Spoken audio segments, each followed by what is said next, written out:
At this moment, take a deep breath. As you exhale, unwind your body and let go of all the air within and prepare. In today's journey, we'll delve into the paradoxes of ancient Buddhist philosophy. We'll transform how you understand rest, peace, and letting go. Welcome to this exploration of ancient wisdom, a journey into what the Buddha understood about suffering, and how this understanding holds the key to the deep, restorative rest you seek. Tonight, we shall travel together through teachings that have brought peace to countless minds across 25 centuries. These are not mere words to help you sleep. They are truths that transform how you relate to your own mind, your own experience, and ultimately, how you find rest. You see, the Buddha made a remarkable discovery. He found that our inability to rest, our racing thoughts at night, our anxious minds that refuse to settle, these are not random afflictions. They arise from a fundamental misunderstanding about the nature of existence itself. Most sleep guiders tells you to quiet your mind, to push away thoughts, to force relaxation. But the Buddha taught something far more profound. He taught that true rest comes not from suppressing the mind, but from understanding it so deeply that it naturally settles, like mud gradually clearing. From disturbed water, the connection between suffering and sleeplessness is not metaphorical. It is direct, it is causal. And once you understand this connection, once you truly see it, the quality of your rest transforms forever in the hours ahead. We shall explore 3 profound insights from the Buddha's teachings. First, we will examine the first noble truth, the truth of suffering, or, as the Buddha called it in Pali, dukkha. But this is not merely about pain or sadness. It is about the fundamental unsatisfactoriness that pervades human existence when we do not see clearly. We will understand why the unexamined mind cannot rest, why it churns endlessly through the night, replaying the past and rehearsing the future. Second, we will explore the origin of this suffering, what the Buddha called tanha, craving or thirst. We will see how our constant reaching, our endless wanting, our desperate clinging to what we desire, and our fierce rejection of what we fear creates the very turbulence that prevents sleep. The mind that grasps cannot settle. The mind that pushes away cannot rest. And third, we will discover the cessation of suffering, the path of letting go. We will understand anicca, impermanence, and how truly seeing the flowing, changing nature of all things allows the mind to release its grip. This is not philosophical theory. This is the direct path to the peace you seek. Throughout this journey, we shall draw upon the Buddha's own words from the ancient Pali Canon, the earliest recorded teachings. We shall explore stories and parables that have guided seekers for millennia, and we shall see how these ancient insights speak directly to the modern mind, struggling to find rest in our turbulent world. So settle yourself comfortably now. There is nowhere you need to be, nothing you need to do. Simply listen and allow these teachings to work upon your understanding. The Buddha taught that right view, correct understanding, is the foundation of all transformation. Tonight, we cultivate that view together. Let us begin with the first great truth that the Buddha proclaimed upon his awakening, the truth that opens the door to all liberation, the recognition of suffering itself. The Buddha's first teaching after his enlightenment was delivered in the deer park at Sarnath to 5 ascetics who had been his former companions. This teaching, known as the Dhammacappapo Sutta, The discourse on the turning of the wheel of Dharma begins with a statement so simple yet so profound that it has echoed through the centuries. Birth is suffering, aging is suffering, illness is suffering, death is suffering, union with what is displeasing is suffering, separation from what is pleasing is suffering. Not to get what one wants is suffering. This is the first noble truth, the truth of dukkha now. The word dukkha is often translated as suffering, but this translation, while convenient, does not capture the full depth of what the Buddha meant. Dukkha is not merely pain or obvious distress. It is something far more subtle, far more pervasive. Dukkha means unsatisfactoriness. It means the inherent instability and unreliability of all conditioned phenomena. It means the deep, often unnoticed stress that comes from living in a state of fundamental misunderstanding about the nature of reality. The Pali word dukkha is actually composed of two parts. Du means bad or difficult, and ka originally referred to the axle hole of a wheel. A wheel with a poor axle hole, one that is off-center or misaligned, creates a rough, uncomfortable ride. This is dukkha, the journey of life when we do not understand its nature correctly, when we are out of alignment with reality, becomes unnecessarily difficult and uncomfortable. Consider your own experience as you lie here tonight.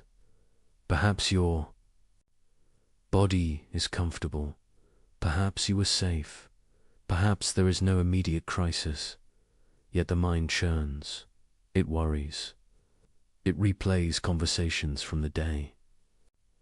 It rehearses scenarios for tomorrow. It judges itself for not sleeping.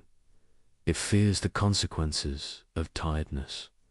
This churning, this inability to rest even when all external conditions are favorable. This is dukkha. The Buddha made a radical observation. He saw that even in moments of pleasure, even in experiences we call happiness, there is an undercurrent of dukkha. Why? Because all pleasant experiences are impermanent. They arise and they pass away. And in their passing, there is disappointment, there is loss, there is the subtle ache of wanting them to continue. We cannot hold on to pleasure. We cannot make happiness permanent. And this very fact, this inability to secure lasting satisfaction, creates a background tension in the mind. This tension prevents sleep. The mind that believes it can secure permanent happiness, that believes it can arrange all conditions perfectly, that believes it can control outcomes, this mind can never truly rest. It is always vigilant, always planning, always defending, always reaching. The Buddha identified three forms of dukkha, three layers of this unsatisfactoriness that we must understand if we are to find peace. The first is dukkha, the suffering of suffering. This is the obvious pain, physical discomfort, emotional distress, grief, fear, anger.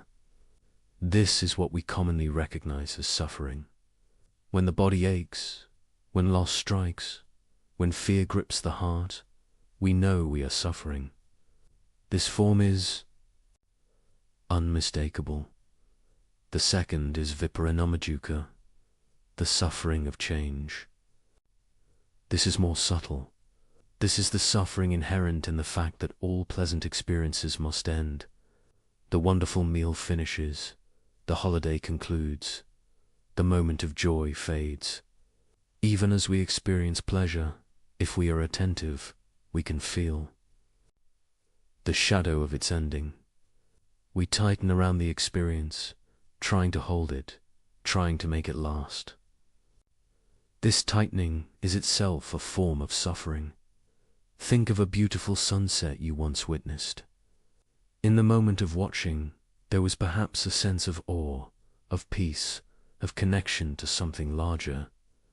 But even as you experienced this beauty, was there not also a subtle sadness, a knowing that this moment would pass, a wish that it could last?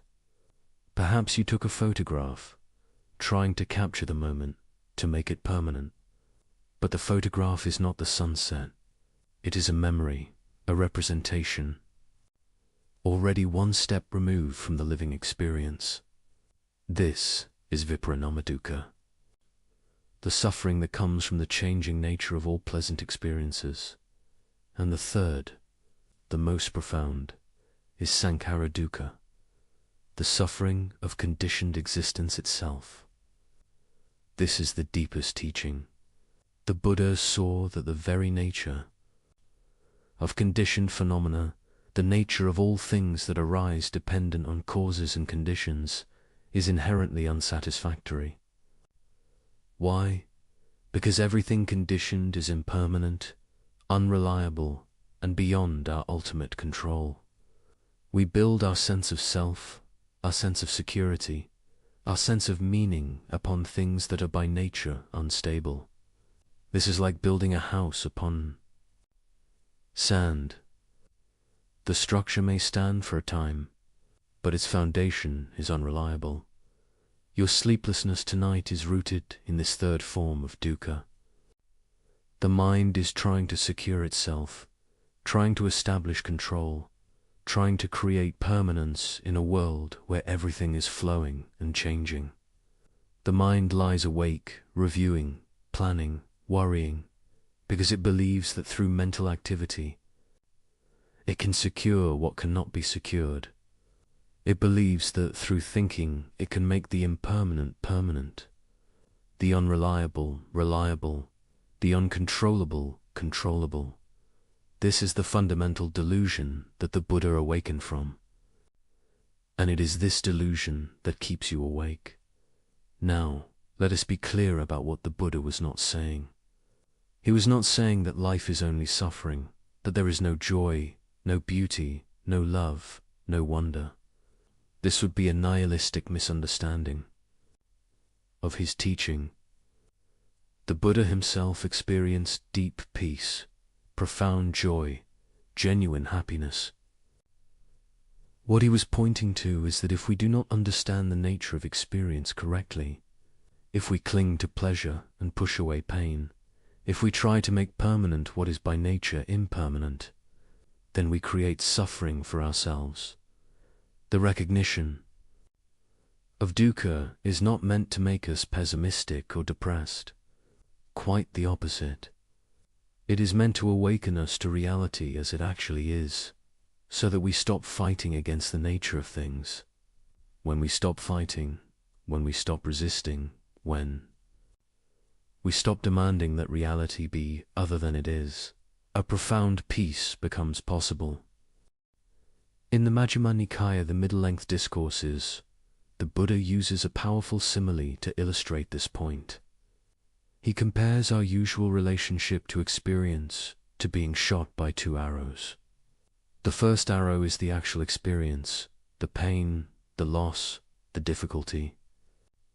This arrow is unavoidable. It is part of the nature of conditioned existence. But the second arrow, the Buddha says, we shoot at ourselves.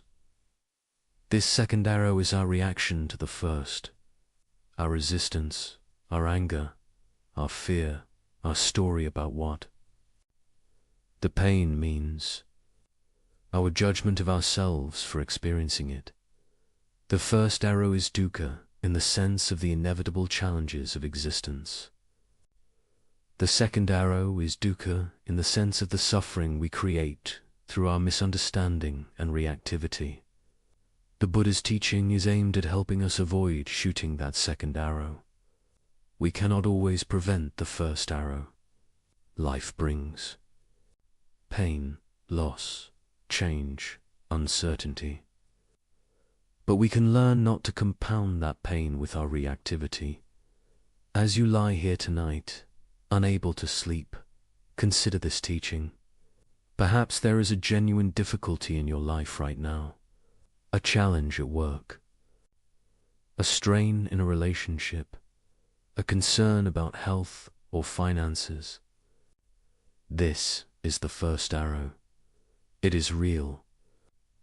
It requires your attention and skillful response. But notice how the mind multiplies this difficulty. It worries not just about the actual situation, but about all the terrible things that might happen. It judges you for having the problem. It compares you to others who seem to have it easier. It tells stories about inadequacy or unfairness. This proliferation, this multiplication of the original difficulty, this is the second arrow. And this is where most of our suffering actually lies. Let us examine more deeply how this dukkha manifests in the specific context of sleep and rest.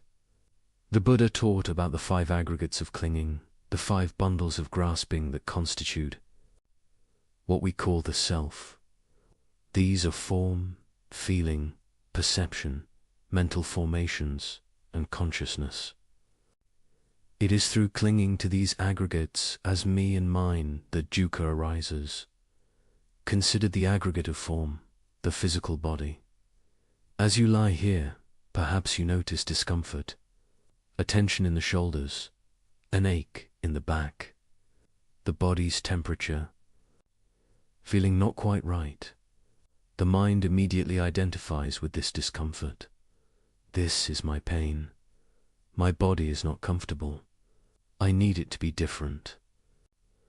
This identification, this claiming of the body's sensations as mine, as something I must fix or control, creates agitation. The body simply has sensations arising and passing. It is the mind's relationship to these sensations, the claiming of them, the resistance to them, that creates suffering.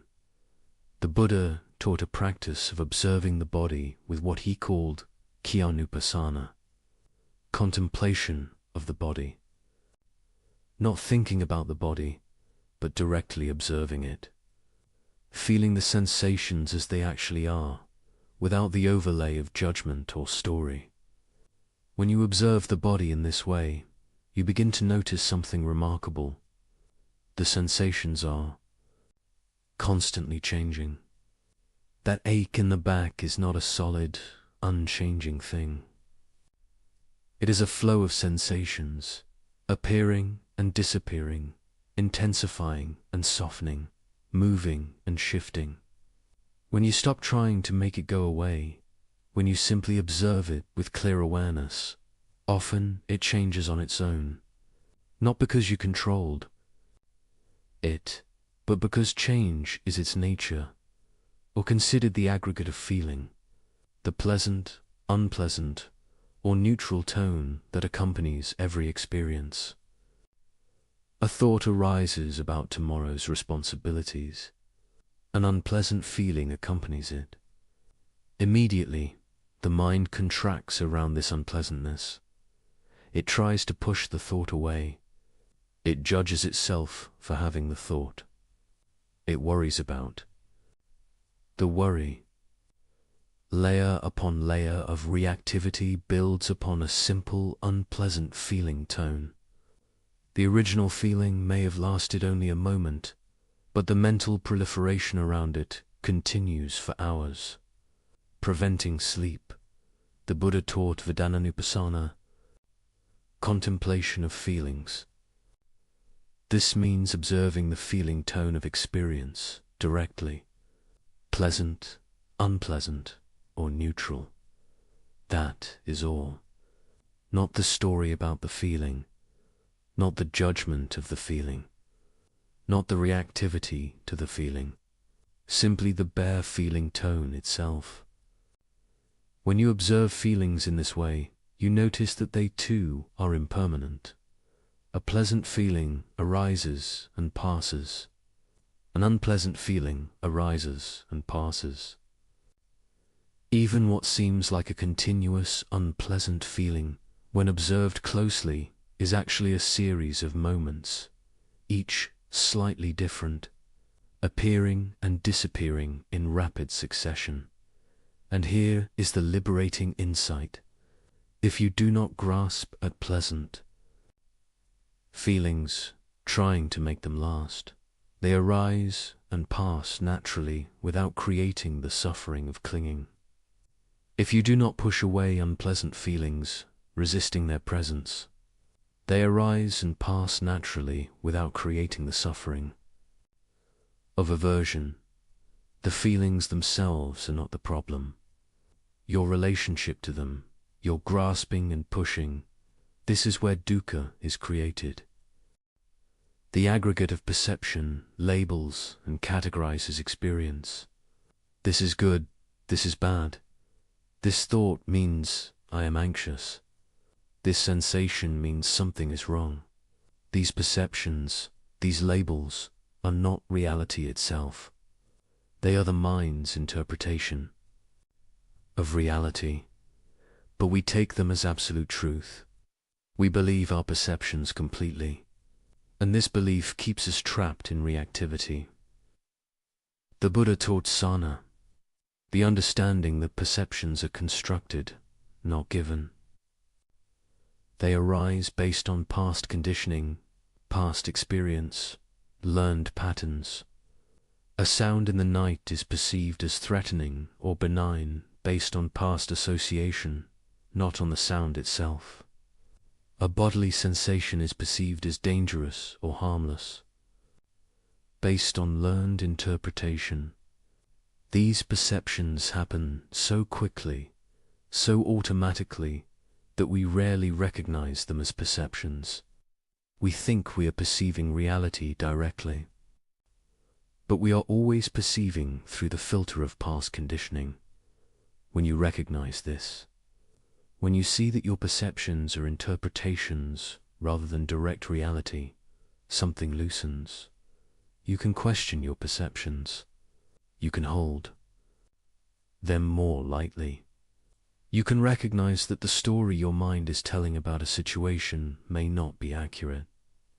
This creates space between stimulus and response, space where wisdom can operate rather than automatic reactivity. Mental formations. The fourth aggregate include all our habits of mind, our conditioning, our patterns of response. Perhaps you have a habit of reviewing the day before sleep, analyzing what went wrong, planning how to do better. This habit feels productive, feels necessary, but it is simply a conditioned pattern, repeated so many times it has become automatic. The Buddha taught that we can observe these patterns without being controlled by them. We can see them as sankhara-conditioned formations, arising due to past causes, not as essential aspects of who we are. This aggregate is vast. It includes all our volitional activities, all our intentions, all our habitual responses. It includes our tendencies toward anger or fear, our patterns of self-judgment, our default ways of interpreting situations. All of this is conditioned. All of this has been learned. And crucially, all of this can be unlearned, or rather, seen through. When you recognize a mental formation as a mental formation, when you see a habitual pattern as just a pattern, not as truth, not as self, you are no longer completely controlled by it. And consciousness, the fifth aggregate, is awareness itself, the knowing of experience. Even this, the Buddha taught, is impermanent and conditioned. Consciousness arises dependent on contacts between sense organ and sense object. It is not a permanent self, not an unchanging witness.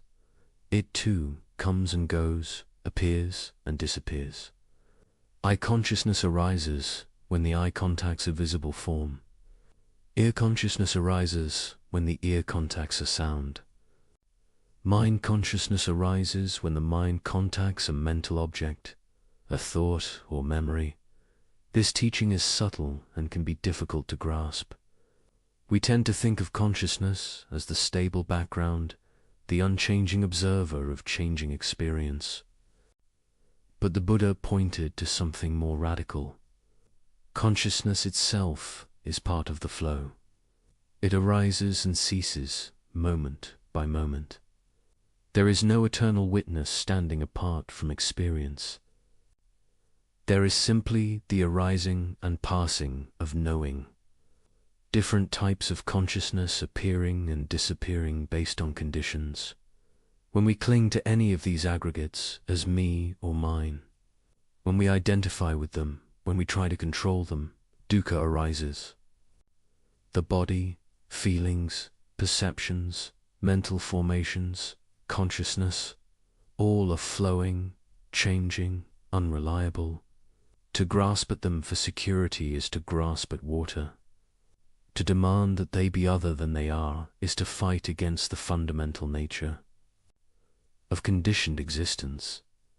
This is why ordinary approaches to sleep so often fail. They treat the symptoms without addressing the root cause. They try to manipulate the aggregate, to force the body to relax, to suppress thoughts, to create pleasant feelings, to control consciousness. But these aggregates cannot ultimately be controlled. They operate according to their own nature, arising and passing based on conditions, not on our will. The Buddha's approach is radically different. Rather than trying to control experience, he taught us to understand it.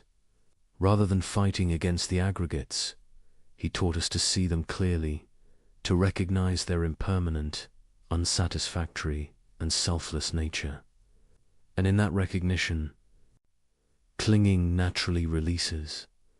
When clinging releases, dukkha ceases. When dukkha ceases, the mind settles into its natural state of peace.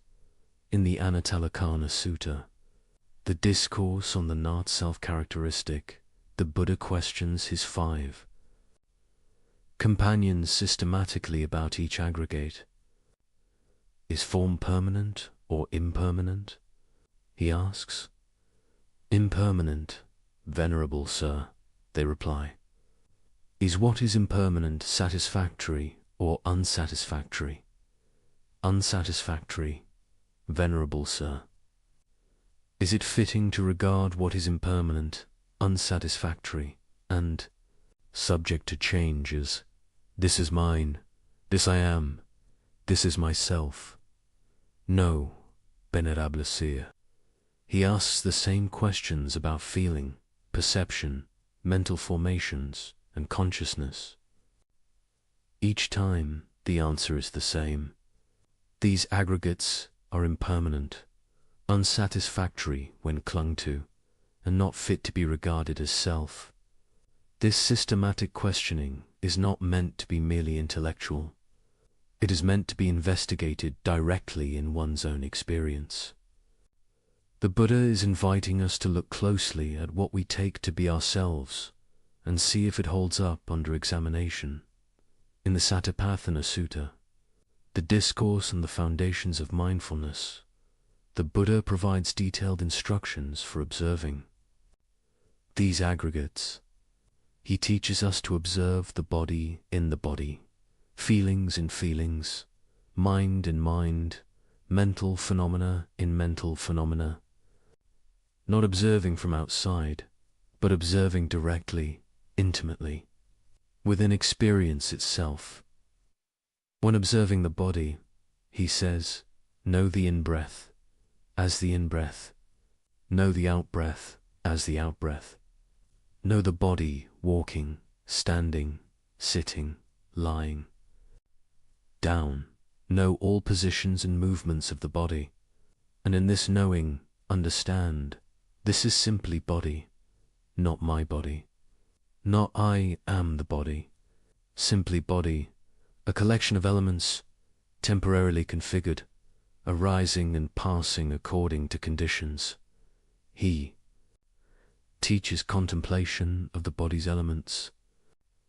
This body is composed of the earth element, the solidity and resistance in bones and flesh. It is composed of the water element, the fluidity in blood and lymph.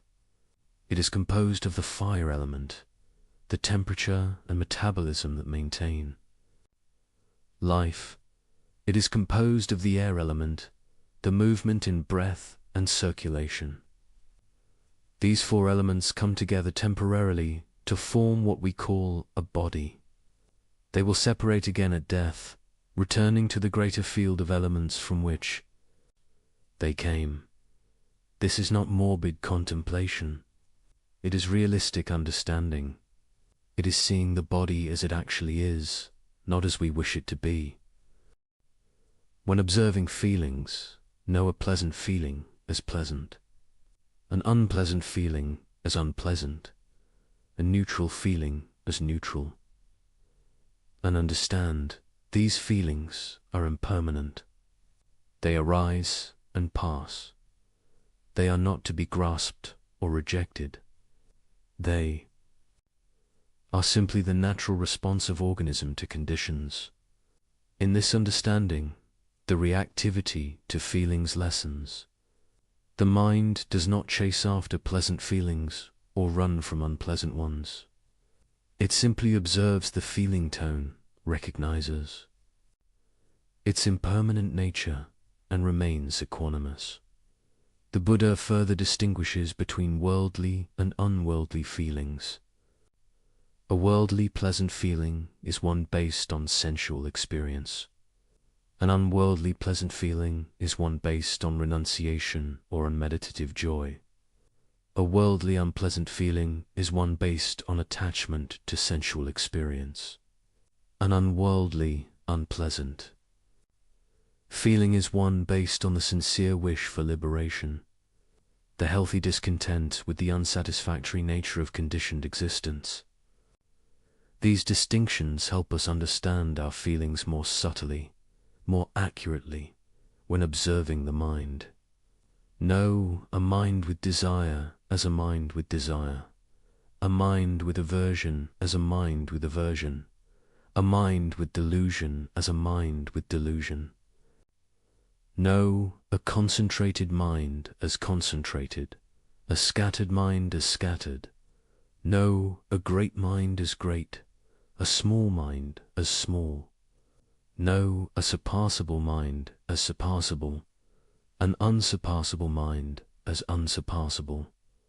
Know a concentrated mind as concentrated, an unconcentrated mind as unconcentrated. Know a liberated mind as liberated, an unliberated mind as unliberated. This is not judgment, it is recognition. The mind has many states, constantly changing. By knowing each state as it arises, by recognizing its characteristics, we stop identifying with the state. We see that these are visitors, temporary conditions of mind, not who we are. The mind that is scattered now may be concentrated later. The mind with desire now may be free of desire later. None of these states are permanent. None define us absolutely. And when observing mental phenomena, understand the hindrances when they arise. No sensory desire, ill will, sloth and torpor, restlessness and worry, doubt. Understand how they arise, how they are sustained, how they cease. These hindrances are what prevent meditation, what prevent concentration, what prevent clear seeing. And significantly for our purposes tonight, these hindrances are what prevent sleep. Restlessness and worry, uddhacca kukkuca, is particularly relevant. The mind that cannot settle, that jumps from thought to thought, that worries about past and future, this is the restless mind. The Buddha taught specific antidotes to this hindrance. One is concentration practice, gathering the mind to a single object. Another is calming the bodily formation, relaxing the body to help calm the mind. Another is reflecting on the teachings, bringing wise attention to bear on the worried thoughts to see their impermanent, insubstantial nature. Observe also the factors of awakening when they arise. Know mindfulness, investigation, energy, joy, tranquility, concentration, equanimity. Understand their conditions, their development, their maturation. These 7 factors, when cultivated, lead to awakening, to the direct realization of the truth the Buddha taught. Mindfulness is the foundation. Investigation examines experience closely. Energy sustains the practice. Joy arises from skillful practice. Tranquility is the calming of body and mind. Concentration is the collected, unified mind. Equanimity is the balanced, non-reactive awareness that sees all phenomena with the same clear gaze. This is the Buddha's medicine for dukkha. Not positive thinking, not distraction, not suppression, but clear, direct, unflinching observation of experience as it actually is. And in this observation, wisdom arises, the wisdom that sees impermanence directly, the wisdom that recognizes the unsatisfactory nature of clinging, the wisdom that understands there is no permanent, unchanging self to be found in these flowing aggregates. This wisdom does not come from belief. It does not come from faith. It comes from direct observation. The Buddha famously said in the Kalama Sutta, "Do not believe something simply because it has been passed down through tradition, or because it has been said many times, or because it is written in scriptures, or because it accords with your beliefs, or because it seems logical, or because it accords with your philosophy, or because it appears true after consideration, or because the speaker appears trustworthy, or out of respect for a teacher. When you know for yourselves that these things are wholesome, blameless, praised by the wise, and when undertaken and observed led to benefit and happiness, then you should enter and dwell in them." This is an extraordinary statement for a religious teacher. The Buddha is telling us not to believe him on authority, but to test his teachings in our own direct experience. If you find them to be true, leading to benefit, to welfare, to happiness, then accept them and live by them. If not, abandon them. So even now, as you listen, you can test this teaching. Observe your own experience. Notice the thoughts that arise and pass. Are they permanent or impermanent? Notice the sensations in the body constantly changing. Are they permanent or impermanent? Notice feelings appearing and disappearing. Are they permanent or impermanent? Is there anything in your experience right now that is truly permanent? Is there anything that is completely satisfactory when grasped? Is there anything that is truly under your absolute control? If you observe carefully, honestly, you will see that the Buddha's teaching is not philosophy or theory. It is description. It is pointing to what is already true, what has always been true, but what we have not clearly seen. We have been so busy trying to control experience, trying to make it conform to our desires, that we have not stopped to observe what it actually is. There is a story from the Pali Canon that illustrates this teaching beautifully. It is the story of Pattakara, a woman who experienced devastating loss and, through that loss, came to profound awakening. Pattakara was born into a wealthy merchant family in Savatthi. As a young woman, she fell in love with a servant in her household. Her parents, disapproving of this relationship, planned to marry her to a man of suitable status. In desperation, she fled with her lover to a distant village where they lived. As simple farmers, years passed, and Patakra became pregnant. As the time of birth approached, she wished to return to her parents' home for the delivery, as was the custom. Her husband refused, fearing her parents' anger. But when he was away, Patakara set out on the journey alone, driven by her longing for her family. Her husband, discovering she had left, rushed after her. But on the road, far from any village, her labor began. She gave birth beside the path. That night, as they huddled with their newborn, a terrible storm arose. Her husband went to gather materials to build a shelter. In the darkness, he disturbed a nest of vipers and was bitten. He died there, alone, trying to protect his family. Patakara, not knowing what had happened, waited through the night with her infant and her toddler son.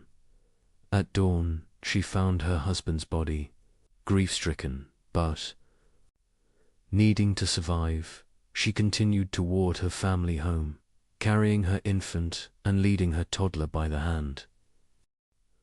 They came to a river, swollen by the storm.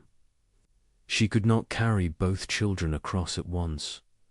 She left her toddler on the bank and waded across with her infant. She placed the baby on the far shore and returned for her older son. But as she reached the middle of the river, a hawk, seeing the infant alone, swooped down and seized it.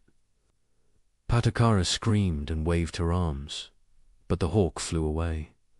The toddler, hearing his mother's cry and thinking she was calling to him, stepped into the river. The current swept him away before her eyes. Mad with grief, she continued to her parents' home. On the outskirts of the city, she met a man coming from town. She asked about her family. The man, not recognizing her, told her that in the storm, a wealthy merchant's house had collapsed, killing the merchant, his wife, and their son. He pointed to the smoke rising from their funeral pyre.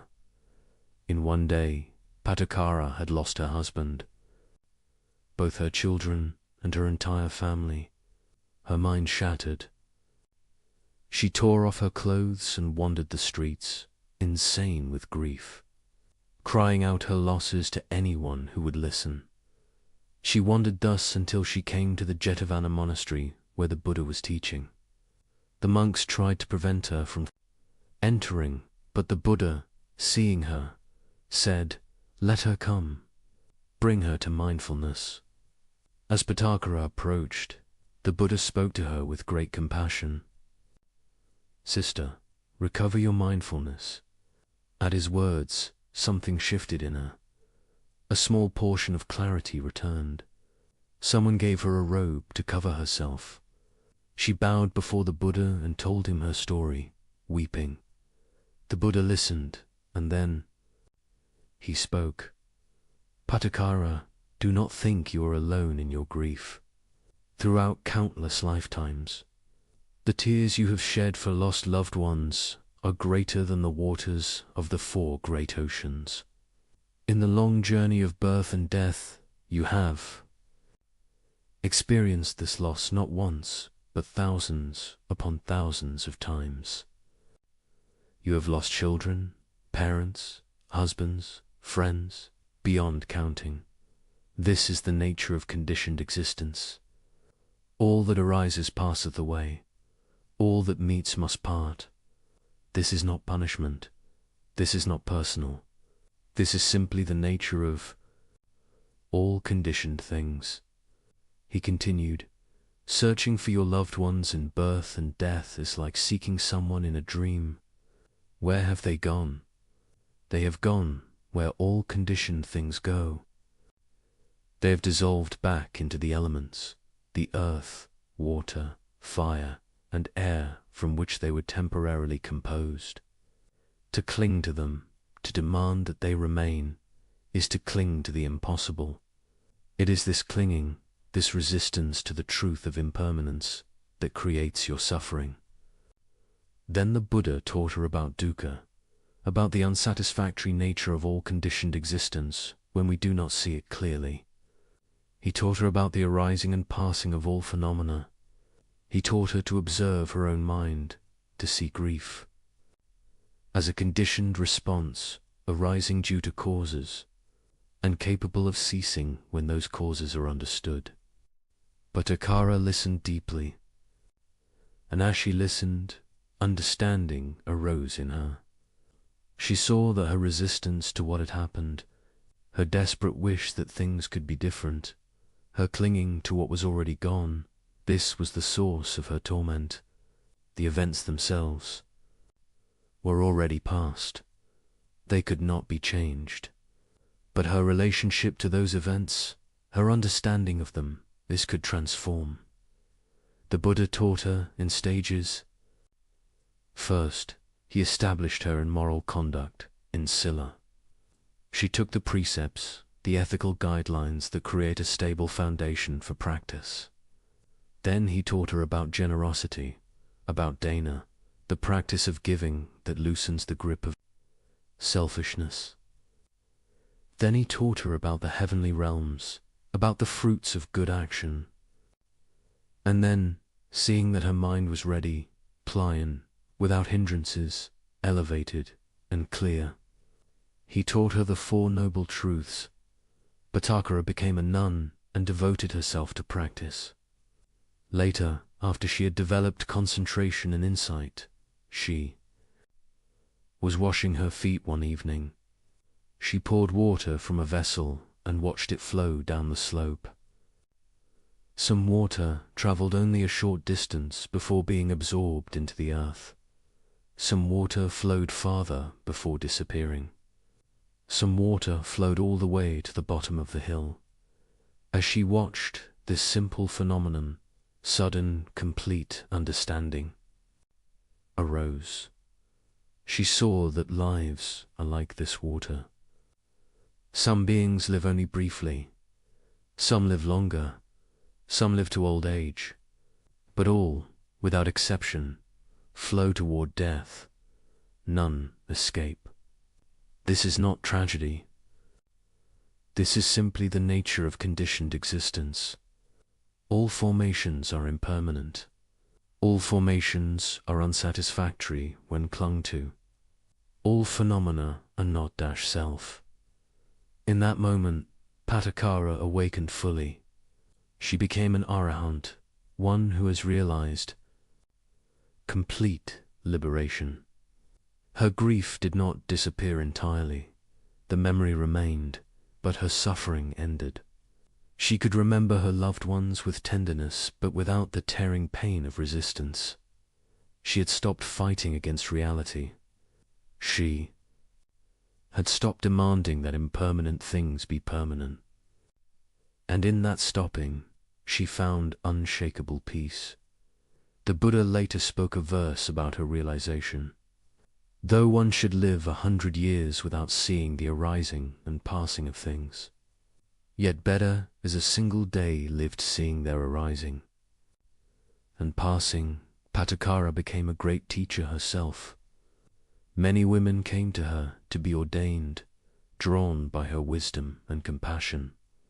She understood suffering intimately, and she understood liberation intimately. She could guide others with the authority of direct experience. The verses attributed to her in the Theragatha, the verses of the elder nuns, speak of her complete freedom, her utter release from all bondage. This story teaches us the essence of the first noble truth. Dukkha is not the pain itself. Bhattakara experienced genuine, devastating loss. The dukkha, the unnecessary suffering, was her resistance to the impermanent nature of all things. When she saw clearly that all conditioned phenomena arise and pass. When she stopped demanding that reality be different from what it is, her suffering ceased even though the memory of loss remained. This is the understanding that allows the mind to rest, the mind that accepts impermanence, that does not cling to the past or grasp at the future, that sees clearly the flowing nature of all experience. This mind can settle. It has nothing to defend. It has nothing to secure. It can simply be, moment by moment, with what is now. Patakara's realization was complete and sudden, the fruit of intense practice and the perfect ripening of conditions. For most of us, understanding develops more gradually, but even a partial glimpse of this truth, even a momentary recognition of impermanence, can bring relief. When we see, even for a moment, that our thoughts are just thoughts, that our feelings are just feelings, that this moment of discomfort or anxiety is simply a passing condition, not a permanent state, something loosens in the mind. The Buddha compared the untrained mind to a monkey, swinging from branch to branch, never still, always grasping the next thing. This monkey mind lies awake at night, swinging from thought to thought, worry to worry, memory to planning to judgment, never resting. Why? Because it believes that through this constant movement it can secure itself. It believes that if it just thinks enough, plans enough, reviews enough, it can make things safe, make things permanent, make things controllable. But the trained mind, the mind that understands dukkha, sees the futility of this endless grasping. It sees that safety cannot be found through control, because the nature of conditioned existence is beyond our ultimate control. It sees that permanence cannot be achieved, because the nature of all things is impermanence. And in seeing this clearly, deeply, repeatedly, the grasping begins to release. This releasing is not resignation. It is not giving up or becoming passive. It is something far more profound. It is the recognition of what is actually possible and what is not. We cannot make impermanent things permanent. We cannot control all conditions. We cannot prevent loss and change. These are simply not possible. To exhaust ourselves trying to achieve the impossible is suffering. But what is possible? It is possible to understand our experience clearly. It is possible to observe our reactions without being controlled by them. It is possible to meet each moment with awareness rather than with automatic reactivity. It is possible to recognize impermanence directly and to live in harmony with it rather than in opposition to it. And it is possible to find peace, deep and unshakable peace, not through controlling conditions, but through understanding their nature. This understanding is what the Buddha called right view, samadhi, the first factor of the Noble Eightfold Path. It is the foundation of all transformation. Without right view, we are lost in the forest of confusion, mistaking the impermanent for permanent, the unsatisfactory for satisfactory, the not self for self. With right view, the path becomes clear. We see where we are, where we need to go, and how to get there. Right view has two aspects. There is mundane right view and supramundane right view. Mundane right view is the understanding of karma, of cause and effect in the moral realm. It is the understanding that wholesome actions lead to happiness and unwholesome actions lead to suffering. This view motivates ethical conduct and creates the conditions for deeper practice. Supramundane right view is the direct penetration of the Four Noble Truths, the seeing of things as they actually are. This is the view that liberates, the view that cuts through delusion at its root. This is the view that Patakara realized as she watched the water flowing down the hill. This is the view that ends suffering completely and finally. But even before full liberation, even in the development of practice, right view transforms our experience.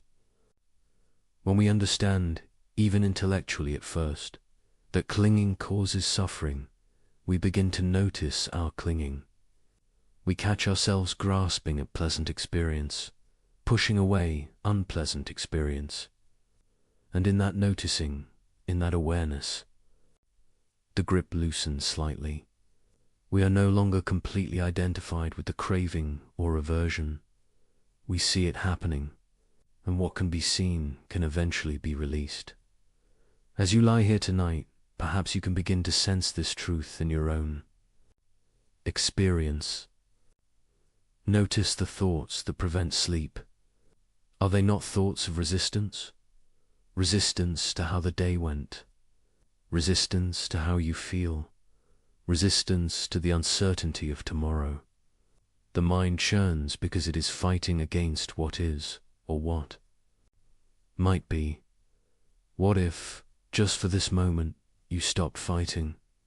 Not giving up, not becoming passive, but simply ceasing the internal war against reality. What if you allowed this moment to be exactly as it is, with all its uncertainty, all its incompleteness, all its imperfection? What if you recognized that your sleeplessness itself is an impermanent condition, arising due to causes, and capable of ceasing when those causes are understood? This is the beginning of wisdom. This is the first noble truth.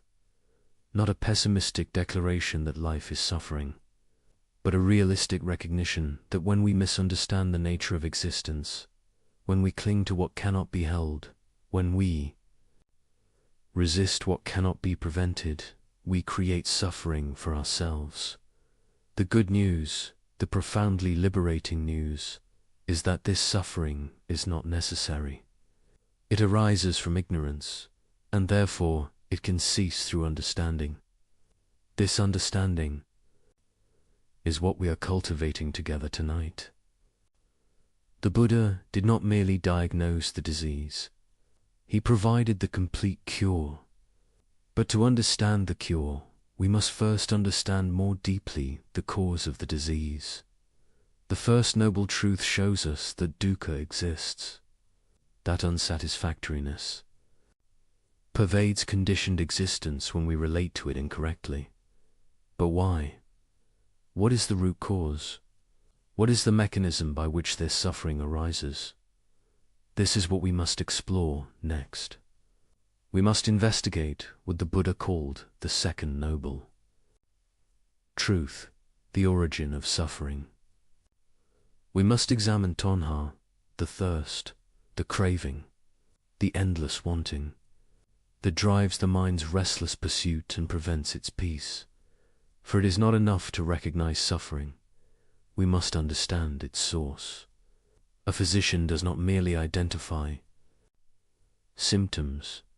He traces them to their cause, their origin. Only then can effective treatment be prescribed. The Buddha was often called the great physician, and his teaching follows this medical model precisely. First, the diagnosis. Dukkha exists. Second, the etiology. This is its cause. Third, the prognosis. It can be cured. Fourth, the treatment. This is the path to its ending. We have examined the diagnosis thoroughly. Now we turn to the cause. What is it that keeps the mind turning, churning, unable to rest? What is the engine that drives this endless becoming? This constant dissatisfaction, this perpetual seeking that finds no lasting fulfillment. The Buddha pointed to something both simple and profound. He pointed to craving, to tanar, to the mind's constant thirst for something other than what is.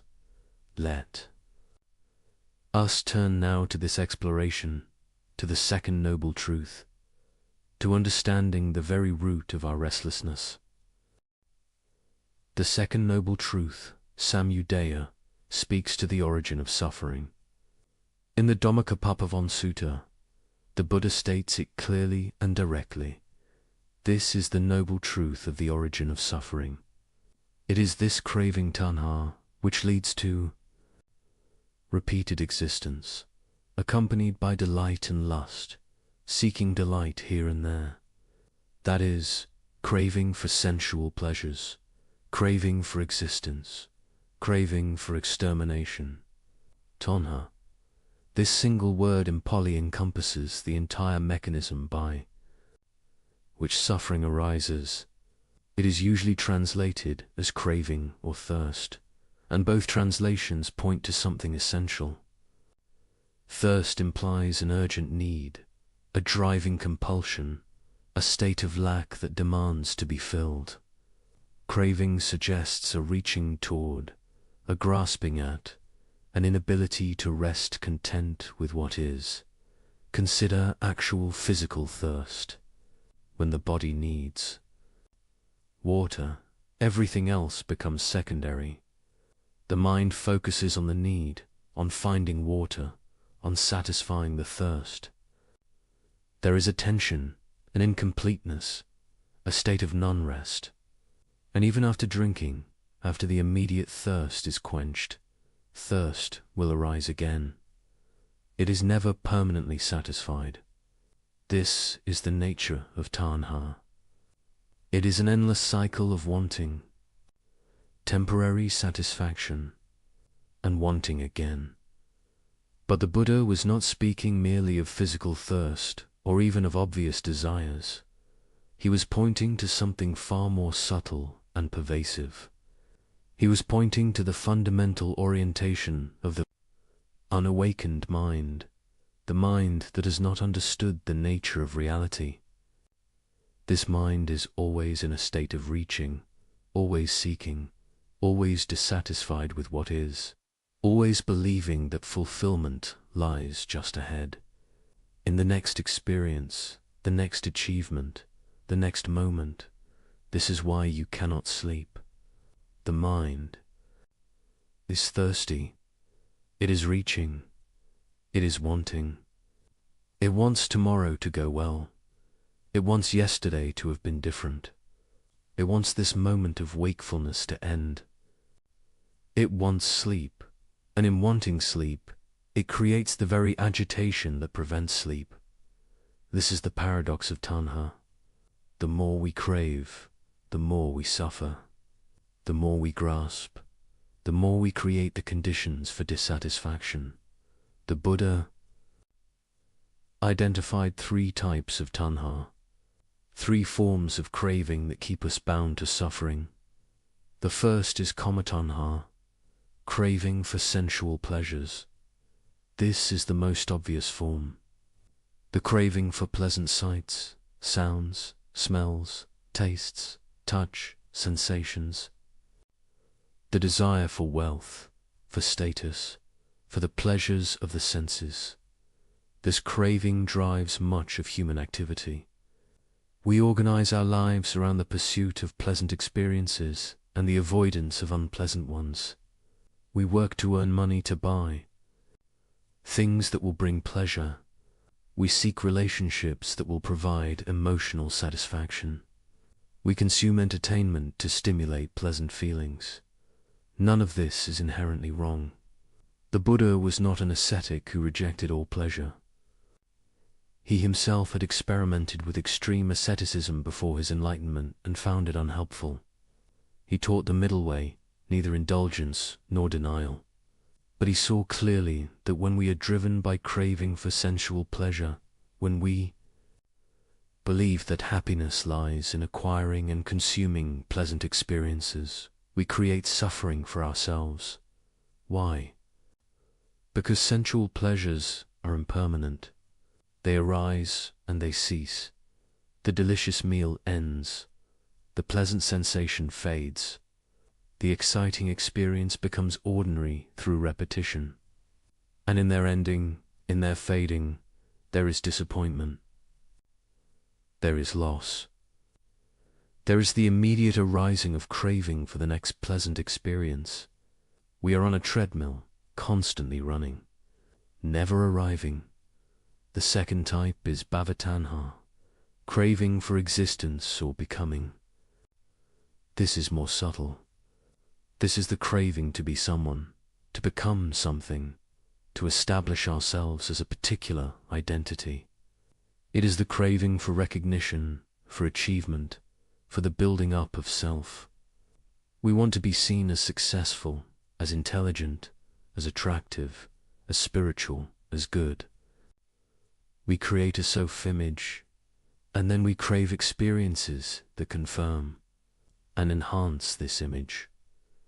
This craving for becoming is intimately tied to our sense of self. We have an idea of who we are and who we want to be, and we organize our lives around becoming that person. We pursue goals, we develop skills, we cultivate relationships, all in service of this project of becoming. But this too is ultimately unsatisfactory. The self we are trying to establish is itself impermanent, unreliable, constantly changing. The achievements we grasp fade. The recognition we receive is temporary. The identity we build is always under threat, always needing defense, always requiring maintenance. As you lie here tonight, notice this craving for becoming.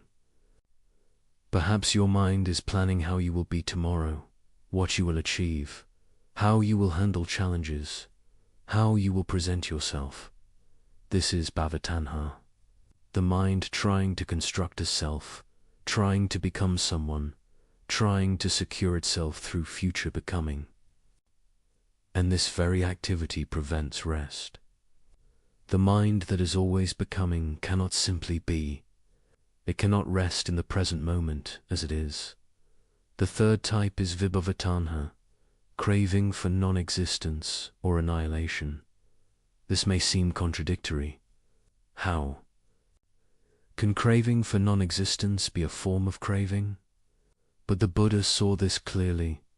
This is the craving to escape, to avoid, to make unpleasant experiences disappear. It is the wish for difficult emotions to end, for challenging situations to vanish, for aspects of ourselves we dislike to be eliminated. In its extreme form, it is the desire for complete annihilation, for the self to cease to exist. But this too is craving. It is still the mind reaching, still the mind in a state of resistance and dissatisfaction. Instead of grasping to what pleasant experience, it is pushing away unpleasant experience. But the mechanism is the same. It is tanha. It is the inability to rest with what is. It is the constant movement of attraction and repulsion, reaching and rejecting. Notice in your own experience tonight. The mind that cannot sleep is engaged in all three forms of craving. It craves pleasant experiences, perhaps remembering pleasant moments from the past or imagining pleasant scenarios in the future. It craves to become someone who handles things well, who is productive tomorrow, who overcomes current difficulties. And it craves for unpleasant experiences to end, for worries to disappear, for this state of wakefulness itself to be annihilated and replaced with sleep. All three forms of craving create agitation. They prevent the mind from settling. They keep it in constant motion, constantly seeking, constantly dissatisfied. The Buddha saw this pattern with perfect clarity, and he saw that this pattern is not personal, not unique to any individual. It is the default operation of the unawakened mind. It is what the mind does when it does not understand the nature of reality. Now, why does craving arise? What is its source?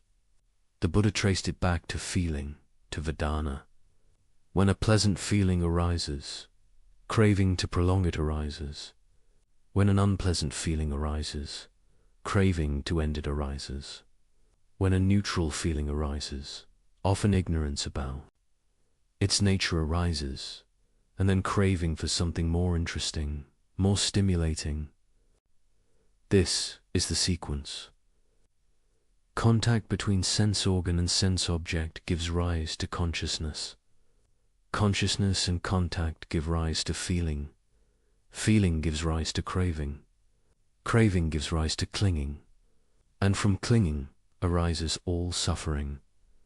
This is called paticca samuppada, dependent origination. It is the Buddha's most profound teaching on causality, on how suffering arises through a chain of conditions. Each link in the chain depends on the previous link. Break any link, and the chain is broken. Suffering ceases. This is not fatalism. This is empowerment. Because if suffering arises through causes, then by removing the causes, suffering can be ended. The crucial link, the one where intervention is most effective, is the link between feeling and craving. Feeling arises automatically. It is part of the nature of consciousness. When the eye sees a pleasant form, a pleasant feeling arises. We cannot prevent this. It happens naturally. But what happens next is not automatic. Between feeling and craving, there is a space, a moment where wisdom can operate. A moment where we can observe the feeling without immediately reacting to it with craving. This is the practice. This is where freedom lies. Not in preventing feelings from arising, which is impossible, but in observing feelings clearly, understanding their impermanent nature, and not reacting to them with craving. When we can do this, when we can feel a pleasant feeling without grasping at it, feel an unpleasant feeling without pushing it away, then craving does not arise. And when craving does not arise, clinging does not arise. And when clinging does not arise, suffering does not arise. This is the promise of the Buddha's teaching. Complete freedom from suffering is possible, not by arranging external conditions perfectly, not by achieving all our goals, not by acquiring everything we desire, but by understanding the mechanism of suffering and ceasing to perpetuate it.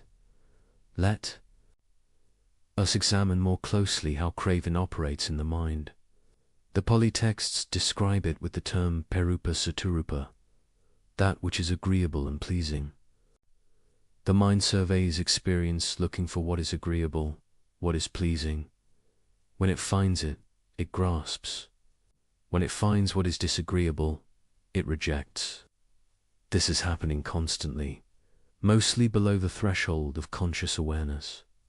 The mind is evaluating, judging, categorizing, reaching, rejecting, all in a continuous stream. This evaluating mind, this judging mind, this craving mind, prevents rest. To truly rest, the mind must stop this constant activity. It must cease. The endless project of seeking pleasure and avoiding pain. It must come to a state of non-craving, of non-reaching, of acceptance of what is. But how? Simply telling the mind to stop craving does not work. Craving is deeply conditioned. It has operated for so long, through so many lifetimes according to the Buddhist view that it feels like our nature. It feels like who we are. We identify with our desires. We think we are what we want, what we fear, what we hope for. To stop craving feels like ceasing to exist. And here we encounter a profound teaching. The Buddha said that craving arises from ignorance, aveja. We crave because we do not see clearly. We do not understand the nature of what we are craving. We think that acquiring the object of craving will bring lasting satisfaction. We think that avoiding what we fear will bring lasting security. We think that becoming what we want to be will bring lasting happiness. These are all mistakes. They are misunderstandings about the nature of reality. Every object of craving is impermanent. It will change and pass away. Every state we hope to avoid will arise again under the right conditions. Every identity we try to establish is unreliable and constantly shifting. We are craving after things that cannot deliver what we hope they will deliver. This is the fundamental ignorance that drives craving. When we see this clearly, when we understand directly through our own experience that no conditioned thing can provide lasting satisfaction, then craving naturally weakens. Not through suppression, not through force, but through understanding. The mind that sees clearly loses interest in chasing after what it now knows to be unsatisfying. There is a famous simile in the texts. The Buddha compares craving to the taste of honey on the blade of a knife. A child, seeing the honey, licks the blade, attracted by the sweetness. But in licking the blade, the tongue is cut. There is both pleasure and pain mixed together. The pleasure is temporary, superficial. The pain is real and lasting. This is the nature of all experience driven by craving. There may be temporary satisfaction, but it is always mixed with suffering, always leading to more craving, always cutting even as it sweetens. The wise person sees this and no longer licks the blade. Not because they suppress desire, not because they grit their teeth and resist, but because they see clearly that this leads to harm. The seeing itself is the freedom. When you truly see that something leads to suffering, you naturally stop doing it. You do not need to force yourself. The clarity itself protects you. This is why the Buddha emphasized wisdom, panna, over willpower. Willpower can suppress craving temporarily, but it creates tension, creates struggle, creates a sense of deprivation. Wisdom sees through craving, understands its nature, and in that understanding, craving releases naturally. There is no struggle, no sense of giving something up. There is simply clarity and the natural response to clarity. Consider how this works in your own experience. When you were a child, perhaps you believed in certain myths or stories that you later outgrew. When did you stop believing? Not through forcing yourself, not through willpower, simply through growing in understanding, through seeing more clearly. The belief fell away naturally when it was no longer supported by your level of understanding. This is how craving falls away through wisdom, not through struggle, but through seeing.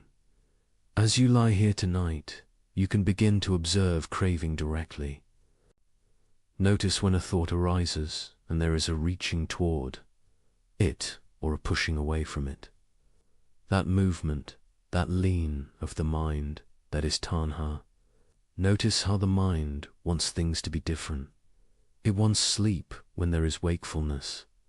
It wants tomorrow to come so today can be over.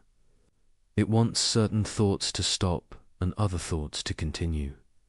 All of this is craving. All of this is the movement that prevents rest. And notice something else. Notice the suffering that accompanies craving, the tension, the dissatisfaction, the sense of incompleteness. Craving and suffering arise together. They are two sides of the same coin. Where there is craving, there is suffering. Where craving ceases, suffering ceases. This is not theory. This is something you can observe directly in your own mind right now. The Buddha taught about the proximate cause of craving, what conditions give rise to it. He said that craving arises dependent on feeling, but also dependent on ignorance. It is the combination. Feeling plus ignorance equals craving. Feeling plus wisdom equals equanimity. Same feeling, different response, depending on the presence or absence of understanding. So the practice becomes clear. We must develop wisdom. We must understand reality as it actually is. And specifically, we must understand three characteristics of all conditioned phenomena. These are called the tilakkhana, the three marks of existence. All conditioned things are impermanent anicca. All conditioned things are unsatisfactory when clung to dukkha. All conditioned things are not self-ownata. When these three characteristics are directly seen, deeply understood, thoroughly penetrated, craving loses its grip. The mind sees there is nothing to grasp, nothing that will provide the permanent satisfaction it seeks, nothing that can be claimed as me or mine. Let us explore a traditional story that illustrates the nature of craving and its consequences. This is the story of King Pasenadi and the lesson of the 4 horses. Found in the Samyutta Nikaya, King Pasenadi of Kosala was a devoted lay follower of the Buddha and often visited him for teachings. One day, the king came to the Buddha and asked about the different types of practitioners on the spiritual path. The Buddha responded with a simile about 4 types of excellent thoroughbred horses. The first horse, the Buddha explained, moves at the mere shadow of the whip before any physical contact.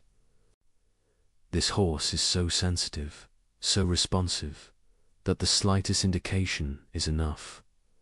It understands immediately what is required and responds with perfect compliance. The second horse moves when the hairs of its body are touched by the whip. The third horse moves when its flesh is touched, and the fourth horse moves only when the whip strikes to the bone. The Buddha then explained the meaning. The first type of practitioner hears about the suffering in someone else's experience, perhaps in another village, perhaps even in another land. Someone has fallen ill, someone has died, someone has lost everything. And hearing this practitioner reflects deeply. They understand that this same suffering could come to them. Impermanence is universal.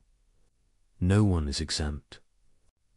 This understanding penetrates so deeply that they are moved to practice with urgency, to develop wisdom, to prepare for the inevitable changes of life. This is like the horse that moves at the shadow of the whip. The second type of practitioner needs to see suffering more directly. Someone in their own village becomes ill. Someone they know experiences loss. Now the reality of impermanence becomes more vivid, more personal, and this moves them to practice. This is like the horse that moves when its hairs are touched. The third type needs suffering to come even closer. Someone in their own family falls ill. Someone they love dies. Now suffering is at their door, and they cannot ignore it. This, finally, moves them to earnest practice. This is like the horse that moves when its flesh is touched. And the fourth type, the Buddha said with compassion, does not practice until they themselves are experiencing acute suffering, until they themselves are sick, grieving, facing death. Only then do they turn to the teachings, seeking relief. This is like the horse that moves only when struck to the bone. The Buddha did not criticize any of these types. He simply observed that people awaken at different rates with different degrees of sensitivity to the truth of suffering. But he encouraged his listeners to be like the first horse, to learn from the universal truth of impermanence without needing to wait for her personal disaster to motivate practice. This story teaches us about craving in a subtle way. What keeps the second, third, and fourth horses from responding earlier? What keeps them from seeing the truth that is already evident? It is craving. Craving for existence to continue as it is. Craving for the pleasant illusion that we are somehow exempt from universal laws. Craving to avoid the uncomfortable truth of impermanence and suffering.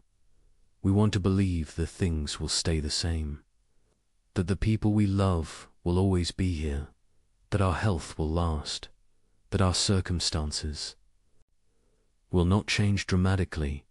This wanting, this craving for stability in an unstable world blinds us to reality.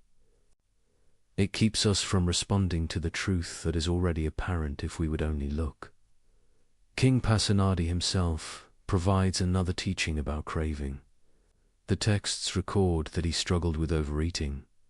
He loved food and ate to excess, which caused him discomfort and made him drowsy during the Buddha's teachings. The Buddha taught him a verse to recite while eating. When a person is constantly mindful, knowing moderation in the food they eat, their ailments decrease, they age slowly, and they preserve their life force. This simple teaching about food contains the entire teaching about craving. Craving leads to excess. Excess leads to suffering. Mindfulness and understanding of moderation lead to well-being. This applies not just to food, but to all experience. Craving leads us to excess in all things, to always wanting more, to never being satisfied with what is. And this constant wanting is exhausting. It is what keeps the mind churning, unable to rest. The king took this teaching to heart and practiced moderation. The texts say that he became healthier and more alert. He experienced directly how reducing craving reduced suffering. This is not asceticism. This is not denial. This is simply understanding what is enough, what is appropriate, what leads to well-being rather than to excess and suffering. As you lie here, consider your own relationship to craving. What are you craving right now? Perhaps sleep itself has become an object of craving. You want it so badly that the wanting creates tension, and the tension prevents the very sleep you crave. This is the paradox of craving. It creates the obstacle to its own fulfillment. Or perhaps you are craving for tomorrow to go a certain way, for a problem to resolve, for a relationship to improve, for circumstances to change. All of this craving creates tension in the mind. The mind that craves cannot rest because it is always reaching toward something that is not yet present, always dissatisfied with what is. The Buddha taught a practice specifically for working with craving. It is called the contemplation of the unattractive, asubha bhava. This does not mean making things ugly or cultivating aversion. It means seeing clearly the nature of what we crave, seeing through the superficial attractiveness to the reality beneath. When we crave sensual pleasure, we see only the pleasure, not the impermanence, not the ultimate unsatisfactoriness, not the suffering of change. We are enchanted, captivated by the surface appearance.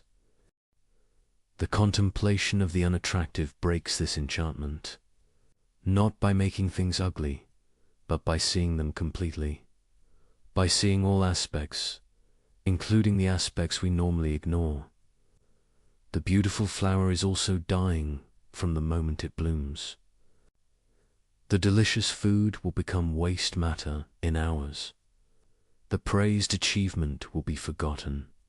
The the comfortable circumstance will inevitably change. This is not pessimism, this is realism.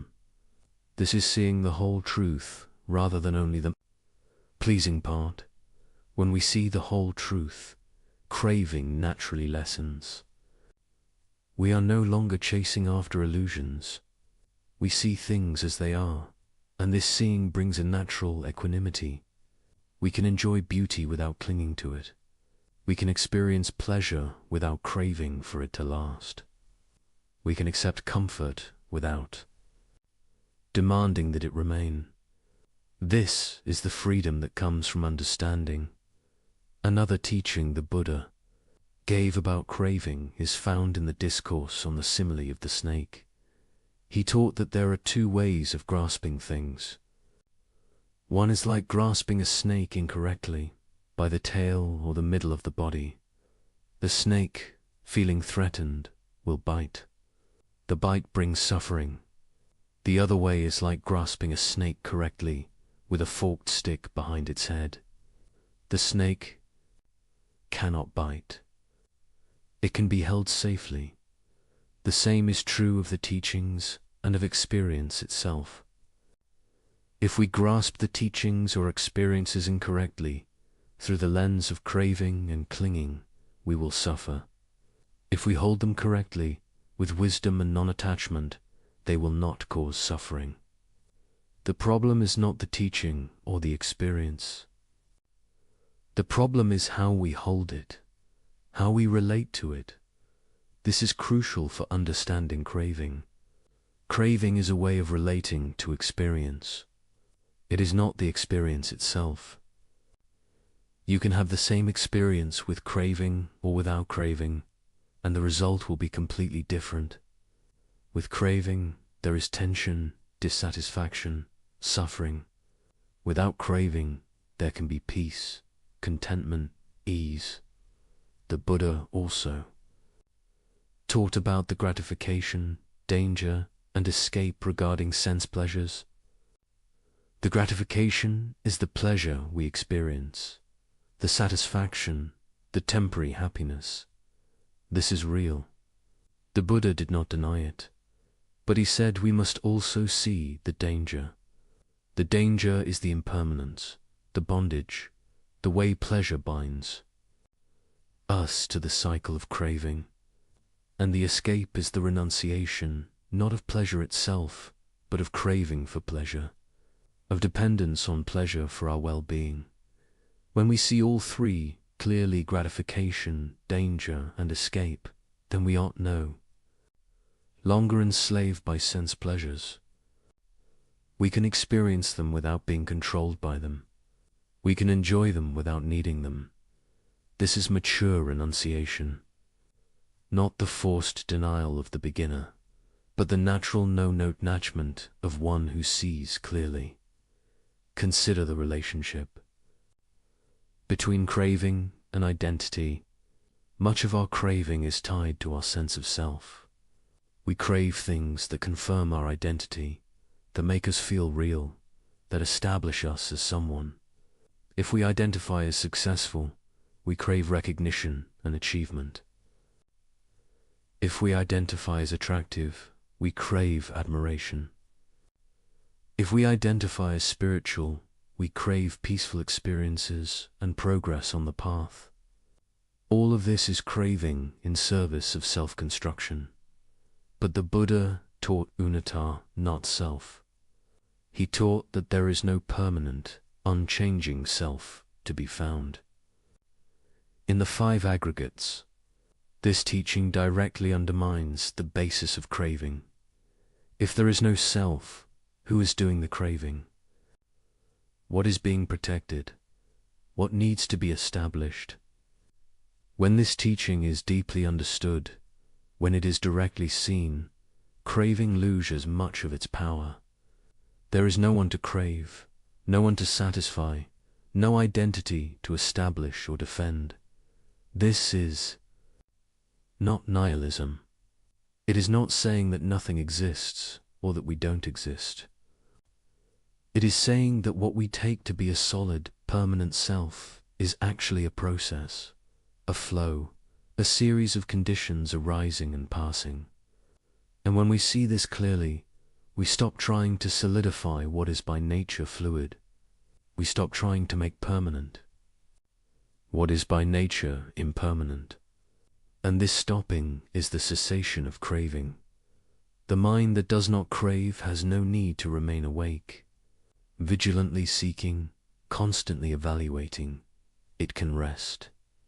It has nowhere to go, nothing to protect, nothing to acquire, nothing to become.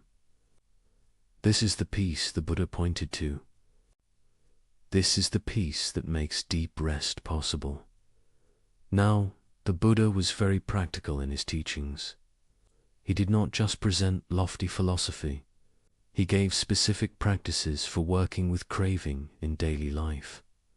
One of these is sense restraint, guarding the sense doors. This means being mindful at the moment of sense contact. When the eye sees a form, when the ear hears a sound, when the mind encounters a thought, we are present with awareness. We observe the feeling tone that arises. We observe the movement toward craving or aversion. And in that observation, we have a choice. We can follow the habitual reaction, or we can simply observe without reacting. This is not suppression. We are not trying to stop feeling from arising. We are not trying to prevent perception. We are simply bringing awareness to the process, observing how craving arises, how it operates, how it leads to further mental proliferation. And in this observation, gradually, craving loses its compulsive quality. We see it happening, and what can be seen has already lost some of its power over us. Another practice is contentment, santuthi. The Buddha praised contentment as great wealth. The contented person is rich, regardless of external circumstances. The discontented person is poor, even with abundance. Contentment is not complacency. It is not giving up on skillful effort or improvement. It is the absence of the constant craving for things to be other than they are. It is the ability to be at peace with what is, even while working skillfully to improve conditions. This contentment is especially relevant to sleep. The mind that is content can rest. The mind that constantly wants things to be different churns endlessly. Contentment does not mean you must like everything about your circumstances. It means you recognize and accept what is, even as you work to address what can be addressed. This acceptance, this lack of internal resistance, creates the conditions for rest. The Buddha also taught about the nutriment of craving, what feeds it, what sustains it. He said that inappropriate attention, ayoniso manasikara, is the nutriment of craving. Inappropriate attention means attending to things in a way that increases craving. For example, focusing on the attractive aspects of something while ignoring the unattractive aspects. Focusing on what you lack rather than what you have. Comparing yourself unfavorably to others. All of this is inappropriate attention. It feeds craving. It makes it stronger. Appropriate attention, yoniso manasikara, is attending to things in a way that decreases craving. Seeing things as they actually are, with all their aspects. Seeing impermanence, seeing unsatisfactoriness, seeing not-self. Reflecting on the danger in what you crave and the benefit in what you resist. This appropriate attention starves craving. It withdraws the nutriment that keeps it alive. You can practice this right now. Notice the thoughts that arise about tomorrow, about your current situation, about yourself. How are you attending to these thoughts? Are you feeding craving or starving it? Are you ruminating in ways that increase dissatisfaction? Or are you observing with clear comprehension that reduces reactivity? The ultimate teaching on craving. Is it cessation nirvana? The Buddha taught that craving can cease completely, utterly, without remainder. This is not temporary suppression.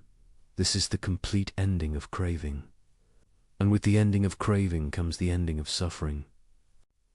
This is nibbana, nirvana, the unconditioned, the deathless, the supreme peace. The cessation of craving is possible because craving is conditioned. It arises due to causes. It is sustained by conditions. When those causes and conditions are removed, it ceases. This is the great hope of the Buddha's teaching. Suffering is not inherent to existence. It is not punishment. It is not fate. It is the result of causes, and those causes can be addressed. As you lie here tonight, you are practicing.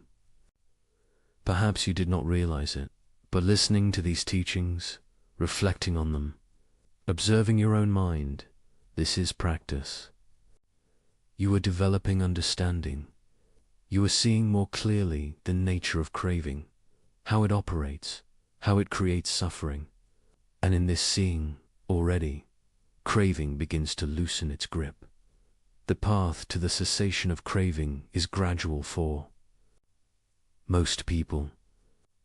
There are sudden breakthroughs, moments of profound insight, but these are built on a foundation of accumulated understanding. Each moment of seeing craving clearly, each moment of not following it, each moment of resting in awareness. Rather than reaching with desire, these moments accumulate. They change the mind. They develop new patterns, wholesome patterns that lead toward peace rather than toward suffering. You need not try to stop craving through will. Simply observe it, see it clearly, understand its nature. And as understanding grows, craving naturally weakens. This is the gentle way, the middle way, the way the Buddha taught. Not violent suppression, not forced denial, but wise understanding leading to natural release. And now, having explored the origin of suffering, having examined how craving arises and operates, we are ready to turn to the most liberating teaching of all. We are ready to explore the third noble truth, the cessation of suffering.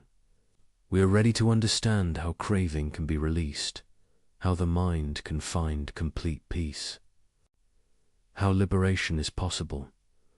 Let us continue this journey into the heart of the Buddha's wisdom. We come now to the third noble truth, nirvana, the cessation of suffering. In the Dhammacopappavan Sutta, the Buddha proclaimed, "This is the noble truth of the cessation of suffering. It is the remainderless fading away and cessation of that same craving, the giving up and relinquishing of it, freedom from it, non-reliance on it. This is the most liberating teaching in all of Buddhism. Suffering can end, not temporarily, not partially, but completely, utterly, finally. The craving that drives suffering can cease. The grasping can release. The mind can find peace so profound that no circumstance can disturb it.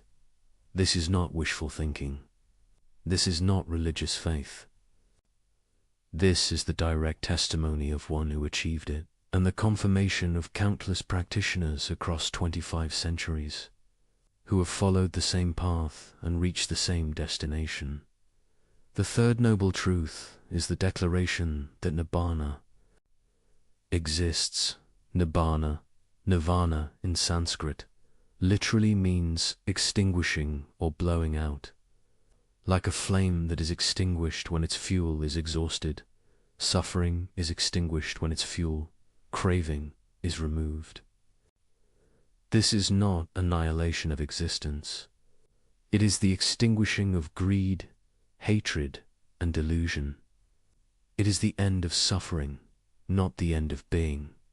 But what does this cessation feel like? How can we understand it? The Buddha used many terms to describe it because it is beyond ordinary language. He called it the unconditioned, the deathless, the supreme peace, the secure, the refuge, the island amidst the flood, the further shore, the end of suffering, the unbinding, the letting go, the freedom, the liberation in the Udana A collection. Of inspired utterances, the Buddha speaks of Nibbana directly.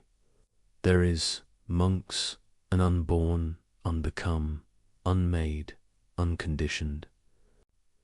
If there were not that unborn, unbecome, unmade, unconditioned, there would be no escape from the born, become, made, conditioned.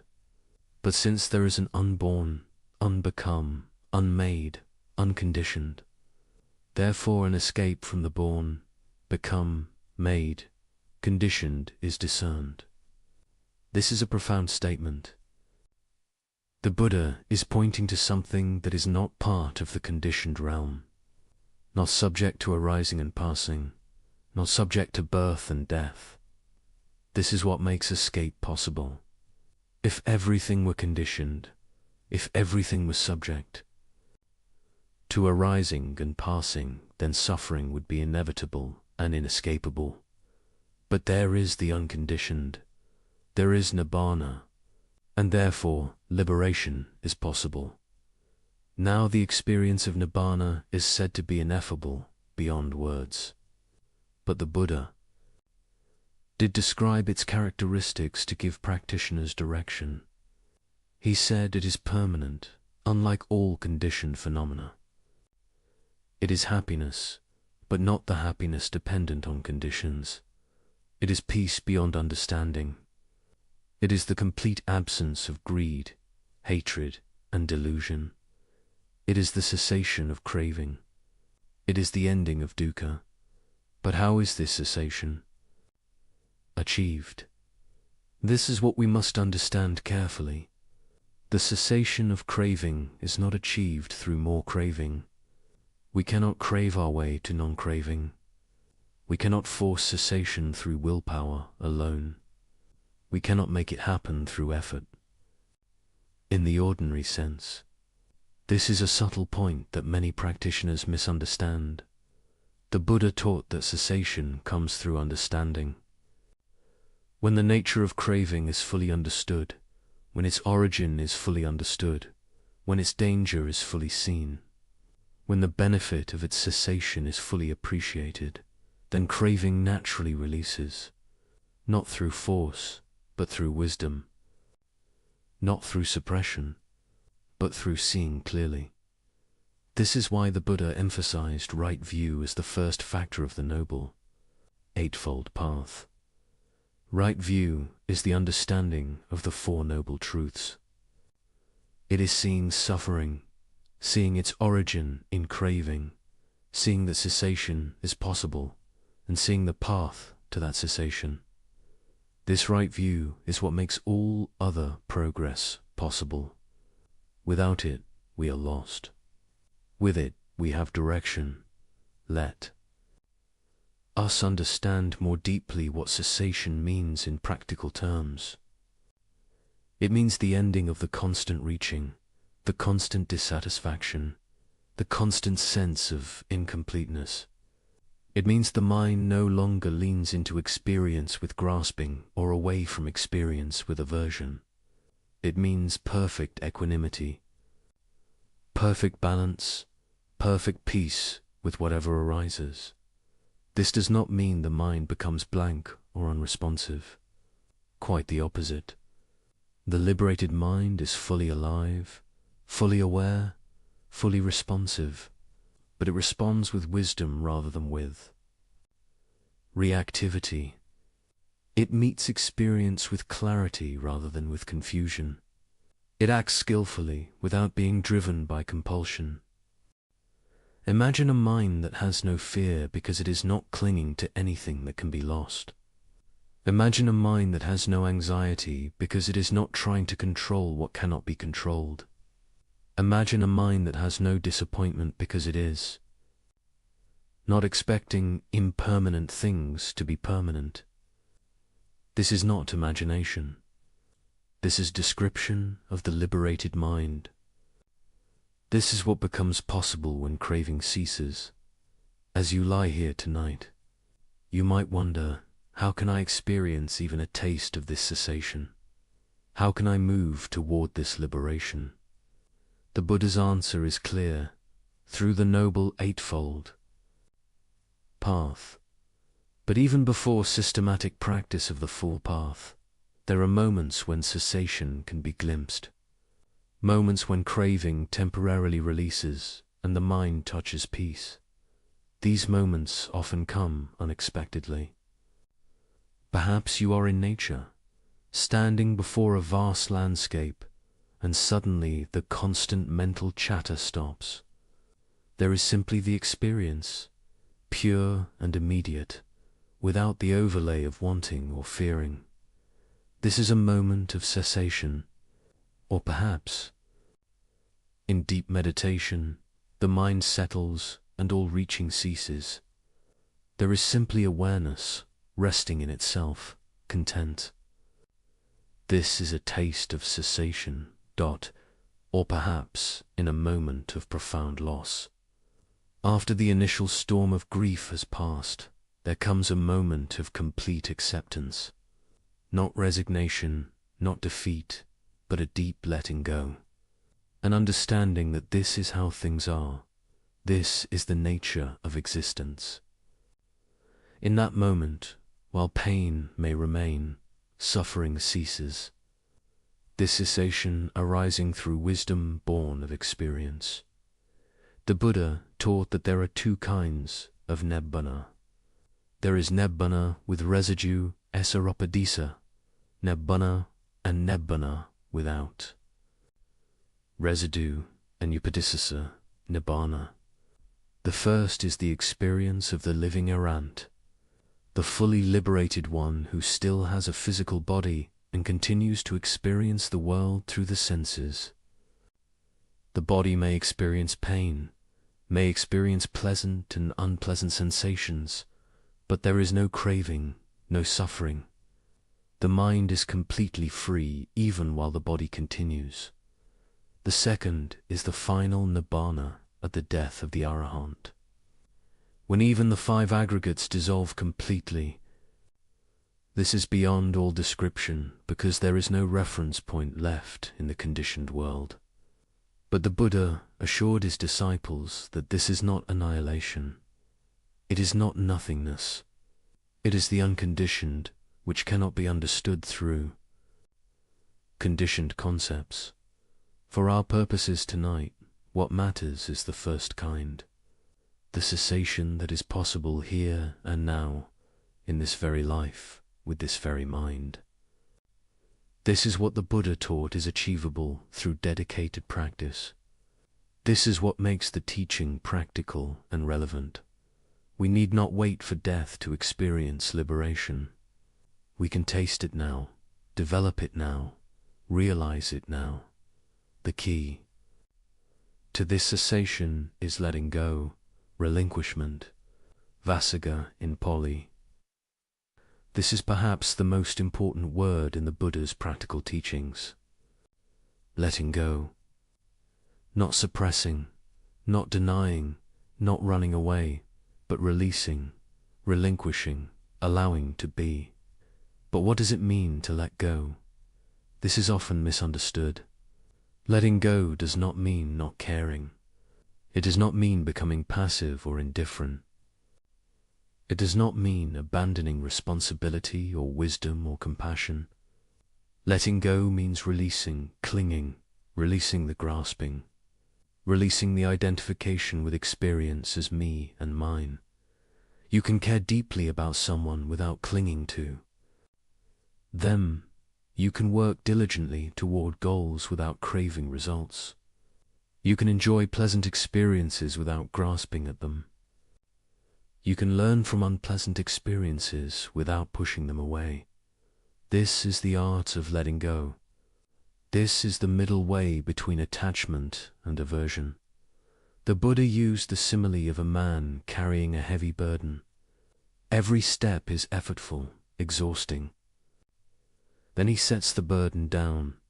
There is immediate relief, immediate ease. This is what letting go feels like. The burden of craving, of constant grasping and pushing, is heavy. When it is released, even momentarily, there is palpable relief. The mind becomes light. The body relaxes. Peace arises naturally. You can experience this right now. Notice where you are holding tension, either in body or mind. Notice where you are resisting what is, where you are wanting things to be different. And just for this moment, experiment with letting go. Not changing anything externally, but internally releasing the clinging, releasing the resistance. Notice what happens. Notice if there is even a small sense of ease, of relief, of peace. This is not magical. This is the natural result of ceasing to create suffering. When we stop the internal war against reality, when we stop demanding that impermanent things be permanent, when we stop trying to control what cannot be controlled, suffering naturally decreases. This is cause and effect. This is the law of dependent origination operating in reverse. When craving ceases, suffering ceases. The Buddha taught specific practices for cultivating this letting go. One is the practice of impermanence contemplation, anakonapassana. This means observing directly, repeatedly, persistently, that all conditioned phenomena are impermanent. Every thought arises and passes. Every sensation appears and disappears. Every emotion comes and goes. Every experience is in constant flux. When impermanence is seen clearly, deeply, repeatedly, clinging naturally weakens. Why grasp at what is already slipping away? Why try to hold on to what is by nature flowing? The mind that truly understands impermanence learns to move with the flow rather than against it. It learns to appreciate each moment as it is, knowing it will not last, and therefore not demanding that it last. Another practice is the contemplation of not-self anattanupassana. This means observing that nowhere in experience can a permanent, unchanging self be found. The body is not self, it is changing. Feelings are not self, they come and go. Perceptions are not self, they are constructed. Mental formations are not self, they are conditioned. Consciousness is not self, it arises and ceases. When not self is understood, the question arises, who is doing the clinging? If there is no permanent self, what is being protected? What is being established? This understanding undermines the very basis of craving. Craving operates on the assumption of a self that needs protecting, satisfying, establishing. When that assumption is seen through, craving loses its foundation. A third practice is the contemplation of suffering, dukkha nupassana. This means observing clearly how suffering arises through clinging and ceases through letting go. Not just believing this intellectually, but seeing it directly in your own experience. Watch how grasping at a pleasant experience creates tension. Watch how resisting an unpleasant experience creates struggle. Watch how letting go brings ease. This direct observation is more powerful than any teaching. When you see for yourself, repeatedly, that clinging causes suffering and letting go brings peace, the mind naturally inclines toward letting go. It is not forced. It is not effortful. It is simply the natural response to clear seeing. There is a story in the Majjhima Nikaya that beautifully illustrates letting go. It is the story of the lute string told by the Buddha to the monk Sona. Sona was a young monk who was practicing with great intensity. He would walk in meditation until his feet bled. He pushed himself relentlessly, thinking that only through extreme effort could he achieve awakening. But despite his heroic efforts, he made no progress. Instead, he became exhausted and discouraged. He began to think perhaps he was not suited for the monastic life. Perhaps he should return to his family, to the wealth he had left behind, and practice as a layperson. The Buddha, through his telepathic powers, knew what Sona was thinking. He appeared to him and asked Sona, "When you were a householder, were you skilled at playing the lute?" Sona confirmed that he was. The Buddha then asked, "When the strings of your lute were too tight, was it in tune and playable?" Sona replied, "No, venerable Sir." "And when the strings were too loose, was it in tune and playable?" "No, venerable Sir." "But when the strings were neither too tight nor too loose, but adjusted to an even pitch, was your lute then in tune and playable?" "Yes, venerable sir." The Buddha then taught, in the same way, Sona, excessive energy leads to restlessness, and insufficient energy leads to laziness. Therefore, Sona, resolve on an even level of energy, find the right pitch for your faculties, and take up your task there. Sona followed this advice. He adjusted his practice, finding the middle way between extreme effort and laxity. Soon after, he achieved full liberation. He became an arahant. This story teaches us about letting go in a profound way.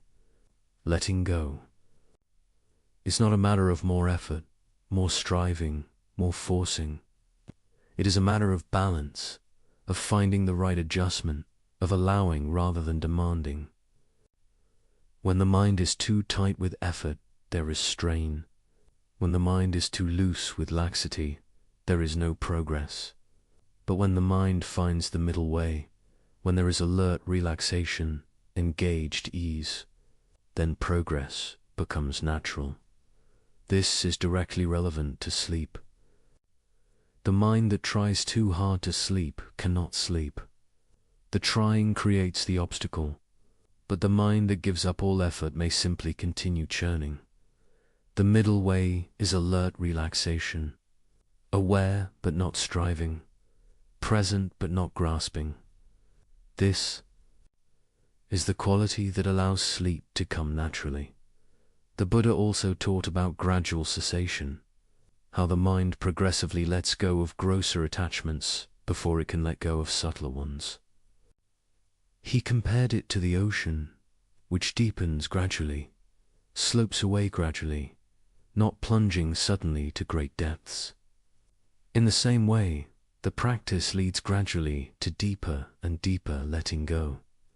First, we let go of gross unwholesome behaviors. We stop harming others. We stop taking what is not given. We stop harmful speech. This is moral conduct sila, the foundation of practice. Without this foundation, the mind is too disturbed, too burdened with remorse and consequence, to progress further. Then we let go of gross hindrances.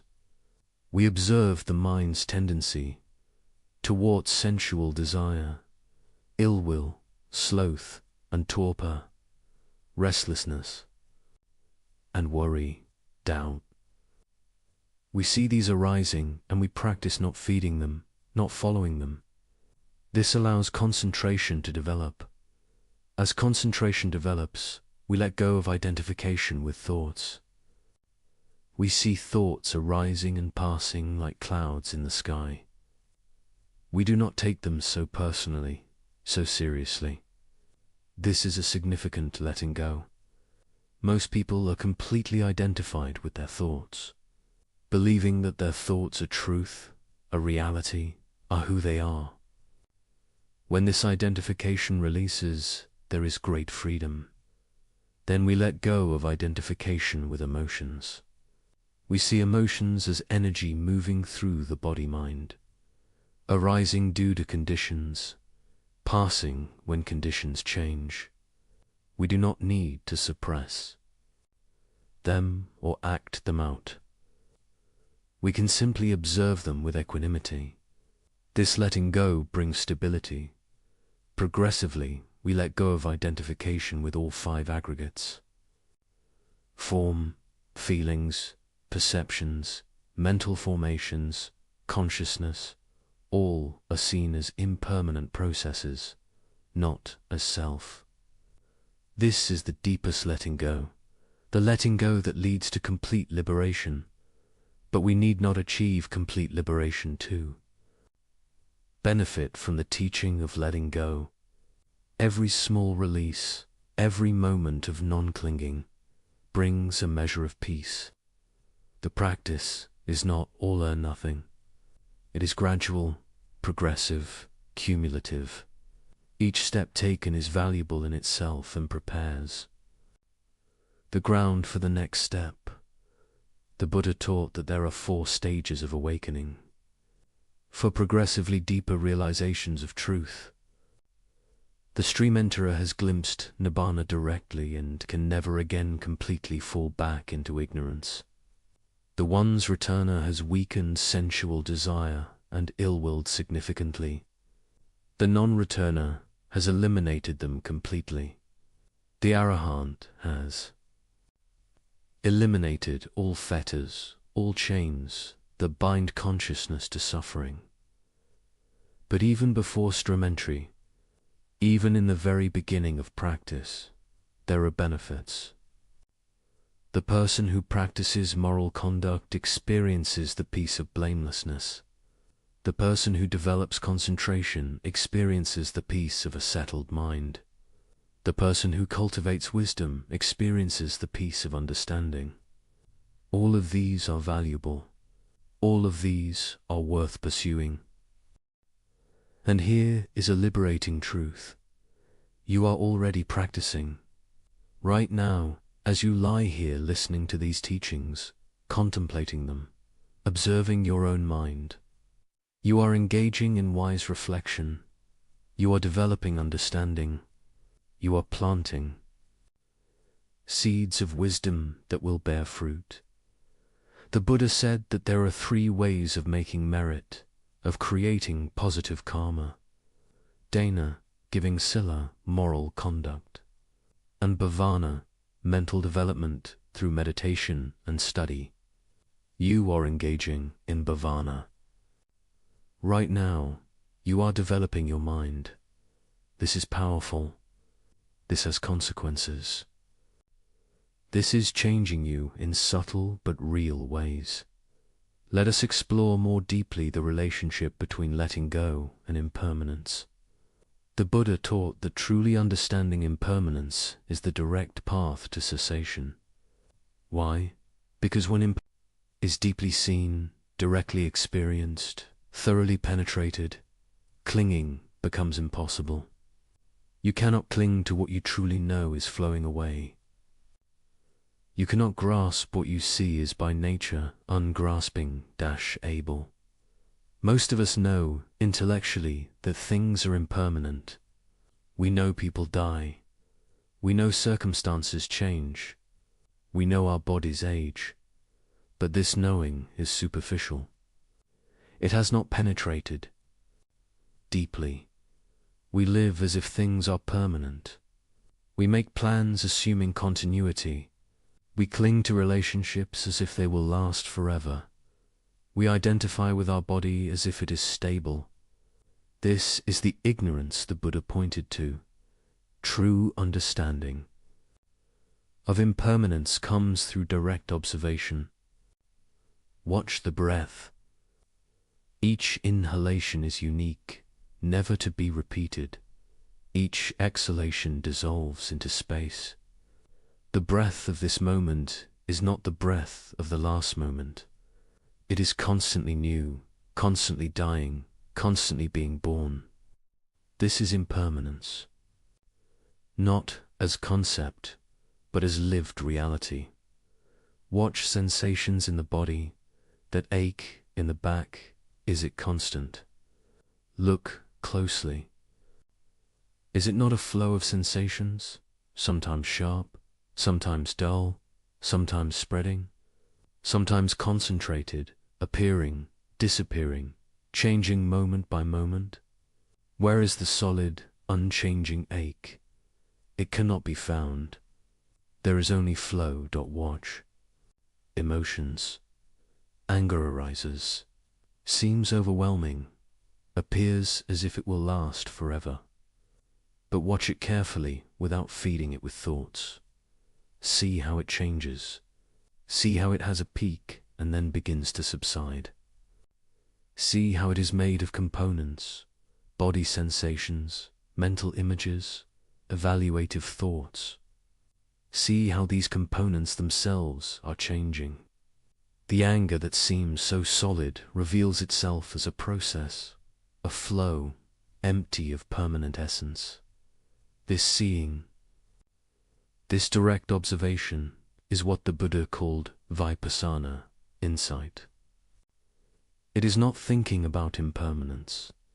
It is seeing it directly, and in seeing it, understanding arises. Not intellectual understanding, but experiential understanding. Understanding that transforms because it changes how we relate to experience. When impermanence is truly seen, three insights naturally follow. First, if all things are impermanent, they cannot provide lasting satisfaction. This is the insight into dukkha, unsatisfactoriness. Second, if all things are impermanent and unsatisfactory when clung to, they are not suitable to be regarded as me or mine. This is the insight into unicita, not self. These three characteristics, impermanence, unsatisfactoriness, and not self, are called the three marks of existence. To see them clearly is to see reality as it is. The Buddha taught a specific meditation for deep insight into impermanence. It is called the contemplation of death, Marananusati. This is not morbid. It is realistic. Death is certain. The time of death is uncertain. This is true for everyone, without exception. Contemplating this focuses the mind wonderfully. What becomes important when death is clearly understood? What attachments seem worth maintaining? What conflicts seem worth perpetuating? Ajahn Chah, a great Thai forest master of the 20th century, used to encourage his students to contemplate death regularly. He would say, if you are not sure whether you are practicing correctly, ask yourself, am I prepared to die right now? If the answer is no, your practice needs adjustment. This is not meant to create fear, but to create urgency, to help us use our time wisely, to encourage letting go of what is not essential. Another practice for cultivating letting go is the practice of generosity, dana. Generosity is literally the practice of letting go. You have something, and you give it away. You release your hold on it. You practice non-clinging in a very concrete way. The Buddha taught that generosity is the foundation of the path. Before people are ready for deeper teachings, they should first practice giving. Why is generosity so important? Because it directly counters greed, one of the three roots of suffering. When you give, you experience that letting go brings happiness. You see that your security does not depend on accumulating and hoarding. You see that there is joy in releasing rather than in grasping. This experiential understanding then carries over into other areas of practice. You can practice generosity of material things, of time, of attention, of presence, of forgiveness. All of these are forms of giving, forms of letting go. All of them create happiness for yourself and others. All of them weaken the grip of craving. The Buddha also taught metta, loving kindness, as a practice that leads toward letting go. When the heart is filled with love, with genuine care for the welfare of others, there is no room for hatred, for ill will, for resentment. Metta is a way of releasing the heart from negative states, allowing it to rest in a positive, wholesome quality. That traditional metta practice involves mentally reciting phrases of well-wishing. May I be happy. May I be healthy. May I be safe. May I live with ease. Then extending these wishes to others, to loved ones, to neutral people, to difficult people, to all beings. This practice softens the heart. It reduces the sense of separation between self and other. It cultivates a quality of openness and care that naturally reduces clinging. As you lie here, you might practice metta for yourself. You might recognize that you deserve kindness, you deserve care, you deserve peace. The mind that is harsh with itself, that judges and criticizes, cannot rest. But the mind that meets itself with friendliness, with compassion, can settle. May you be at peace. May you be free from suffering. May you rest easily. These are not just nice words. They are powerful intentions that shape the quality of mind. Let us return to the central question. How does cessation actually occur? The Buddha described it as the fading away of passion, viraga. Viraga means dispassion, but not in the sense of becoming cold or unfeeling. It means the ending of feverish craving, the cooling of the burning of desire. When passion fades, when craving lessens, when grasping releases, cessation naturally occurs. This fading happens through seeing clearly. When you see the danger in what you crave, when you see the benefit in letting go, when you see the impermanent nature of all objects of craving, passion naturally fades, not through force, but through understanding. The mind that sees clearly loses interest in what it previously craved, not because it suppresses desire, but because it sees the futility of pursuing what cannot satisfy. Think of how you might have craved certain things as a child that you no longer crave as an adult. Perhaps toys, perhaps games, perhaps foods. These cravings do not end through willpower. They ended through growing in understanding, through seeing that these things no longer satisfy in the way you need. This is natural maturation. The spiritual path is the same process, but applied to all cravings, even the subtlest ones. The Buddha compared this process to the ocean gradually evaporating under the heat of the sun. Drop by drop, the ocean decreases. In the same way, moment by moment, through clear seeing, through understanding, through non-engagement with craving, the ocean of suffering gradually evaporates. There may not be a dramatic moment where everything suddenly changes, though such moments do occur for some. More commonly, there is gradual transformation, gradual lightening, gradual peace. This gradual path should encourage us. We need not achieve complete enlightenment in one night. We need only take one step, understand one thing, let go of one clinging. This is enough. This is valuable. This is progress. And each step makes the next step easier. There is a beautiful teaching in the Itavataka, a collection of short discourses. The Buddha says, there are these two kinds of happiness. the happiness of household life and the happiness of renunciation. Of these two, the happiness of renunciation is supreme. There are these two kinds of happiness, the happiness connected to attachment and the happiness not connected to attachment.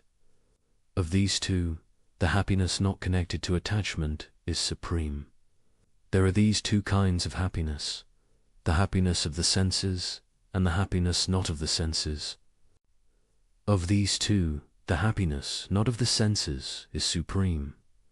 This teaching points to progressive, letting go leading to progressively deeper happiness. We might think that letting go means losing happiness, but the Buddha teaches the opposite. The happiness that comes from letting go is superior to the happiness that comes from grasping. Why? Because it is not dependent on conditions.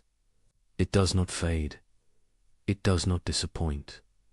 It is the happiness of freedom itself.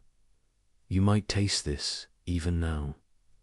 Notice if there is any moment where craving has temporarily ceased, perhaps in a moment of full attention to the present, perhaps in a moment of acceptance of what is.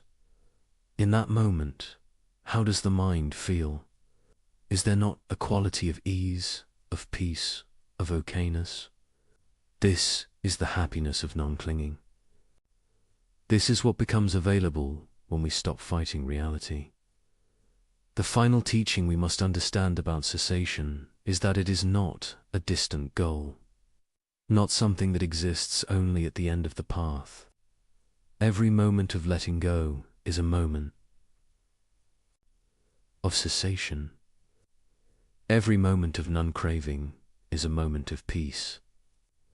The practice is not about achieving some future state. It is about this moment, this breath, this experience, met with wisdom and non-clinging. The Buddha taught about two kinds of release: release through wisdom and release through concentration. Release through wisdom is seeing clearly the three characteristics and thereby letting go of clinging. Release through concentration is the temporary suspension of hindrances through deep meditative absorption. Both are valuable.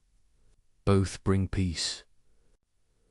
Ultimately, complete liberation requires wisdom, but concentration supports and enables the development of wisdom. As you lie here, you might experience moments of deep concentration naturally arising. The mind settles, becomes absorbed in the teachings, becomes quiet. These are valuable moments. They give the mind rest. They show what is possible. They create faith that peace is achievable. Do not grasp at them. Do not try to force them to continue. Simply appreciate them when they occur and let them go when they pass. This itself is practice of letting go.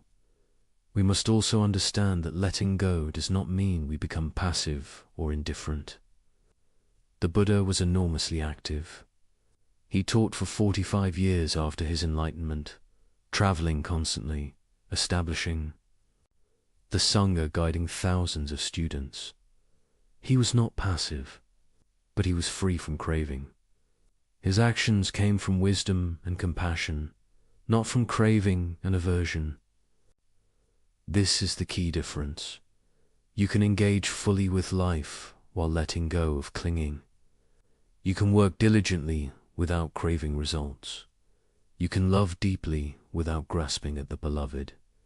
You can care about outcomes without being attached to.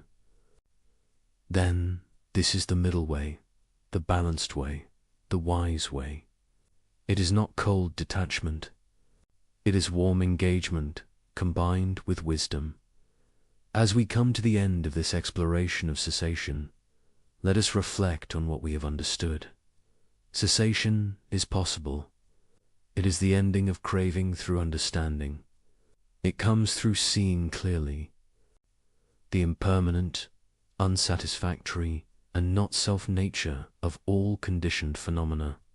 It develops gradually through practice, and it brings happiness that surpasses all conditioned happiness. This is the third noble truth, the truth that gives hope, the truth that motivates practice. Because of this truth, we know that our efforts are not in vain. We know that peace is possible. We know that the suffering we experience is not necessary, not permanent, not inevitable.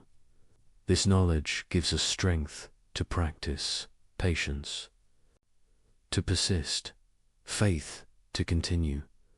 And now, having understood that cessation is possible, having glimpsed what it might mean to let go, we turn to the practical question: how? What is the actual path? What are the specific practices that lead to this? Cessation. This is the fourth noble truth, the truth of the path, the most practical and detailed teaching the Buddha gave. Let us explore this path together, the path that leads from suffering to peace, from bondage to liberation, from ignorance to wisdom. And so we come to the end of this journey through the Buddha's wisdom. We have traveled together through the landscape of suffering and its cessation, through the territory of craving and letting go, through the understanding that transforms. How we meet each moment. Let us rest now in what we have explored. There is no need to hold tightly to any of it. These teachings are not possessions to be grasped. They are signposts pointing to truth, invitations to look more deeply at your own experience. The words will fade, but the understanding they point to can continue to unfold. Remember the essence. Suffering arises from misunderstanding, from relating to experience through the lens of craving and clinging. When we see clearly the impermanent, flowing nature of all things, when we understand that grasping at what cannot be held creates pain, when we learn to meet life with wisdom rather than with compulsive reactivity, suffering naturally decreases. Peace naturally arises. This is not distant philosophy. This is immediate, practical truth. Right now, in this moment, as you lie here, you can practice what we have explored. Simply notice experience as it is. The breath moving in and out. Sensations in the body appearing and disappearing. Thoughts arising and passing like clouds. All of it flowing, changing, empty of permanent essence. And notice your relationship to this flow. Are you fighting against it? Are you wanting it to be different? Or can you, just for this moment, allow it to be exactly as it is? Can you rest in the flow rather than struggling against it? This is the practice. This is the path. This is what leads from agitation to peace. The Buddha taught that we should be like the earth, like water, like fire, like wind. The earth receives all things, pleasant and unpleasant, clean and dirty, without preference, without rejection. Water flows around obstacles, adapting to conditions without resistance. Fire burns all things equally, transforming without attachment. Wind moves through space freely, unobstructed. This is the quality of the awakened mind, receptive, flowing, transforming, free. You need not achieve this perfectly. You need only incline toward it. The mind that inclines toward wisdom, toward letting go, toward understanding, this mind is already on the path, already changing, already moving toward peace. As you settle deeper into rest, know that this is not wasted time.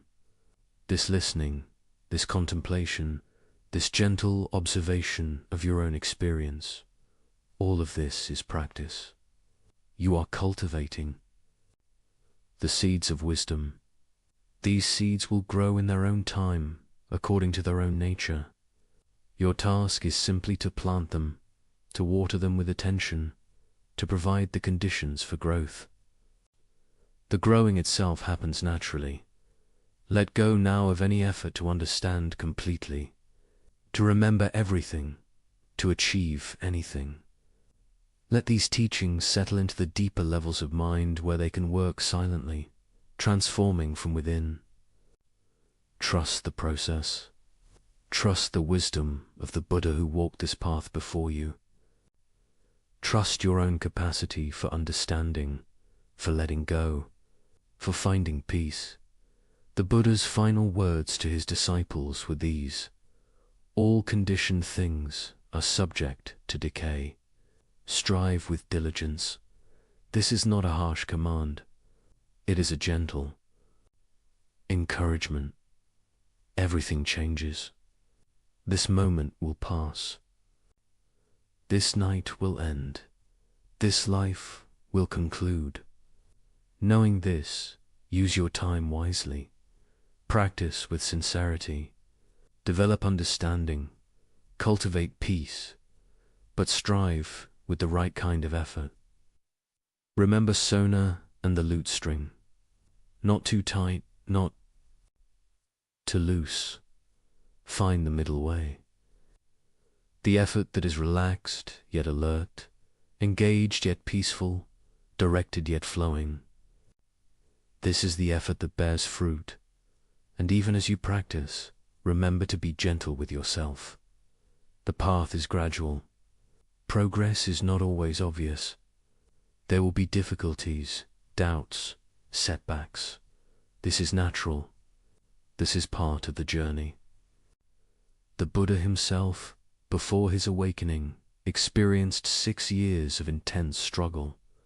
But he persevered, he adjusted his approach, and he found the way. You too will find the way in your own time, according to your own conditions. For now, simply rest. Let the body be at ease. Let the breath flow naturally. Let thoughts come and go without engagement. There is nowhere you need to be, nothing you need to do, nothing you need to become. Just this moment, just this breath, just this awareness. Simple, natural, complete. That wisdom you have touched tonight will continue to work within you. In dreams, in the space between sleeping and waking, in the quiet moments of tomorrow, insights will arise. Understandings will deepen. Peace will grow. Trust this process. It is the nature of wisdom to unfold, to reveal itself progressively, to transform the mind gradually but surely. May you rest in peace. May you awaken with clarity. May you move through your days with the wisdom of impermanence, lighting your path. May you find the freedom that comes from letting go. May you know the happiness that does not depend on conditions. May you be well. May you be at ease. May you be free from suffering. These teachings have been offered by countless awakened beings across the centuries, transmitted from teacher to student in an unbroken lineage of wisdom. You are part of this lineage now. You have received the teachings. You have contemplated them. You have begun to understand. This connects you to all who have walked this path before, and to all who will walk it after. Rest now in this connection. Rest in the timeless truth that the Buddha discovered. Rest in your own capacity for awakening. Rest in the peace that is always available when we stop fighting against reality and learn to flow with it. The Buddha once said, "Peace comes from within. Do not seek it without." This is the final teaching. What you are seeking is not far away. It is not in some future achievement or attainment. It is here, now, in the simple act of letting go, of accepting what is, of resting in awareness itself. So let go now. Release the day that has passed. Release concern for the day to come. Release even these teachings. Let everything settle. Let everything be. And in this letting go, discover what remains when all grasping ceases. Discover the peace that has always been here, waiting beneath the turbulence, waiting beneath the striving, waiting to be recognized. Sleep well, rest deeply, and may the wisdom of the Buddha's teachings bring you lasting peace, now and always. Welcome back, dear friends. Before we begin, let me know where in the world you are watching, and please don't forget to subscribe and like to support the channel. Close your eyes for a moment. In this precise instant, who are you? Not the name your parents gave you, not the job title on your business card, not the accumulation of your past or the projection of your future, but right now, this very second, what is the consciousness experiencing these words? Where does it reside? How did it come to be? And perhaps most mysteriously of all, will it be the same consciousness when you wake tomorrow morning? This question, deceptively simple yet infinitely complex, haunted one man so deeply that his answer would reshape the foundations of civilization itself. His name was John Locke, and tonight, as you settle into the quietness of approaching sleep, we will walk together through the cathedral of thought he constructed, stone by philosophical stone, until we discover something extraordinary. We will find that the questions he asked about consciousness, about identity, about freedom and knowledge, are not merely academic puzzles gathering dust in forgotten books. They are the very questions that pulse beneath every moment of your waking life, and perhaps, as we shall see, even your sleeping one. Picture England in the year 1632. A world balanced on a knife's edge between the old certainties and a dawning age that would question everything. In a small village called Rington in Somerset, a child enters the world who will grow to challenge not just the political order of kingdoms, but the understanding of what it means to be human. This child, John Locke, would become many things in his lifetime. A physician who studied the workings of the human body, a political revolutionary whose ideas were so dangerous he would be forced to flee his homeland, living under an assumed name in foreign exile, an advisor to the powerful who helped shape the course of governments, and above all, a philosopher who asked questions so fundamental that we are still, more than 3 centuries after his death, attempting to answer them. But here is what makes tonight's journey so remarkable. Locke's great insights did not emerge from pure abstraction or ivory tower speculation.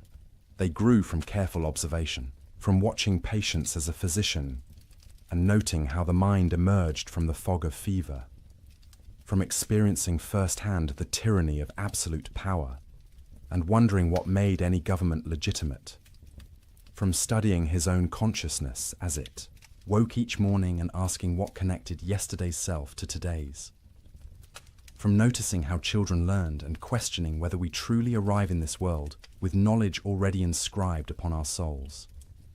The world into which John Locke was born believed it knew the answers to fundamental questions with absolute certainty. The king ruled by divine right, ordained by God himself, and to question this was to question the very architecture of creation. Knowledge was something innate, planted in the soul before birth, waiting only to be remembered. Your station in life, whether peasant or prince, was determined by providence and immutable law. The structure of reality itself seemed fixed, hierarchical, and ultimately beyond human power to alter. And yet, something was stirring. The year before Locke's birth, Galileo had faced the Inquisition for suggesting the Earth moved around the sun.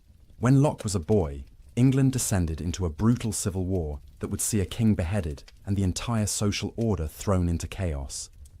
His father, a country lawyer, fought in the parliamentary army against royal absolutism. Young John grew up in a house where the divine right of kings was not an unquestionable truth, but a dangerous lie. He witnessed firsthand how certainty could become tyranny, how unquestioned authority could lead to bloodshed in the streets. These experiences planted seeds in fertile soil. As Locke pursued his education at Oxford, studying first philosophy and then medicine, he encountered the emerging scientific method. He befriended the great chemist Robert Boyle, who taught him to trust observation over ancient texts. He studied the human body with Thomas Sydenham, learning to watch patients carefully rather than impose theoretical systems upon them. He absorbed the revolutionary mathematics of Isaac Newton, who would become a close friend, and slowly, a radical idea began to crystallize in his mind. What if everything we had been taught about human nature was fundamentally wrong? What if we did not arrive in this world with our knowledge, our identities, our social roles already determined? What if the mind at birth was not a repository of innate truths, but something else entirely? Something that would make the structure of society, the legitimacy of government, the very nature of the self, far more fluid and far more interesting than anyone had imagined. This idea was not merely philosophically novel, it was politically explosive. Because if Locke was right, if human beings were not born with predetermined natures and divinely ordained stations, then the entire edifice of absolute monarchy, inherited privilege, and rigid social hierarchy rested on nothing more substantial than old habits and brute force. Kings did not rule because God made them superior beings. Nobles were not naturally fitted to command peasants. Knowledge was not the exclusive province of the learned elite who claimed to possess truths ordinary people could never grasp. The implications were breathtaking and terrifying, and they would eventually force Locke into exile. Suspected of treason, living under the constant threat of assassination, his books published anonymously lest they trace back to him. But tonight, as you rest, we are safe to explore these dangerous ideas together. We can follow Locke's reasoning wherever it leads, watching as a new understanding of human consciousness, identity, and freedom emerges from his careful observations and bold conclusions.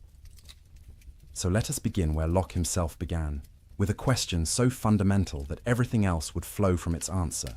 A question about the origin of ideas, the nature of knowledge, and the contents of the human mind. But I must warn you gently. Once you truly understand Locke's answer, once you see what he saw, you may never look at yourself or the world around you quite the same way again.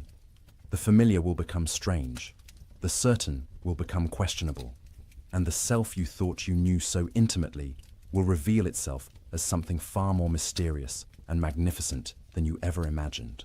The question, put simply, is this: when you think a thought, where did that thought come from? In Locke's time, the prevailing answer seemed obvious to learned scholars. Knowledge, they insisted, was innate.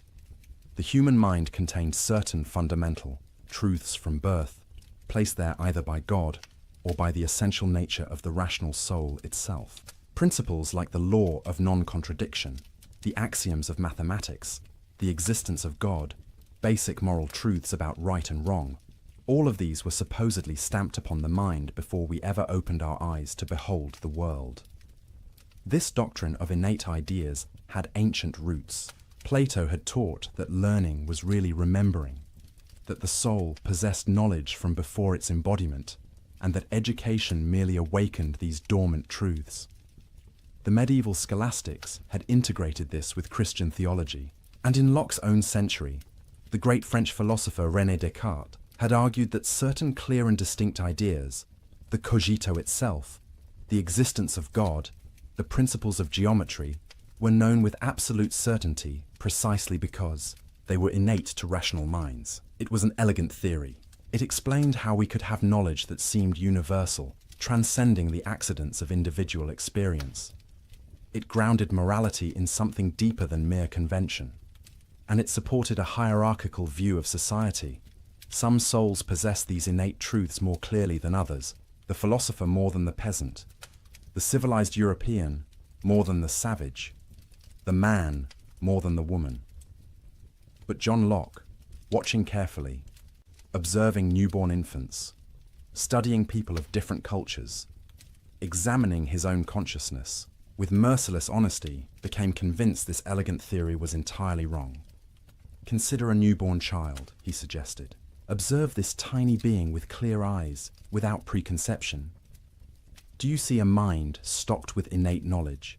Do you see a creature contemplating the law of non-contradiction or the existence of God?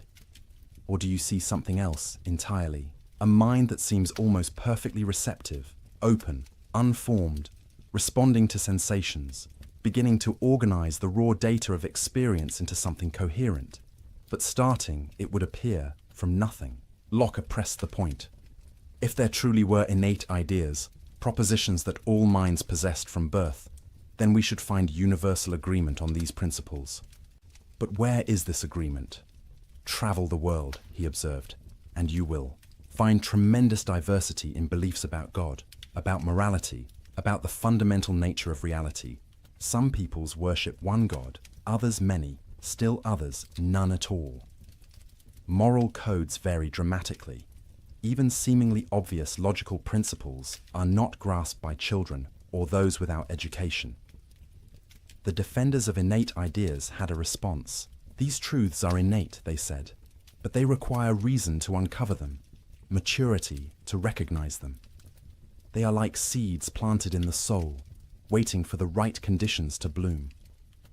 Locke found this answer unsatisfying. If reason is required to discover these supposedly innate ideas, then how are they different from ideas we learn through experience and reasoning? The word innate becomes meaningless. It is like saying hunger is innate, even though a person feels no hunger. Saying the mind possesses knowledge that it does not actually know is a contradiction in terms. And then Locke posed a question that cuts to the heart of the matter. If the soul has innate ideas that it acquired before embodiment, or that are simply part of its essence, why do these ideas never appear in consciousness in their pure original form? Why, when we sleep, do we not dream of these pristine innate truths? Why does the soul, in its supposed retreat during sleep, never light upon these ideas it possessed before experience touched it? Instead, even our most abstract thoughts, even our strangest dreams, seem to be recombinations of things we have encountered in waking life. The tang of the cask, as Locke beautifully put it, marks even our most sublime conceptions. So if knowledge is not innate, where does it come from?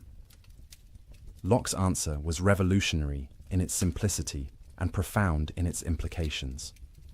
Let us suppose, he wrote, that the mind at birth is like white paper, void of all characters, without any ideas. How then does it come to be furnished? From where does it acquire that vast store of ideas, which the busy and boundless imagination of human beings has painted upon it? The answer: experience. Nothing more and nothing less.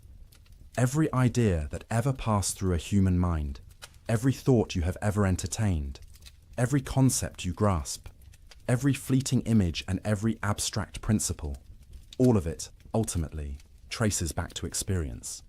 The mind is not like a container filled before birth with treasures. It is like a blank slate, a tabula rasa, as later interpreters would call it, though Locke himself used the metaphor of white paper or an empty cabinet. But what did Locke mean by experience? Here his answer becomes rich and nuanced, revealing the careful observer behind the bold theory. Experience, he explained, comes to us through two channels, two fountains that supply all the materials of knowledge. The first is sensation. This is the most obvious channel. Through our five senses, seeing, hearing, touching, tasting, smelling, the external world impresses itself upon consciousness.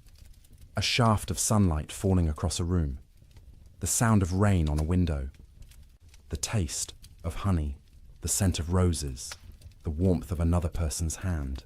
These are simple ideas, the basic building blocks of thought, delivered directly by the senses. They are particular, immediate, undeniable.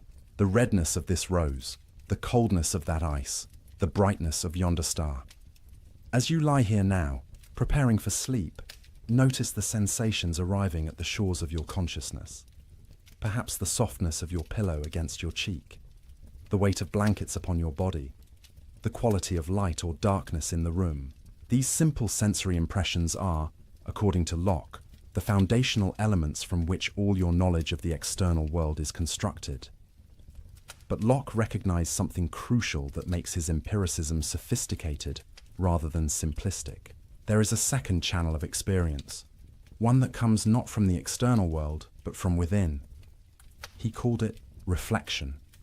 This is the mind's perception of its own operations, the awareness of thinking itself, the recognition of doubting, believing, reasoning, willing, imagining, remembering. These too are experiences, internal experiences, and they give rise to another whole class of ideas. When you are aware that you are thinking about something, that is reflection. When you notice yourself doubting or believing, desiring or fearing, remembering yesterday or imagining tomorrow, these operations of the mind itself become objects of experience. And just as sensation gives us ideas of colors, sounds, and textures, reflection gives us ideas of thought, doubt, belief, and will. This distinction is elegant and important. Locke is not claiming that the mind is purely passive, merely receiving impressions like wax receiving a seal. The mind has active powers. It compares, it combines, it abstracts, it remembers. But, and this is crucial, the materials upon which these powers operate must ultimately come from sensation or reflection. The mind cannot create simple ideas out of nothing. It can only work with what experience provides. Consider the idea of a golden mountain. You have never seen a golden mountain. Perhaps no such thing exists in the world, and yet you can conceive of one easily. How? By combining two simple ideas you have received through experience, the idea of gold, which you know from sensation, and the idea of a mountain, which you likewise know from sensation.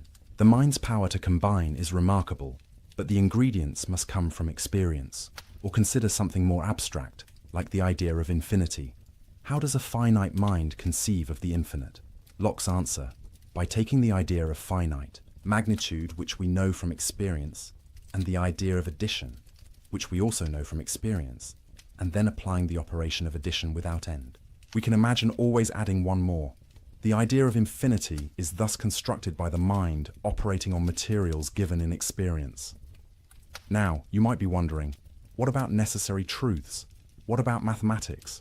Surely 2 + 2 = 4, not because of experience, but because of some innate rational insight. Locke's answer is subtle. The ideas of 2 and 4 are indeed built up from experience, from counting actual objects. But once we have these ideas, we can perceive certain relationships between them that are necessarily true. That 2 + 2 = 4 is a relationship we perceive between our ideas. It is a kind of intuitive knowledge, where we see the connection immediately and certainly. But the ideas themselves still originated in experience. The implications of this seemingly simple theory ripple outward in extraordinary ways. If all ideas come from experience, then the mind you possess right now, with all its contents, its memories, its knowledge, its personality, is the cumulative result of every experience you have ever had. You were not born as you. You became you, written upon gradually by sensation and reflection, day by day, moment by moment, from your first blurry perceptions as an infant to this present instant. And this means something profound about human equality. A peasant and a prince begin with the same blank slate. The differences between them are not innate, not ordained by nature or God, but the result of vastly different experiences, different educations, different opportunities to fill the mind with ideas. Given the same experiences, the same education, there is no reason the peasant could not grasp everything the prince grasps.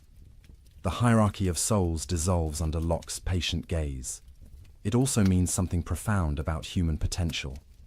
If we are not locked into predetermined natures, if our minds are shaped by experience, then we can be shaped differently. Education becomes not the uncovering of innate truths, but the careful provision of the right experiences. Character becomes not fixed essence, but the result of habits formed through repeated experiences. Reform, improvement, growth, all of these become possible in a way they cannot be if our natures are innate and immutable. and it means something profound about knowledge itself. If all ideas trace back to experience, then knowledge is not the privilege of special souls who grasp innate truths more clearly than others. It is available, at least in principle, to anyone who can receive sensations and engage in reflection. The democratization of knowledge follows from the blank slate. But Locke was too honest an observer to pretend the slate remains blank for long. From our earliest moments, sensations pour in. The mind begins its work of organizing, comparing, remembering. Simple ideas combine into complex ones. Experiences accumulate into habits. Associations form between ideas. And gradually, mysteriously, something emerges that we call the self, which brings us to perhaps the deepest and most personal of all Locke's inquiries. Because once you accept that the mind begins as a blank slate and is furnished by experience, a profound question arises. If you are constantly changing, if new experiences are always being added, if the contents of your mind today are different from what they were yesterday and will be different tomorrow, then what makes you you? What is the principle of continuity that connects the infant you once were, the child you became, the adult you are now, and the older person you will someday be? This question of personal identity captivated Locke, and his answer to it may be his most profound and unsettling contribution to philosophy. But to understand his answer, we must first understand what he was arguing against. The traditional view, inherited from medieval philosophy and still dominant in Locke's time, held that personal identity consisted in the identity of substance. You are the same person over time because you are the same substance over time. For dualists like Descartes, this meant you were the same immaterial soul. For others, it might mean the same living organism. Either way, identity was a matter of being the same thing in a substantial sense. But Locke, with his characteristic empiricism, asked a troubling question. How do you know you are the same soul or substance over time? You have no direct experience of your own soul or substantial self. What you have experience of is consciousness. You are aware of your thoughts, your perceptions, your memories. But do you perceive some underlying substance beneath all of this? Locke suggested you do not, and indeed cannot. Consider dreamless sleep, that mysterious state you may soon enter. When you wake tomorrow morning, how will you know you are the same person who went to sleep tonight? Not because you perceive the same substance, whatever that would mean, but because you will remember going to sleep. Your consciousness tomorrow morning will encompass the memories of your consciousness tonight. This continuity of consciousness, Locke suggested, is what constitutes personal identity. He defined a person as a thinking, intelligent being that has reason and reflection and can consider itself as itself the same thinking thing, in different times and places. And the key to this self-awareness across time is memory. Consciousness, he wrote, as far as it extends, makes the same person. To illustrate this radical idea, Locke proposed thought experiments that still provoke discussion 3 centuries later. Imagine, he suggested, that the soul of a prince, carrying all its memories and consciousness, were to enter the body of a cobbler, a humble shoemaker. Everyone looking at this person would see the cobbler's body. But suppose this body now contained all the memories, all the consciousness of the prince. Who would this person be? The prince or the cobbler? By the substance view, this person would be the cobbler, same body, perhaps same biological organism. But Locke insisted this person would actually be the prince, because personal identity follows consciousness, not substance. Wherever the prince's consciousness goes, there the prince is, regardless of what substance houses that consciousness. Now flip it around. Suppose the cobbler's soul entered the prince's body. Everyone at court would bow to the prince's body. But if this body now contained only the cobbler's memories and consciousness, this person would not be the prince. He would be the cobbler, despite appearances. These thought experiments seem fanciful, and Locke knew they were unlikely ever to occur, but they served a purpose. They clarified that when we care about personal identity, when we worry about whether someone will be held responsible for past actions or rewarded for past virtues. What matters is continuity of consciousness, not identity of substance. This becomes especially clear in cases of memory loss. Suppose a person commits a crime, but then suffers complete amnesia, genuinely losing all memory of the act, and indeed of their entire previous life. Are they still the same person who committed the crime? By the substance view, yes, same body or soul. But by Locke's consciousness view, no. This raises difficult questions about justice and responsibility. Questions Locke acknowledged, but did not fully resolve. The implications are both comforting and unsettling. Comforting because they suggest personal identity is not a mysterious, metaphysical fact about substances you cannot perceive, but something grounded in the very experience of consciousness you know intimately. Your identity is constituted by your memories, your sense of continuity, your ability to recognize yourself across time, but unsettling because this makes identity more fragile than we might like. What happens if memories are lost? What happens in cases of divided consciousness, like split-brain patients modern neuroscience has discovered? What about false memories, where you remember something that never actually happened? If identity is constituted by consciousness and memory, then identity can be disrupted, fragmented, even multiplied in ways the substance view never allowed. Locke also made a subtle but important distinction between the identity of a man and the identity of a person. The identity of a man, meaning the human organism, might continue even if personal identity is interrupted. Someone in a permanent coma is still the same living human organism, the same man, but perhaps not the same person if consciousness is utterly gone. And conversely, personal identity might in principle continue even if the underlying substance changed, as in the prince and cobbler example. This distinction has profound implications for questions about the afterlife, a topic of great concern in Locke's religious age. Many of his contemporaries worried, how can there be resurrection of the body if the body decays and its matter disperses? Locke's answer offered a kind of reassurance. What matters for the resurrection is not that the exact same matter be reassembled, but that the same consciousness continue. God could, in principle, provide a new body for the same person, as long as consciousness persists. But the deepest implication of Locke's view is this: you are not a thing that has experiences.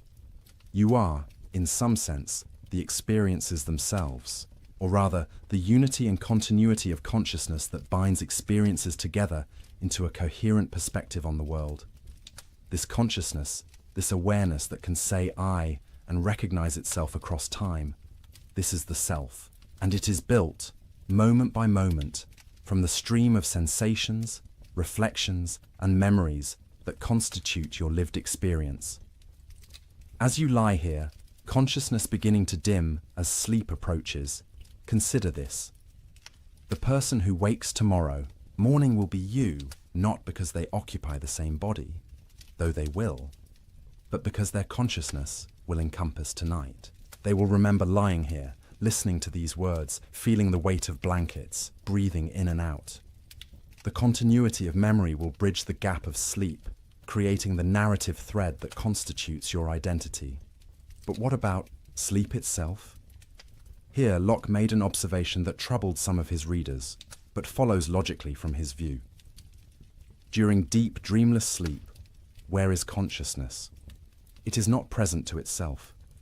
You are not aware of being asleep while you are in that state, so in what sense are you a person during dreamless sleep? Locke's answer, carefully worded, is that personal identity is interrupted during such times. The sleeping person is the same man, the same human organism, but perhaps not in the fullest sense, the same person, since consciousness has ceased. This might seem troubling, but there is something rather beautiful about it. It means that sleep is a kind of small death, a genuine discontinuity in personal existence. And waking is a kind of resurrection, a renewal of the self. Every morning, consciousness returns, memory bridges the gap, and you become yourself again. The self is not a permanent, substantial thing, but an ongoing achievement, a continuity created by consciousness rather than a metaphysical given. And this brings us to Locke's political philosophy, because the same empiricist approach, the same careful observation of human nature, the same willingness to question received wisdom, led him to revolutionary conclusions about the legitimate basis of government, the nature of rights, and the proper relationship between individuals and authority. If Locke's epistemology erased the boundary between noble and common minds, his political philosophy erased the boundary between divine right and mere force. To understand the radical nature of Locke's political thought, we must first understand what he was arguing against. The political orthodoxy of his time, the view that legitimized absolute monarchy and made questioning royal authority tantamount to blasphemy, was the doctrine of the divine right of kings. This doctrine held that political authority descended from God through an unbroken chain. God had appointed Adam as sovereign over creation. This sovereignty passed to Adam's heirs, and through various genealogical paths descended to the monarchs of Locke's day. The king was God's lieutenant on earth, and obedience to the king was obedience to God. To resist the king was to resist the divine order itself. This was not a fringe view, but the official position of the English monarchy and the established church. A book titled Patriarcha, written by Robert Filmer, laid out this case systematically. Filmer argued that children are born into subjection to their fathers, and fathers hold absolute authority over their children. This paternal authority, originating with Adam, had been inherited by kings. Subjects were literally the children of their monarchs, owing the same absolute obedience children owe fathers. Against this towering edifice of divine right, inherited authority, and paternal power, John Locke proposed a simple, devastating question. Where is the evidence? How do we know, he asked, that political authority descends from Adam? Even if we grant that Adam had some kind of dominion over the earth, a large concession, how do we trace this authority through all the generations to any particular living monarch? The genealogies are lost in the mists of time. Multiple claimants could assert descent from Adam. The whole system collapses into arbitrary assertion backed by nothing more than force. But Locke did not stop with this historical argument. He made a more fundamental point. Even if we could trace unbroken descent from Adam, even if we knew with certainty who Adam's rightful heir was, this would not establish political obligation. Because paternal power is not, and never was, absolute. And even if it were, political authority is not the same as paternal authority. What, then, is the true basis of political obligation? What makes a government legitimate? What gives anyone the right to command another person to obey? Locke's answer began with a thought experiment, a device borrowed from earlier political philosophers, but deployed by Locke with devastating effect. Imagine, he wrote, human beings in a state of nature before any government exists.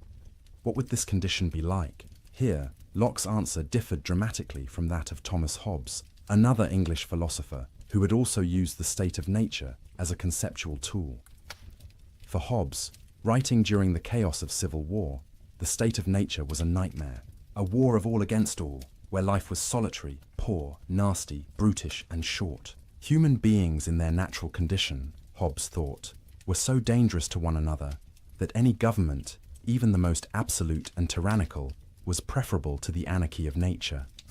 But Locke, observing human nature more optimistically, saw things differently. The state of nature, he argued, was not a state of war, but a state of perfect freedom and equality. In this natural condition, all persons are equal in the sense that no one has natural authority over anyone else. No one is born to command, no one born to obey. Each person has the right to order their own actions, dispose of their possessions, and live as they see fit, without asking permission from anyone. But, and this is crucial, the state of nature is not a state of license. Freedom does not mean you can do whatever you want. Even in the absence of human government, Locke argued, there is law, natural law, which binds all rational beings.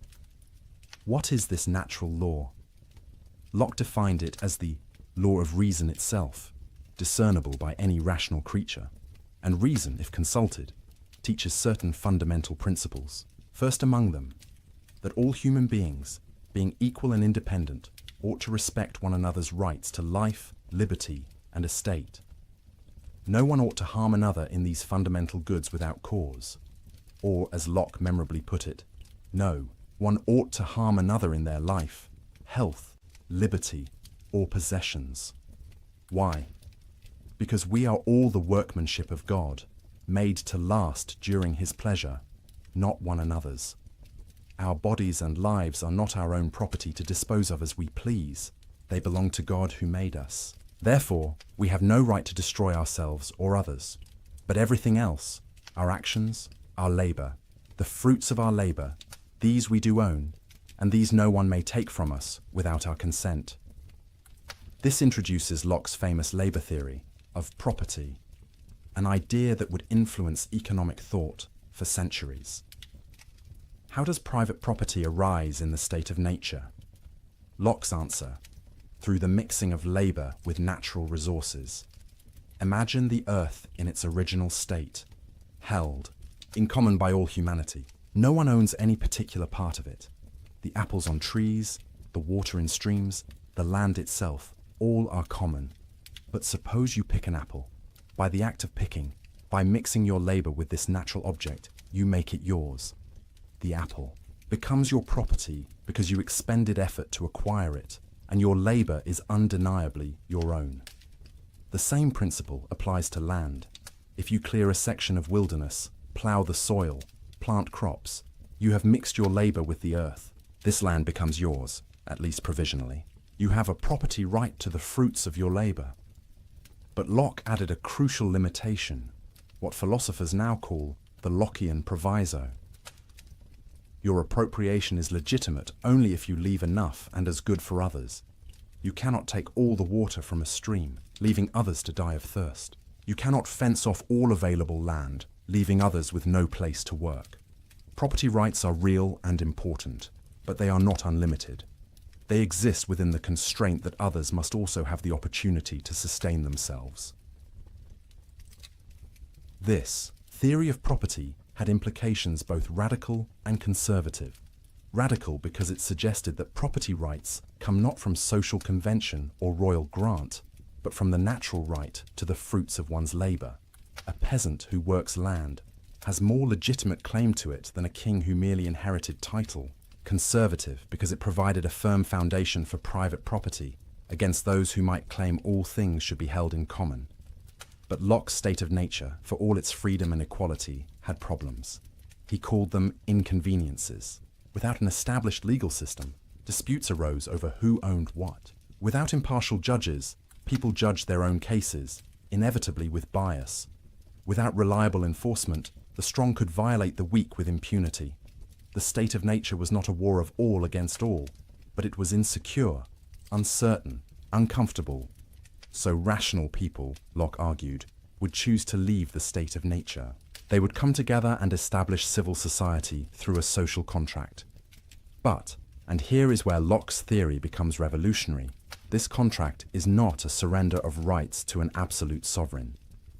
It is a conditional grant of limited powers to a government whose sole purpose is to better secure the very rights people possessed in the state of nature. Think about what this means. Government exists to protect life, liberty, and property. These rights precede government. They are natural rights, possessed by virtue of being human, not granted by any political authority. Government is therefore a tool, a mechanism, for securing rights more effectively, and it is legitimate only insofar as it serves this purpose. The authority of government comes from the consent of the governed. This is the heart of the social contract. By consenting, explicitly or tacitly, to be part of a civil society, people agree to abide by the decisions of the majority, to follow established laws, to submit disputes to impartial judges, rather than taking justice into their own hands. But this consent is conditional. It assumes the government will fulfill its purpose of protecting rights. And here, Locke made an argument that would echo through history. When a government systematically violates the rights it was established to protect, when it becomes destructive, of the ends for which it was formed, the people have a right to alter or abolish it.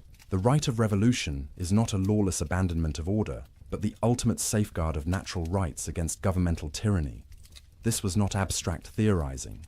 Locke wrote his 2 treatises on government during the crisis that would lead to the overthrow of King James II in 1688, the event known as the Glorious Revolution. His arguments provided intellectual justification for resisting a monarch who had overstepped his legitimate authority, and they would be taken up again nearly a century later by American colonists arguing that King George III had violated their natural rights, justifying revolution and the establishment of a new form of government. But Locke's political philosophy was not merely negative, not merely about limiting government and justifying resistance. He had positive things to say about how legitimate government should be structured. First, government should be divided into separate powers. The legislative power, the authority to make laws, should reside in a representative body, ideally elected by the people or at least by property-owning citizens. This legislature should be supreme, the voice of the people themselves establishing the rules under which society operates. But legislative power should be limited. It cannot be arbitrary. Laws must be general, known in advance, applied equally, to all. The legislature cannot simply take property without consent, cannot rule by decree, cannot delegate its authority to a dictator. It is bound by natural law and by the trust placed in it by the people. Second, there should be an executive power responsible for enforcing laws and conducting foreign policy. This executive should be strong enough to act decisively, but ultimately subordinate to the legislature, since the legislature represents the people more directly. Third, there should be independent judges to settle disputes according to established law. The rule of law, not the rule of men, should govern society. This separation and balancing of powers, this insistence on rule of law, this recognition that government authority is limited and conditional, these ideas would deeply influence the architects of the American Constitution. When James Madison designed a system of checks and balances, when Thomas Jefferson wrote that governments derive their just powers from the consent of the governed, when the Declaration of Independence asserted the right of revolution against tyranny, they were walking paths John Locke had blazed. But perhaps most revolutionary was Locke's argument for religious toleration. In an age when religious uniformity was enforced by law, when dissenters faced persecution, when wars were fought over questions of faith, Locke argued that government had no business dictating religious belief. Why? Because belief cannot be compelled. The mind cannot be forced to accept something as true merely because government commands it. Faith, if it is genuine, must be free. A coerced belief is no belief at all, merely an external conformity masking inner dissent. Moreover, the purpose of government is to protect life, liberty, and property in this world. The salvation of souls is not within its jurisdiction. Church and state have different domains and different means. The church operates through persuasion and teaching. The state operates through law and force. To mix these is to corrupt both. Therefore, Locke argued, civil authority should tolerate diverse religious beliefs.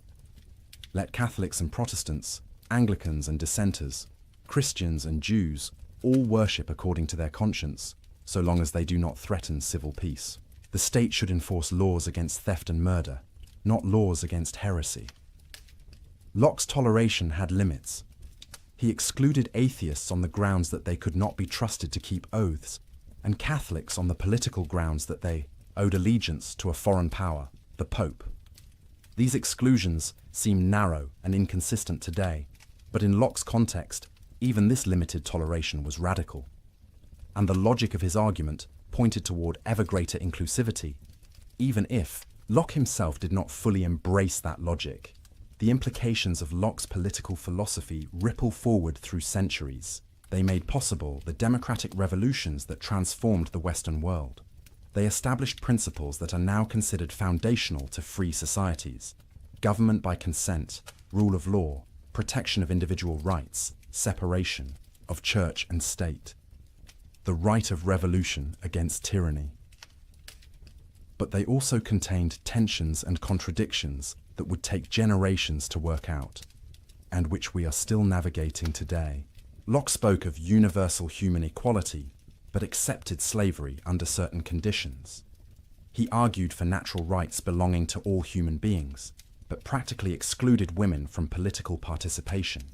He defended property rights, but owned shares in colonial enterprises that dispossessed indigenous peoples. The gap between his universal principles and his particular prejudices reveals the human limitations even of great thinkers. Yet the principles themselves, once articulated, have a logic that pushes beyond the limitations of their author. If all human beings possess natural rights to life, liberty, and property by virtue of being human, then this must include enslaved Africans, indigenous Americans, women, the poor, everyone. Later thinkers would deploy Lockean arguments to expand the circle of rights, to challenge slavery, to demand women's suffrage, to fight for civil rights. The architecture Locke built could house more than he perhaps intended. Now, let us return to Locke's epistemology, his theory of knowledge, because there is more depth here than we have yet explored. For Locke was not content simply to say all knowledge comes from experience. He wanted to understand the nature of knowledge itself, its limits and possibilities, with careful precision. Locke distinguished between different kinds of ideas based on their relationship to the world. Some ideas, he argued, genuinely resemble qualities in objects themselves. Others are merely the mind's response to certain physical configurations, not resembling anything in the external world. He called the first kind primary qualities. These include solidity, extension, figure, motion, and number. A ball is genuinely round, genuinely in motion, genuinely possesses a certain size and mass. These qualities belong to the object itself and would exist even if no mind perceived them. But then there are secondary qualities: color, taste, smell, sound, warmth. These, Locke argued, do not really exist in objects themselves in the way they appear to us. Color is not in the rose, but is the effect the rose's physical structure has on our visual system. Sweetness is not in the honey, but is the sensation honey produces in our taste organs. The warmth you feel is not in the fire itself, which is merely rapidly moving particles, but is the effect of those particles on your nervous system. This distinction might seem technical, but it has profound implications. It means the world as it exists independently of perception is quite different from the world as we experience it. The universe of pure physics, Locke suggested, is colorless, soundless, odorless, a realm of particles in motion with various sizes, shapes, and speeds. All the richness of sensory experience, the redness of red, the sweetness of sweet, the warmth of warmth, these are contributions of the perceiving mind. Does this make secondary qualities less real? Not exactly. They are real experiences, real qualities of our perceptual states. But they do not resemble anything in the external world in the way primary qualities do. And this means that our experience, while caused by the external world, is not a perfect mirror of it. This leads to a sobering recognition of the limits of human knowledge. We can know that external objects exist and affect us. We can know their primary qualities through careful observation and measurement. But our access to the ultimate nature of things, to the real essences of substances, is severely limited. Locke distinguished between nominal essences and real essences. The nominal essence of something is the set of observable properties by which we classify it. The nominal essence of gold, for example, might be yellowish metal, heavy, malleable, doesn't rust. These are the properties we use to identify gold and distinguish it from other substances. But the real essence of gold, its ultimate constitution, the internal structure that explains why it has these observable properties, this we do not know. We can study gold carefully, measure its properties precisely, even uncover some aspects of its internal structure with advanced instruments. But Locke believed there would always be a gap between our classificatory schemes and the true essences of things. This epistemological humility was characteristic of Locke. He insisted that we acknowledge the limits of human understanding rather than pretending to certainty we do not possess. And he suggested we should be content with the degree of knowledge we can attain, which, while imperfect, is sufficient for the practical purposes of human life. Locke distinguished 3 degrees of knowledge, ranked by their certainty. The highest is intuitive knowledge, where we perceive the agreement or disagreement between ideas immediately, without need for proof, that you exist, that a circle is not a square, that 3 is more than 2. These you know intuitively, directly, certainly. The second degree is demonstrative knowledge, where we perceive the agreement or disagreement between ideas through intermediate steps of reasoning. Mathematical proofs exemplify this. We do not see immediately that the angles of a triangle equal 2 right angles, but we can demonstrate it through a series of steps, each of which is intuitively certain. The third and lowest degree is sensitive knowledge, knowledge of the existence of particular external objects. That this flower exists here and now, that this sound is occurring, we know through sensation. But this knowledge lacks the complete certainty of intuition or demonstration. We might be deceived by dreams or hallucinations. Still, the evidence is strong enough for practical purposes. We can be reasonably certain of the existence of objects we currently perceive. What about everything else, the vast realm of beliefs about things we do not currently perceive or cannot demonstrate? Here Locke introduced the concept of probability. Most of our beliefs are not knowledge in the strict sense, but probable judgments based on evidence. The sun will rise tomorrow. Paris is the capital of France. Bread nourishes. These are highly probable beliefs, but they lack the absolute certainty of intuition or demonstration. This means we should proportion our assent to the evidence. Where evidence is strong, believe strongly. Where evidence is weak, believe tentatively, and be willing to revise beliefs when new evidence emerges. This scientific attitude, this intellectual humility, combined with confidence in reason and observation, was central to Locke's vision of human knowledge. Locke also devoted considerable attention to language, recognizing that words are essential to thought, but also a frequent source of confusion and error. Words, he argued, stand for ideas in the mind of the person using them. Communication works when my words call up in your mind ideas similar to those in mine. But this process is imperfect. Words can be vague, ambiguous, used inconsistently. Much of human disagreement, Locke thought, stems from linguistic confusion rather than genuine differences of opinion. People use the same words to mean different things, or different words to mean the same thing, and waste time in fruitless debate. If we would only define our terms clearly, many disputes would dissolve. This concern with language led Locke to offer recommendations for clear thinking and communication. Define your terms explicitly. Use words consistently. Distinguish between different senses of the same word. Don't assume others mean by a word exactly what you mean. These may seem like common sense, but Locke observed that people violate these principles constantly, leading to endless confusion. As you settle deeper into rest, consider how Locke's epistemology offers a kind of peace. We need not pretend to certainty we do not possess.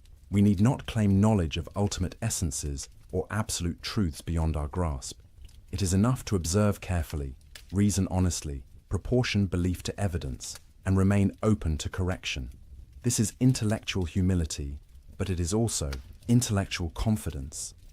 Confidence that this modest, empirical approach can yield genuine knowledge, sufficient for human flourishing. And Locke's own life exemplified this balance of humility and confidence. He had worked as a physician, carefully observing symptoms, trying treatments, noting what worked and what did not, never pretending to complete understanding of the body's mysteries, but accumulating practical knowledge that could heal.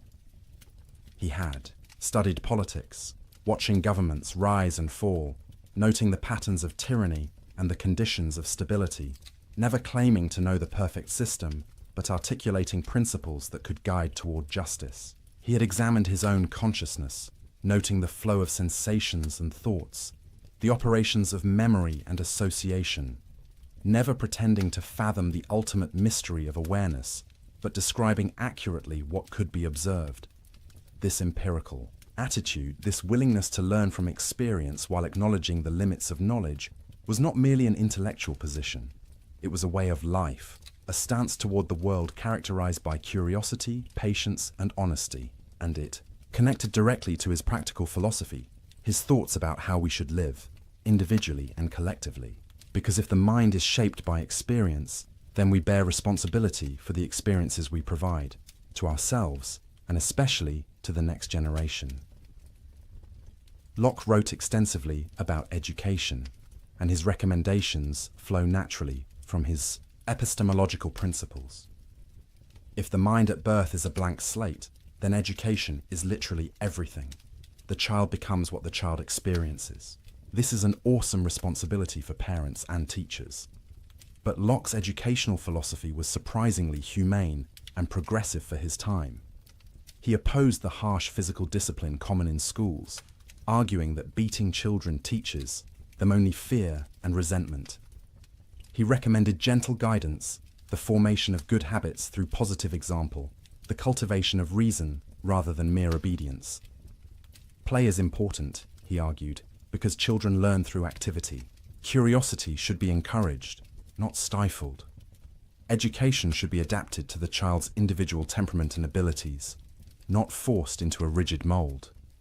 The goal is to form character, to develop judgment and self-discipline, to prepare the child for the responsibilities of adult life in a free society. Locke also emphasized physical education and health. A sound mind in a sound body, he believed. Children should spend time outdoors, should develop physical skills and stamina, should learn to endure some discomfort without complaint. But this toughening should be balanced with genuine care and affection. And education should be practical as well as theoretical. Learn useful skills. Study the world around you. Don't just memorize ancient texts. Observe nature directly. This emphasis on practical, experiential learning would influence educational reformers for centuries. Locke's economic thought also reflected his broader philosophical commitments. He was an advocate of what we might call economic liberalism, though that term would come later. He believed in the right to private property, as we have seen, grounded in the labor theory of value.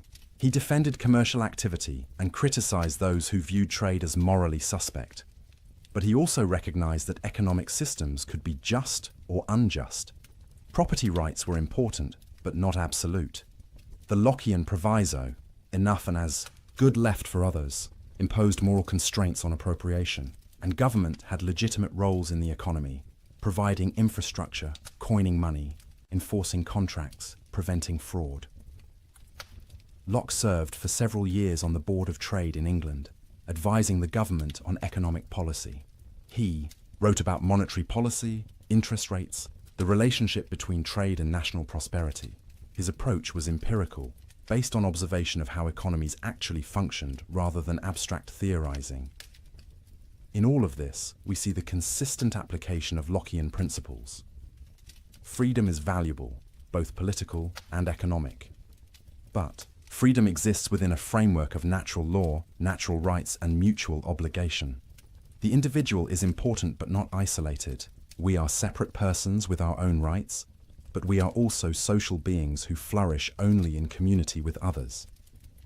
Locke's relationship with religion is complex and fascinating, revealing both the depth of his faith and his willingness to subject even religious matters to rational scrutiny.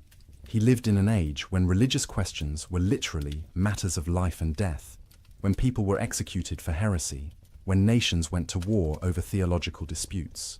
Yet Locke sought a middle path between religious fanaticism and irreligious skepticism. He wrote a book titled The Reasonableness of Christianity, arguing that Christian faith was compatible with reason, indeed supported by it. The essential doctrines of Christianity, he claimed, were few and simple. Believe that Jesus is the Messiah. Live a moral life according to his teachings.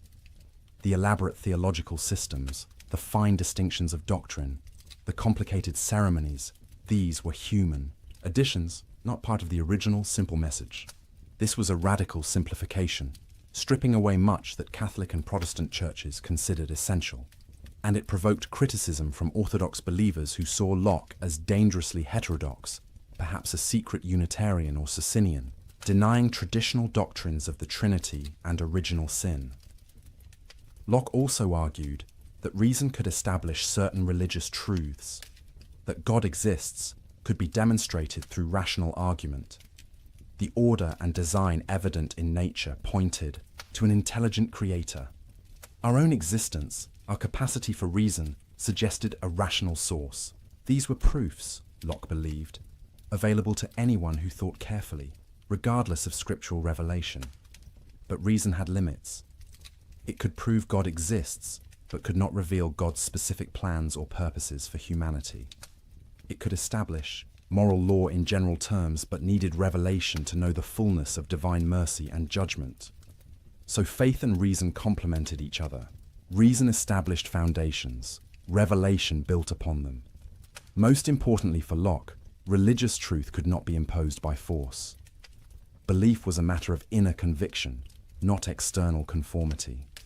The state had no right to dictate religious belief, only to maintain civil peace. And different religious communities should tolerate one another, recognizing that sincere people could interpret Scripture differently, that God alone knew human hearts, that compulsion produced only hypocrisy, never genuine faith. This toleration, argument as we have seen, had limits Locke himself placed on it. But the logic pointed toward ever greater inclusivity, and it helped establish a framework for peaceful religious pluralism that has become essential to modern liberal democracies. Locke's own spiritual life seems to have been serious and sincere, if unconventional by the standards of his time. He read Scripture carefully, took theology seriously, believed in providence and divine judgment. But he rejected claims to special revelation, miracles reported by others, any truth that contradicted reason. His religion was rational, moral, and intensely personal rather than institutional.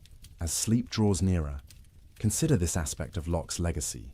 He showed that you could question authority, including religious authority, while maintaining faith. You could subject beliefs to rational scrutiny without abandoning the search for meaning and transcendence. You could live in a world of natural law without losing wonder at the mystery of existence.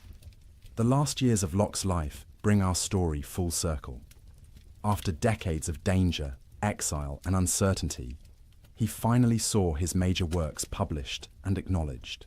The essay concerning human understanding, the two treatises on government, the letter concerning toleration, all appeared in print, some anonymously, others with his name attached. He became a respected figure, sought out by younger thinkers, consulted by government officials. He lived quietly with friends, continuing to read and write despite declining health. He corresponded with Newton about philosophy and theology.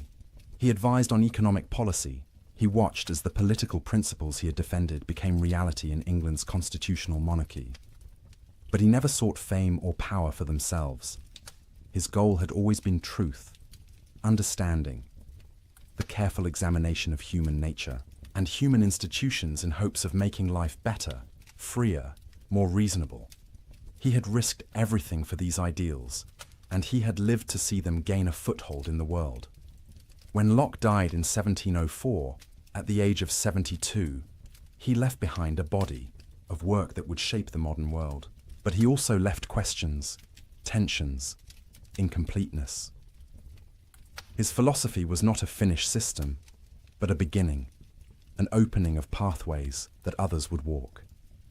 And they came, those others, building on Locke's foundations, criticizing his assumptions, developing his insights, pushing his principles to conclusions he had not reached.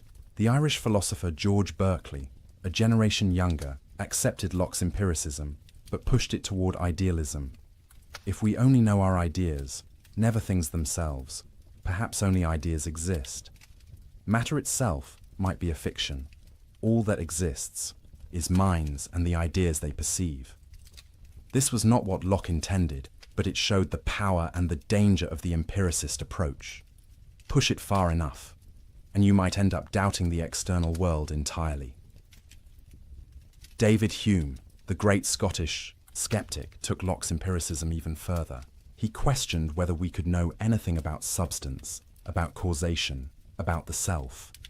All we ever encounter, Hume argued, are impressions and ideas. We never experience substance, only bundles of qualities. We never experience causal, necessity, only constant conjunction. We never experience a unified self, only a stream of perceptions. Locke had been too conservative, too willing to assume things beyond experience. These critiques revealed both the fertility and the fragility of Locke's philosophy. The blank slate, the empiricism, the focus on experience, all of this was enormously influential.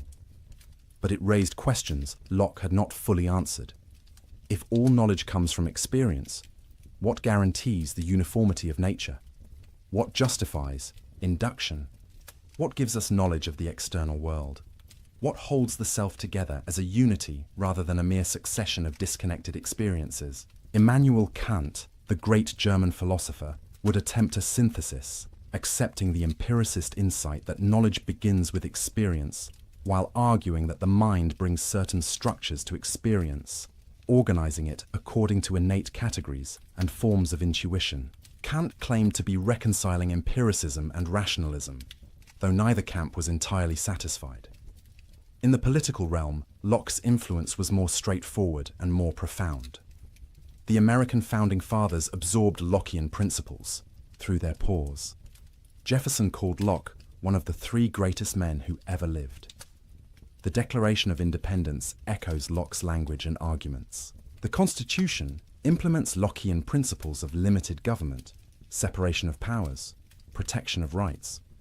The French revolutionaries also invoked Lockean ideas, though with less success at implementation.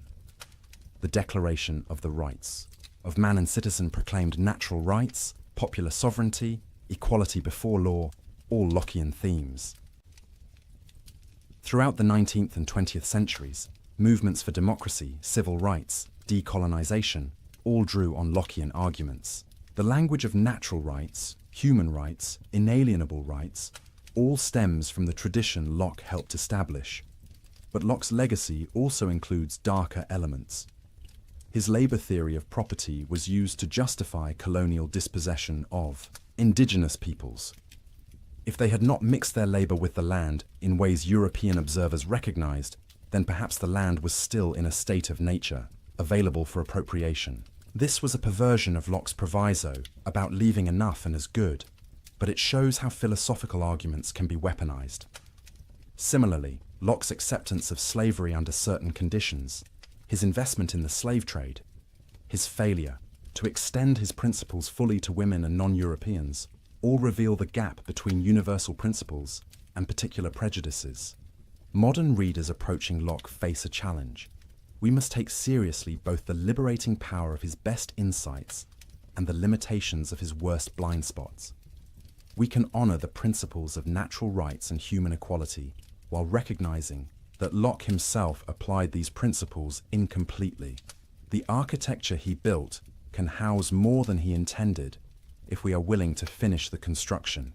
In epistemology, Locke's influence continues in psychology, cognitive science, and educational theory. The idea that the mind is shaped by experience, that nature and nurture both matter, that learning happens through engagement with the environment, all reflect Lockean insights, even if modern understanding is more nuanced than the blank slate. Metaphor suggests, we now know that human infants are not quite blank slates. They have innate capacities, predispositions, even some core knowledge. Language acquisition, for instance, seems to depend on innate structures. Moral intuitions appear very early, but experience still plays an enormous role in shaping these capacities, filling them with specific content, developing them in particular directions. The debate between nativism and empiricism continues, but in a more sophisticated form than Locke could have anticipated. In political philosophy, Lockean liberalism remains a powerful tradition, though contested from multiple directions. Some argue it is too individualistic, neglecting community and solidarity. Others say it is not individualistic enough, that Locke's acceptance of majority rule threatens minority rights. Feminists point out its historical exclusion of women. Marxists criticize its defense of private property. Communitarians question its social contract framework. Yet Lockean principles continue to animate debates about justice, rights, democracy, tolerance. When we argue about the proper role of government, the limits of state power, the protection of individual liberty, the legitimacy of revolution, we are arguing within a framework Locke helped create. Perhaps most enduringly, Locke gave us a way of thinking about ourselves that combines empirical honesty with respect for human dignity. We are not finished products, not fixed essences, not predetermined by nature or fate. We are ongoing constructions, built from experience, shaped by choices, capable of change. This is simultaneously humbling and empowering. Humbling because it denies us any claim to innate superiority. Empowering because it suggests we can become better than we are. As consciousness dims, as the boundary between waking and sleep blurs, return for a moment to that question we began with. Who are you? Now you have a Lockean answer. You are a consciousness, a continuity of awareness bound together by memory, experiencing the world through sensation and reflection, building ideas from the materials of experience, constructing an identity through the accumulation of perceptions and thoughts across time. When you sleep tonight, this consciousness will pause, at least in its explicit self-awareness. Dreamless sleep may interrupt the stream. Dreams may present fragments, associations, memories recombined in strange ways. But when you wake, memory will restore continuity. You will recognize yourself. The narrative will resume. The blank slate will have new experiences written upon it. And in this daily rhythm of consciousness and sleep, waking and dreaming, experience and reflection, you participate in the mystery Locke described but could not fully explain. The mystery of the self. That strange unity of awareness that can say I and know itself across the changes of time. Locke's epistemology and his political philosophy come together here in a vision of human existence as fundamentally open to new experiences that can change us, open to new ideas that can reshape our understanding, open to new social arrangements that can better secure our rights and promote our flourishing. The blank slate is not a finished portrait but an invitation. Each day offers new experiences, new thoughts, new possibilities for growth. We are not trapped by innate natures or predetermined essences. We are free within the limits of our circumstances to shape ourselves, to choose what values we will embrace, what kind of people we will become, what kind of society we will build. This freedom is both exhilarating and terrifying. Exhilarating because it means genuine choice, genuine responsibility, genuine possibility for improvement. Terrifying because it means we cannot blame our faults on immutable nature or divine decree. We are, in large measure, authors of ourselves. But we are not solitary authors. We exist in community with others, also free, also self-creating. And this creates both the need for political order and the possibility of genuine community. The social contract is not merely a limitation on freedom, but an expression of it, a mutual recognition of rights, a cooperative effort to build conditions in which all can flourish. Locke understood that humans are neither pure angels nor mere beasts. We are rational creatures capable of recognizing moral law, yet also passionate creatures capable of selfishness and cruelty. We are independent beings, with our own rights, yet also social beings who need others to survive and thrive. The challenge is to create institutions that channel our better nature while checking our worse impulses. This requires education, forming character and habits from childhood. It requires law, establishing clear rules and impartial enforcement. It requires culture, shared values and expectations that shape behavior beyond what law can reach. It requires vigilance, constant attention to whether institutions are serving their proper purposes or drifting toward tyranny. And it requires humility, recognition that we do not have all the answers, that our understanding is partial, that we must be willing to learn from experience and revise our beliefs when evidence demands it. This intellectual humility, this openness to revision, is perhaps Locke's most valuable legacy. In an age of dogmatism, he insisted on questioning. An age of absolute claims, he acknowledged limits. In an age of violent certainty, he counseled tolerance. Not because all beliefs are equally true, Locke was no relativist, but because we are fallible, our knowledge is imperfect, and the path to truth requires freedom to inquire, to debate, to test ideas against experience. As you drift now toward sleep, carry with you this Lockean wisdom. Your identity is not fixed but evolving, shaped by every experience, every choice, every moment of consciousness. Your knowledge, while real, is partial, built from the limited perspective of your particular experience, always open to expansion and correction. Your freedom is real but not unlimited, existing within a framework of natural law and social contract, respected by others to the degree you respect theirs. Tomorrow, you will wake as yourself, consciousness restored, memories intact, ready to receive new experiences that will continue to write upon the slate of your mind. You will face choices about what kind of person you want to become, what values you want to embrace, how you will use your freedom.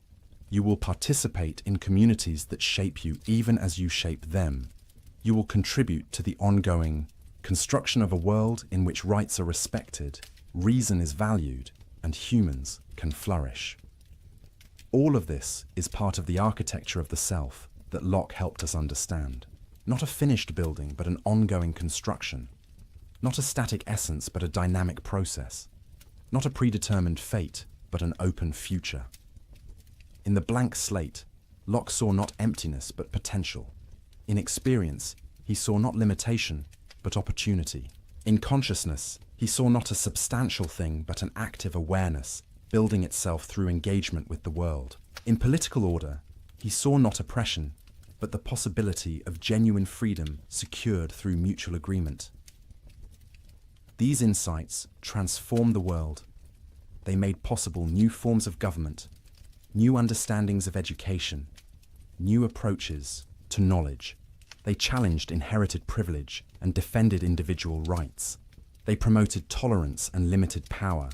They elevated reason without dismissing faith. They honored both individual and community. The questions Locke asked remain our questions. How do we know what we know? What makes us who we are? What legitimizes authority? How much freedom should we have? What do we owe to others? How should children be raised? When is resistance to government justified? We may answer these questions differently than Locke did, informed by 3 more centuries of experience, enlightened about our own era's blind spots in ways Locke could not be about his. But we answer them within a framework of inquiry he helped establish, using methods he pioneered, honoring principles he articulated. The architecture of the self that Locke described is your architecture. The blank slate he hypothesized is, in some measure, your slate, written upon daily by sensation and reflection. The consciousness he analyzed is your consciousness, experiencing these very thoughts at this very moment, creating continuity across time through the binding power of memory. The natural rights he defended are your rights, inherent to your humanity, not granted by government, but protected by it. The social contract he envisioned is the implicit agreement under which you live with others, mutual recognition of freedom within law. As consciousness fades, as sleep claims you gently, the self pauses, but does not disappear. Tomorrow it will resume, refreshed, ready to receive new impressions, to build new ideas, to make new choices. The ongoing construction continues. The narrative unfolds. The blank slate receives new writing. And in this daily rhythm of consciousness and rest, experience and reflection, freedom and order, you live out the philosophical insights John Locke articulated 3 centuries ago. The architecture he described is the architecture of your own being. The questions he asked are the questions of your own existence. The principles he defended are the principles that make your flourishing possible. Rest now in the knowledge that you are free to become, free to choose, free to grow. That your identity is real, but not rigid, continuous but not static, yours but not isolated. That your consciousness will return tomorrow, carrying forward, creating the thread that binds your life into a meaningful whole. The blank slate awaits new experiences. The self awaits new developments. The story continues, as it has from your first moment of awareness to this present instant, as it will tomorrow and beyond. Each experience adding to the accumulation, each choice shaping the person you are becoming, each moment of consciousness participating in the profound mystery of what it means to be human.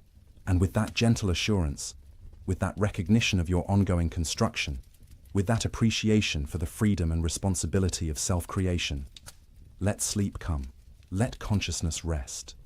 Let the architecture of the self stand for the night, solid enough to endure, flexible enough to grow, ready to receive tomorrow's experiences and to build from them something new.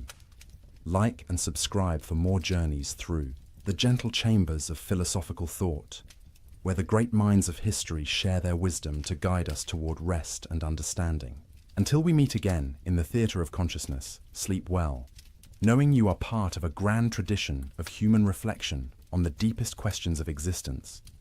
Knowing your freedom is real, your potential is vast, and your story is still being written, one experience at a time, on the blank slate of an ever-developing mind. Before we part, let us linger a moment longer with some of Locke's most intimate insights about the human experience. Those observations about memory, association, habit, and will that reveal not just a philosopher, but a careful student of his own consciousness. Locke noticed something remarkable about how the mind forms connections. Ideas that occur together in experience tend to become associated in thought. If you are frightened by a dog as a child, the idea of dog becomes linked with the idea of danger.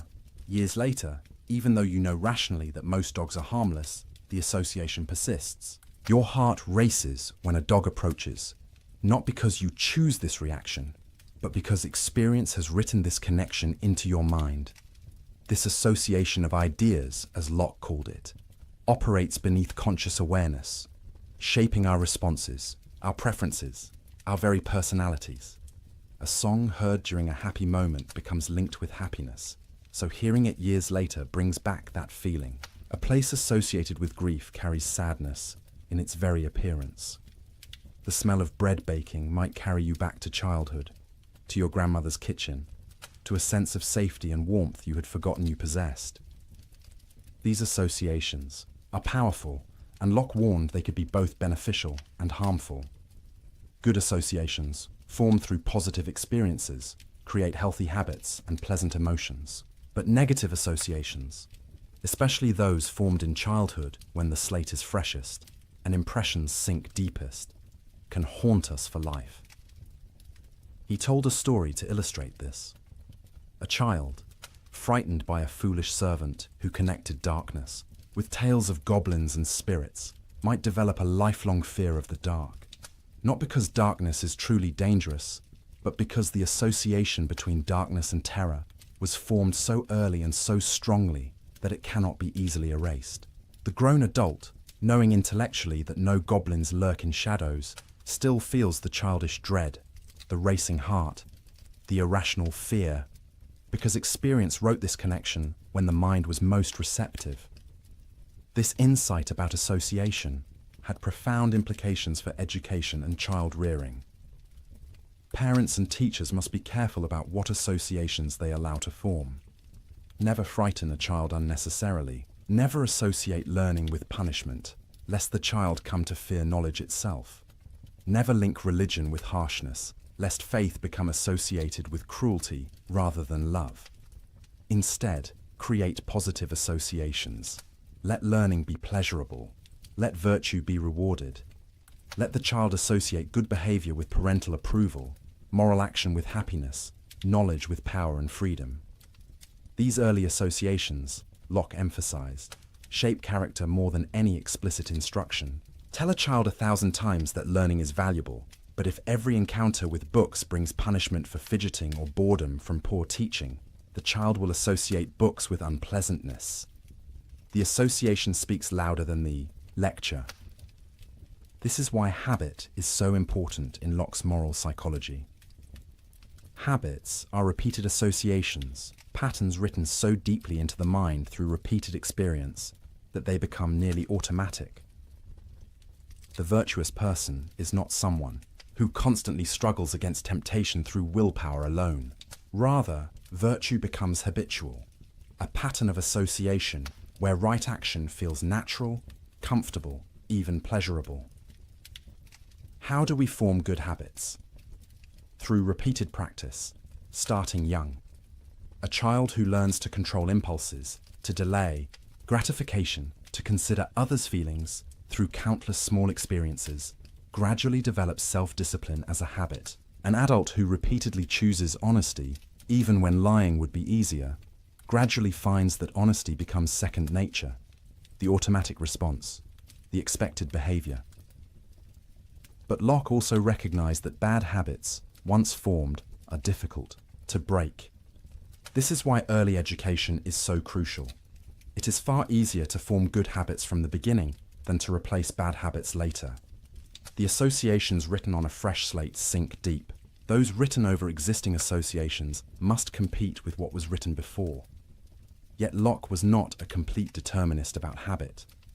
He believed in the power of reason and will to reshape even deeply ingrained patterns. An adult who recognizes a harmful association can, through conscious effort and repeated contrary experiences, weaken the old connection and form new ones. It is difficult, but possible.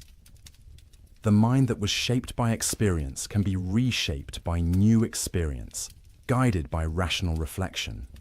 This brings us to Locke's thoughts about freedom and the will, a topic he wrestled with at length and revised multiple times in successive editions of his essay. The question, are we free? And if so, what does freedom mean? Locke argued that the question itself is often poorly formed. People ask, is the will free? But this, Locke suggested, is like asking whether sleep is swift or virtue square. It applies a property to a thing that cannot have that property. Will is not the kind of thing that can be free or unfree. The will is simply the power to choose, to direct action toward or away from something based on desire or aversion. The real question is, are persons free? And here, Locke's answer was nuanced. A person is free when they can do what they will to do, when their actions follow from their choices without external compulsion or internal incapacity. If you want to raise your arm, and you can raise your arm, you are free in that respect. If you want to raise your arm but cannot because someone holds it down, you are not free. If you want to raise your arm but cannot because of paralysis, you are not free. But what about the will itself? Are we free to will what we will? Can we choose our choices? Here, Locke's answer becomes more complex. We do not, he argued directly, choose what we desire. Desires arise from our nature, our experiences, our associations, our current state. You do not decide to be hungry. Hunger arises. You do not choose to desire happiness. You simply do desire it by your nature as a conscious being. What we can choose is which desires to act upon. The will is the power to direct action based on desire. And crucially, we have the ability to suspend action, to pause before acting on a desire, to deliberate, to consider whether satisfying this desire will truly lead to happiness, or whether it might lead to greater pain. This power of suspension, this ability to step back and reflect before acting, is the essence of human freedom for Locke. Animals act on immediate desire. They see food, they are hungry, they eat. But humans can pause. They can ask, is this food good for me? Will eating it now prevent me from enjoying something better later? Does satisfying this appetite align with my long-term goals? This capacity for reflection and deliberation distinguishes human freedom from mere animal behavior. We are not simply driven by desires, but can evaluate desires, can choose which to pursue, and which to resist based on rational judgment about what will truly promote our happiness. But Locke recognized a problem. Often we pursue things that do not actually make us happy. We know intellectually that certain pleasures lead to pain, yet we pursue them anyway.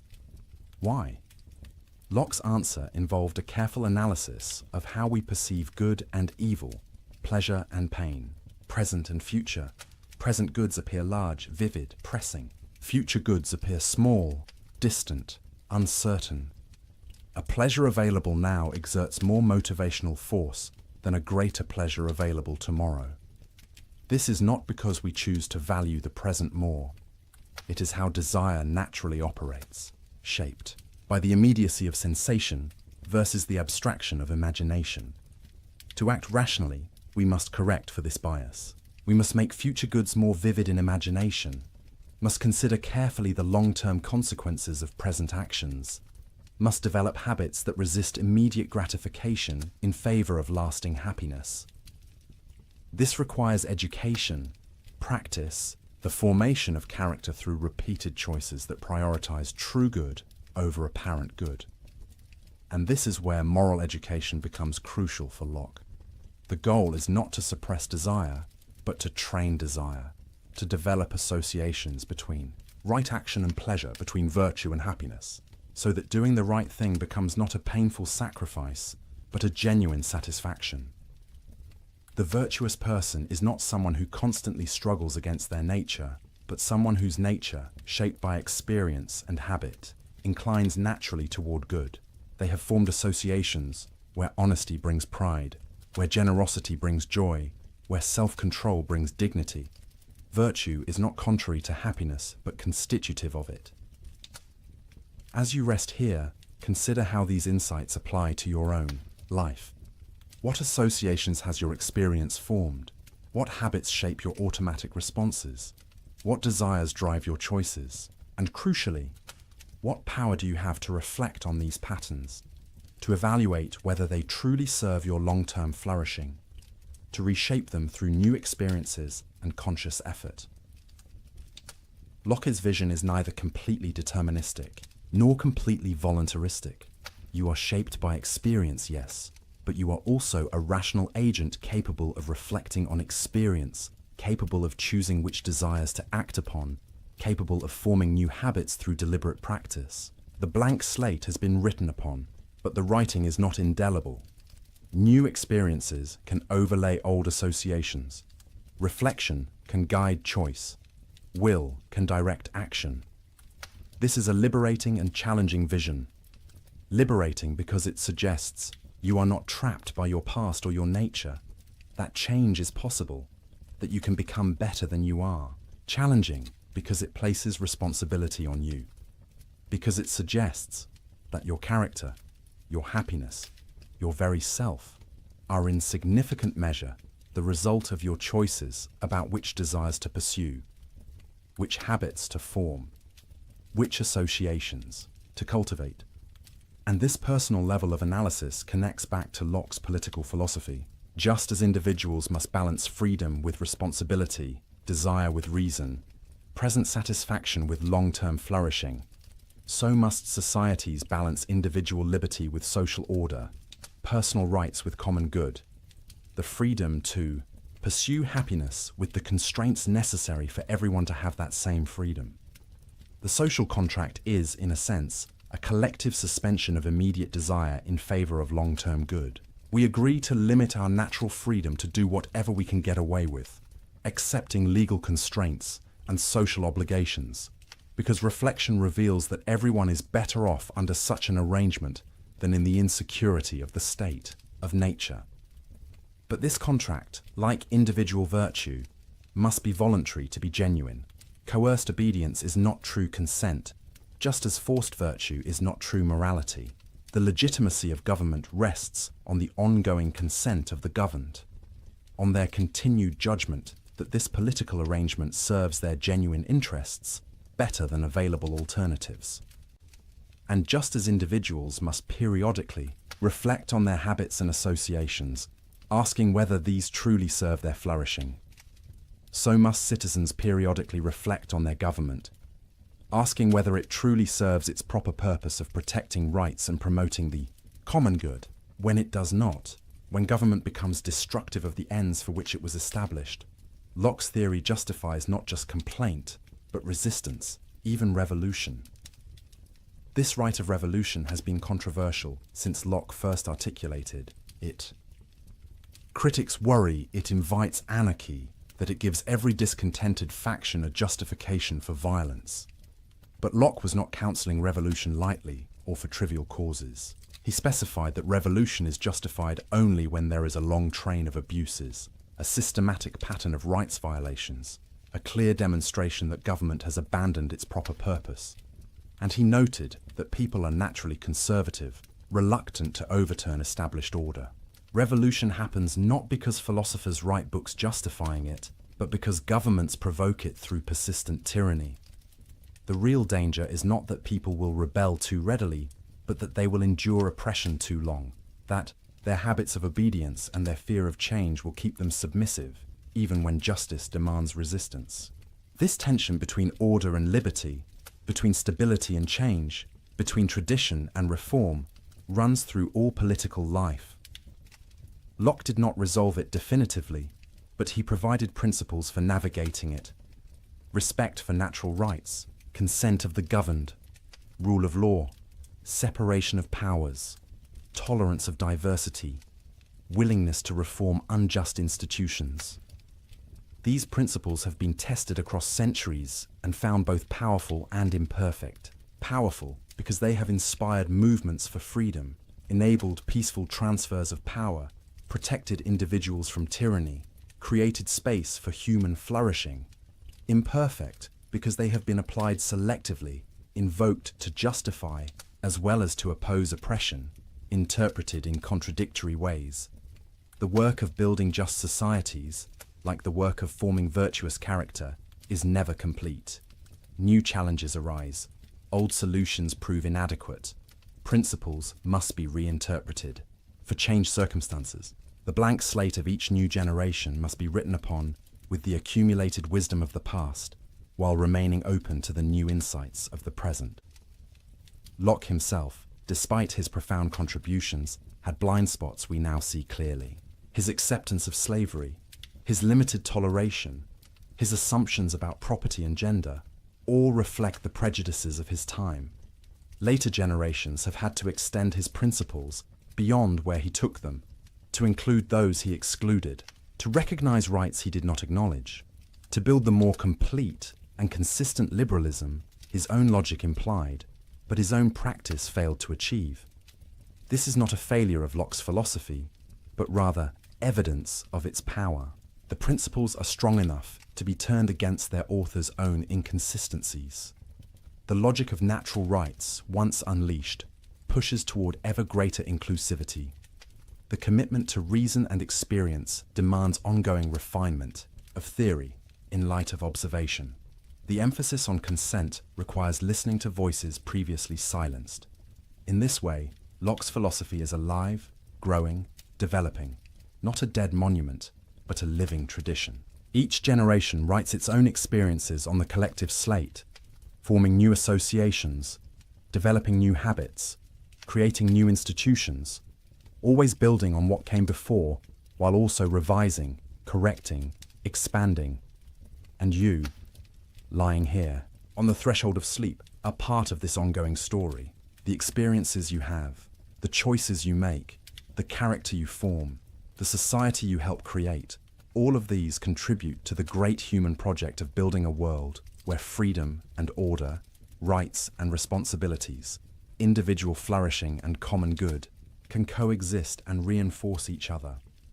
This is Locke's legacy, not a finished system but a method, not dogma but questions, not certainty but the humble confidence that reason and experience, carefully applied, can guide us toward truth and justice, even if we never reach perfect understanding or perfect society.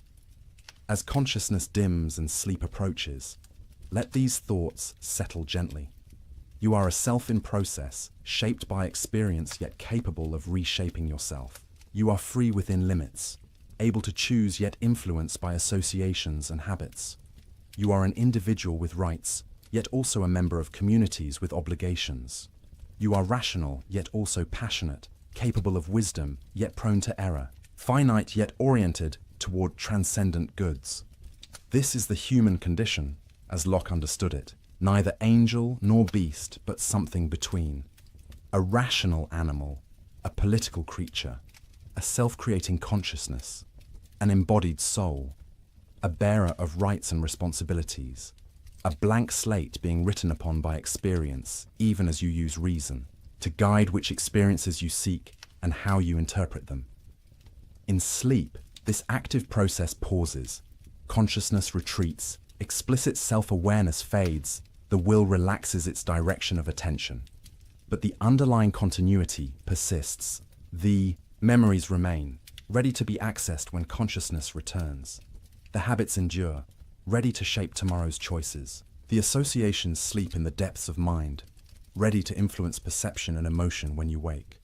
And in dreams, perhaps, the mind continues its work of association and reflection in different mode, freed from the constraints of waking logic, combining memories in novel ways, processing experiences, consolidating learning, perhaps even solving problems that baffled conscious deliberation. Locke himself was fascinated by sleep and dreams, seeing in them evidence for his theories about consciousness and identity. In dreamless sleep, consciousness is truly absent, yet we regard the sleeping person as the same individual who went to sleep. Why? Because we expect consciousness to return, because we anticipate that waking memory will bridge the gap, because personal identity consists in the continuity of consciousness across time, not in unbroken moment-to-moment awareness. And in dreams, consciousness is present but altered. We experience sensations, emotions, thoughts, often vivid and compelling. Yet these experiences are not caused by external objects, but by the mind's own activity, recombining memories, activating associations, playing out fears and wishes in symbolic form. Dreams demonstrate the mind's active power, its ability to construct experience from internal materials, even without sensory input from the external world. Some of Locke's successors would push this observation further. If the mind can construct such vivid experiences in dreams from purely internal sources, how do we know waking experience is any different? Perhaps all experience is constructed by the mind, and we never encounter external reality directly.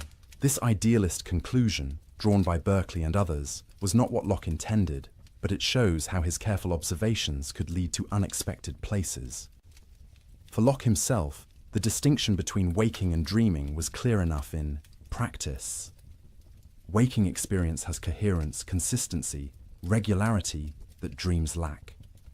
The waking world obeys natural laws, responds to our actions in predictable ways, is shared by multiple observers who report similar perceptions. Dreams are fragmentary, illogical, private, unshared.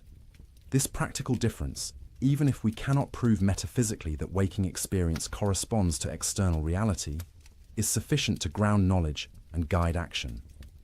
This pragmatic approach, this willingness to acknowledge limits of certainty while still affirming the possibility of knowledge sufficient for human purposes, is characteristic of Locke's entire philosophy.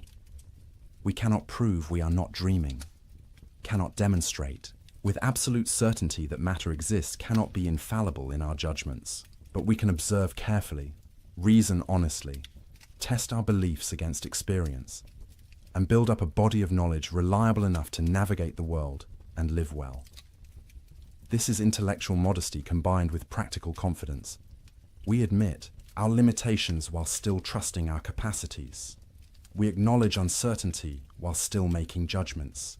We remain open to correction while still committing to beliefs. This balance, this refusal of both dogmatic certainty and corrosive skepticism, is perhaps Locke's most valuable methodological contribution, and it applies not just to theoretical knowledge but to practical wisdom, to the art of living. We cannot know with certainty the best way to live, the perfect character to cultivate, the ideal society to build, but we can observe what tends to promote happiness and what tends to produce misery. We can experiment with different approaches, note the results, adjust our behavior accordingly. We can learn from the experience of others, from history, from diverse cultures and ways of life, extracting principles while remaining alert to context and variation. This experimental approach to ethics and politics, this willingness to treat human institutions not as sacred unchangeable structures, but as provisional arrangements subject to evaluation and reform, was radical in Locke's time and remains challenging today. It asks us to hold our convictions with what one modern philosopher called appropriate tentativeness, to be confident enough to act while remaining humble enough to learn. As the final veils of consciousness draw across awareness, as thought becomes dreamlike and dreamlike thought fades toward the darkness of deep sleep, carry with you this Lockean equanimity. You need not have all answers. You need not possess perfect certainty. You need not be finished becoming who you will be. It is enough to observe carefully, reflect honestly, choose consciously, and remain open to tomorrow's lessons. The self you are is not the self you will always be. The knowledge you possess is not all the knowledge available. The society you inhabit is not the only society possible. All is process, development, potential, possibility. The blank slate receives new writing daily. The architecture of the self rises higher, more complex, more beautiful, with each experience thoughtfully integrated, each choice consciously made, each habit deliberately cultivated. And in this process, you participate in something larger than yourself, the great human project of understanding and improvement that has continued across millennia and will continue long after you. Locke is one voice in this conversation, an important voice, a clarifying voice, but one among many. Others came before, building the foundations on which he stood. Others came after, developing his insights and correcting his errors. And still others will come, writing new chapters in the ongoing story of human self-understanding and self-creation. Your contribution to this story may seem small, private, insignificant. You are one person among billions, one consciousness among multitudes, one slate among countless others being written upon by experience. But Locke's philosophy suggests that each person matters, each consciousness is valuable, each bearer of natural rights has inherent dignity regardless of station or circumstance. In the leveling egalitarianism of the blank slate, in the universal accessibility of reason and experience, in the shared possession of natural rights, Locke found grounds for human equality that did not depend on pretending we are all the same or all equally developed. We are different in countless ways, shaped by different experiences, forming different associations, developing different characters. But we all began as blank slates. We all build knowledge from experience. We all possess the capacity for reason and reflection. We all have rights inherent to our humanity. We are all ends in ourselves, not merely means to others' purposes. This recognition of equal dignity combined with acknowledgement of actual differences remains politically and personally challenging. How do we honor both? How do we protect equal rights while also recognizing that people have different needs, different capacities, different contributions? How do we balance individual liberty with social responsibility? How do we preserve diversity while also maintaining shared commitments? Locke's answers to these questions were incomplete, as he acknowledged. He offered principles and methods rather than detailed blueprints. He trusted that rational people, observing carefully and reasoning honestly, would develop appropriate arrangements for their particular circumstances. What works in one context may not work in another. What serves one generation may need revision for the next. This trust in human reason and human learning, this confidence that we can improve our condition through thought and experiment, this refusal of fatalism and fixed hierarchies, all of this flows from the blank slate empiricism that Locke articulated. If we are shaped by experience, then we can be reshaped by new experience. If knowledge comes from observation, then new observations can yield new knowledge. If governments rest on consent, then they can be reformed when they lose that consent. This is the radical hope at the heart of Locke's philosophy, the conviction that human life can be better, that reason and freedom are real possibilities, that the future is not determined by the past, that each blank slate can be written upon, with better experiences leading to better characters, creating better societies. As you finally release consciousness, as sleep claims you fully, let this hope be your last waking thought. Tomorrow brings new experiences, new choices, new opportunities. The slate that is you will receive new writing. The self that is you will continue its construction. The story that is your life will unfold new chapters. And in all of this, you carry forward the great human capacity for rational freedom that Locke so carefully described and so passionately defended. Rest now in this knowledge. Rest in the certainty that you matter, that your experiences are real, that your choices have meaning, that your self is genuine even as it develops.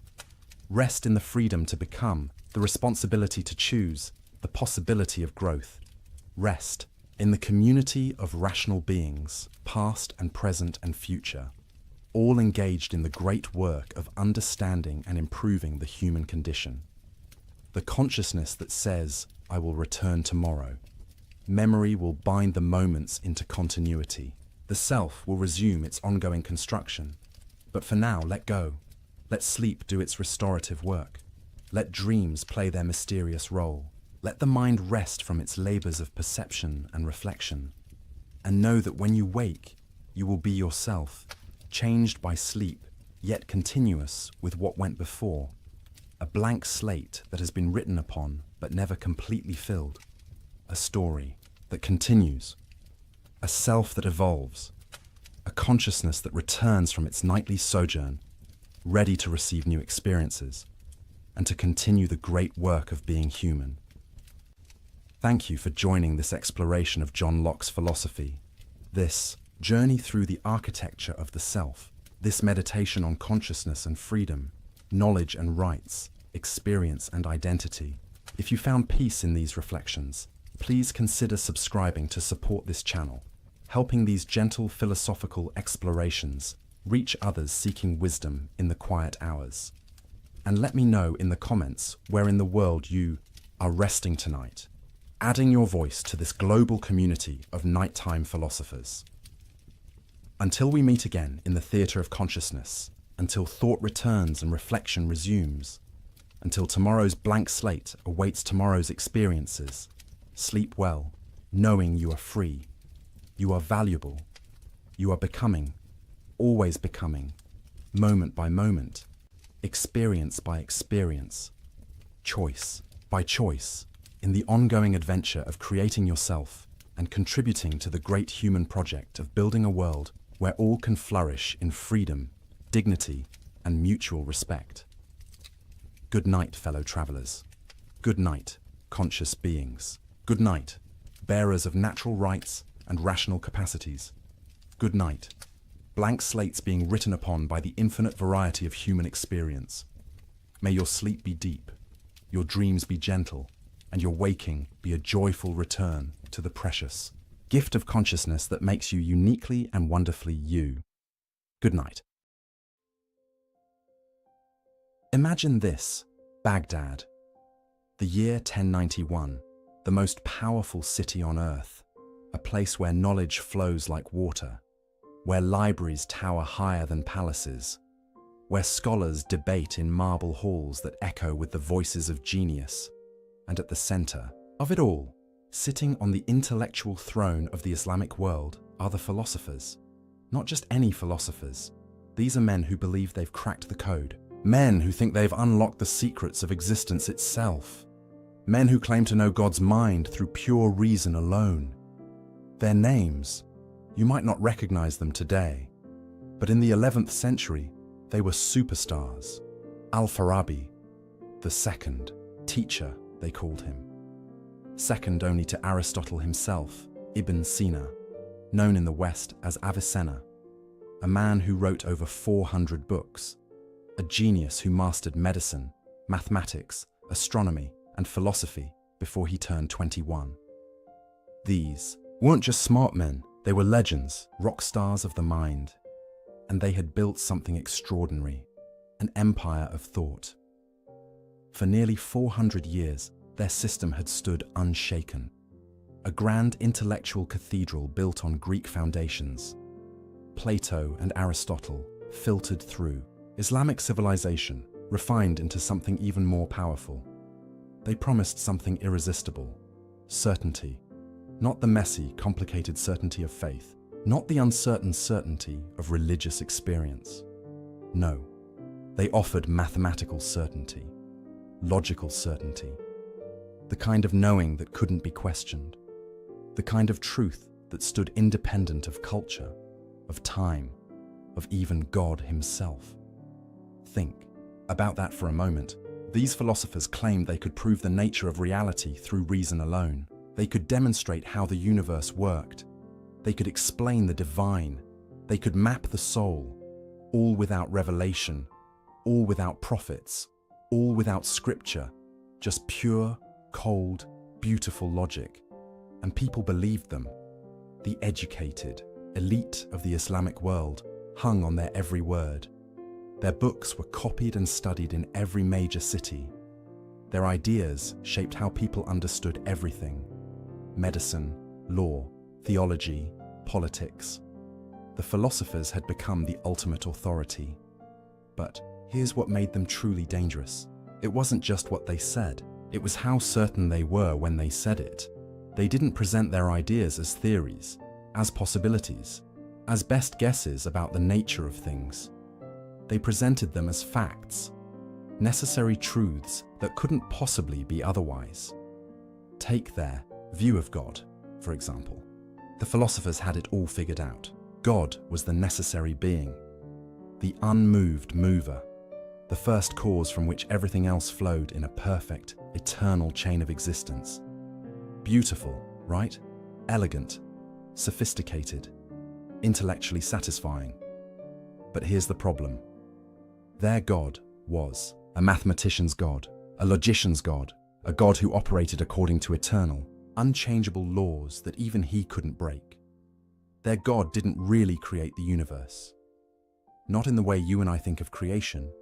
No, the universe just sort of emanated from him, like light from the sun, eternally, necessarily, without choice, without will, without any personal involvement. Their God didn't know you, not individually, not personally. He knew universals, categories, the general principles of things.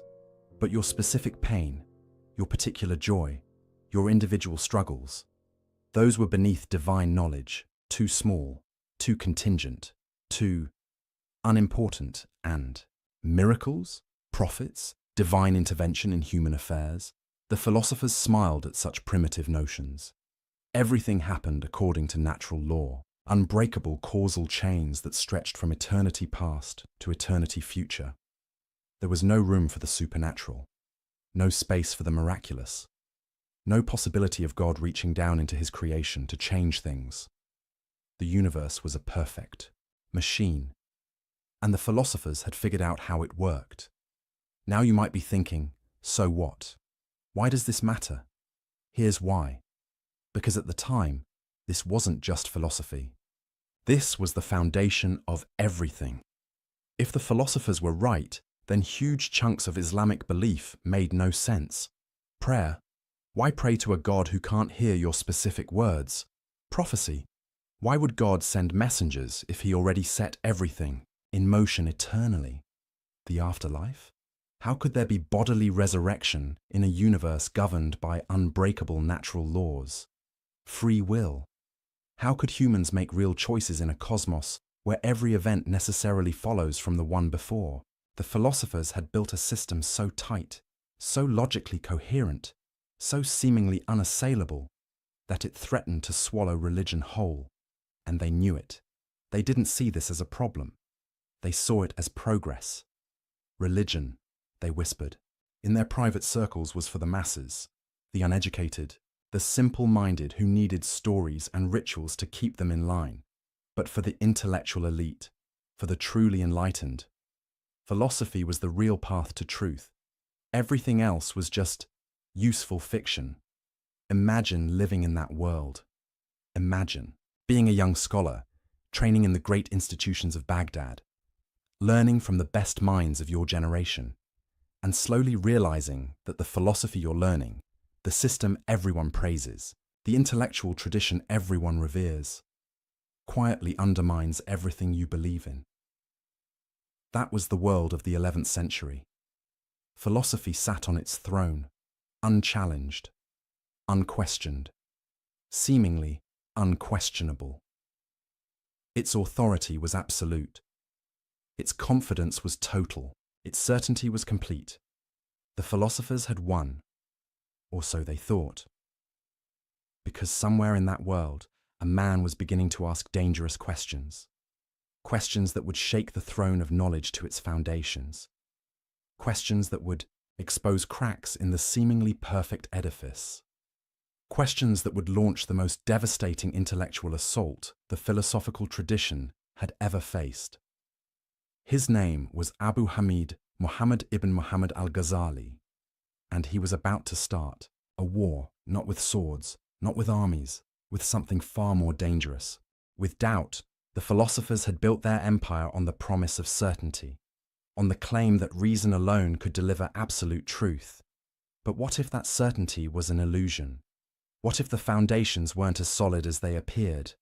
What if the throne of knowledge was built on sand?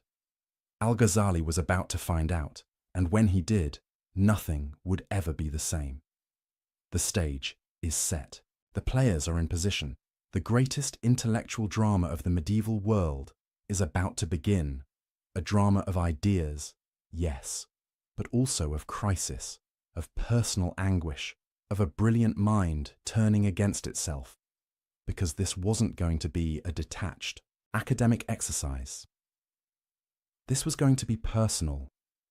Al-Ghazali wasn't just going to critique the philosophers from the outside, he was going to demolish them from within. He knew their arguments better than they did. He had mastered their logic. He had climbed to the very peak of their system, and from that height, he could see what no one else could see. The fatal flaws, the hidden contradictions, the unexamined assumptions, the cracks in the throne.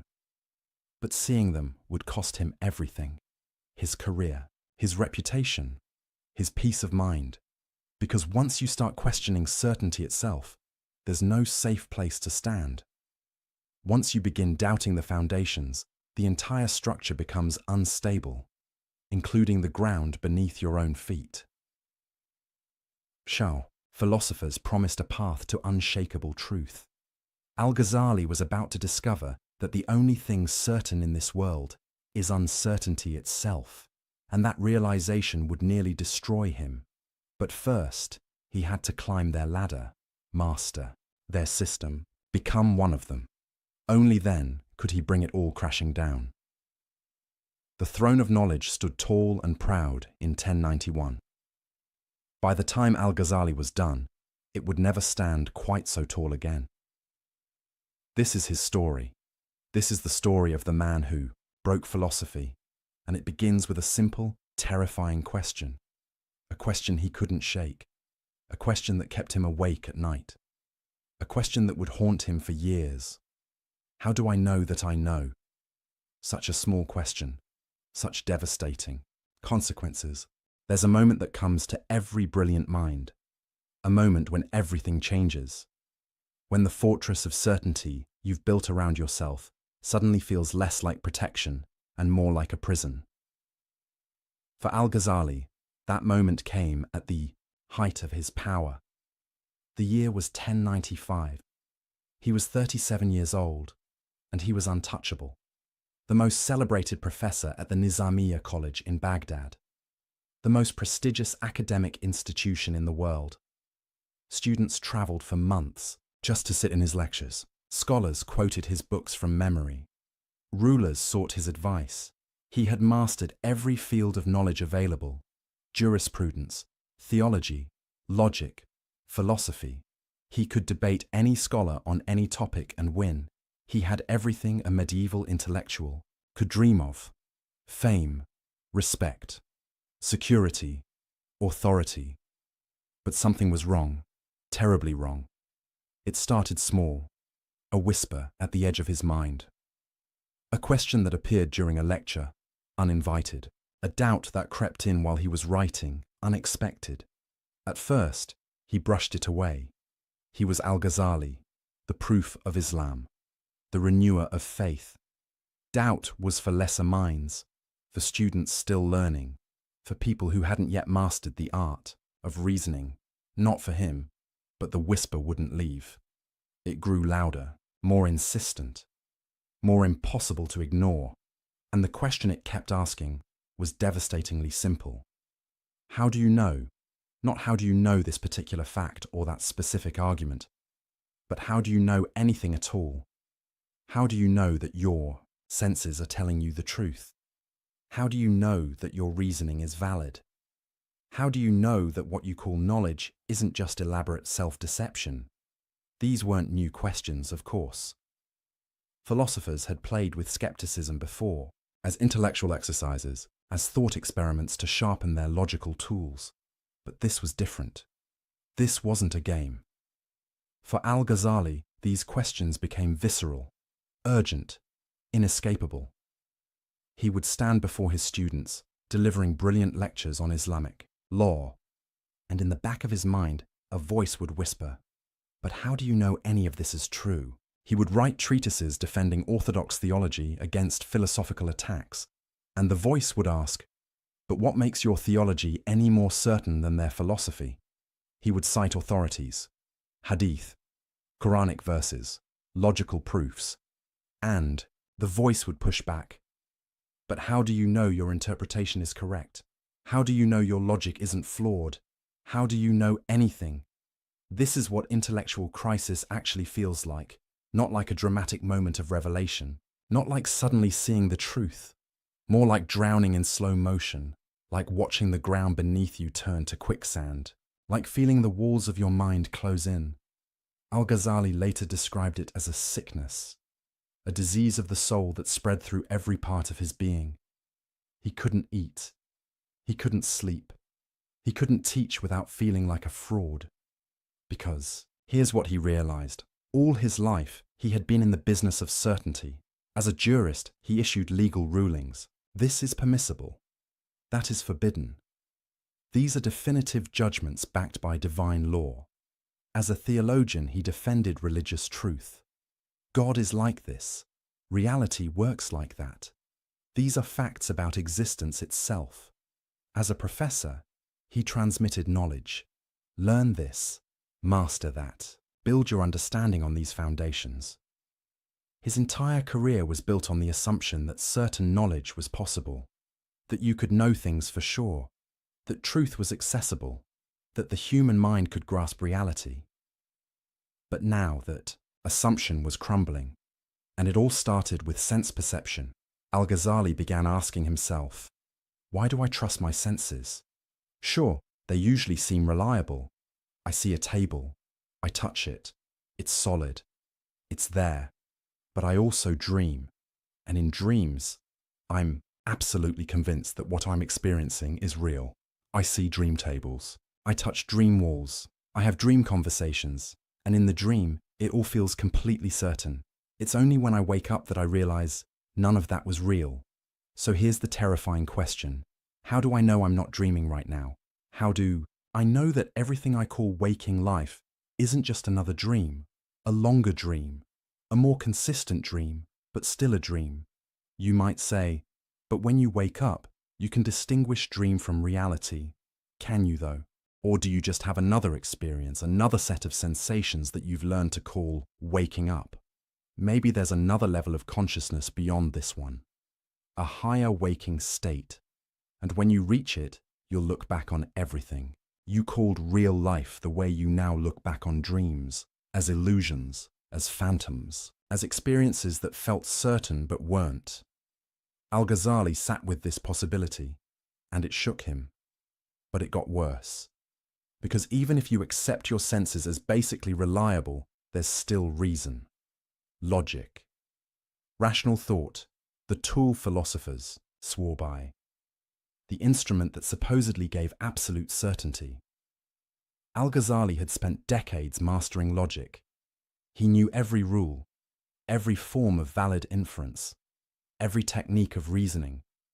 He was a master logician, and now he was asking, but why should I trust logic? Think about it. When you make a logical argument, you're relying on certain principles. The law of non-contradiction, the law of excluded middle.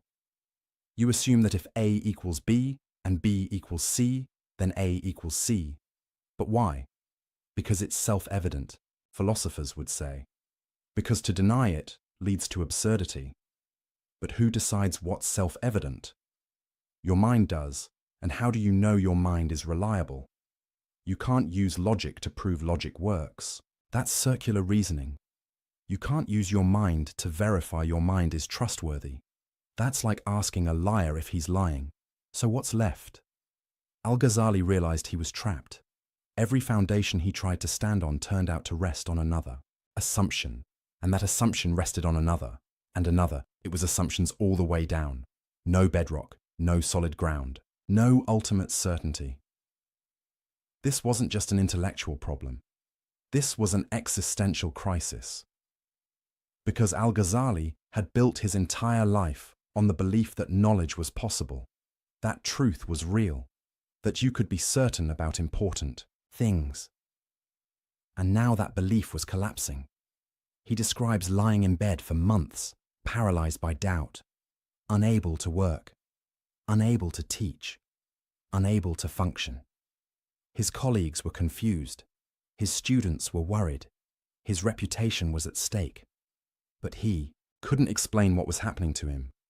How do you tell people, I'm not sure anything I've ever taught you is actually true? How do you say, I've lost faith in the very possibility of knowledge? You can't.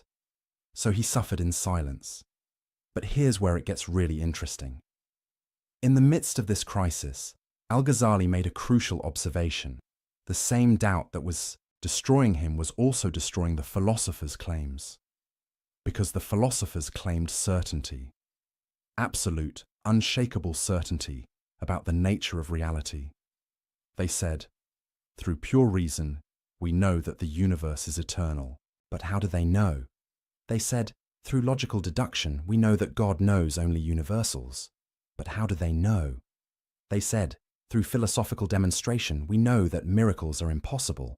But how do they know? They were using the same tools Al-Ghazali now doubted. Sense perception, logical reasoning, rational inference. They were building their grand system on the same shaky foundations. But unlike Al-Ghazali, they hadn't questioned those foundations. They assumed reason was reliable. They assumed logic gave certainty.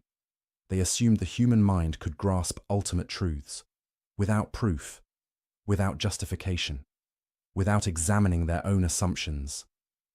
And that was their fatal mistake. Because if you claim certainty, you better be able to prove you have it, and the philosophers couldn't. They just assumed they could know. They took it for granted. They built an empire of thought on an unexamined foundation. Al-Ghazali saw this now, saw it with a clarity born of personal suffering. He had been where they were, confident, certain, secure in his knowledge, and he had discovered that certainty was an illusion, a comforting lie we tell ourselves to avoid confronting the abyss of uncertainty beneath everything we think we know. This realization changed everything. Al-Ghazali wasn't going to critique the philosophers from a position of rival certainty. He wasn't going to say, your system is wrong and mine is right. He was going to do something far more devastating. He was going to show that their certainty was unjustified, that their claims to knowledge were baseless, that their entire edifice of thought rested on assumptions they couldn't defend. He was going to use doubt as a weapon, not to destroy knowledge entirely, not to embrace complete skepticism, but to demolish the philosophers' arrogance, their certainty, their claim to have figured it all out, because he had learned something in his crisis, something the philosophers in their confidence had missed. Uncertainty isn't weakness, it's honesty. Doubt isn't the enemy of truth. It's the beginning of wisdom, and the willingness to question everything, even your own mind, is the only real path to understanding. The philosophers had never done that. They had never truly doubted, never really questioned their foundations, never honestly asked, "How do I know that I know?" They had been too busy building their systems to examine the ground beneath them. Al-Ghazali had looked down, and he had seen the abyss. And from that abyss, he was going to launch his attack, not as a rival philosopher offering a competing system of certainty, but as someone who had been to the edge and back, someone who knew what the philosophers didn't. That certainty itself is the problem, that the claim to absolute knowledge is the original sin of philosophy, that you can't build a tower to heaven when you're standing on quicksand. He began to write. Slowly, at first, testing his thoughts, working through his arguments. The title came to him clearly. Tahafut al-Falasifa, the incoherence of the philosophers. Not the errors of the philosophers. Not against the philosophers. The incoherence, the internal contradictions, the logical breakdowns, the places where their system fell apart under its own weight. He wasn't going to refute them with a rival system. He was going to show that their system refuted itself. This was going to be surgical, precise, devastating. He would take their own tools, their own logic, their own methods of reasoning, and turn them against the philosophers themselves. He would show that on their own terms, using their own standards, their conclusions didn't follow, that their certainty was unjustified, that their claims were incoherent, that the throne of knowledge they sat on was a house of cards. And when he was done, philosophy would never be the same. But this wasn't going to be easy, because to dismantle the philosophers, he first had to master them completely. He had to understand their system better than they did, see its weaknesses from the inside. He had to become one of them before he could destroy them, and that journey would take him to the darkest corners of thought, to questions that had no comfortable answers, to ideas that threatened everything he believed. He was about to catalogue 20 problems with philosophical thought, 20 cracks in the edifice, 20 reasons why certainty was impossible, 20 ways the philosophers had deceived themselves and everyone else. But we're going to focus on the big three. The three problems so devastating, so fundamental, so destructive to the philosophical worldview that Al-Ghazali declared them heresy, not just errors, not just mistakes, full-blown disbelief.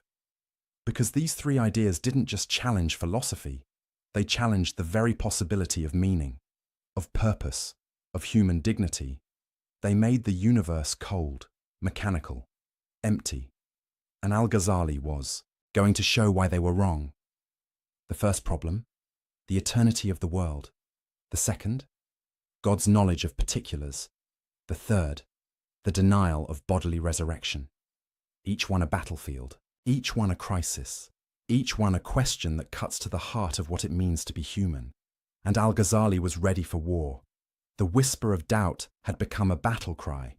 The personal crisis had become a philosophical weapon. The man who had lost, his certainty was about to take certainty away from everyone else. And in doing so, he would change the course of intellectual history. The throne of knowledge was about to be shaken, and Al-Ghazali was the one holding the hammer. Imagine you're an architect. You've been hired to inspect a magnificent building, a cathedral that stood for 400 years.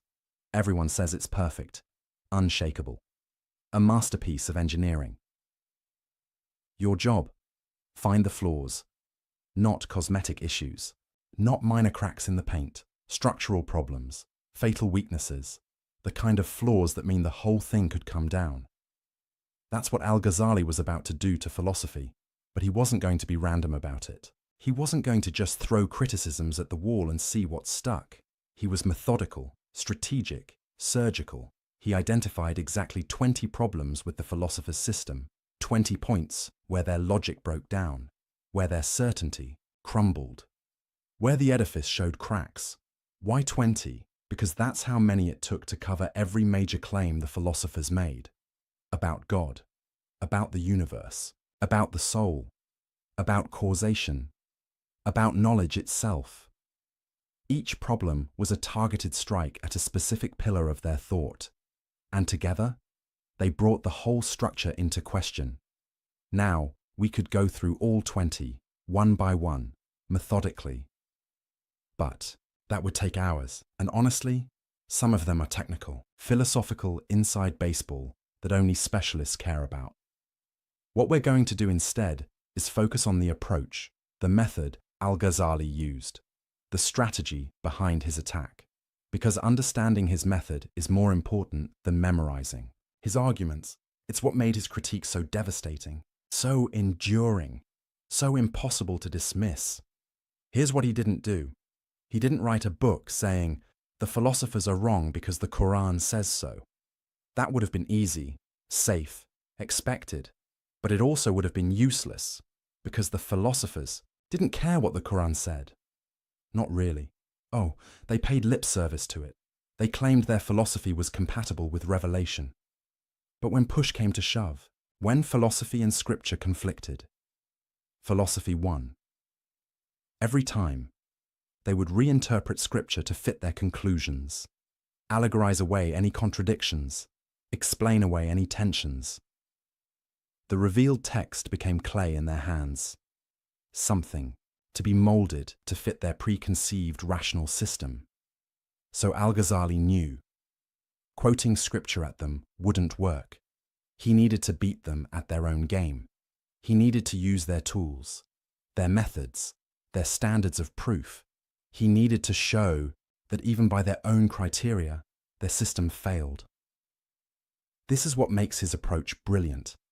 He essentially said, okay, philosophers, you claim logical certainty. You say your conclusions necessarily follow from rational premises. Let's test that. Let's take your arguments apart, step by step, premise by premise, inference by inference, and let's see if they actually hold up. Spoiler alert, they didn't. Al-Ghazali discovered something the philosophers had hidden even from themselves. Their arguments weren't as airtight as they claimed. Their logic had gaps. Their premises had holes. Their conclusions didn't necessarily follow. They had built an empire of thought on assumptions they never questioned, on inferences they never justified, on leaps of logic they never examined. And Al-Ghazali was about to expose every single one. Let me give you a sense of how this worked. Take one of the philosophers' favorite claims. They could prove God's existence through pure reason. Sounds good, right? Here's their argument, simplified. Everything that exists is either necessary or contingent. Either it must exist, or it could possibly not exist. The universe is full of contingent things. Things that might not have existed. You, me, this planet, this galaxy. Contingent things need a cause. Something that brought them into existence. But you can't have an infinite chain of contingent causes. That's logically impossible. So there must be a necessary being at the start of the chain. Something that exists by its own nature. Something uncaused. And that necessary being is God. Boom. Logical proof of God's existence. The philosophers were proud of this argument. They thought it was bulletproof. Al-Ghazali looked at it and said, really, let's examine this more closely. First problem, why can't you have an infinite chain of causes?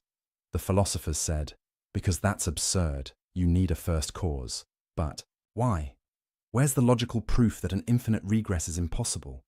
They assumed it, they declared it, they found it intuitively obvious, but they never proved it. That's assumption number one. Second problem, even if you need a first cause, why must it be God? Why not just an impersonal necessary being, a principle, a force, a quantum field? The philosophers jumped from there must be something necessary to that something is God with all the attributes we claim. But that's a huge leap, and they never justified it. That's assumption number two. Third problem, this whole argument assumes causation, works the way they think it does. But what if causation itself is questionable? What if cause and effect aren't as straightforward as they seem? We'll come back to this later, but for now, just note, the entire argument rests on an assumption about causation. That's assumption number 3. See what Al-Ghazali was doing? He wasn't saying, your conclusion is wrong. He was saying, your proof doesn't work. You claim logical certainty, but you're actually making multiple unproven assumptions. You're not proving anything. You're just asserting things and calling it proof. This is devastating, because the philosopher's whole appeal was certainty, rational demonstration, logical necessity. If their proofs don't actually prove anything, if they're just sophisticated-sounding assertions, then their entire project collapses. They're not doing something fundamentally different from theologians or mystics or prophets. They're just dressing up their assumptions in logical clothing and pretending it's knowledge. Al-Ghazali did this 20 times. 20 major philosophical claims. 20 supposedly airtight arguments. And in each case, he showed the proof doesn't hold. The logic has gaps. The certainty is illusory. But here's where it gets really interesting. Al-Ghazali wasn't trying to prove the philosophers wrong about everything. That's not the point. The point was to show their certainty was unjustified. Maybe the universe is eternal. Maybe it's not. But you can't prove it through pure reason. Maybe God knows only universals. Maybe he knows particulars. But you can't demonstrate it logically. Maybe bodily resurrection is impossible. Maybe it's not. But you can't rule it out with philosophy. Al-Ghazali was attacking their epistemological arrogance, their claim to have certain knowledge about things that by their nature transcend human reason. He was saying, you don't know as much as you think you know. And more importantly, you can't know it the way you claim to know it. The tools you're using, sense perception, logical inference, rational demonstration, they're not capable of giving you certainty about ultimate questions. You've overestimated what reason can do. This is a profound insight, because Al-Ghazali wasn't anti-reason. He wasn't saying logic is useless. He was saying, reason has limits. Logic has boundaries. There are questions the human mind simply can't answer with certainty, and the philosopher's mistake was thinking they could transcend those limits. They thought they could stand outside the universe and see it objectively, like God would see it. They thought they could grasp eternal truths with temporal minds, infinite realities with finite understanding. They thought they could know the unknowable, and Al-Ghazali was calling them out, not from religious prejudice, not from anti-intellectual bias, but from a deeper understanding of what knowledge actually is and what it isn't. Now here's what made this approach so powerful. Al-Ghazali wasn't just being negative. He wasn't just tearing things down. He was making space for other ways of knowing, other sources of truth, other paths to understanding. If reason can't give you certainty about God, maybe revelation can. If logic can't prove the nature of ultimate reality, maybe direct experience can. If philosophy can't answer the deepest questions, maybe mysticism can. This is why his critique mattered so much. It wasn't just about winning a debate with the philosophers, it was about reopening questions they had closed, reintroducing possibilities they had ruled out, showing that the universe is bigger, stranger, more mysterious than any philosophical system can capture. The philosophers had tried to fit reality into their logical categories. Al-Ghazali was showing that reality wouldn't fit, that there are aspects of existence that slip through the nets of rational analysis. That mystery isn't just what we haven't figured out yet. It's fundamental to what we are and where we are. But Al-Ghazali wasn't done, because among his 20 problems, 3 stood out. 3 issues so serious, so fundamental, so destructive to religious belief, that he couldn't just say, the proof is questionable. He had to go further. He had to say, if you believe these 3 things, you've crossed a line. You're not just philosophically mistaken, you're religiously deviant. You've abandoned beliefs so central to Islamic faith that you can't claim to be Muslim while holding them. This was serious. In Islamic intellectual history, calling someone's position heretical wasn't something you did lightly. It had legal consequences, social consequences. It could destroy careers and reputations. But Al-Ghazali felt he had no choice, because these three philosophical positions didn't just contradict scripture. They made religion meaningless. They made worship pointless. They made revelation unnecessary. If the philosophers were right about these three things, then Islam, as practiced by millions of believers, was built on a lie. Prayer became talking to yourself. Prophecy became delusion. The afterlife became fantasy. Al-Ghazali couldn't allow that to stand, so he drew a line in the sand. 20 problems with philosophy.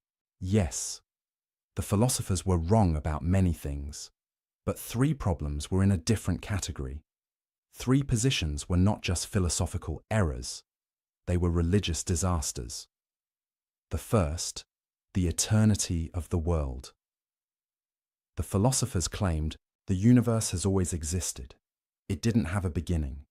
It won't have an end. It eternally emanates from God, the way light eternally emanates from the sun. Why did Al-Ghazali consider this heretical?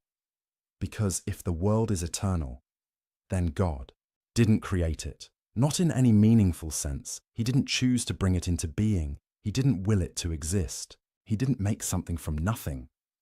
The universe just is, necessarily, eternally, without any real creative act on God's part. And if God didn't create, then what's his relationship to the universe? He becomes just another part of the cosmic machinery, not a creator, not a lord, not someone who acts, just the necessary being at the top of an eternal chain. This empties religion of meaning, because the whole point of worship is acknowledging that God made you, that you owe your existence to his choice, his will, his creative power. But if the universe is eternal, if God didn't really create, then what are you thanking him for? The second position, God's knowledge of particulars. The philosophers argued that God knows universals but not particulars. He knows humanity but not individual humans. He knows events but not specific events. He knows categories, principles, forms, but not you, not your choices, not your life. Why heretical? Because if God doesn't know particulars, then prayer is absurd. You're asking him for things he can't hear, confessing sins he can't perceive, seeking guidance he can't give. Your entire spiritual life becomes a conversation with yourself, and prophecy, revelation, divine guidance, all impossible. How can God send a specific message to a specific prophet at a specific time if he doesn't know specific things? How can there be divine law, divine judgment, divine mercy, if God doesn't know what you individually do? The philosopher's position made God distant, abstract, irrelevant to human life. And Al-Ghazali said, that's not just wrong, that's a denial of what God is. The third position, the impossibility of bodily resurrection. The philosophers argued that after death, only the soul survives. The body decays and is gone forever. There's no bodily resurrection, no physical afterlife, no gathering of bodies on Judgment Day. Why did Al-Ghazali consider this heretical? Because bodily resurrection is explicitly promised in the Quran, repeatedly, in clear language. And more than that, it's central to the concept of justice. If there's no bodily resurrection, then people who suffered physical torture get no physical restoration. People who committed physical crimes receive no physical punishment. The body becomes irrelevant to justice, to reward, to accountability, and that makes this life meaningless. Do what you want to your body, to others' bodies. It doesn't matter, because the body is just temporary housing, something you shed like clothing. The philosopher's position made ethics cheap, made suffering meaningless, made justice incomplete. And Al-Ghazali couldn't accept that. These 3 positions, these 3 problems, they weren't just intellectual errors the philosophers made. They were fundamental challenges to the coherence of religious belief itself. and Al-Ghazali was going to dismantle them, one by one, step by step, systematically using their own tools against them, showing that their certainty was illusory. Their proofs were flawed, their conclusions didn't follow, but he was going to do more than that.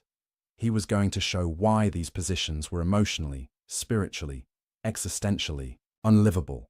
Because this wasn't just an academic exercise.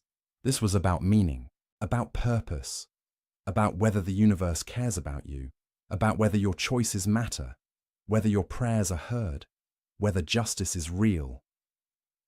The philosophers, in their quest for logical purity, had created a cold universe, a universe where God is distant, where humans are insignificant, where nothing ultimately matters.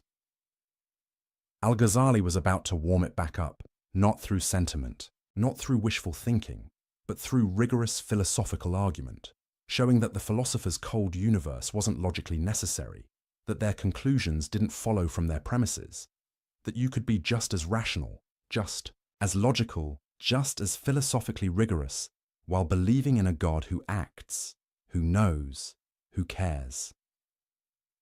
The 20 problems were the artillery barrage, softening up the philosophical defenses, showing weaknesses everywhere. But the 3 heretical positions, those were the main assault, the focused attack on the heart of the philosopher's system, and Al-Ghazali was ready. He had the arguments, he had the method, he had the motivation. He knew what was at stake, not just winning a debate, not just defending orthodoxy, but preserving the possibility of meaning in a universe that philosophy was threatening to make meaningless. The throne of knowledge was trembling, the cracks were showing, and Al-Ghazali was about to strike at the foundations. 3 devastating blows, 3 knockout punches, 3 final arguments, starting with the most fundamental question of all. Did the universe have a beginning, or has it always existed? The philosophers said, always existed, obviously. Necessarily, Al-Ghazali said, prove it, and when they couldn't, he was going to show them why their position wasn't just unproven, it was incoherent. The battle was joined, and nothing would be the same after. Let me ask you a question. How long have you been alive? 20 years? 40? 60? However long it is, you can count it. It's a finite number. Now imagine someone asks you, how long has the universe existed? And you answer, forever. What does that even mean? This is where Al-Ghazali's first major battle with the philosophers began. Not with theology, not with scripture, but with a simple, devastating question about time itself. The philosophers were absolutely certain, unshakable in their conviction. The universe, they declared, is eternal. It has no beginning. It has no end. It has always existed and always will exist. This wasn't a guess. It wasn't speculation. It wasn't a working hypothesis. To them, it was a demonstrated truth, a logical necessity, something that couldn't possibly be otherwise. Their proof went something like this. God is eternal and unchanging, right? Everyone agrees on that. God is also perfect, complete, lacking nothing. So God's will is eternal and unchanging too. It doesn't fluctuate. It doesn't develop. It doesn't suddenly decide something new.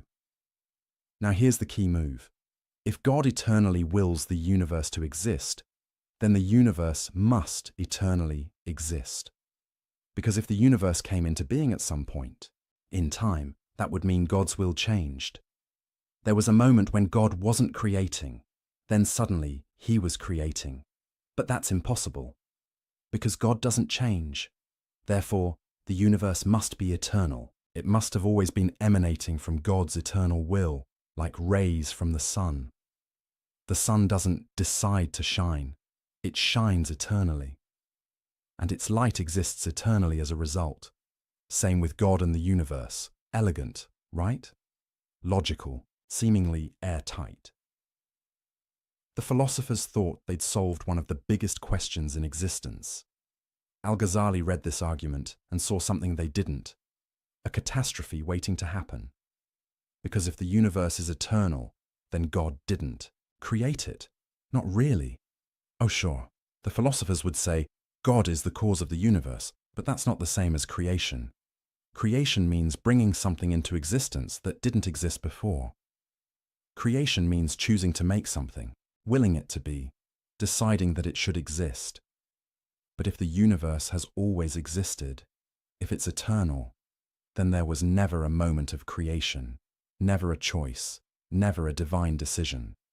The universe just is, has always been, will always be, and God's relationship to it becomes mechanical, automatic, impersonal, like the relationship between the sun and its light.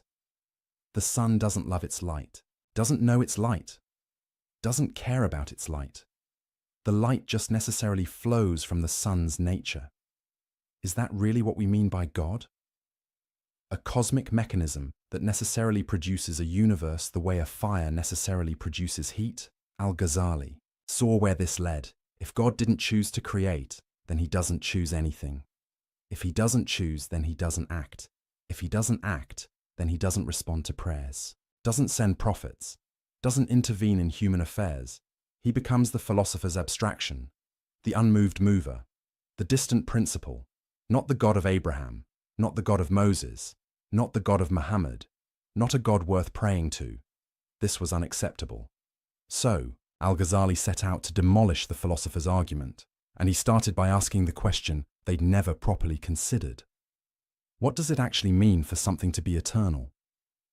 The philosophers threw the word around like they understood it, eternal, infinite, without beginning or end. But Al-Ghazali pressed, do you really know what you're talking about? Can you actually conceive of an infinite past? Think about it carefully. If the universe has existed forever, then an infinite amount of time has already passed. An infinite number of years, an infinite number of days, an infinite number of moments. But here's the problem. You can't traverse an infinite distance, by definition. If something is infinite, you can never reach the end of it. So how did we get to today? If an infinite amount of time had to pass before we arrived at this moment, we should never have arrived at this moment. Because you can't finish traveling through infinity, it's like saying, I started counting from negative infinity and I just reached zero. That's nonsense. You could never start from negative infinity. There's no starting point, and even if you could, you'd never finish counting up to zero, because infinity has no end. Same with time. If the past is infinite, then we could never have reached the present. But we did reach the present. We're in it right now. Therefore, the past can't be infinite. The universe must have had a beginning. This is what philosophers call the impossibility of traversing an actual infinite, and Al-Ghazali wielded it like a sword. The philosophers tried to respond. They said, but you're thinking about infinity wrong. Past infinity isn't like a distance you travel. It's just there, all at once. Al-Ghazali pushed back. Okay, let's try a different angle. Imagine the universe is eternal, like you say. That means the number of past days is infinite, right? But the number of past years is also infinite. Now here's my question. Are there more past days than past years? The philosophers hesitated. On one hand, obviously there are more days than years. 12 times more, roughly. On the other hand, both numbers are infinite, and infinity equals infinity. You can't have one infinity bigger than another infinity. That contradicts what infinity means. So which is it? Are there more past days than past years? Or are they equal? If you say there are more days, you're admitting that one infinity can be bigger than another, which is absurd. If you say they're equal, you're admitting that 12 days equals 1 year, which is also absurd. Either way, you're trapped. This is the problem with treating infinity as if it's just a really big number. It's not. Infinity doesn't behave like numbers behave. You can't do arithmetic with it. You can't compare infinities. You can't traverse them. So when you say the past is infinite, you're not actually saying something coherent. You're using a word that sounds profound, but actually refers to nothing you can meaningfully conceive. The philosophers squirmed. They tried another defense. Okay, but here's the thing. God is outside of time. He's eternal in a different sense. So when God creates the universe, he's not doing it at a point in time. He's doing it eternally. The universe doesn't have a beginning in time because time itself is part of the universe. Al-Ghazali smiled at this. So you're admitting the universe has a beginning? That it's not eternal after all? Because if time is part of the universe, and the universe came from God, then the universe began to exist. You're just saying it began, to exist with time rather than in time. But either way, it began. It's not eternal. You've conceded my point while trying to argue against it. The philosophers realized they were in trouble. Every defense they mounted created new problems. But Al-Ghazali wasn't done. He had another angle of attack, an even more devastating one. He said, let's grant for a moment that the universe could be eternal. Just for argument's sake. Let's imagine an infinite past actually makes sense. Even so, I can show you that it's not necessary. That God could have created the universe at any point in time. And if it's not necessary for the universe to be eternal, then your whole argument collapses. Here's how this worked. The philosophers claimed God's eternal will necessitates an eternal universe. But Al-Ghazali asked, why? Why couldn't God eternally will to create the universe at a specific moment? Think about it. You can decide today to do something tomorrow. Your decision is made today, but the action happens tomorrow. Your will exists at one time. The effect of your will exists at another time. So why couldn't God's eternal will produce a temporally originated universe? God could eternally intend, let the universe begin at moment X. That intention is eternal, unchanging, always part of God's will. But the universe itself still has a beginning, still comes into existence at a specific point. The philosophers said, but that means God's will has to wait, and God doesn't wait. Al-Ghazali countered, no, you're confusing God's will with God's action. God can will something eternally and actualize it temporally.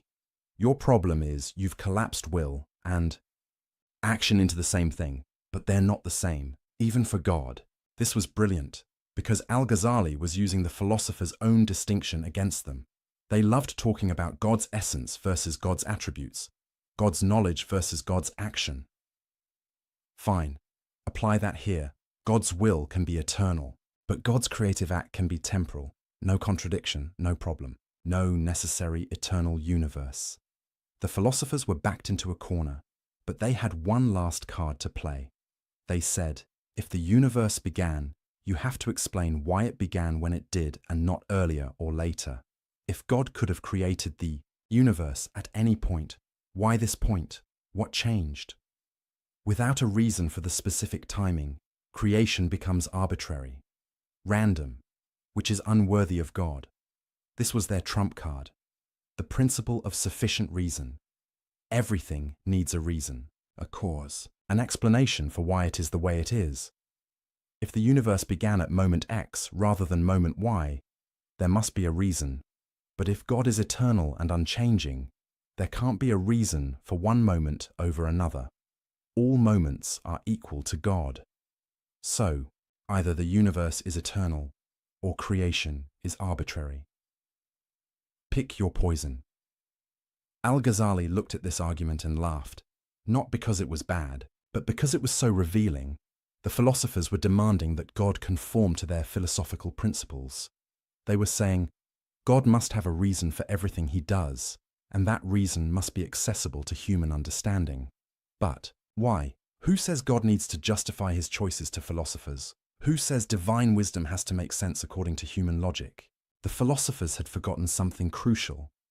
God is not like us. His knowledge is not like our knowledge. His will is not like our will. His reasons are not like our reasons. To demand that God provide a philosophical explanation for why he created when he did is to put philosophy above God. It's to say, God, you can only act in ways we can understand.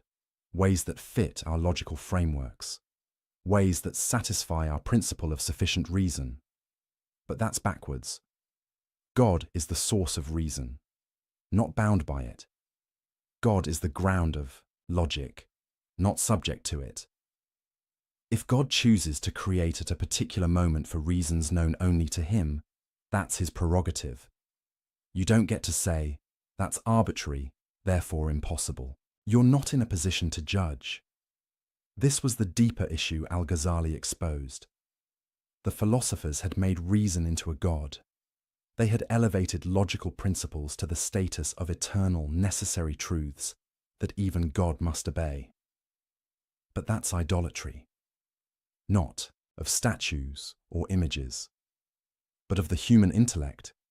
They had said, if we can't understand it, it can't be true.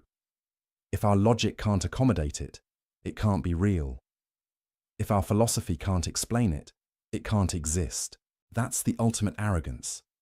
And Al-Ghazali was calling it out. The universe doesn't owe you an explanation. God doesn't owe you an explanation. Your inability to understand something doesn't make it false. Your inability to fit it into your system doesn't make it impossible. Reality is bigger than your categories. Mystery is deeper than your logic. And God is more than your philosophy can contain. This was the heart of Al-Ghazali's critique, not just of the eternal universe claim, but of the entire philosophical project.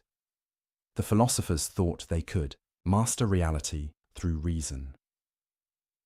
They thought they could deduce the nature of existence from first principles. They thought they could figure out God's mind by clever arguments. Al-Ghazali showed them they couldn't. Not because reason is useless. Not because logic doesn't matter, but because reason has limits. Logic has boundaries. Philosophy has a proper scope, and questions about God's creative will lie beyond that scope. You can't prove the universe is eternal. You can't prove it had a beginning, not through pure philosophy, not with certainty. The most you can say is, both are possible. Both are conceivable. Neither leads to logical contradiction. So if you're going to choose between them, you need something other than philosophy to decide. Revelation, maybe. Faith. Direct experience of the divine. But not philosophical demonstration. Because philosophical demonstration can't get you there. The philosophers' certainty about an eternal universe was fake, built on assumptions they never questioned, on principles they never justified, on logic they never tested. Al-Ghazali tested it, and it broke. The first pillar of their system was crumbling. The universe didn't have to be eternal. God could have created it in time, and if God created it in time, then God chose. God acted. God willed something specific, which means God is not. The impersonal principle the philosophers described. God is personal, active, engaged with his creation. The kind of God who might send prophets, who might hear prayers, who might care about individual human beings. The door the philosophers had closed was opening again, and Al-Ghazali was just getting started.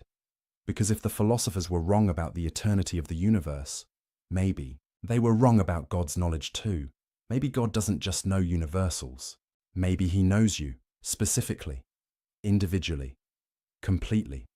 That's where we're going next. To the most personal question of all. Does God see you? The philosophers said no. Al-Ghazali was about to prove them wrong. And when he did, the entire cold, mechanical universe they'd built would start to feel warm again. Close your eyes for a moment. Think about the most painful experience of your life. Maybe it was losing someone you loved. Maybe it was a betrayal. Maybe it was a moment of crushing failure. Whatever it was, you felt it. You lived through it. It was real. Now imagine someone telling you, God doesn't know about that. Not because he doesn't care, not because he's ignoring you, but because he literally cannot know individual, specific events. He knows about suffering in general. but not your suffering. He knows about loss as a concept, but not your loss. He knows the universal category of human pain, but not the particular agony you felt on that specific day. How would that make you feel? This is what the philosophers were claiming. And it's the second major battleground where Al-Ghazali decided, this isn't just wrong. This is heresy. Let me explain how the philosophers got here. It started, like so many bad ideas, from something. That sounds reasonable. They said, God is perfect, right? Unchanging, eternal, beyond time. So God's knowledge must also be perfect, unchanging, and eternal. God can't learn new things, can't discover facts he didn't know before, can't be surprised by events. So far, most theologians would agree. But then, the philosophers made a fatal move. They said, if God's knowledge is unchanging, then God can only know unchanging things. Things that are eternally true, always the same, never in flux. And what are those things? Universals, essences, eternal forms.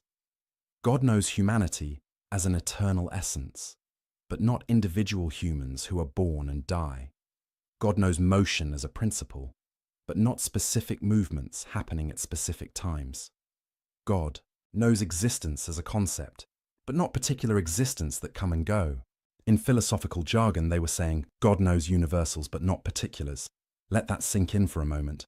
According to the philosophers, God doesn't know what you had for breakfast this morning, the specific words you spoke to your friend yesterday, the exact thought running through your mind right now, the particular choice you're about to make. Not because these things are hidden from him, but because they're beneath his type of knowledge. God's knowledge is too lofty, too eternal, too perfect to concern itself with the messy, changing, temporary details of individual existence.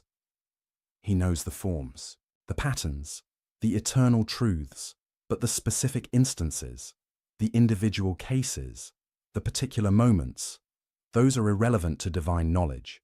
The philosophers thought this made God more perfect, more transcendent, more sublime, more worthy of worship. They thought they were honoring God by elevating his knowledge above mundane particulars. Al-Ghazali saw it differently. He saw a God who was essentially blind, a God who couldn't see you, couldn't hear you, couldn't know you. A God who was, for all practical purposes, absent from your life. And he was horrified. Because if God doesn't know particulars, then everything falls apart. Everything that makes religion meaningful. Everything that makes worship possible. Everything that connects the divine to the human. Let's walk through the implications step by step. First, prayer becomes absurd. You bow down 5 times a day. You ask God for help. You confess your sins. You seek guidance. But according to the philosophers, God doesn't hear any of it, not because he's ignoring you, but because your specific prayer at that specific moment is a particular event. And God doesn't know particular events.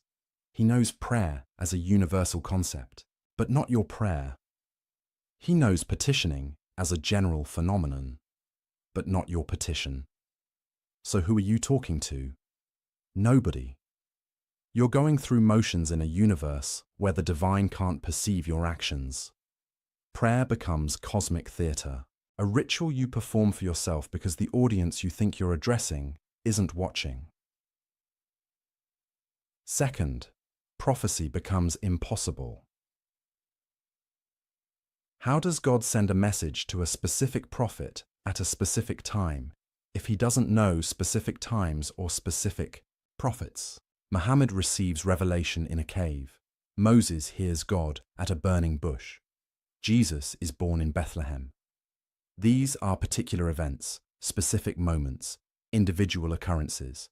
But if God doesn't know particulars, he can't initiate these events. He can't choose a particular person, can't speak at a particular moment, can't intervene in particular circumstances.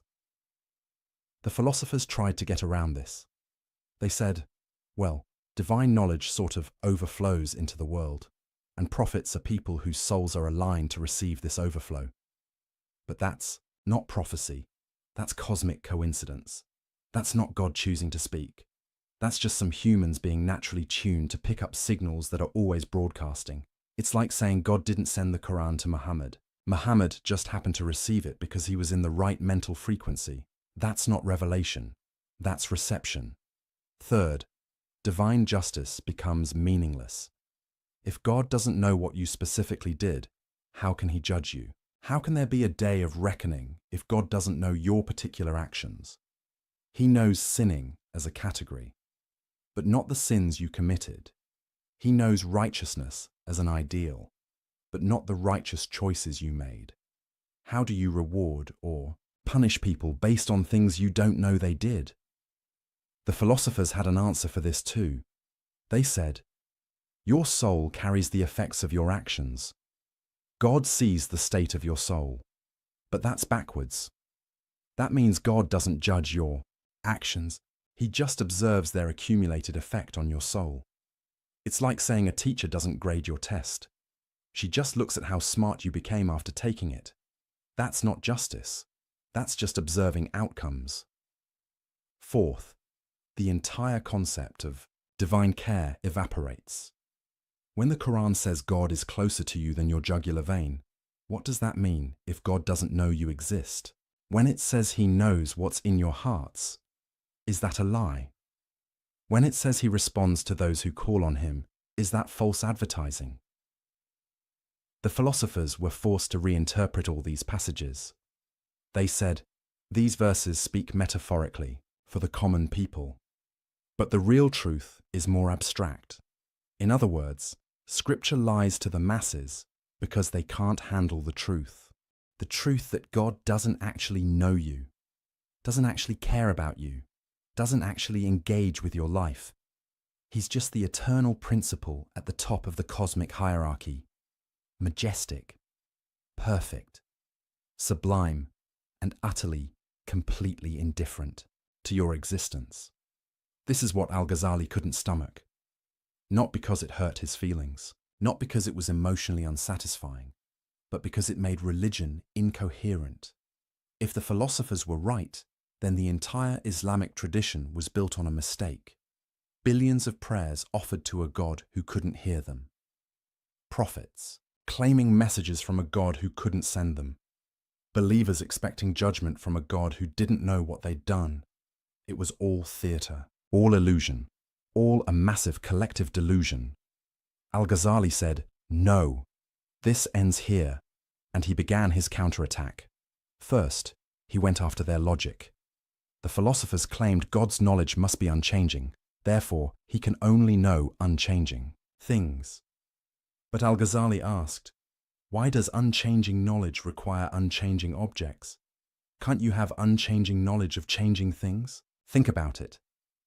If God knows eternally that Muhammad will be born in 570 CE, that knowledge doesn't change. It's always true, always part of God's eternal knowledge. The event itself is temporal, happens at a specific time. But the knowledge of it can be eternal. God doesn't learn that Muhammad was born when it happens. He always knew it would happen. His knowledge is unchanging, even though the event is temporal. So the philosopher's argument doesn't work. You can have eternal, unchanging divine knowledge of particular changing events.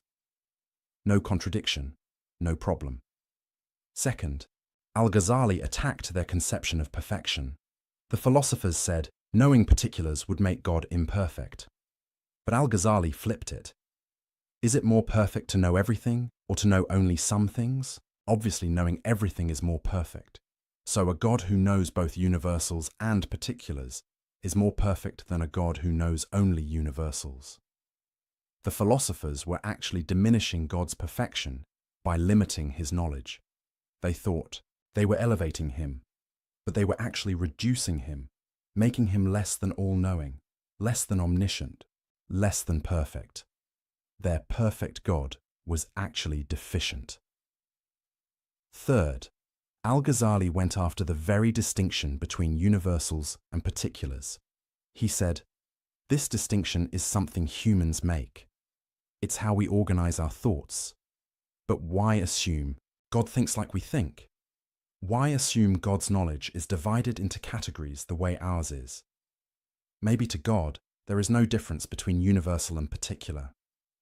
Maybe he knows everything in a way we can't comprehend, a way that transcends our categories." The philosophers had committed the sin they always accused others of. They had anthropomorphized God, not by giving him a body, but by giving him a human-like mind, by assuming his knowledge works like their knowledge, just bigger, just more perfect. But what if God's knowledge is radically different from human knowledge? What if it's not just quantitatively greater, but qualitatively other? Then all their reasoning about what God must or must not know falls apart, because they're reasoning from false assumptions about the nature of divine knowledge. Fourth, Al-Ghazali pointed to the absurd consequences.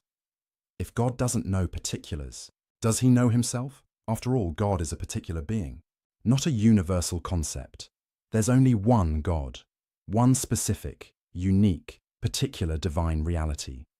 So if God can only know universals, can he not know himself? The philosophers squirmed at this. Some said, God is an exception. He knows himself even, though he's particular. But Al-Ghazali pounced. So particulars can be known by God. You just admitted it. If God can know one particular, himself, why not other particulars? Your rule about God only knowing universals has a huge exception, which means it's not really a rule. Others said, God isn't particular. He's beyond the universal particular distinction. Fine, Al-Ghazali said. Then why can't his knowledge also be beyond that distinction? Why can't he know in a way that includes both universals and particulars? Every defense the philosophers mounted created new problems. They were trapped, contradicting themselves, tying themselves in logical knots. Fifth, and most devastatingly, Al-Ghazali showed that their position made prediction impossible. The philosophers believed in astrology, in reading the stars to predict future events. But how can you predict a particular future event if God doesn't know particular events? If the cosmos is governed by divine knowledge, and divine knowledge doesn't include particulars, then particular events aren't part of the cosmic order. They're just random, unpredictable, outside the scope of rational understanding. But the philosophers wanted it both ways. They wanted a rationally ordered universe where everything follows from divine knowledge, but they also wanted to limit divine knowledge to universals. You can't have both. Either the universe is rationally ordered down to its particulars, in which case God must know those particulars, or God doesn't know particulars, in which case the universe is ultimately chaotic and unpredictable at the level of individual events. The philosophers were caught in a contradiction of their own making. Al-Ghazali exposed it mercilessly. But beyond all the logical arguments, Al-Ghazali made a deeper point. A point about what kind of universe we live in. The philosopher's universe was cold, mechanical, indifferent, a universe where the divine principle churns out existence according to eternal laws, but doesn't see you, doesn't know you, doesn't care about you. You're just a particular instantiation of universal forms, a temporary configuration of matter, a fleeting pattern in the cosmic dance. You matter to yourself, maybe to other people, but not to God, because to God, you're not even visible. Al-Ghazali asked, is that the universe you want to live in? More importantly, is that the universe we actually live in? Because your experience suggests otherwise. You feel seen. You feel known. You feel like your choices matter to something beyond yourself. When you pray, you sense a response. When you seek guidance, you find it. When you suffer, you feel held. Maybe that's all illusion. Maybe it's wishful thinking. Or maybe the philosophers are wrong. Maybe God does know particulars, does see individuals, does care about specific people. Maybe the universe is warmer than the philosophers imagined. maybe you matter more than their system allows.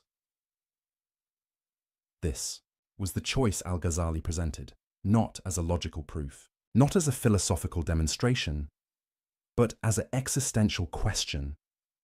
Which universe do you actually live in? The cold universe of the philosophers, where God is distant and unknowing, or a universe where God sees you, where your prayers are heard, where your life matters? You can't prove it either way through philosophy, but you can look at your experience. You can examine your life. You can trust your intuition. And most people, when they're honest, know which universe feels real. The philosophers had built an impressive system, but they'd built it at the cost of making religion meaningless and human, life insignificant. Al-Ghazali tore it down, not with wishful thinking, not with sentimental appeals, but with rigorous philosophical argument that showed their position was logically flawed and existentially unlivable. God knows particulars. He must. He can. He does. Your prayers are heard. Your actions are seen. Your life is known, not because Scripture says so, though it does, but because any other conclusion makes a mockery of divine perfection and reduces God to less than all-knowing. The philosopher's God was too small, too limited, too bound by human categories. Al-Ghazali's God was bigger, greater, more truly divine. The second pillar of philosophy was crumbling. But Al-Ghazali wasn't done, because the philosophers had one more devastating claim to answer. The most personal one of all, the claim about what happens when you die. You strike a match, it lights. Why? You probably think, because striking creates friction. Friction creates heat. Heat ignites the chemicals on the match head. Cause and effect. Simple, obvious, undeniable. But what if I told you that's not what's actually happening? What if the match lighting has nothing to do with you striking it? What if every time you think you're seeing cause and effect, you're actually witnessing something far stranger? Welcome to the most radical, most controversial, most mind-bending argument Al-Ghazali ever made. This is where he didn't just challenge the philosophers, he challenged reality itself, or at least what you think reality is. Let's back up and understand what was at stake. The philosophers had built their entire system on causation.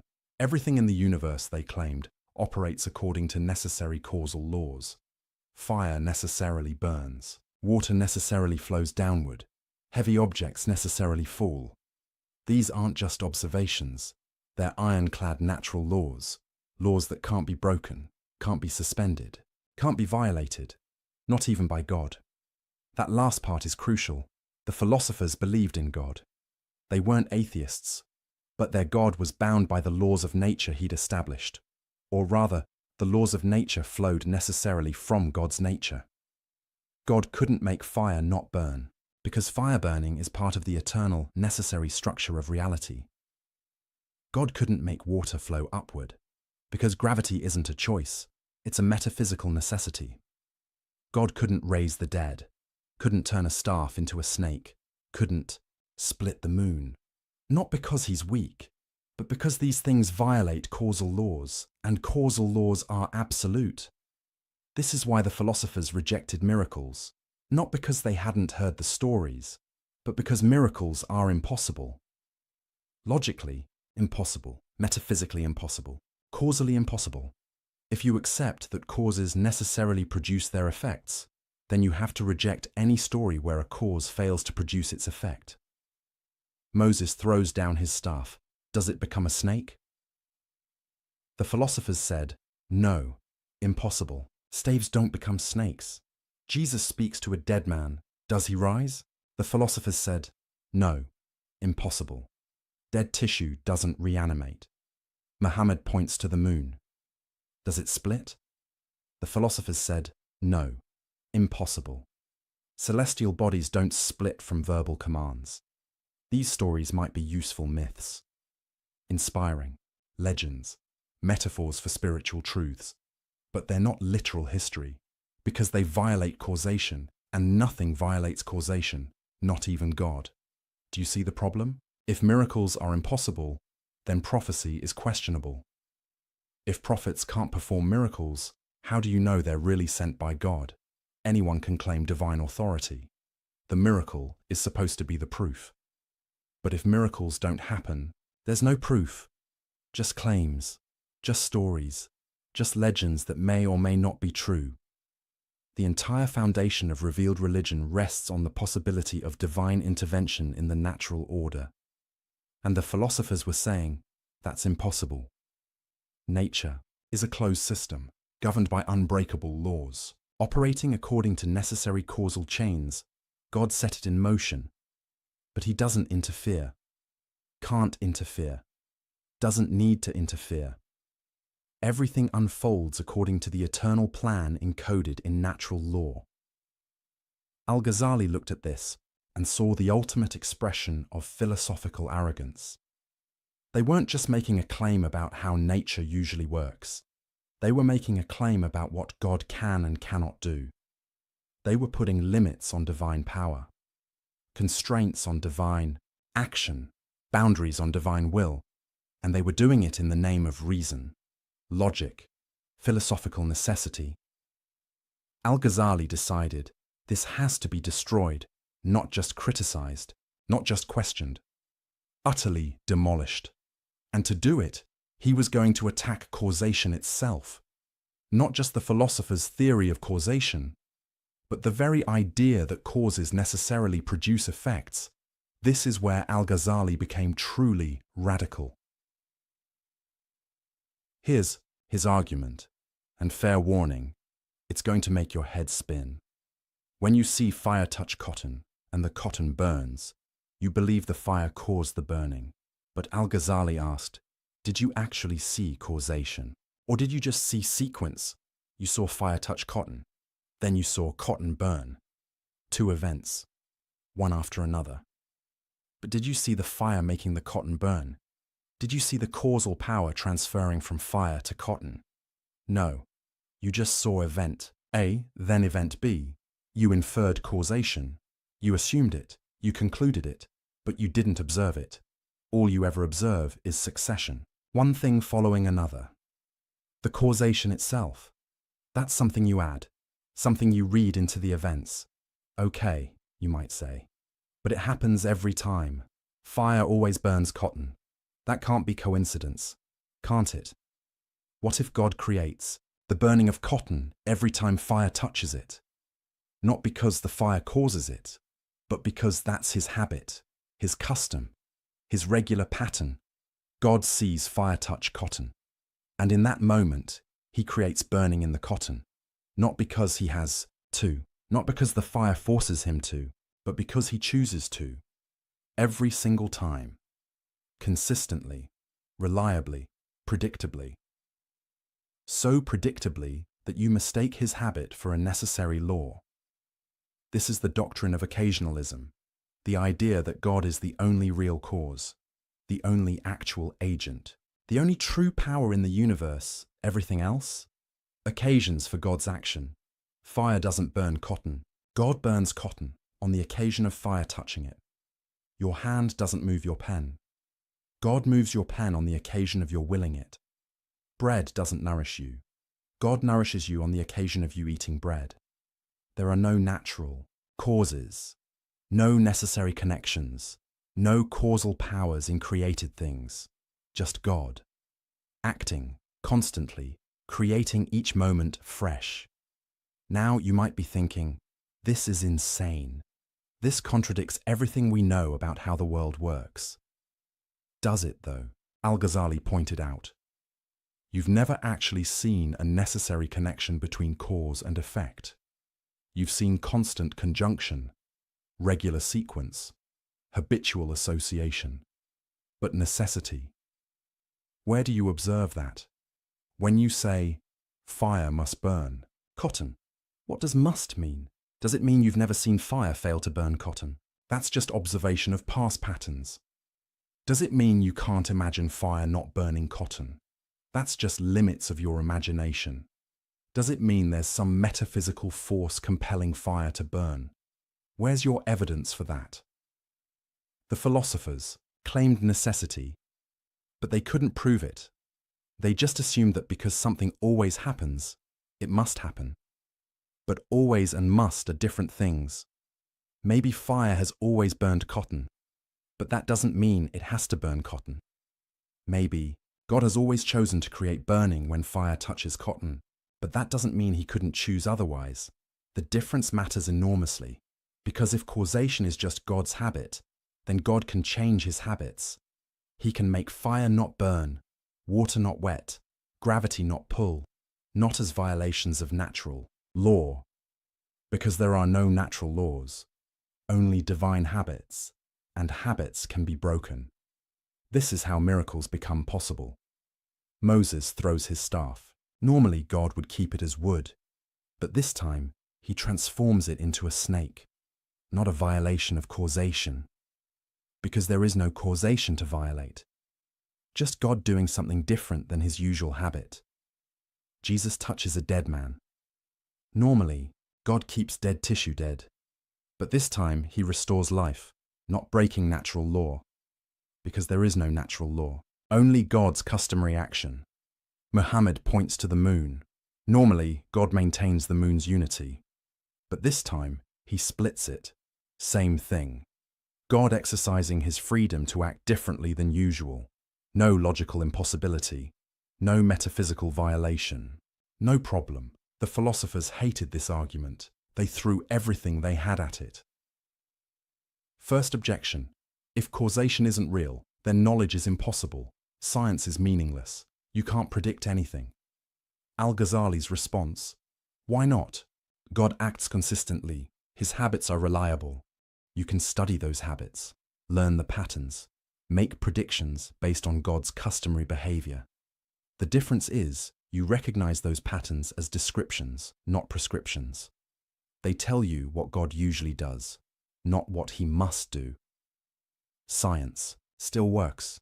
You just understand its limits. Second objection: if God creates everything directly, then humans have no causal power. We're not agents. We don't really act. Al-Ghazali bit the bullet. Correct. You don't have independent causal power. When you think you're moving your hand, God is moving your hand on the occasion of your willing it. Your will is also created by God. Every moment, every thought, every action. You're not an independent agent. You're a locus of divine action. Now this raises huge questions about free will and moral responsibility, and Al-Ghazali knew it. He wrestled with these questions deeply, but for now, his point was narrower. Humans don't have to have causal power for moral responsibility to make sense. God can still hold you accountable for actions he creates through you. That's his prerogative. Third objection: this makes God the author of evil.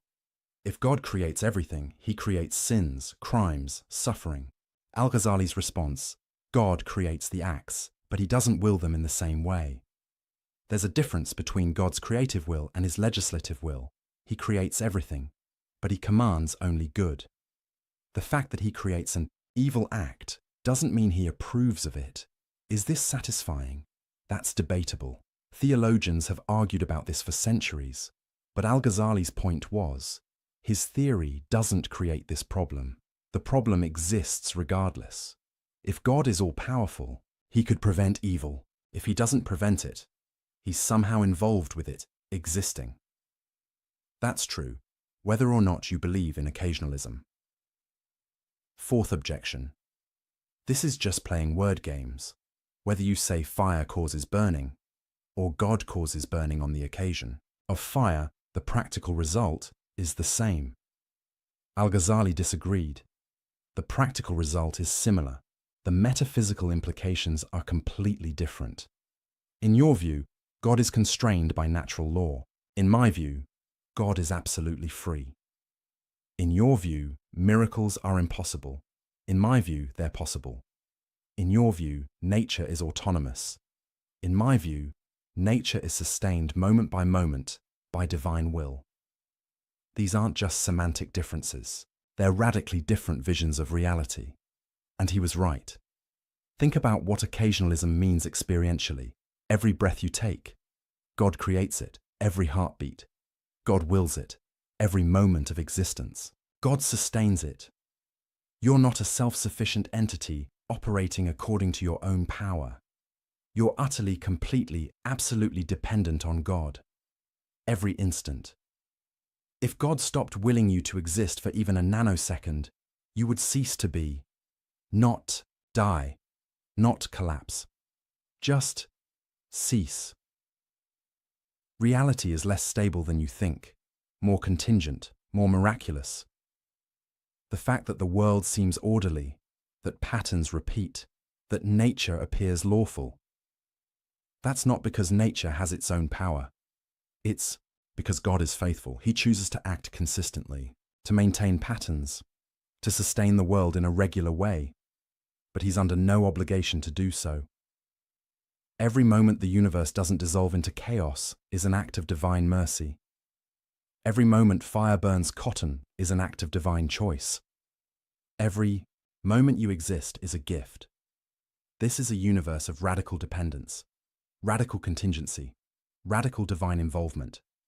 Not the distant, mechanistic universe of the philosophers, but a universe where God is intimately involved in every event, every action, every moment. Some people find this comforting. God is never absent, never distant, always acting. Others find it terrifying. There's no stability, no natural law, no independence.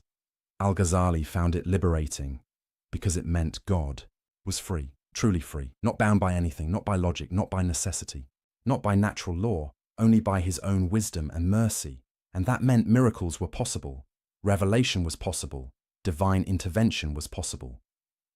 The prophets weren't liars, the Quran wasn't myth-making, the miracles weren't legends, they were moments when God's hidden freedom became visible, when his customary action shifted to reveal what was always true.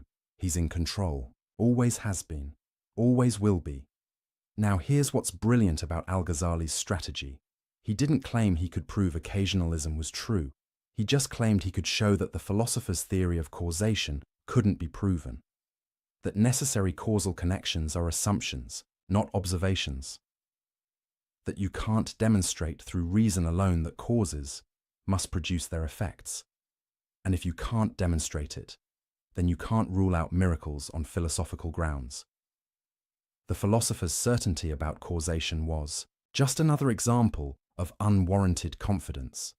They claimed to know something they couldn't possibly know. They elevated their observation of patterns into metaphysical necessity. They confused "this is how things always happen" with "this is how things must happen." And that confusion allowed them to reject miracles, prophecy, and divine intervention. Al-Ghazali's occasionalism was a philosophical nuclear option. It didn't just challenge the philosopher's theory of causation. It obliterated the very concept of natural causation. It said, there are no secondary causes, no created powers, no autonomous natural processes, just God, acting, always and everywhere. Was Al-Ghazali right? That's a question philosophers and theologians still debate. But right or wrong, he accomplished his goal. He showed that the philosopher's rejection of miracles wasn't based on demonstrated truth. It was based on assumptions, preferences, philosophical commitments. And those commitments couldn't be proven, which meant miracles couldn't be ruled out, which meant revelation couldn't be dismissed, which meant the prophets couldn't be rejected on philosophical grounds.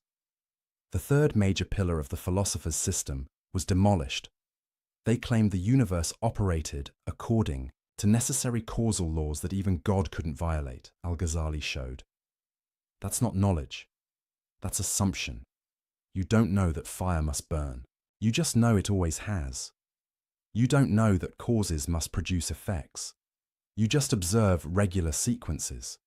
You don't know that miracles are impossible. You just prefer a world without them. But preference isn't proof. Observation isn't necessity. Habit isn't law. The philosophers had built their confident rejection of miracles on sand, and Al-Ghazali had washed it away. But he'd done something else too. Something perhaps more important. He'd shown that the universe is stranger, more mysterious, more dependent on the divine than the philosophers imagined. That what looks like ironclad natural law might be divine custom, that what seems like independent causation might be continuous creation, that what appears to be a mechanistic universe might be a stage for constant divine action. Whether you accept his occasionalism or not, he'd opened a door to wonder, to mystery, to possibilities beyond what reason can prove or disprove. The philosophers had closed that door. They'd said, "We know how reality works." Necessarily, certainly, Al-Ghazali had pried it open again, and through that open door, the light of something beyond philosophy could shine through. Not irrationality, not anti-intellectualism, not blind faith, but an acknowledgement that reason has limits. That certainty is rare. That mystery is real.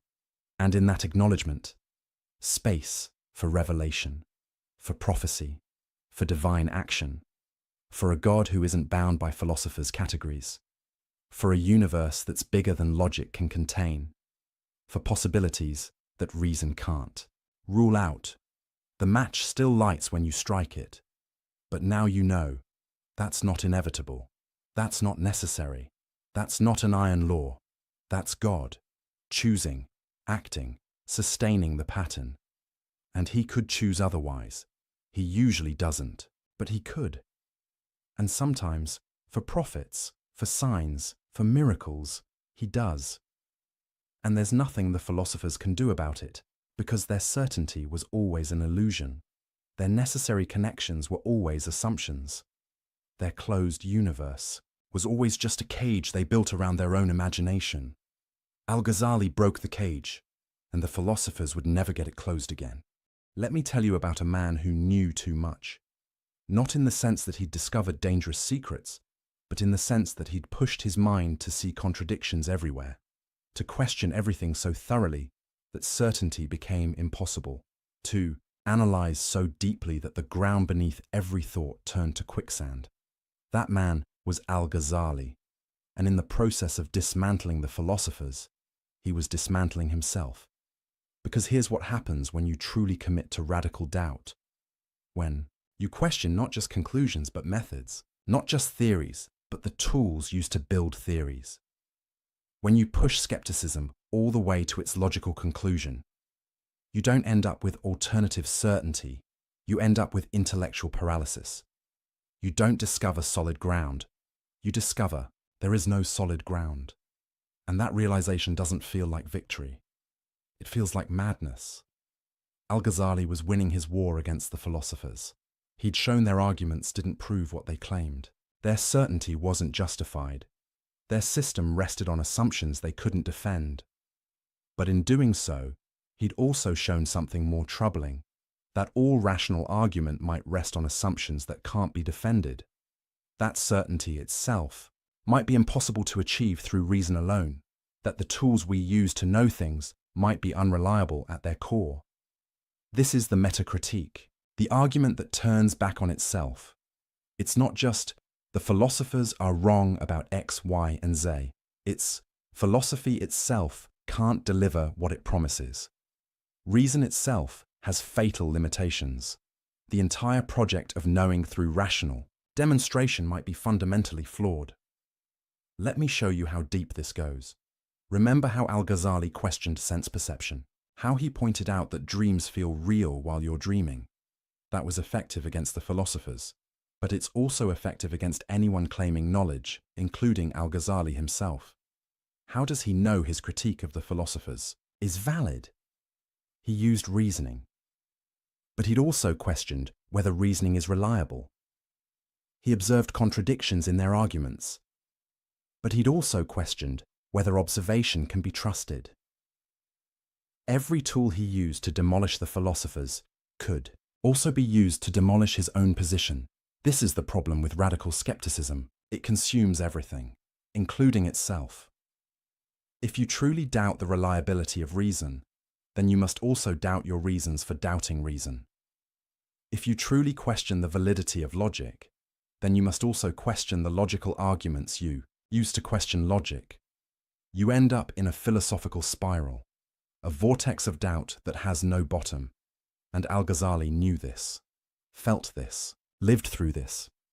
He later wrote about a period of crisis so severe he couldn't function, couldn't teach, couldn't write, couldn't even speak with confidence about anything. Because every statement he wanted to make, his own mind would immediately question. God exists. But how do you know? What's your proof? How can you be certain? Reason can demonstrate certain truths, but can it?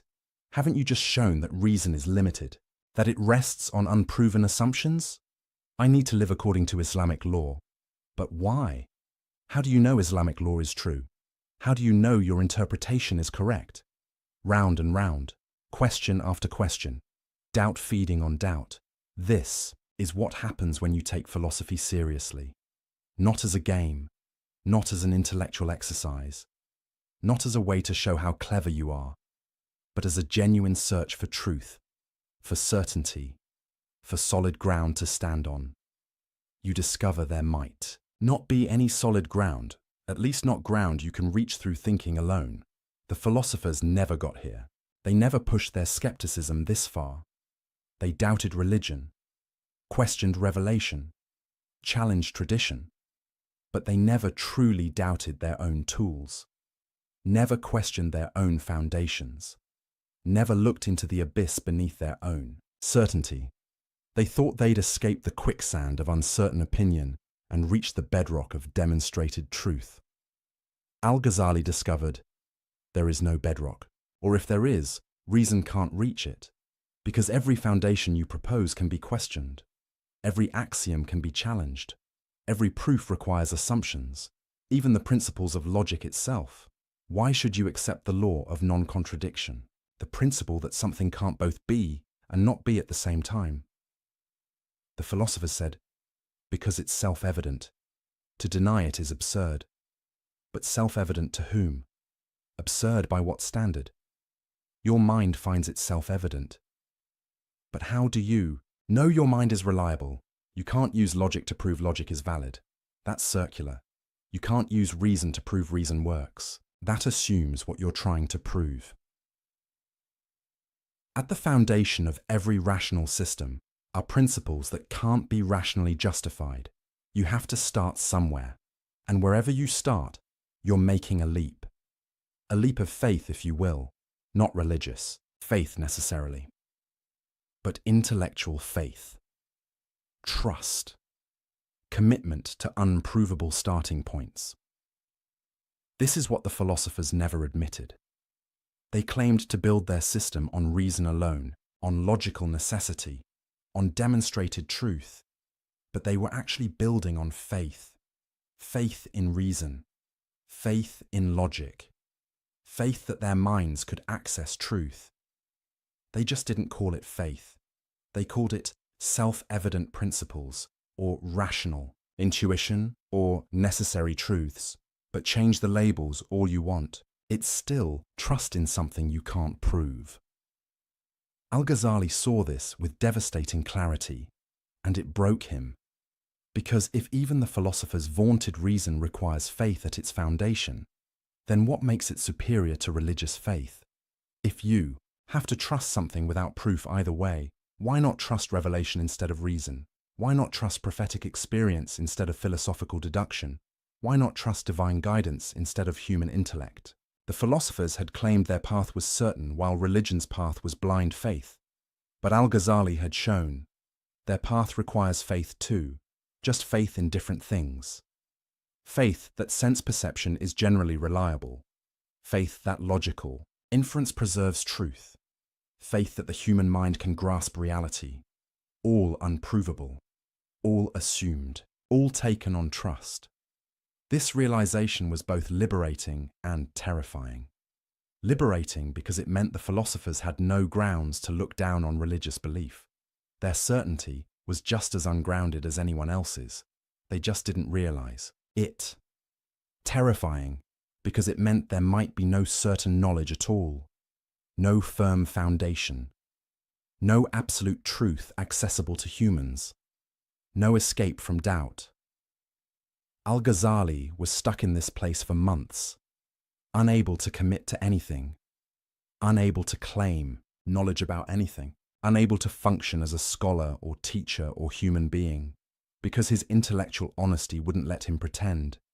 He couldn't go back to uncritical certainty, couldn't unsee what he'd seen, couldn't unknow what he'd learned. He knew too much about the limits of knowing, and that knowledge was paralyzing. This is the metaphysics of madness, the philosophy that leads to psychological breakdown. Not because the arguments are wrong, but because they're too right. Because if you follow them all the way, you end up unable to assert anything with confidence, unable to trust your own thoughts, unable to believe your own reasoning, unable to claim knowledge about reality. And a human being can't live like that. You have to make decisions, take actions, commit to beliefs, live your life. But how do you do that when you've lost all certainty? When every belief seems equally questionable? When every foundation crumbles under scrutiny? The philosophers had an answer. Just trust reason. It's self-validating, self-evident, reliable. But Al-Ghazali had demolished that answer. Reason isn't self-validating. It requires trust, and that trust can be questioned. So where does that leave you? Al-Ghazali later wrote about what saved him from this crisis. And his answer is surprising, unexpected, not what you'd think from a rigorous philosopher. He said, God cured me, not through a better argument, not through a more sophisticated proof, not through discovering the one foundation that couldn't be questioned, but through direct experience, immediate certainty, knowledge that bypassed rational demonstration.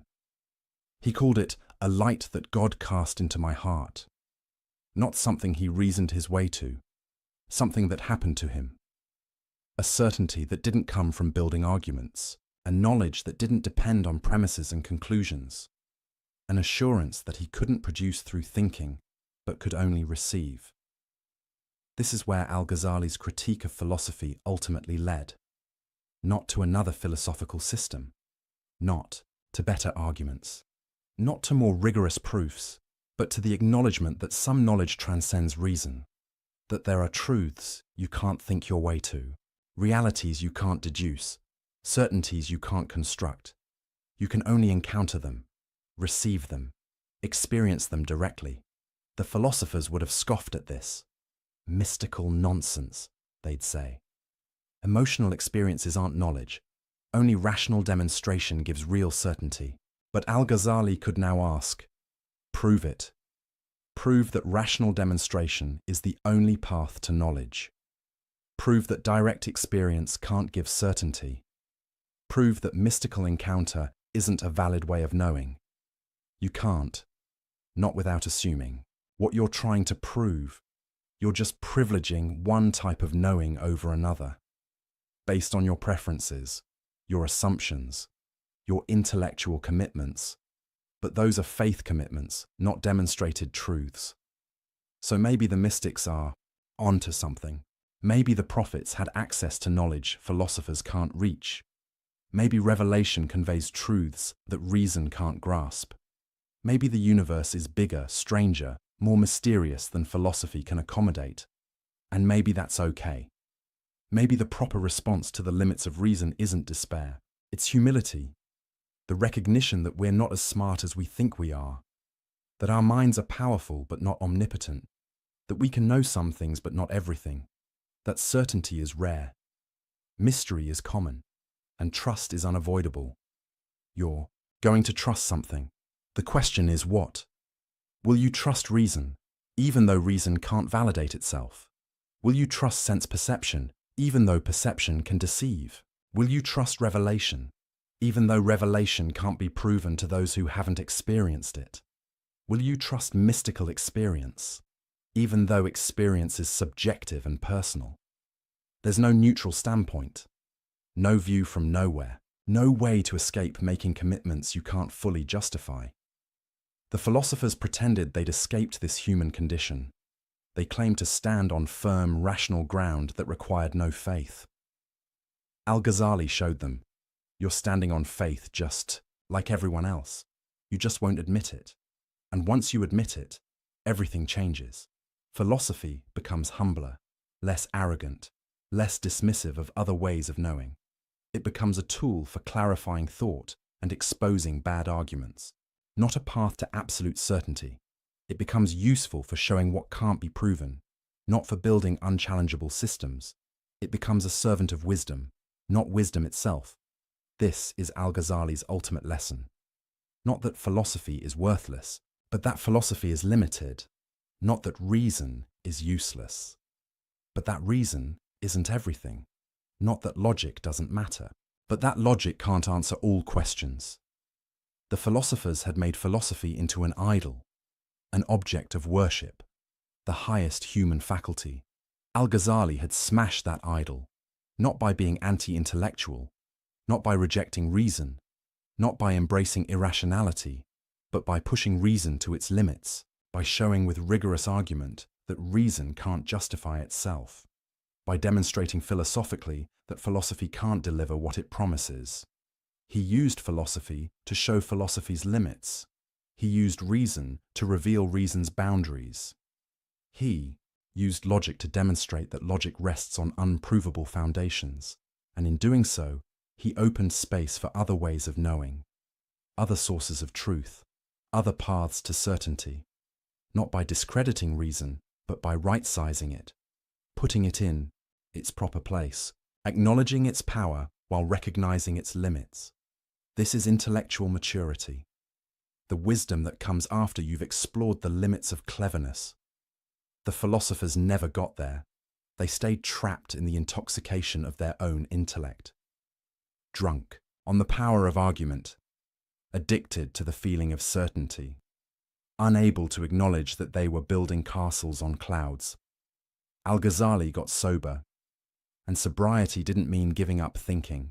It meant thinking more carefully, more humbly, more honestly about what thought can and can't do. The metaphysics of madness was real. The abyss of doubt was real. The spiral of skepticism was real.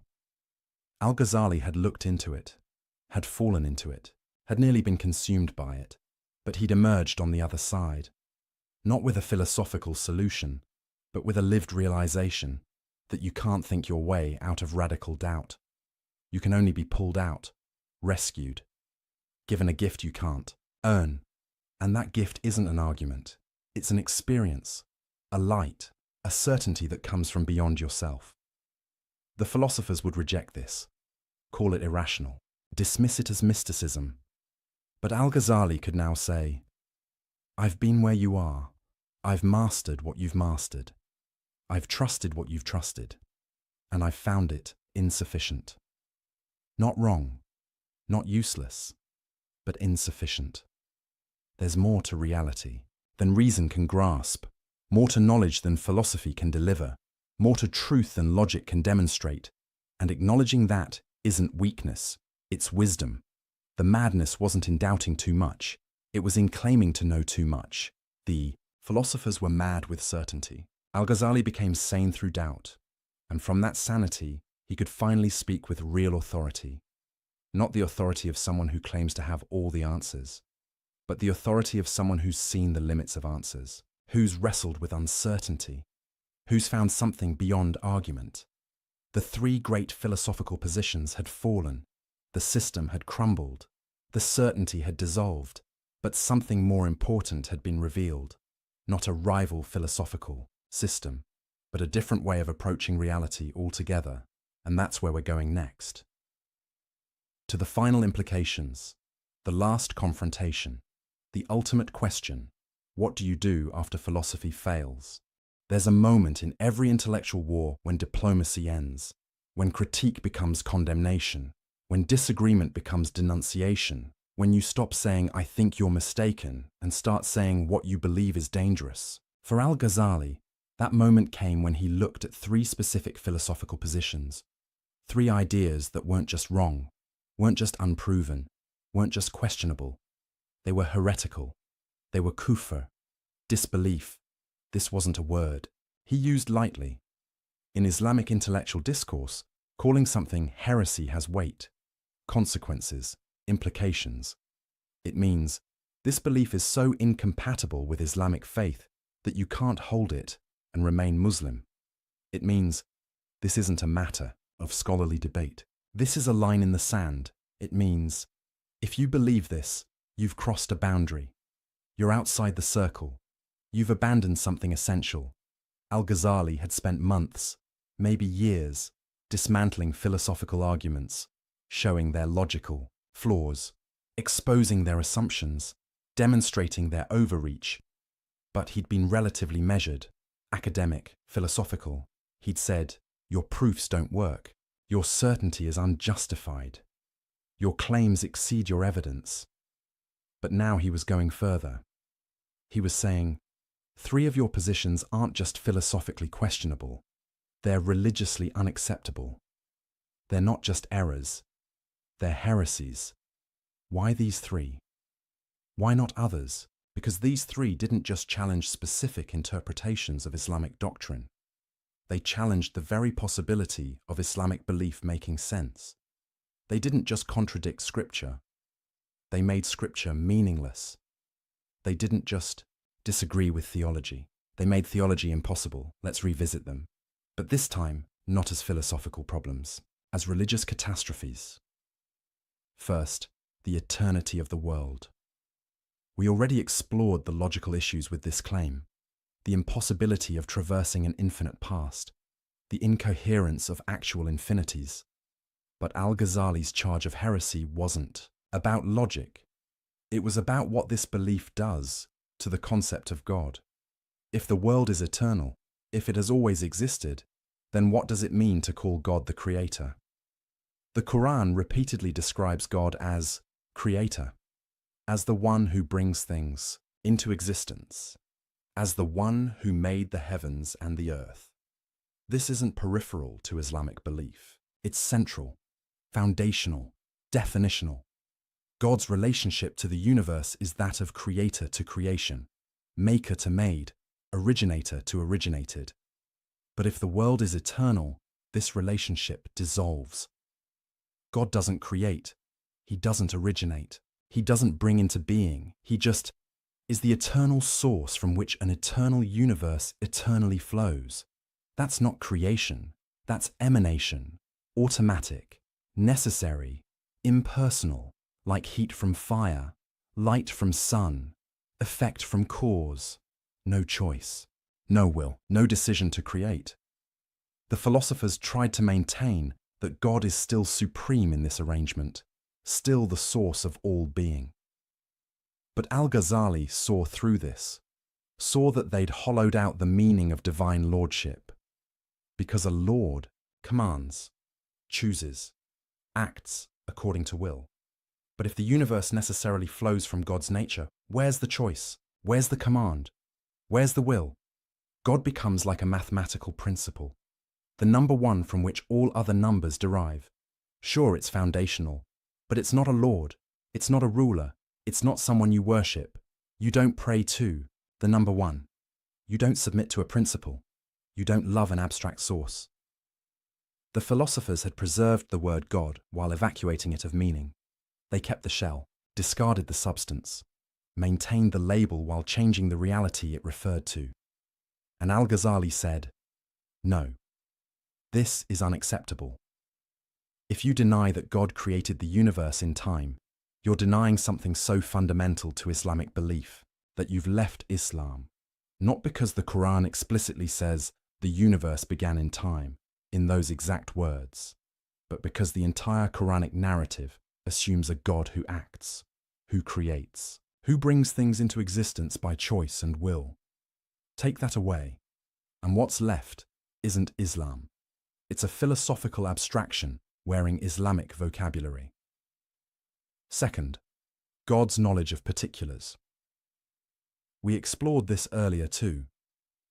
The emotional devastation of believing God doesn't know you individually, but the charge of heresy goes deeper. If God doesn't know particulars, then the Quran itself becomes impossible. Think about it. The Quran claims to be God's speech, specific words, revealed at specific times, to a specific person, about specific events. The Quran contains detailed legal rulings, historical narratives, responses to particular situations Muhammad faced. It describes Pharaoh by name, references the Battle of Badr, addresses the Prophet's wives individually. These are all particulars, specific people, specific events, specific moments in time. If God doesn't know particulars, he can't speak about them.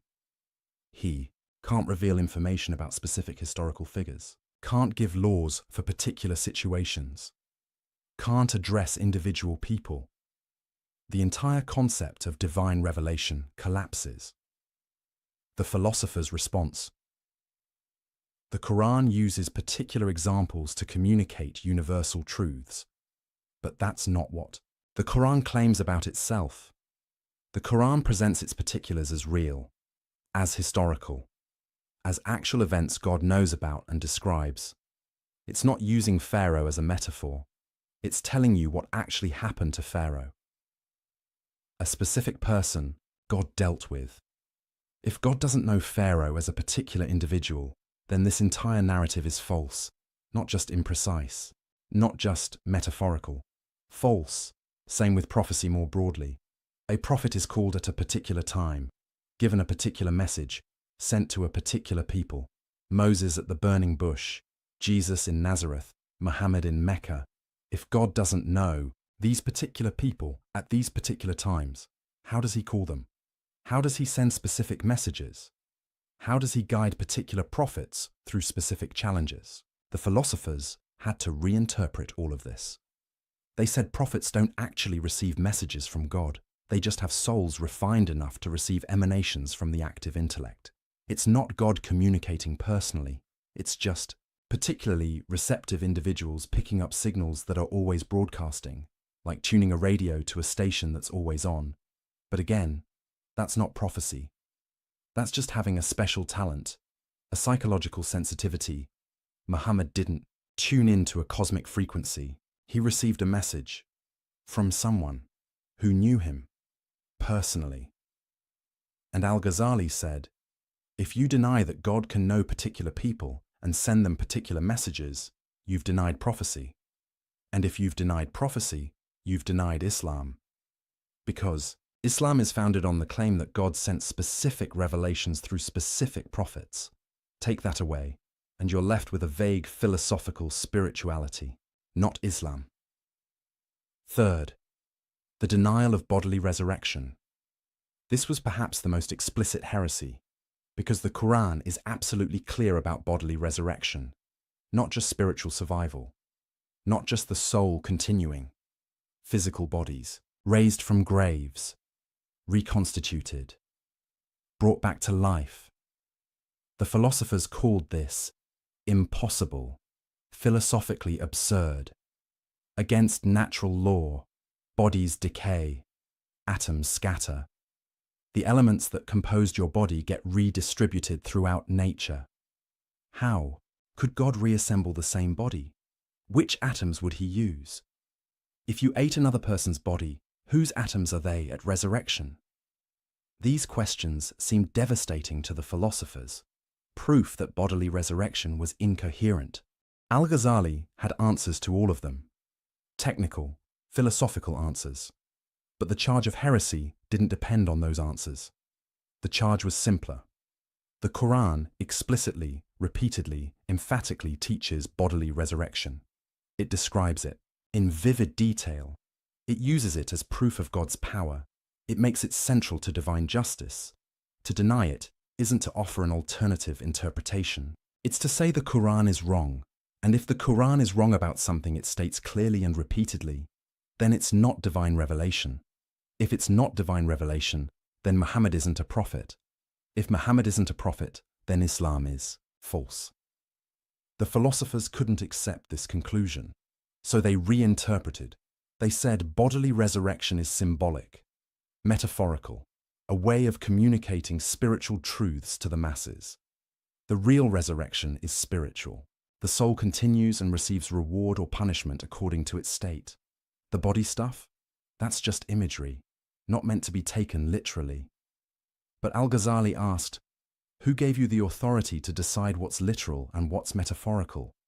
The Quran doesn't say we're speaking metaphorically about resurrection. It presents it as fact. You're importing your philosophical commitments, using them to override the plain meaning of Scripture.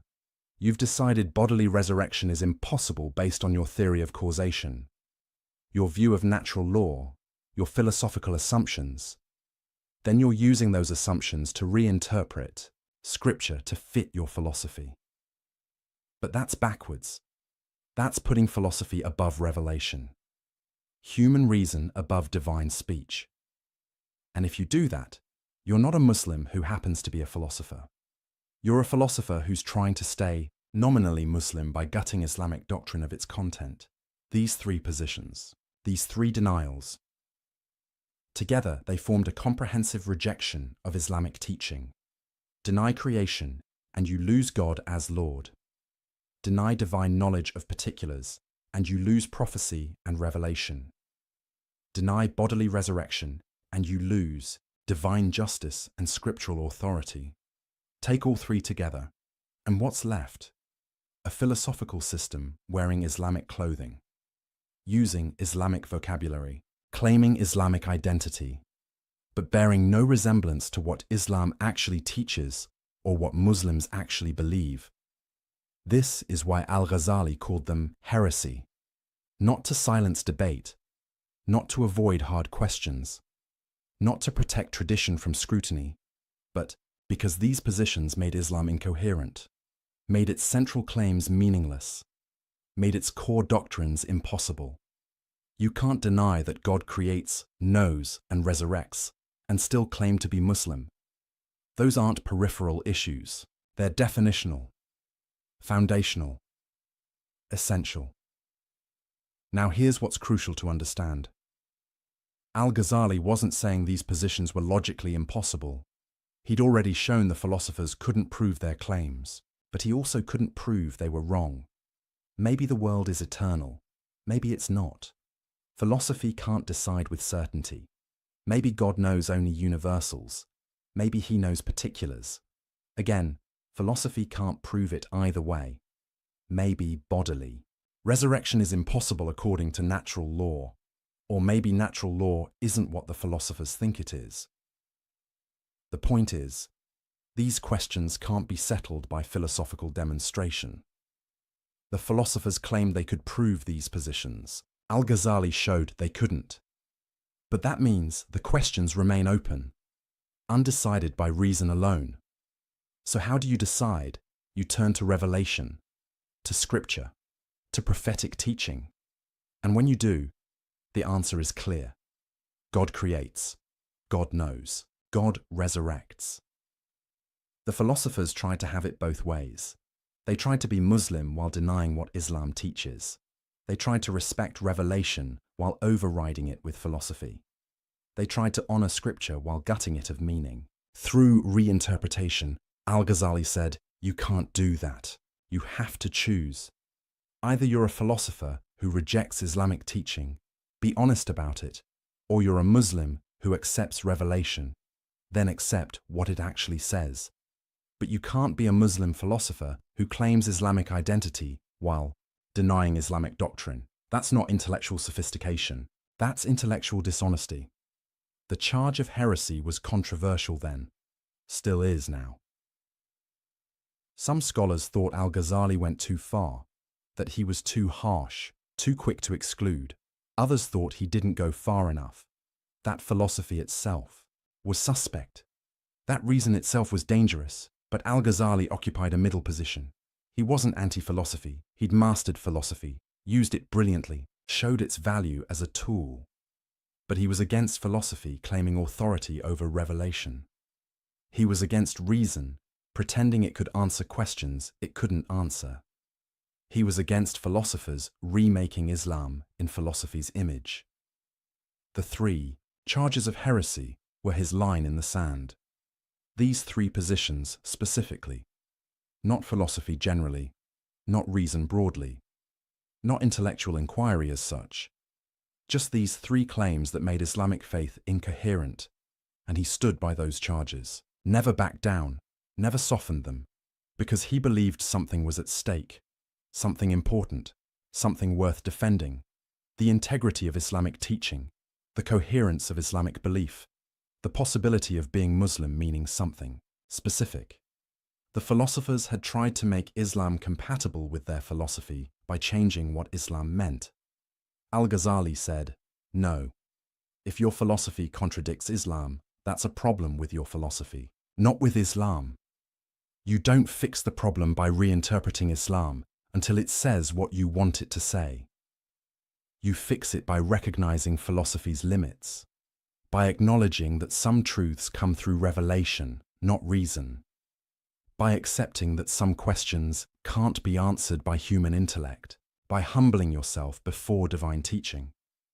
This was the ultimate confrontation, not just between Al-Ghazali and the philosophers of his time, but between two ways of understanding the relationship between faith and reason, between revelation and philosophy, between divine teaching and human thought.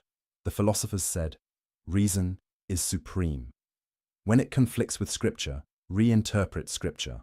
Al-Ghazali said, reason is limited. When it can't prove something either way, defer to revelation. The philosophers said, we can figure out truth through pure thought. Al-Ghazali said, some truths must be received, not figured out. The philosophers said, philosophy is the highest human achievement. Everything else must conform to it. Al-Ghazali said, philosophy is a useful tool with clear limits. It serves wisdom, but isn't wisdom itself.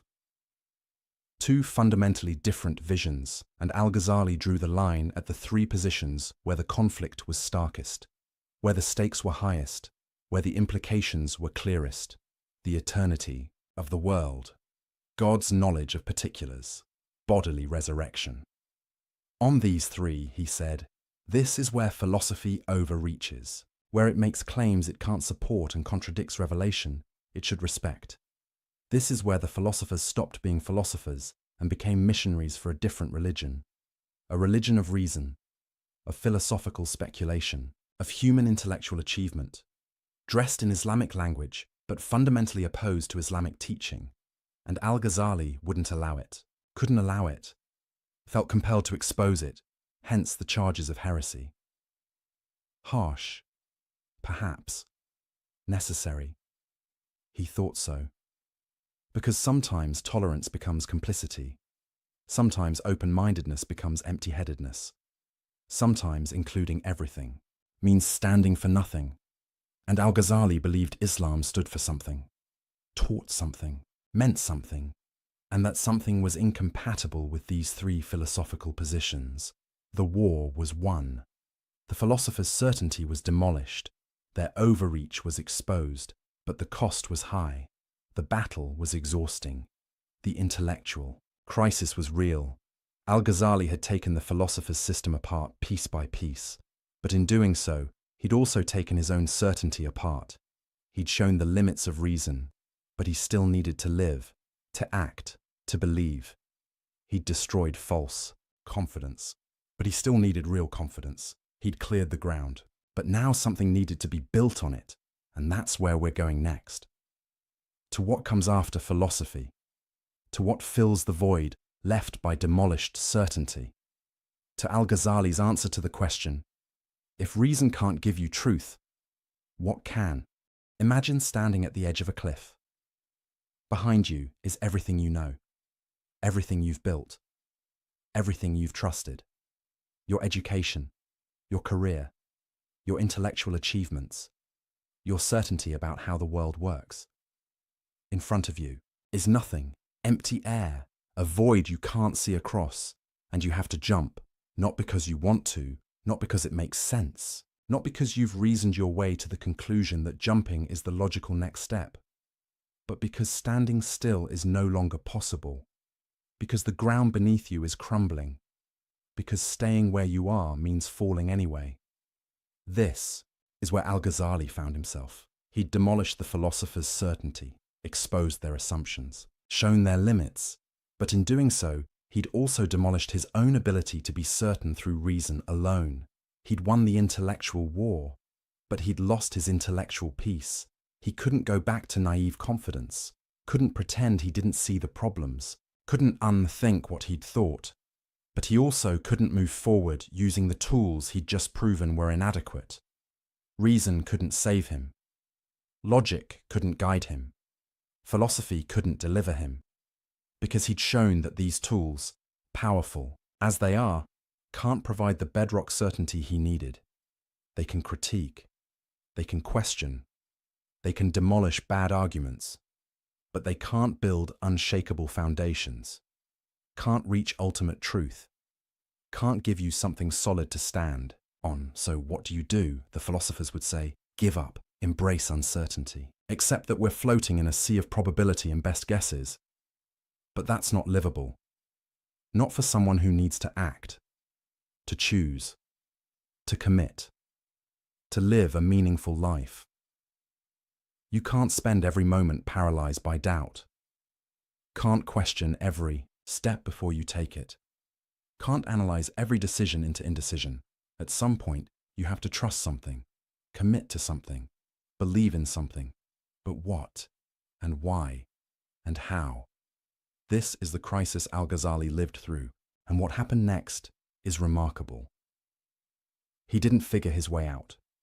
He was found. He describes it in his autobiography, Deliverance from Error.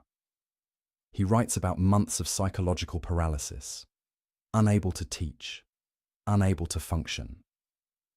Physically, sick from intellectual crisis, his tongue wouldn't speak, his mind wouldn't settle, his heart wouldn't rest. And then, he says, something happened. Not through reasoning, not through study, not through philosophical insight, but through direct intervention, divine action. A light cast into his heart. He couldn't produce it, couldn't earn it, couldn't think his way to it. It was given, received, experienced, and it gave him the certainty that reason couldn't provide. Now, the philosophers would immediately object. This is just emotion, subjectivity, personal experience that can't be verified or validated. How do you know this light was real? How do you know it wasn't self-deception? How do you distinguish divine experience from delusion? These are fair questions, important questions, and Al-Ghazali had an answer, but not the answer philosophers wanted. He said, you can't know from the outside, can't judge from a distance, can't verify through rational proof. You can only know by experiencing it yourself. It's like trying to explain color to someone blind from birth, or taste to someone without a tongue, or love to someone who's never felt it. You can describe it, analyze it, talk about it philosophically, but until they experience it directly, they don't really know what you're talking about. Mystical experience is like that. Direct knowledge of the divine is like that. Certainty through encounter is like that. It's not less real because it's experiential. It's not less valid because it's personal. It's not less true because it can't be proven to skeptics. Some knowledge comes through experience, not through argument. Some truths are known by acquaintance, not by description. Some certainties arise from encounter, not from demonstration. And this, Al-Ghazali realized, is what the prophets had, what the mystics discovered, what the Sufis cultivated. A way of knowing that doesn't go through rational demonstration, a path to truth that doesn't depend on philosophical proof, a source of certainty that transcends logical inference. This was revolutionary. Not because mystical experience was new to Islam, it wasn't, but because Al-Ghazali was saying it as the greatest philosopher and theologian of his age. He wasn't a naive believer who'd never engaged with philosophy. He was a master philosopher who'd gone beyond philosophy. He wasn't rejecting reason from ignorance. He was transcending reason from experience. He'd climbed the ladder of philosophical achievement to the very top. And from that height, he could see that there was something higher still. Not higher in the sense of more sophisticated arguments, but higher in the sense of a different kind of knowledge altogether. The philosophers knew about God through inference, through deduction, through rational proof. The mystics knew God through experience, through encounter, through direct awareness. The difference is everything. Knowing about someone isn't the same as knowing them. Reading about love isn't the same as being in love. Studying fire isn't the same as being burned. The philosophers had built elaborate theories about God, complex arguments for his existence, sophisticated descriptions of his attributes. But they didn't know him. Not really, not personally, not experientially. They knew propositions about God, not God himself. And Al-Ghazali had discovered propositions aren't enough. Arguments aren't enough. Theories aren't enough. At some point, you need encounter, relationship, direct knowing. This is what pushed him towards Sufism, the mystical tradition within Islam, the path of those who seek direct experience of the divine, who cultivate spiritual states, who practice disciplines that open the heart to God's presence. The philosophers had dismissed these people as irrational, emotional, unsophisticated, people who couldn't handle the rigors of philosophical thought, who needed comforting experiences because they couldn't accept hard truths. Al-Ghazali now saw this was backwards. The Sufis weren't intellectually inferior to philosophers. They were epistemologically superior. They'd found a way to know that the philosophers hadn't found. They'd accessed truths the philosophers couldn't access. They'd achieved certainties the philosophers couldn't achieve, not because they were smarter, but because they'd gone beyond the mind. They'd discovered that some knowledge requires more than thinking. It requires preparation, purification, practice. It requires what the Sufis call the cleansing of the heart. Because the heart, in Islamic psychology, is the organ of spiritual perception, the faculty that can directly apprehend divine realities. But most people's hearts are clouded, covered, veiled by attachments, desires, distractions, like a mirror covered in dust. The mirror is still there, still has the capacity to reflect, but it can't reflect clearly until it's cleaned. The Sufi path is about cleaning that mirror, polishing the heart, removing the veils. Through specific practices, ethical disciplines, spiritual exercises, remembrance of God, detachment from worldly concerns, not as arbitrary rituals, but as a technology of transformation, a method for developing the capacity to perceive what's always there, but usually hidden. Al-Ghazali began walking this path, practicing these disciplines, engaging in these exercises, and he describes what happened, experiences of certainty that didn't come through reasoning, knowledge that arose without inference, truth that appeared without argument. The philosophers would call this delusion, self-hypnosis, wish fulfillment.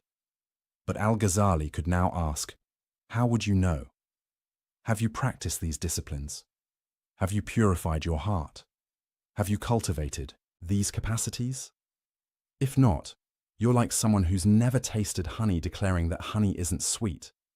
You're not making an informed judgment. You're just expressing your ignorance. The philosophers claimed rational proof was the only valid path to knowledge, but they couldn't prove that claim. It was an assumption, a philosophical prejudice, a limitation of imagination. Why should reason be the only faculty capable of grasping truth? Why couldn't there be other ways of knowing, other modes of perception, other paths to certainty? The philosophers assumed there weren't, but they never proved it. They just took it for granted. Al-Ghazali had broken free of that assumption. He'd discovered through experience that there are ways of knowing beyond rational demonstration, that direct experience can give certainty, that spiritual perception can grasp truths. That mystical encounter can provide knowledge. This didn't mean abandoning reason, or rejecting philosophy, or embracing irrationality.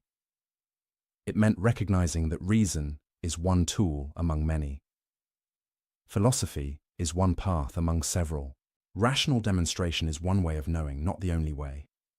Reason is excellent for certain things. Analyzing arguments, exposing contradictions, clarifying concepts, showing what can't be proven. But reason can't give you everything you need, can't answer every question, can't provide every kind of knowledge. For some truths, you need revelation, the words of prophets who've received direct communication from God. For some truths, you need experience, the direct encounter with realities that can't be fully captured in propositions. For some truths, you need practice, the cultivation of faculties that most people leave undeveloped.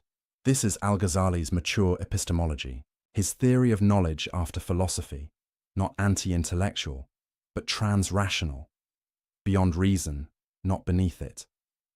Recognizing multiple sources of knowledge, multiple paths to truth, multiple ways of being certain, and understanding that different sources are appropriate for different kinds of questions.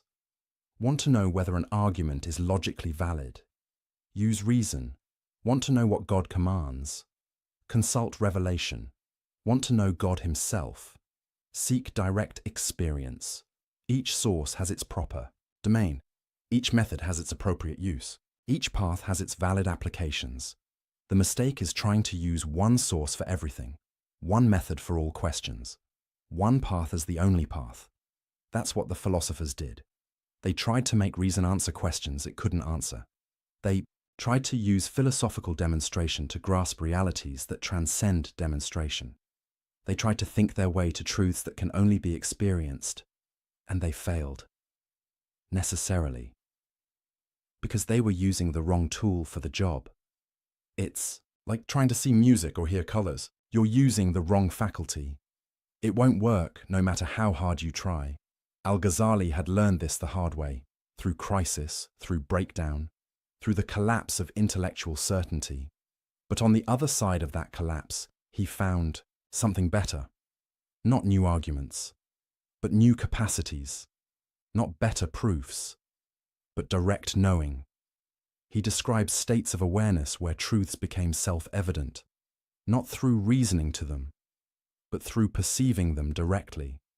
States where God's reality wasn't an inference from premises, but a presence impossible to deny. States where certainty wasn't the conclusion of an argument, but the content of immediate experience. This is what saved him from the abyss of doubt, not a better philosophical system, but a different way of knowing, altogether. And it's what he began teaching, not just the criticism of philosophy, but the path beyond philosophy. Not just what's wrong with the philosopher's approach, but what's right about the mystic's approach. He wrote extensively about both. His critique of philosophy in The Incoherence of the Philosophers, his exposition of the mystical path in works like The Revival of the Religious Sciences. Together, they form a complete vision, a comprehensive answer to the question, how do we know? The answer, through multiple paths. Reason, revelation, and experience. Philosophy, prophecy, and mysticism. Thought, transmission, and transformation. Each has its place. Each has its value. Each provides something the others can't provide. This was Al-Ghazali's synthesis, his contribution, his legacy. Not just tearing down philosophical arrogance, but building up a richer, fuller, more complete approach to truth. An approach that honored reason while transcending it. That used philosophy while recognizing its limits. That appreciated intellectual rigor while acknowledging spiritual realities. The philosophers had tried to fit everything into the narrow box of rational demonstration. Al-Ghazali showed the box was too small. Reality was bigger, truth was richer, knowledge was more varied, and the path to wisdom required more than just thinking clearly. It required living rightly, practicing disciplines, cultivating character, purifying the heart. It required becoming a certain kind of person, not just learning certain kinds of arguments, because some knowledge is transformative. It doesn't just inform you, it changes you, makes you different, makes you capable of perceiving what you couldn't perceive before. This is why the mystical path involves ethical discipline, not as arbitrary rules, but as preparation. You can't see clearly if your desires cloud your vision, can't think straight if your attachments distort your perception, can't perceive divine realities if your heart is occupied with worldly concerns. The purification isn't punishment, it's preparation, training, developing the faculties needed for higher knowledge, like an athlete training their body, or a musician training their ear, or a mathematician training their mind. You're developing capacities, building abilities, becoming capable of something you weren't capable of before. The philosophers thought everyone already had all the capacities needed for truth. Just use your reason and you'll get there. Al-Ghazali showed some capacities need to be developed, some faculties need to be cultivated, some abilities need to be practiced, and that development, that cultivation, that practice requires more than reading books and constructing arguments. It requires a whole way of life, a path, a discipline, a transformation. This is what he found beyond reason's edge, not an abyss, but a new landscape, not emptiness, but fullness, not less knowledge, but more, not inferior certainty, but superior, the certainty of direct experience, the knowledge of personal encounter, the truth of transformation.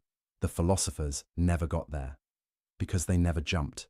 They stood at the edge of reason's capacity and declared, "This is as far as truth goes." Al-Ghazali stood at the same edge and declared, "This is where the real journey begins, beyond argument, beyond proof, beyond rational demonstration, into the realm of immediate knowing, of direct perception, of transformative encounter."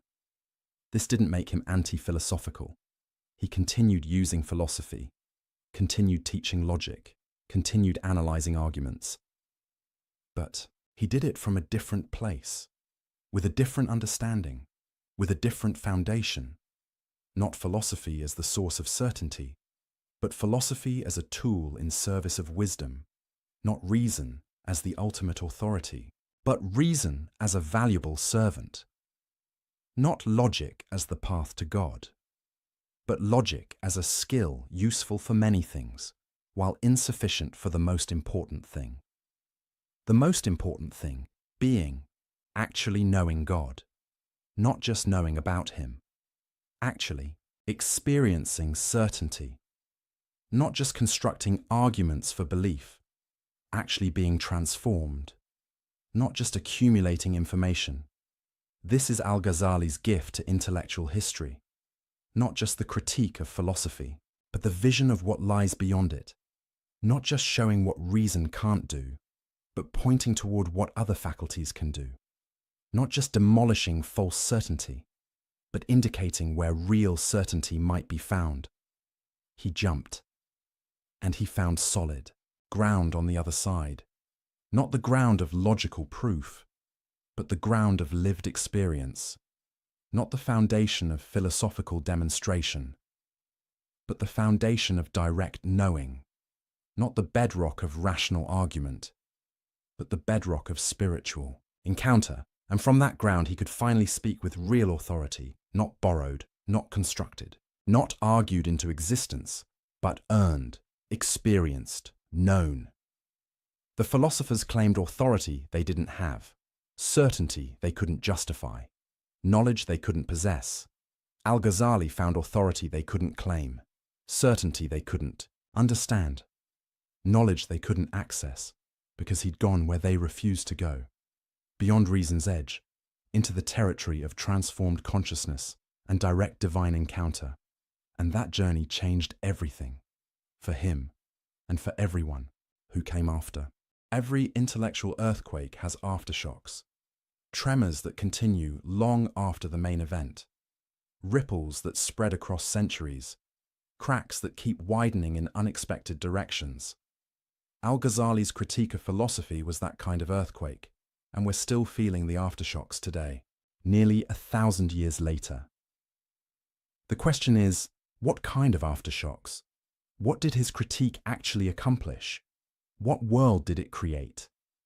The answers depend on who you ask. and when you ask them. Because al-Ghazali's legacy is complicated, contested, contradictory. Some see him as a hero, the man who saved Islamic faith from philosophical corruption, who exposed intellectual arrogance, who redirected Islamic civilization towards spiritual authenticity. Others see him as a villain, the man who killed Islamic philosophy, who ended the golden age of Islamic science, who closed the door on rational inquiry. Both narratives exist, both have evidence, both can't be entirely right. So let's look at what actually happened, starting with the immediate aftermath. Al-Ghazali's incoherence of the philosophers hit like a bomb. It couldn't be ignored. It was too sophisticated, too rigorous, too devastating in its arguments. The philosophers had to respond, and they tried. The most famous response came from Ibn Rushd, known in the West as Averroes. He was born in Muslim Spain, decades after Al-Ghazali's death, and he considered it his mission to defend philosophy against Al-Ghazali's assault. He wrote, "The Incoherence of the Incoherence," a point-by-point refutation of Al-Ghazali's critiques. The title itself was provocative, a declaration that Al-Ghazali's arguments were themselves incoherent.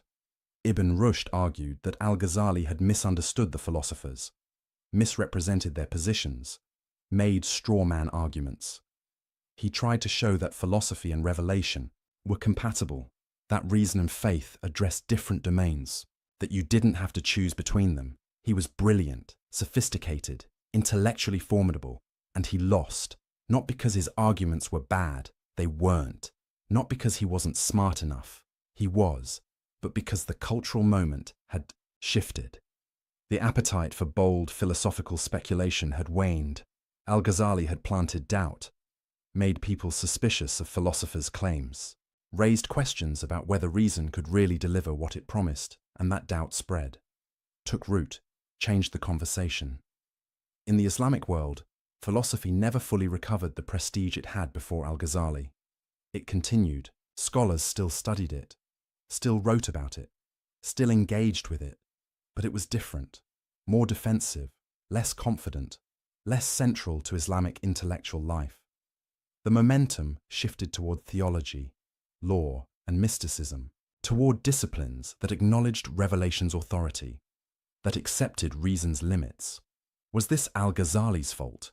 Did he kill Islamic philosophy? That's the accusation, and it's been repeated for centuries, especially by Western scholars. Looking at Islamic intellectual history, they see a golden age of Islamic science and philosophy in the 9th through 11th centuries. Brilliant minds, groundbreaking discoveries, sophisticated arguments. Then Al-Ghazali appears, and afterward, decline, stagnation, the end of that golden age. The implication, Al-Ghazali's anti-philosophical critique killed the spirit of inquiry, closed minds, ended intellectual progress. But this narrative is too simple, too neat, too convenient for those who want to blame religion for scientific decline. First, Al-Ghazali wasn't anti-science. He wasn't anti-mathematics. He wasn't even entirely anti-philosophy. He distinguished between different types of philosophical inquiry. He accepted logic, valued mathematics, had no problem with natural philosophy as a descriptive enterprise. His critique was narrower, more specific, aimed at metaphysical claims that couldn't be proven, at philosophical certainty about ultimate questions, at reason overreaching its domain. He never said, stop studying nature, stop investigating causes, stop developing mathematics. He said, stop claiming you can prove God's nature through pure reason. Stop dismissing revelation because it conflicts with your philosophical assumptions. Stop pretending philosophy gives you certainty about questions it can't answer. That's different from attacking science or rational inquiry generally. Second, the decline of Islamic science had many causes: political fragmentation, Mongol invasions, economic shifts, the closing of major centers of learning. To blame it all on one book by one scholar is historically naive. Civilizations rise and fall for complex reasons. Economic, political, social, military ideas matter, but they're not the only thing that matters, and they don't operate in a vacuum. Third, philosophy continued in the Islamic world after Al-Ghazali, just in different forms, with different emphases, in different locations. In Persia, illuminationist philosophy flourished. Suhrawardi created sophisticated systems that tried to integrate reason and mystical experience. In the Ottoman Empire, philosophical inquiry continued for centuries. Commentaries, debates, new developments. It wasn't the vibrant, confident, speculative philosophy of the earlier period. But it wasn't dead either. The story is more complex than Al-Ghazali killed philosophy. But here's what he did do. Undeniably. Intentionally. He changed the hierarchy of knowledge in Islamic civilization. Before Al-Ghazali, philosophy was ascending, gaining prestige, claiming authority, positioning itself as the highest form of knowledge. After Al-Ghazali, philosophy was humbled, put in its place, acknowledged as useful but limited. Theology reasserted its primacy. Mysticism gained legitimacy. Revealed knowledge regained authority. The question is, was this good or bad? From one perspective, it's terrible. A tragedy. The closing of the Islamic mind. Philosophy represents open inquiry, rational investigation, the courage to question everything, the refusal to accept authority without proof. When you subordinate philosophy to theology, you're saying, some questions are off limits, some conclusions are predetermined, some truths can't be questioned. That's the death of free inquiry, the end of intellectual courage, the victory of dogma over reason. From this view, Al-Ghazali's legacy is disaster. He gave religious authorities a weapon against philosophical inquiry. He made it respectable to reject reason in favor of revelation. He closed doors that should have stayed open. But from another perspective, it's exactly right. A necessary correction. The restoration of proper hierarchy. Philosophy had become arrogant, overconfident, dismissive of revelation and tradition. Philosophers were using unproven assumptions to override clear religious teachings. They were claiming certainty about things they couldn't know. They were making religion conform to philosophy rather than the reverse. Someone needed to expose this, needed to show that the emperor had no clothes, needed to demonstrate that philosophical certainty was often philosophical arrogance. From this view, Al-Ghazali's legacy is heroic. He defended faith against intellectual corruption. He preserved Islamic teaching from philosophical distortion. He maintained the integrity of revealed religion. So which is it? Hero or villain? Savior or destroyer? Maybe the question is wrong. Maybe the legacy is mixed. Maybe he was both right and dangerous. Right about philosophy's limits. Right that reason can't prove everything. Right that some knowledge comes through experience rather than argument. But dangerous in how his critique could be weaponized, how it could be used to shut down legitimate inquiry, how it could justify intellectual laziness masquerading as piety. Al-Ghazali himself would probably reject both extremes. He valued reason, used it brilliantly, never advocated abandoning intellectual rigor. But he also saw its limits, recognized its boundaries, understood that some truths lie beyond its reach. His goal wasn't to kill philosophy. It was to right-size it, to put it in proper perspective, to acknowledge both its power and its limitations. The problem is, ideas have consequences you can't always control. Al-Ghazali wrote sophisticated, nuanced arguments, but not everyone who read them understood the nuance. Some people took his critique as permission to reject all philosophy, to distrust all rational inquiry, to retreat into pure traditionalism. That wasn't his intention, but it was one result. Similarly, his embrace of mysticism opened important doors, made space for experiential knowledge, legitimized spiritual practice as a path to truth. But it also created problems. Because mystical experience is subjective, hard to verify, easy to fake, prone to excess and delusion. Al-Ghazali knew this, warned about it, tried to provide guidelines for distinguishing authentic spiritual experience from self-deception.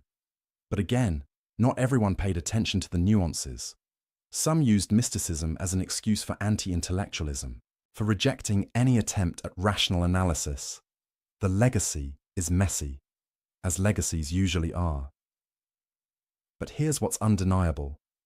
Al-Ghazali changed the conversation, permanently. After him, no serious Islamic thinker could ignore the questions he raised. Can philosophy prove what it claims to prove? What are reason's limits? How do you balance revelation and rational inquiry? What role should mystical experience play in religious knowledge? These became unavoidable questions, central debates, issues every sophisticated thinker had to address. In that sense, Al-Ghazali's critique was generative. It created new lines of inquiry, sparked new debates, forced new sophistication. Even Ibn Rushd's response, his attempt to refute Al-Ghazali, shows this. It's a more careful, more nuanced defense of philosophy than what came before. Because Ibn Rushd had to take Al-Ghazali's objections seriously, had to address them carefully, had to develop more sophisticated arguments. That's the paradox. Al-Ghazali's critique of philosophy made philosophy better, more rigorous, more aware of its assumptions, more careful about its claims. The lazy, overconfident philosophy that claimed to prove everything. That died. And maybe it needed to. But careful, humble, sophisticated philosophy, that could still flourish. And in some places, it did. Now, let's zoom out. Because Al-Ghazali's impact wasn't limited to Islamic civilization. His ideas reached medieval Europe through translations, influenced Christian scholastic theology, shaped how Europeans thought about the relationship between faith and reason. Thomas Aquinas, the great Catholic theologian, engaged with Al-Ghazali's arguments, sometimes agreeing, sometimes disagreeing, always taking them seriously.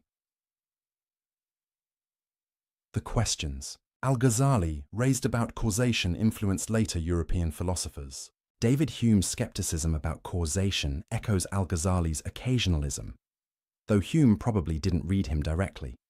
The debate about faith and reason that Al-Ghazali helped shape in Islam became central to European intellectual history too. So, his influence spread, transformed, took on new forms in new contexts. Today, nearly 1,000 years later, what's his relevance? In the Islamic world, he remains towering, one of the most important figures in Islamic intellectual history. Studied, debated, revered, criticized. In the broader world, he's less known, but the questions he raised remain urgent.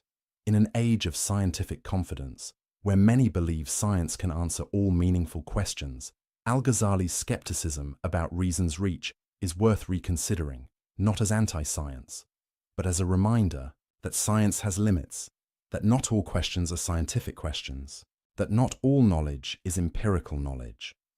In an age of religious fundamentalism, where some want simple certainty and reject intellectual inquiry, Al-Ghazali's sophisticated engagement with philosophy is instructive. He didn't reject reason. He used it, mastered it, showed its power while acknowledging its limits. That's different from anti-intellectualism. It's sophisticated intellectualism that knows its boundaries. In an age of spiritual seeking, where many look for meaning beyond materialism, Al-Ghazali's mystical turn offers a path, not away from reason, but beyond it, to direct experience, to transformation, to knowledge that changes you. But with Al-Ghazali, you get intellectual rigor alongside mystical experience, critical thinking alongside spiritual practice, philosophy alongside transformation. That integration is rare and valuable. So what's the final verdict? What do we make of Al-Ghazali's legacy? Perhaps this. He was right about the questions. Profoundly. Right about philosophy's limits. about reason's boundaries, about the need for multiple paths to knowledge. He was sophisticated about the answers, offering a vision that honored reason while transcending it, that used philosophy while recognizing its insufficiency, that integrated multiple ways of knowing. But he couldn't control how his ideas would be used, how they'd be simplified, how they'd be weaponized by some and ignored by others. That's the fate of all influential thinkers. Their ideas take on lives of their own, get interpreted and misinterpreted, used for purposes they never intended. Al-Ghazali broke philosophy's monopoly on knowledge. That was necessary. Philosophy had overreached, claimed too much, dismissed other ways of knowing too easily. But some people took the breaking too far, used it to reject all philosophy, all rational inquiry, all intellectual rigor. That's not what Al-Ghazali wanted, but it's part of what happened. So we're left with a mixed legacy, a complicated inheritance, a set of insights that cut multiple ways, and maybe that's appropriate, because the questions Al-Ghazali raised don't have simple answers. How do you balance faith and reason? How do you honor both revelation and rational inquiry? How do you acknowledge multiple paths to truth without descending into relativism? These are hard questions, eternal questions. Questions every thoughtful person must wrestle with.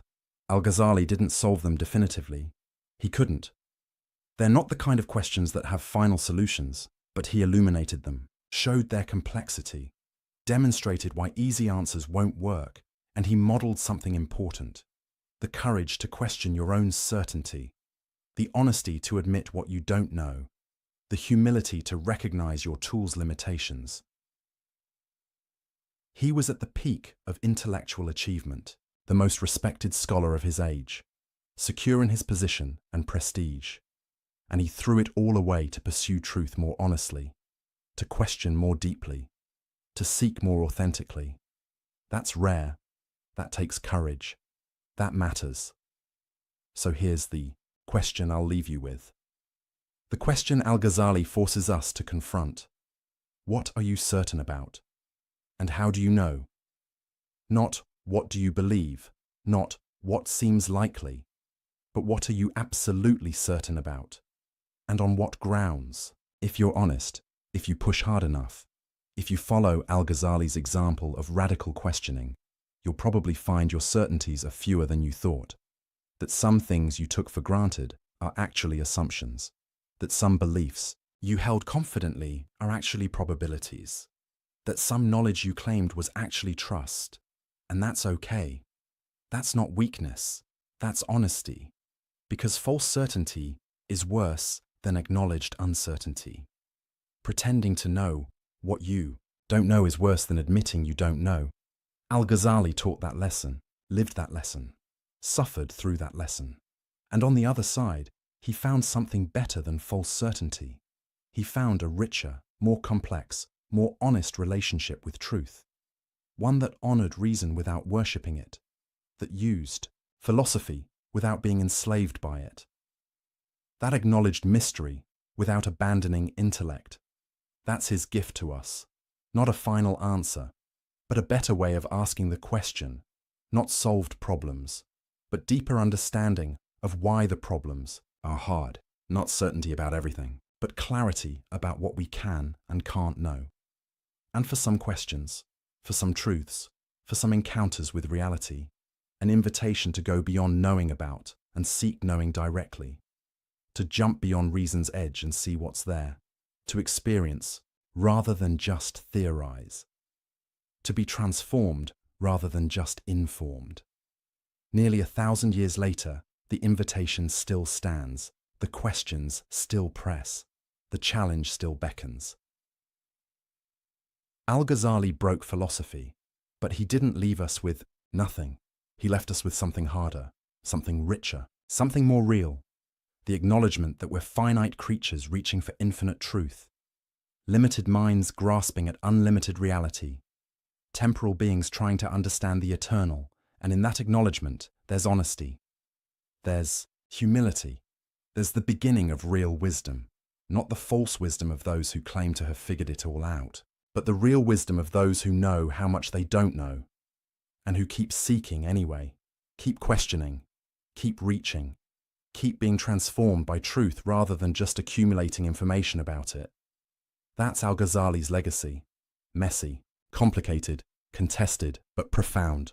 The man who broke philosophy, and in breaking it, opened something deeper, something truer, something more worth seeking.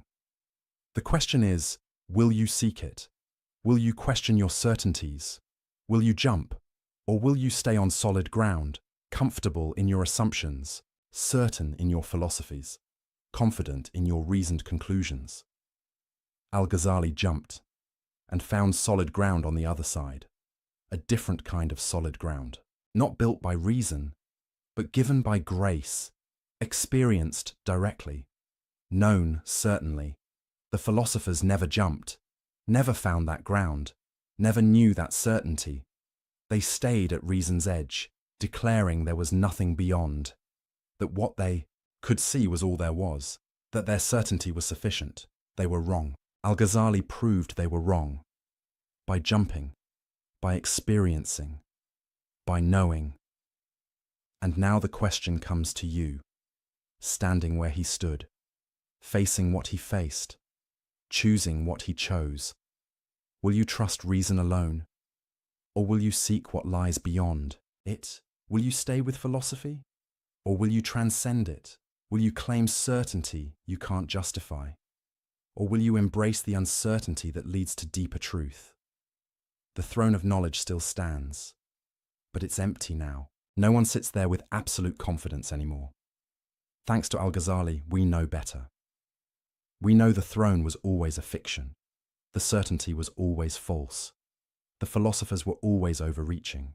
And in knowing that, in accepting that, in living with that, we become more human, more honest, more real. That's the final legacy. Not answers, but better questions.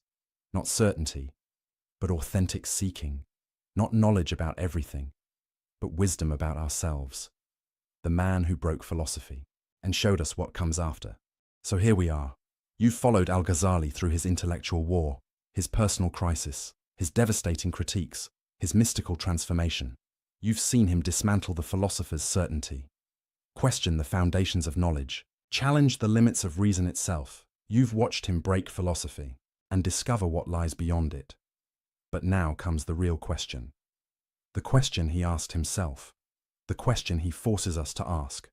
The question that matters more than any philosophical argument or theological debate. What are you certain about?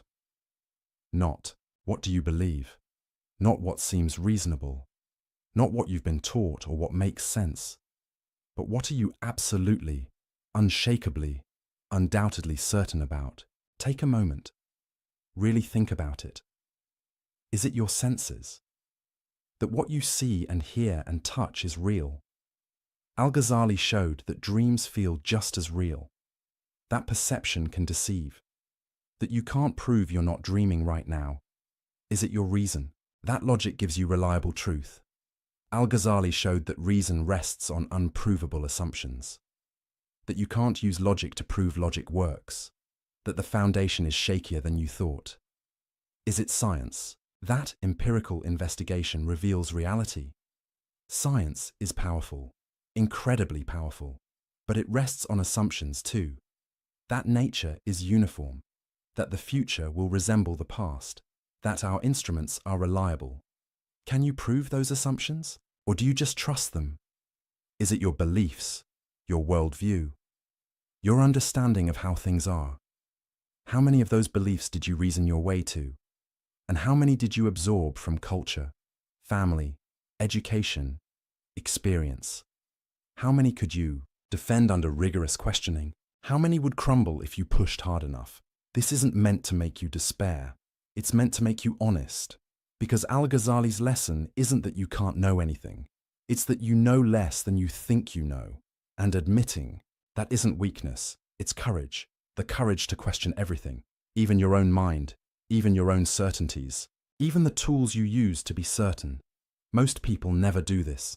They accept their certainties uncritically, live their whole lives on unexamined foundations, never look down to see what they're standing on. Al-Ghazali looked down and saw the abyss and nearly fell in. But he emerged with something more valuable than false certainty. He emerged with wisdom. The wisdom to know the difference between what you know and what you believe, between what you've proven and what you've assumed, between certainty and faith. Because here's what he discovered. Everyone has faith in something.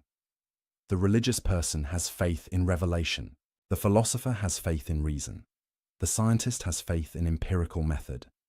The question isn't whether you have faith, it's what you have faith in, and why, and whether you're honest enough to admit it's faith.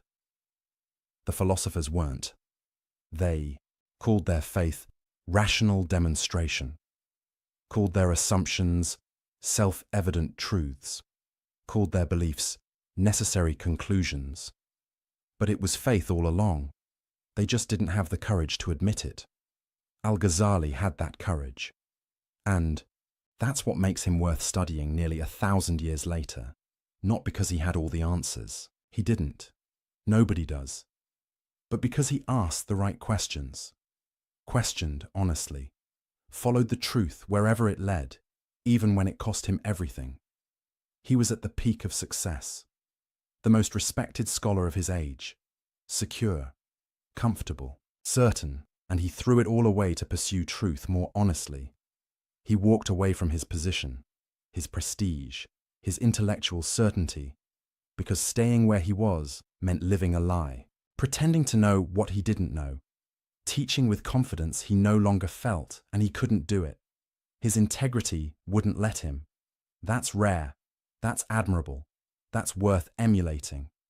Not the specific conclusions he reached. You might agree with them or not. That's between you and your own search for truth.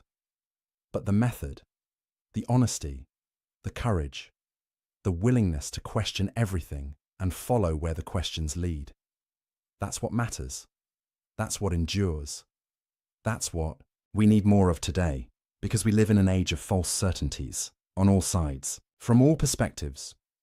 People who claim to know things they can't possibly know, who speak with confidence about questions that should inspire humility, who dismiss other viewpoints without really understanding them. Al-Ghazali offers a different path, a harder path, but a more honest one.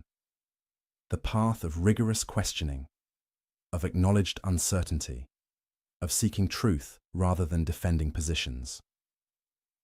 He didn't destroy philosophy. That's the wrong way to understand his legacy. He showed us what philosophy can and cannot do. What it can do: clarify thinking, expose bad arguments, analyze concepts, show what can't be proven, demonstrate contradictions, sharpen the mind. What it cannot do: give absolute certainty, answer every question, reach ultimate truth through reason alone, replace experience with argument, substitute thinking for transformation. That's a profound insight, one that remains relevant today, because we still make philosophy's mistake. We still think we can reason our way to everything, still believe arguments are enough, still confuse intellectual understanding with real knowing. Al-Ghazali reminds us, some truths must be lived to be known. Some realities must be experienced to be understood. Some knowledge requires transformation, not just information. That's not anti-intellectual. It's recognizing that intellect is one tool among many. Powerful but limited. Valuable but insufficient. You need your mind. But you need more than your mind.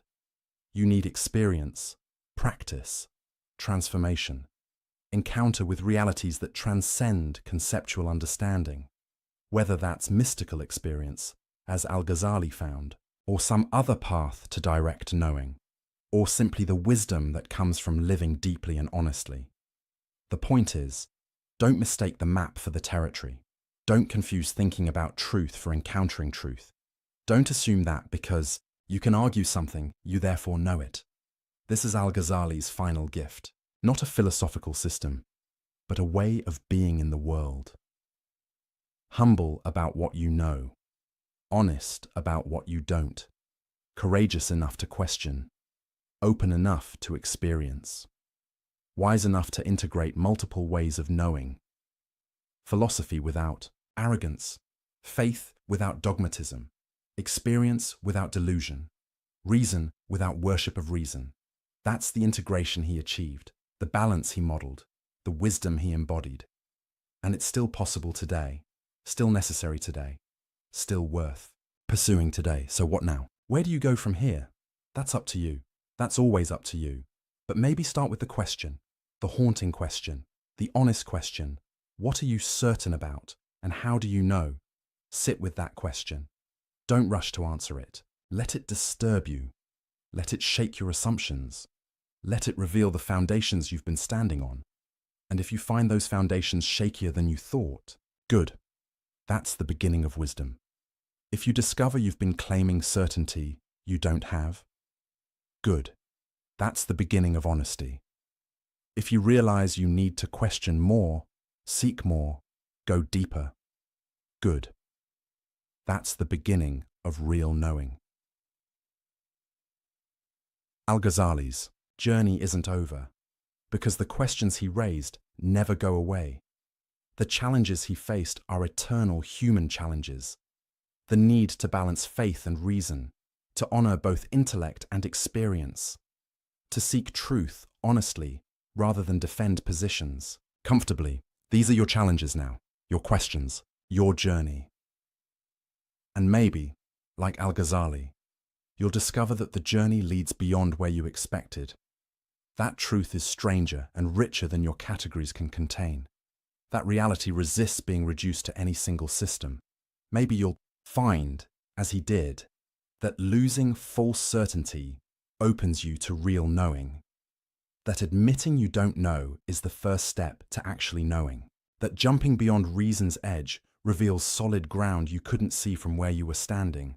Or maybe you'll find something different, your own path, your own truths, your own way of integrating what can be thought and what must be experienced. That's fine. That's as it should be. Because Al-Ghazali's lesson isn't do exactly what I did. It's have the courage to seek honestly, question deeply, live authentically, know the difference between what you know and what you believe, and never, ever confuse confidence with certainty, or arguments with truth, or intellectual understanding with wisdom.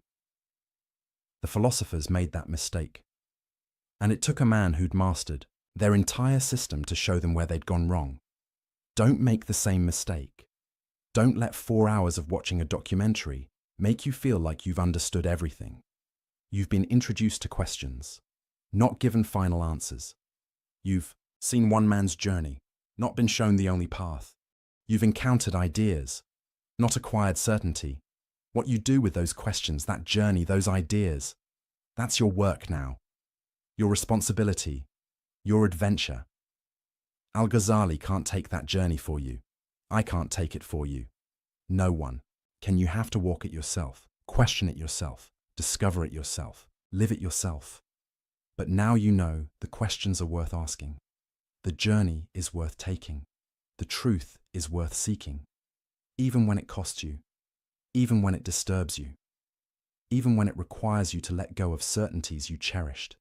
Because false certainty is a prison, and Al-Ghazali offers the key, not a key to new certainties, but a key to honest uncertainty, to real seeking, to authentic knowing.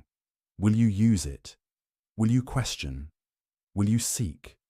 Will you jump? Or will you stay comfortable in your assumptions, safe in your beliefs, certain in your philosophies? The choice is yours. It always has been. It always will. Al-Ghazali made his choice. The philosophers made theirs. And the difference between them echoes across 1,000 years. Now it's your turn. Your choice. Your journey. Make it honestly. Make it courageously. Make it wisely. And maybe, just maybe, you'll discover what Al-Ghazali discovered. That beyond the edge of reason lies not emptiness, but fullness. Not less truth, but more. Not the end of knowing, but the beginning. The throne of knowledge is empty. The philosopher's certainty is gone. The old confident systems have crumbled. But that's not tragedy. That's opportunity.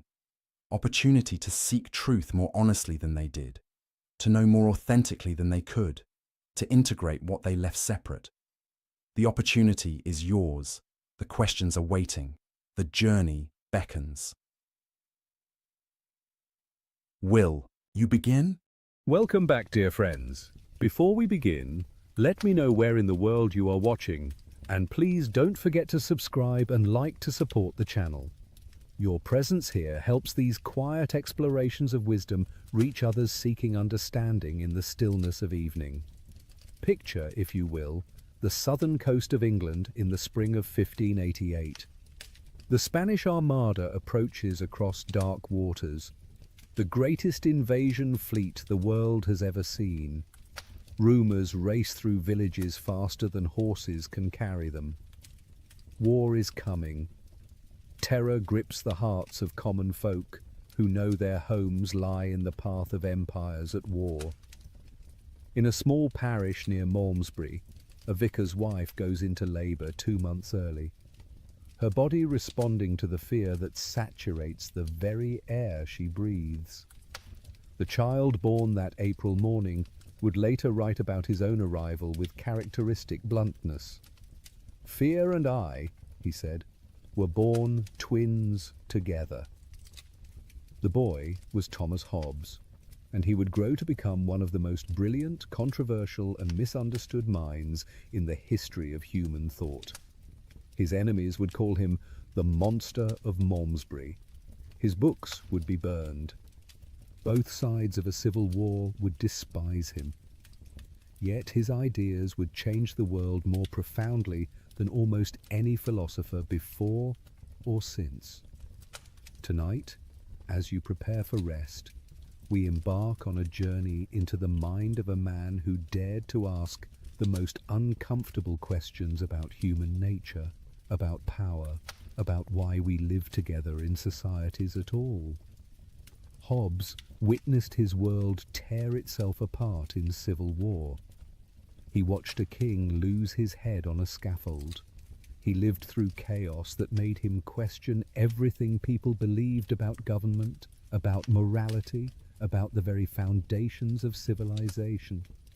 And from that darkness, he constructed a vision so stark, so unflinching, that it still has the power to disturb us more than 3 centuries after his death. But here's the mystery we'll unravel together as you drift towards sleep. Why would a philosopher who seemed to defend absolute monarchy actually plant the seeds of modern democracy? How could the man who wrote the most authoritarian-sounding political theory in Western philosophy also undermine every traditional justification for political power? And what did he see about human beings that was so terrible he believed only the most powerful authority could save us from ourselves? Settle in. Let your breathing slow. Tonight, we'll discover why Thomas Hobbes described human life without government in words that have echoed through history. We'll understand why he believed we needed what he called a leviathan, a great artificial monster of our own creation, to protect us from something even more terrifying. And perhaps, as you rest in the safety of your home tonight, doors locked, protected by laws you barely think about, you'll recognize that you're living proof of Hobbes's most controversial claim about what human beings truly need to survive. The story begins not with grand philosophy, but with disgrace and abandonment. Thomas Hobbes's father was a vicar, but not the sort of gentle shepherd of souls you might imagine.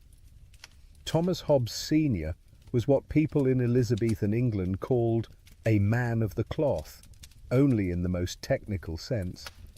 He was quick-tempered, uneducated beyond the basics required for his position, and apparently more comfortable with playing cards than with prayer. The biographical details that survive paint a portrait of a man fundamentally unsuited to the pastoral care of human souls. One Saturday night in 1604, after playing cards through the evening and into the early morning hours, the elder Hobbes stumbled into his church for Sunday services still half asleep. In the middle of the service, as parishioners bowed their heads in solemn devotion, the vicar's voice rang out clearly through the stone building. "Trafels is trumps! Clubs are trumps." He had cried out in his sleep, still lost in the card game that had occupied his Saturday night. If that had been the extent of his father's failures, young Thomas might have grown up in relative stability, the son of a merely incompetent clergyman in a small English town. But Thomas Hobbes Sr. had a temper to match his poor judgment. When another local clergyman, Richard Jean, criticised him, or perhaps simply crossed him in some way the details are lost to history, the vicar's response was not prayer or reasoned argument, but violence. In the churchyard itself, in sight of God and congregation, Thomas Hobbes Sr. struck Richard Jean, and then, realising the magnitude of what he had done, fled. He abandoned everything: his position, his home, his reputation, and most significantly, his 3 children. Thomas was 16 years old when his father disappeared from his life forever. The scandal, the whispers, the sudden poverty, the shame of being associated with a man who had brawled at the church door and then run away rather than face consequences, all of this marked young Thomas in ways that would echo through his later philosophy. But young Thomas was fortunate in one respect. His uncle, Francis Hobbes, was a wealthy glover in Malmesbury, a man who had done well in the emerging commercial economy of late Elizabethan England. Francis had no children of his own, and he recognized something in his disgraced brother's son: intelligence, a hunger for learning, a mind that could perhaps transcend the circumstances of birth and scandal. He paid for Thomas's education, first at a small school in Westport, then at a private school where the boys showed remarkable aptitude for languages, and finally, at age 15, at Magdalen Hall in Oxford. Oxford in the early 1600s was still dominated by scholastic philosophy, the elaborate system built over centuries by medieval thinkers who attempted to reconcile Aristotle's ancient wisdom with Christian theology.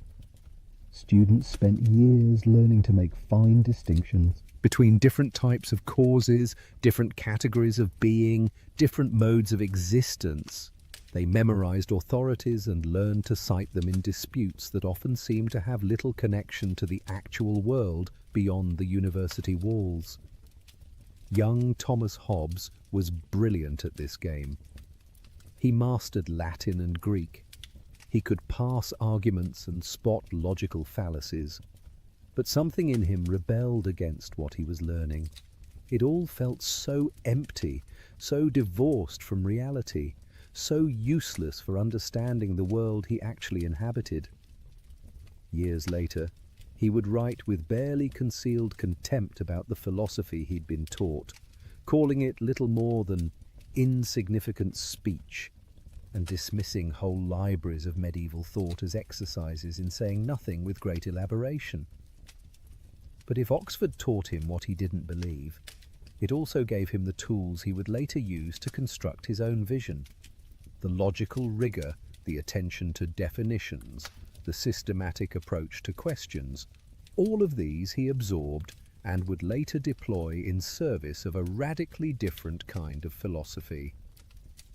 Upon graduating in 1608, Hobbes entered the service of the Cavendish family, one of the wealthiest and most powerful noble families in England.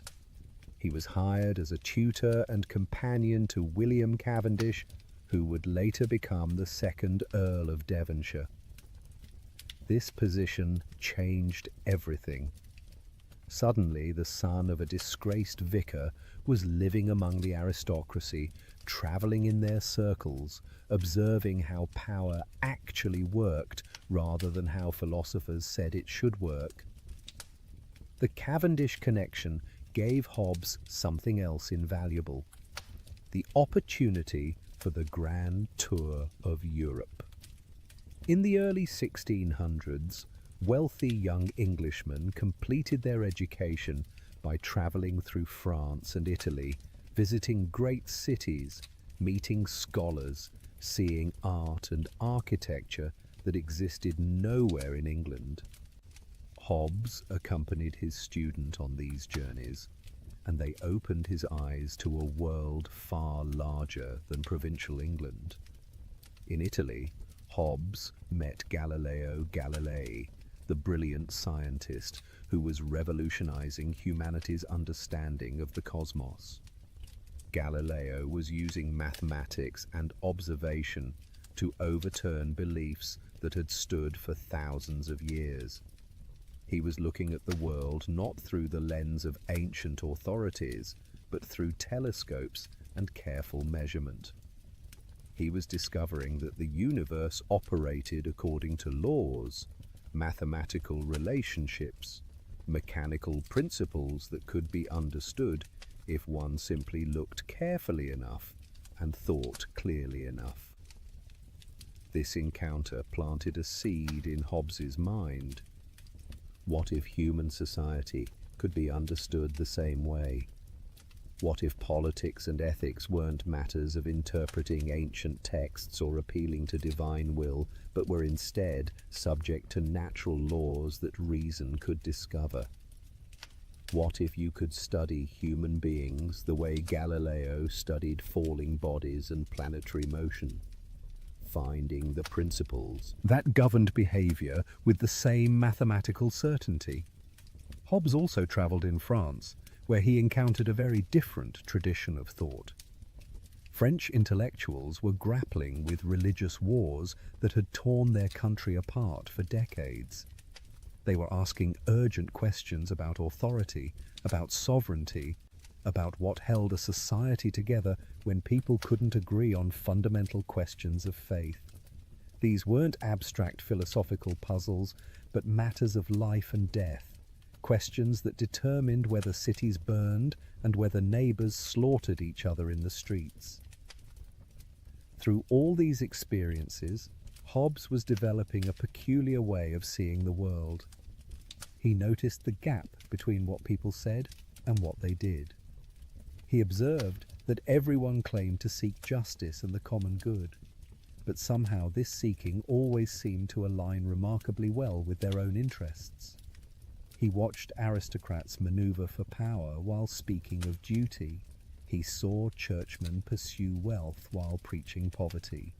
He witnessed scholars defend ideas not because they were true, but because their positions and reputations depended on those ideas being accepted. Hobbes was developing the cold eye of the observer who stands slightly outside the system he studies. The abandoned son of a disgraced father, the scholarship boy among aristocrats, the English scholar in continental courts, he was always positioned to see things others missed because they were too embedded in the structures they inhabited. This outsider's perspective would become one of his greatest philosophical assets. It would allow him to ask questions that seemed obvious once stated, but that most people never thought to ask because the answers seemed too settled, too natural, too much a part of the assumed background of life. What holds society together? Why do people obey laws? What makes one person's commands into legitimate authority rather than mere force? These questions haunted Hobbes as he moved through aristocratic households and travelled across Europe. And they would become urgent, desperately urgent, when everything he knew began to fall apart. Because Hobbes was about to witness something that most people, even most philosophers, only read about in history books. He was about to watch his own country descend into civil war. He was going to see firsthand what happens when the bonds of society break, when the structure that holds people together in peace collapses, when the question of who has the right to rule becomes a question answered not by tradition or law, but by force of arms. And that experience would forge his philosophy in ways that all his European travels and aristocratic observations never could. The boy born of fear was about to have his deepest intuitions about human nature confirmed in the most terrible way possible. By the 1630s, tensions between King Charles I and Parliament had been building for years. The issues were complex, tangled, webs of religious disagreement, constitutional principle, and simple struggles for power. Charles believed in the divine right of kings, the idea that his authority came directly from God and could not be legitimately questioned by mere human institutions. Parliament believed it had ancient rights and privileges that even kings must respect. Charles needed money for wars and governance. Parliament controlled taxation. Neither side was willing to bend. Hobbes watched all of this from his position as tutor and intellectual companion to powerful families with connections at court. He could see the crisis approaching like a storm on the horizon, dark clouds gathering that everyone noticed but few took seriously until the thunder began. By 1640, the situation had deteriorated to the point that thoughtful observers knew some kind of rupture was inevitable. The only questions were when it would come and how terrible it would be. In that year of 1640, Hobbes did something that would embarrass him for the rest of his life, but that also revealed his deepest instincts about political order. He fled. Before actual fighting began, before it was clear that England would descend into full civil war, Hobbes left for Paris. He would later be mocked as the first of all that fled, a philosopher whose theories about courage and fear were rather undermined by his own quick departure at the first sign of danger. But Hobbes was 52 years old, not a young man by the standards of the 17th century. He had no military training, no relevant skills for the conflict that was coming. And he understood something that many of his contemporaries did not yet grasp. Once civil war begins, there is no safe position, no neutral ground. The violence that follows the breakdown of political authority doesn't confine itself to battlefields. It spreads through society like a disease, destroying the innocent along with the guilty, consuming everything in its path. From his exile in Paris, Hobbes watched his country tear itself apart. The reports that reached France painted a picture of escalating horror. Neighbour turned against neighbour. Ancient loyalties dissolved. Men who had served together in peacetime found themselves facing each other across battle lines, each convinced that God and right were on their side. Towns declared for king or parliament, and then were besieged, starved, sometimes sacked. The ordinary business of life, the farming and trading and travelling that allowed people to live, all of it became impossible as armies marched back and forth across England, consuming resources, disrupting markets, turning productive land into battlegrounds. In Paris, Hobbes lived among other royalist exiles, men and women who had fled the conflict, leaving behind estates and positions and lives they had expected to pass on to their children. These were people who had never imagined that their world could collapse. They came from families that had held land for centuries, from positions that seemed as permanent as the stones of England itself. Now they were refugees, dependent on the hospitality of the French court, watching from across the Channel as everything they had known burned. Hobbes used these years in exile to write. In 1642, he published De Cive, which translates as On the Citizen. It was his first systematic treatment of political philosophy, written in Latin for an educated European audience. In this work, Hobbes began to develop the ideas that would later shock England and Europe. He argued that political authority doesn't come from God or from ancient tradition, but from the consent of the governed. He suggested that without government, human life would be unbearable, a condition of constant warfare. And he concluded that only absolute sovereignty could maintain peace. But De Cive was just a preliminary sketch. As the English Civil War ground on, as reports of new battles and atrocities reached Paris, as the initial shock gave way to the grim realization that this conflict would not be resolved quickly, Hobbes worked on something more comprehensive, more systematic, more radical. He was writing Leviathan.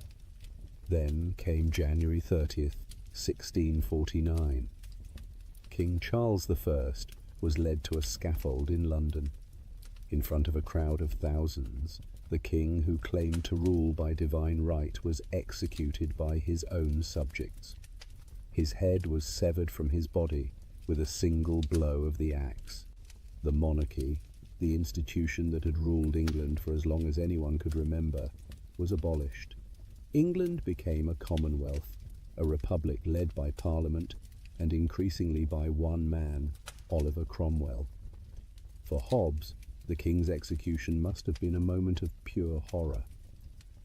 Not because he particularly loved Charles, not because he believed in divine right, but because it represented the ultimate failure of political order.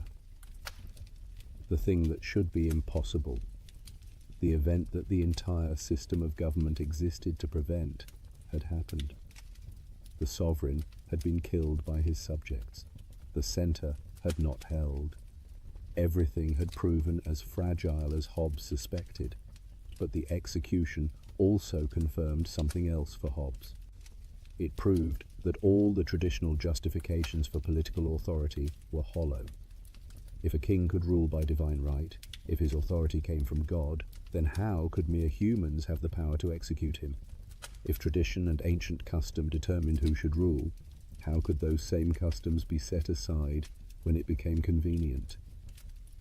The old answers no longer worked. A new foundation for politics was needed, one that didn't rely on myths about divine appointment or appeals to ancient precedent that could be interpreted or ignored when pressure came.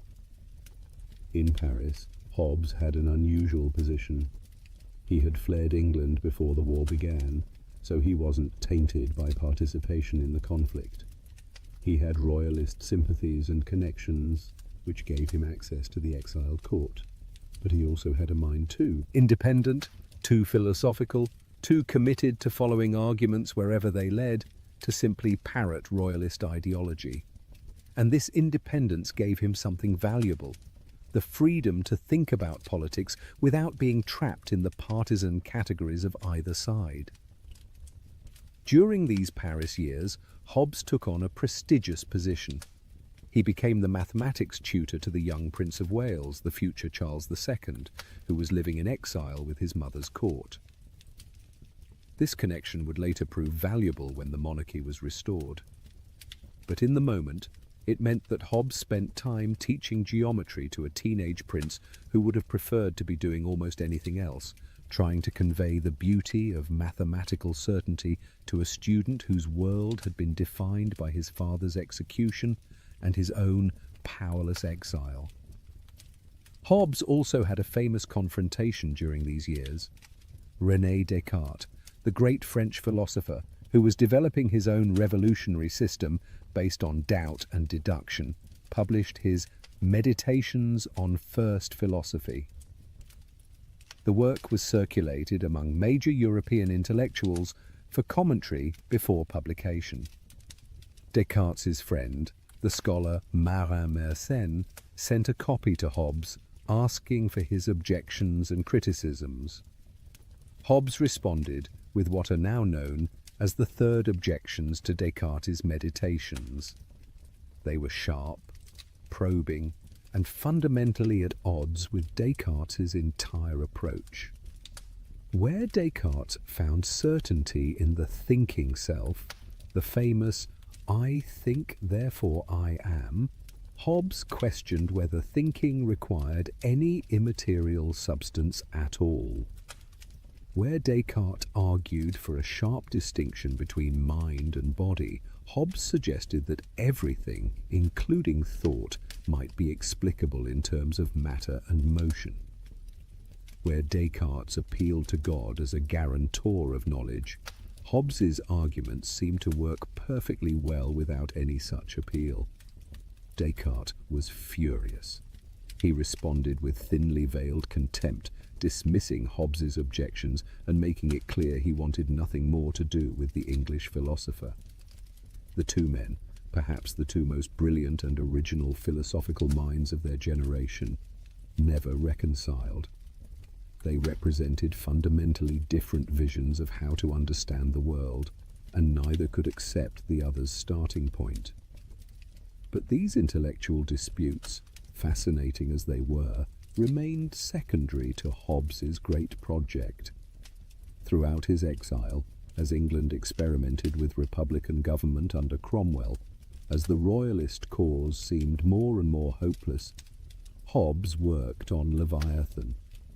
He was constructing a philosophical system that would explain not just why England had fallen into civil war, but why any society is always at risk of such collapse.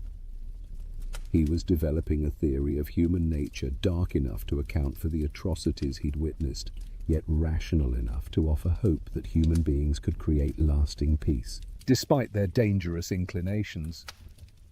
The book was finished in 1651. Hobbes arranged for its publication in London, not Paris. This decision tells us something important. Leviathan wasn't primarily addressed to royalist exiles or to European intellectuals. It was for England, for a country that had torn itself apart and was now trying to figure out how to live together again. It was a message to all sides of the conflict, an attempt to find foundations for political order that didn't depend on either side being right about the issues that had divided them. What Hobbes offered was something no one expected and almost no one wanted to hear. But it was also something remarkable. A way of thinking about politics that started not with tradition or divine revelation, but with the basics of human psychology, building up from there through careful reasoning to conclusions about what kind of government human beings need to survive. It was philosophy attempting to solve the most urgent, practical problem of its time, the problem of how to prevent societies from destroying themselves. As you rest tonight, imagine Hobbes in his Parisian exile, writing by candlelight, working through the implications of his dark vision of human nature. Outside, the world is at war. His country is torn apart. A king has been executed. Everything that seemed solid has revealed itself to be breakable. And in response, this brilliant, frightened, determined man is constructing a theory that will outlive him by centuries, that will shape how future generations think about power and politics, and the eternal question of how human beings can live together in peace. The stage is now set. We've seen the man and the crisis that formed him. Now we turn to the heart of his philosophy, to his shocking claims about what human beings really are beneath the veneer of civilization. To understand Hobbes's political philosophy, we must first understand his psychology, his theory of what makes human beings tick. And that understanding begins with a radical claim that offended almost everyone who read it. Everything is matter in motion. That's it. The entire universe, including human beings, including human minds, can be understood in terms of physical objects moving according to natural laws. This was not what people in the 17th century wanted to hear. The dominant view, inherited from centuries of Christian philosophy drawing on ancient Greek thought, was that human beings were special. We had immortal souls, immaterial minds that transcended the merely physical world. Our ability to reason, to choose freely, to know truth and pursue goodness, all of this seemed to require something more than just matter pushing against matter. We weren't machines. We weren't just complex animals. We were created in God's image, rational souls inhabiting physical bodies, but not reducible to them. Hobbes rejected all of this. Not out of atheism exactly, though many accused him of it, but out of his conviction that philosophy must build on the same foundations as the new science he'd encountered in Galileo and others. If we want to understand the world, we should look at what we can actually observe, not at what ancient authorities tell us must be true. And what we observe, Hobbes argued, is matter and motion. Consider what happens when you see something. Light, which is matter in motion, strikes an object. That creates more motion that travels to your eye. This motion affects the organs of sight, which are themselves just complex arrangements of matter. The motion is transmitted through nerves, which are physical structures, to the brain, which is a physical organ.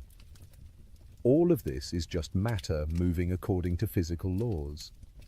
Where in this process do we need to invoke an immaterial soul? Where does the physical chain of causation require something non-physical to intervene?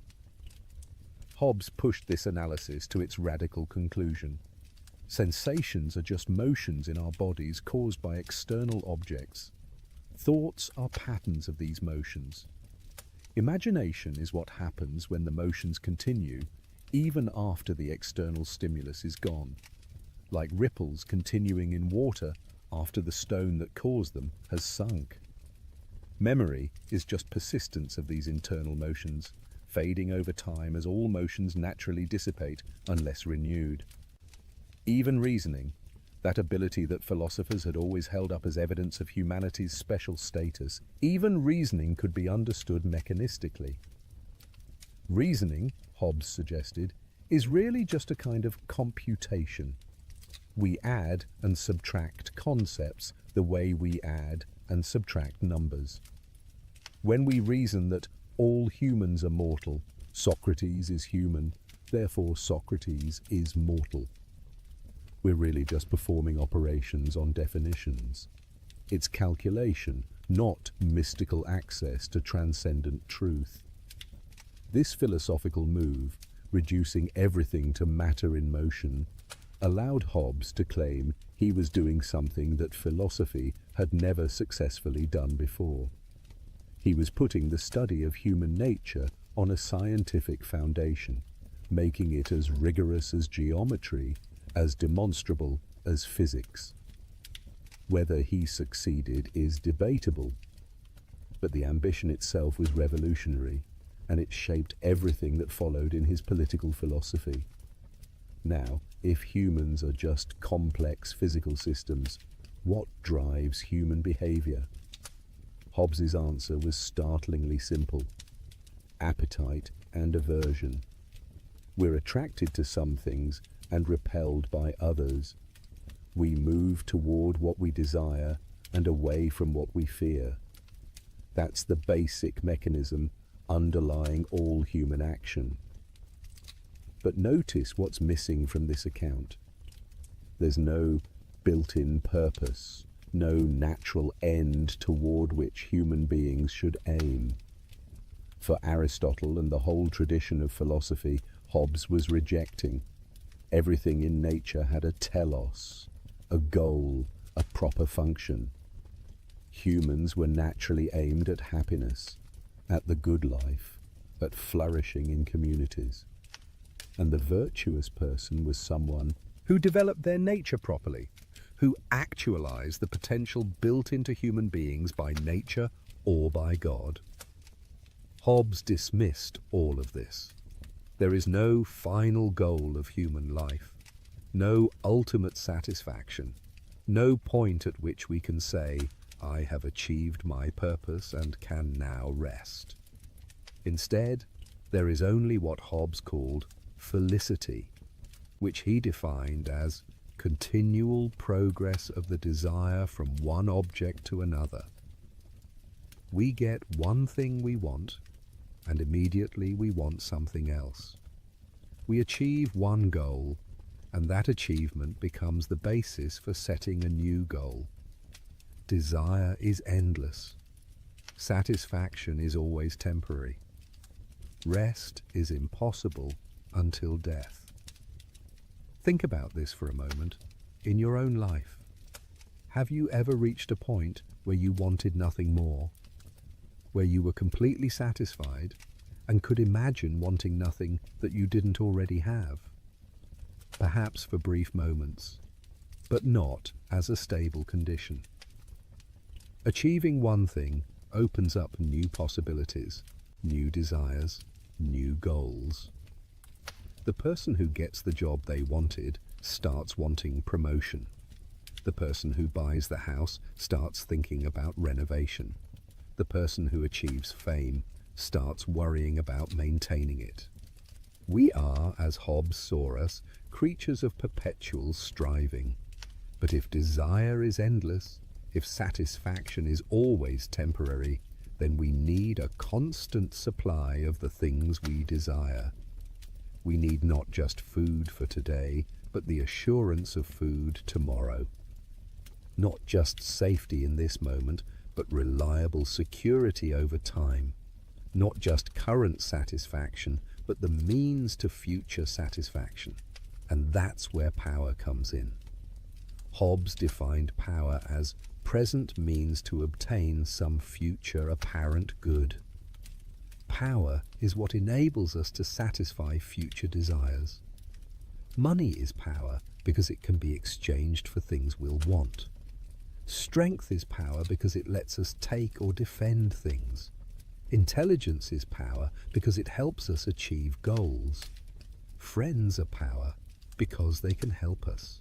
Reputation is power because it makes others more likely to cooperate with us.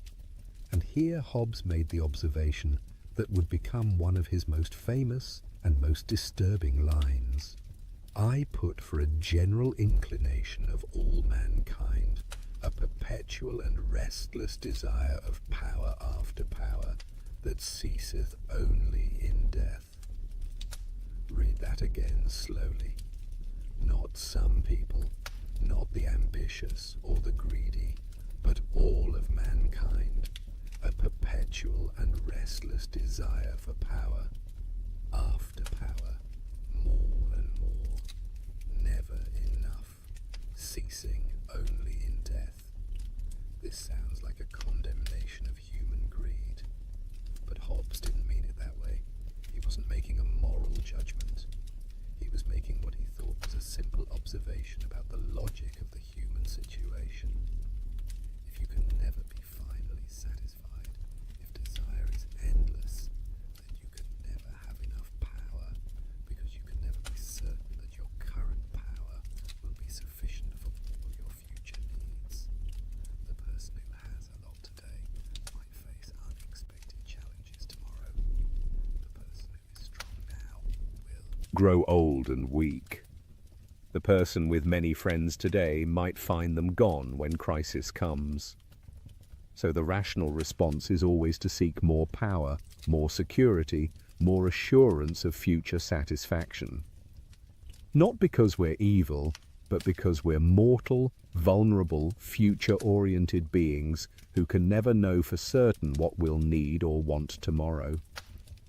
The desire for power is just the flip side of perpetual desire itself, combined with the rational recognition of our own vulnerability. Now we get to what Hobbes identified as the three principal causes of conflict among human beings.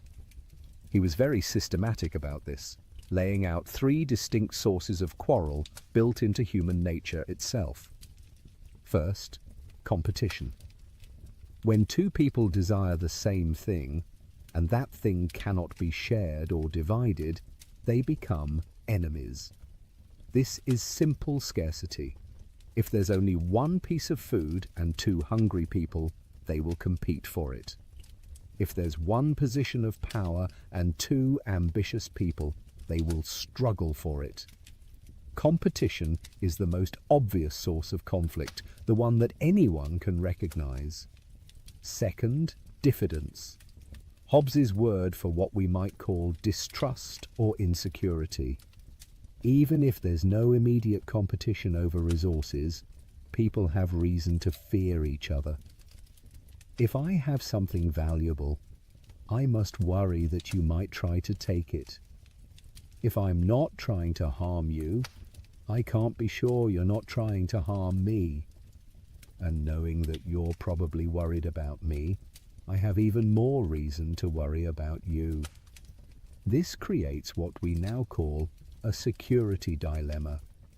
Everyone takes defensive measures to protect themselves, but these defensive measures look like threats to others, who then take their own defensive measures, which look like threats to me, and so on.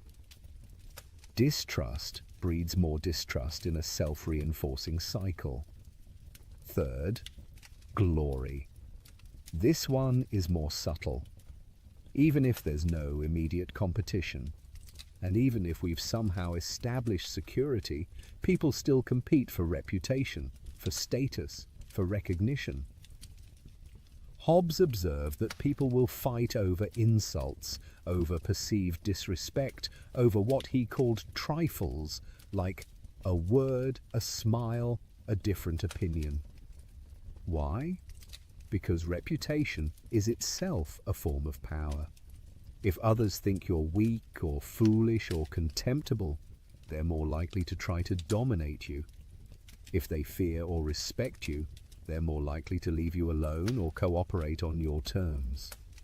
So maintaining reputation becomes a constant struggle, and people will take enormous risks to avoid being disrespected. These three causes of quarrel aren't separate problems. They interact and reinforce each other. Competition makes people distrust each other. Distrust makes people try to dominate each other before being dominated. The struggle for dominance becomes entangled with glory and reputation. And all of it flows from the basic situation of beings with endless desires, limited resources, and the ability to harm each other. Which brings us to what Hobbes called the equality of ability among human beings. This is one of his most important and most easily misunderstood points. He wasn't claiming that all people are equally strong or equally intelligent. Obviously, some people are stronger, some smarter, some more skilled. What Hobbes meant was something more specific and more frightening. All human beings are equal in their ability to threaten each other's lives. The weakest, Hobbes wrote, has strength enough to kill the strongest, either by secret machination or by confederacy with others. Even the strongest man must sleep. Even the most powerful person can be poisoned, ambushed, or ganged up on. Physical superiority doesn't guarantee safety. Intelligence doesn't make you immune to violence. No individual human being is so superior to all others that they can simply disregard the threat everyone else poses. This equality in vulnerability is what makes human relationships so dangerous. If some people were genuinely invulnerable, like gods walking among mortals, then they could simply impose order, and the rest of us would have no choice but to submit. But that's not our situation. We're all vulnerable. We can all threaten each other. And that equality of ability to threaten means that no one is safe unless there's something beyond individual strength maintaining order. As you lie in darkness tonight, breathing slowly, feeling yourself sink into rest, Consider how perfectly Hobbes had captured something about the human condition.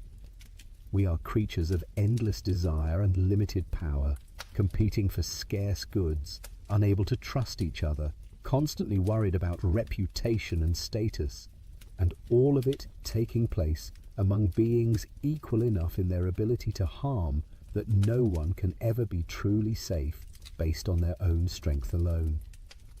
That's the foundation. That's Hobbes's psychology in its stark essentials. Matter in motion, producing endless desire, producing perpetual competition, producing equal vulnerability. Now we can turn to his famous thought experiment, to the question he posed that has haunted political philosophy ever since. What would happen if there were no government at all? Hobbes asked his readers to imagine something most of them had never experienced: life without government. Not the temporary absence of a king when a new one is being chosen, not the breakdown of order in one region while other regions remain stable, but a condition in which there is no political authority at all, no laws backed by force, no one with the power to enforce agreements or punish wrongdoing. He called this hypothetical condition the state of nature, and he insisted it wasn't just a historical claim about how humans once lived before civilization. It was a thought experiment, a way of asking what human life would be like if you stripped away all the structures of law and authority we take for granted. What's left when you remove government? What are humans like without the artificial order that political authority creates? This was a brilliant philosophical move. Rather than arguing about which form of government is best or which laws are most just, Hobbes was asking a more fundamental question. Why do we need government at all? What problem does political authority solve? And the answer to that question, he argued, would show us what government must be like if it's going to solve the problem it exists to address. So, let's follow Hobbes's reasoning step by step, building the argument the way he did, watching how each piece follows from the last with a kind of terrible logic. We start with the psychology we've already established. Humans have endless desires. We seek power after power. We compete for scarce resources. We distrust each other. We fight over glory and reputation. And we're all equal enough in our ability to harm each other that no one is naturally safe.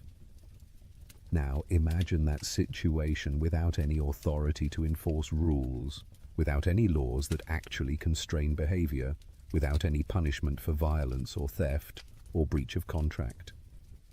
What would rational people do in that situation? Hobbes's answer was chilling. Each person would pursue their own interests as best they could. And given the three causes of quarrel, given the equality of ability, given the absence of any authority to enforce agreements, the result would be inevitable: war. Not necessarily constant fighting every moment, but a condition in which everyone is ready to fight, where violence is always an option, where there's no security, no ability to plan for the future, no basis for trust. Think carefully about why this follows. If there's no authority to punish theft, then taking what I want by force becomes a rational strategy whenever I'm strong enough to do it. But that means you can't trust me not to take your things. So you need to take defensive measures, which means gathering your own power, maybe even attacking me before I can attack you. But now I see you gathering power and I have to worry that you're about to attack, so I need to attack first. Or maybe I just need to attack to take your resources before you can use them against me. The logic pushes toward constant conflict. What about agreements? In the state of nature, couldn't people just agree to cooperate, to respect each other's property, to not harm each other? The problem is that without an authority to enforce agreements, there's no guarantee anyone will keep their word. If I agree not to harm you, and you agree not to harm me, but then you see an opportunity to benefit by breaking that agreement, what's to stop you? Your conscience? Your sense of honor? Perhaps. But can I rely on that? Can I stake my life on your virtue when breaking the agreement might save your life or make you rich? And knowing that you're thinking the same way about me, knowing that you can't fully trust me to keep my word, why wouldn't you break the agreement first when it's convenient? The rational thing, in the absence of enforcement, is to break agreements whenever keeping them becomes costly and you think you can get away with it. But that means no agreements can be trusted, which means no cooperation is possible, which means everyone is thrown back on their own strength and cunning to survive. Hobbes anticipated that many readers would find this argument exaggerated. Surely people aren't that bad. Surely we're capable of cooperation without some powerful authority forcing us to behave. So he offered an empirical test, a way to check his reasoning against actual behavior. Do you lock your doors when you go to sleep at night? He asked. When you travel, do you arm yourself or travel in groups? Of course you do. Even though you live under a government, even though there are laws against theft and assault, even though there are police you can call, you still take these precautions. Why? Because you don't fully trust your neighbors. You know that even with law and authority present, there's some risk of violence or theft. You act as if others might harm you if they had the opportunity. Now, if you can't fully trust your neighbors, even with police and courts and prisons backing up the law, imagine how much worse it would be if there were no law at all, no police, no courts, no consequences for violence. If you lock your doors even when theft is illegal and punishable, what would you do if theft were neither? The precautions you take under government suggest how dangerous the state of nature would be without it. Hobbes also pointed to actual historical examples. When civil wars break out, when government breaks down, what happens? We've seen it, he said. We've watched England tear itself apart. And what we observe is exactly what the theory predicts. Neighbor turns against neighbor, violence becomes endemic, property becomes insecure, normal economic life becomes impossible. Civil war is a glimpse into the state of nature, a momentary return to the condition that exists when political authority fails. And then we come to the passage that has echoed through centuries, the words that appear in every introduction to political philosophy, the description that remains shocking even now when we've heard it so many times, it's become familiar. In such condition there is no place for industry because the fruit thereof is uncertain, and consequently no culture of the earth, no navigation, nor use of the commodities that may be imported by sea, no commodious building, no instruments of moving and removing such things as require much force, no knowledge of the face of the earth, no account of time, no arts, no letters, no society, and which is worst of all, continual fear and danger of violent death, and the life of man, solitary, poor, nasty, brutish, and short. Let those words settle into your consciousness as you rest. Solitary, poor, nasty, brutish, and short. Why no industry? Because if you can't be sure you'll reap what you sow, why plant? If someone stronger might just take the crops you've grown, why bother growing them? Without security of property, without some guarantee that your labor will benefit you rather than whoever can take it by force, there's no incentive to produce anything beyond immediate consumption. Why no navigation or trade? Because you can't trust agreements with strangers. You can't enter into contracts that will be honored. You can't send goods on a ship and trust they'll be paid for on the other end. Trade requires trust, and trust requires enforcement, and enforcement requires authority. Why no building, no tools, no technology? Because all of these things require sustained effort over time, cooperation among many people, division of labor, specialization. You need to be able to plan for the future, to invest current effort in things that will pay off later. But in a condition of constant insecurity, where violence is always imminent, you can't plan. You can only react, defend, survive from moment to moment. Why no knowledge, no arts, no letters? Because these refined activities require leisure, security, institutions that preserve and transmit learning over generations. A person constantly worried about violent death has no time for philosophy or poetry.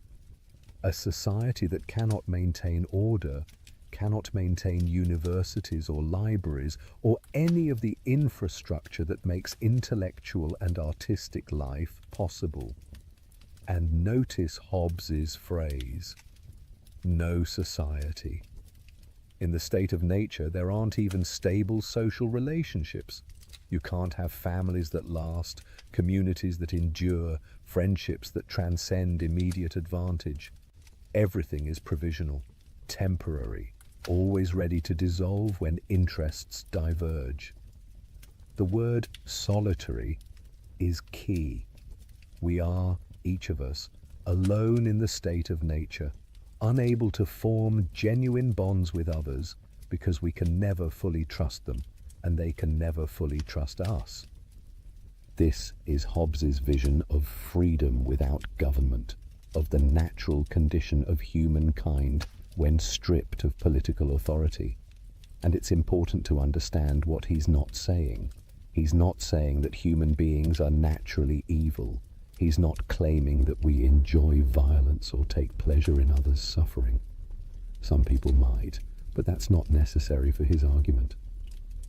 What Hobbes is saying is that the situation itself, the structure of interaction among beings with our characteristics, necessarily produces conflict.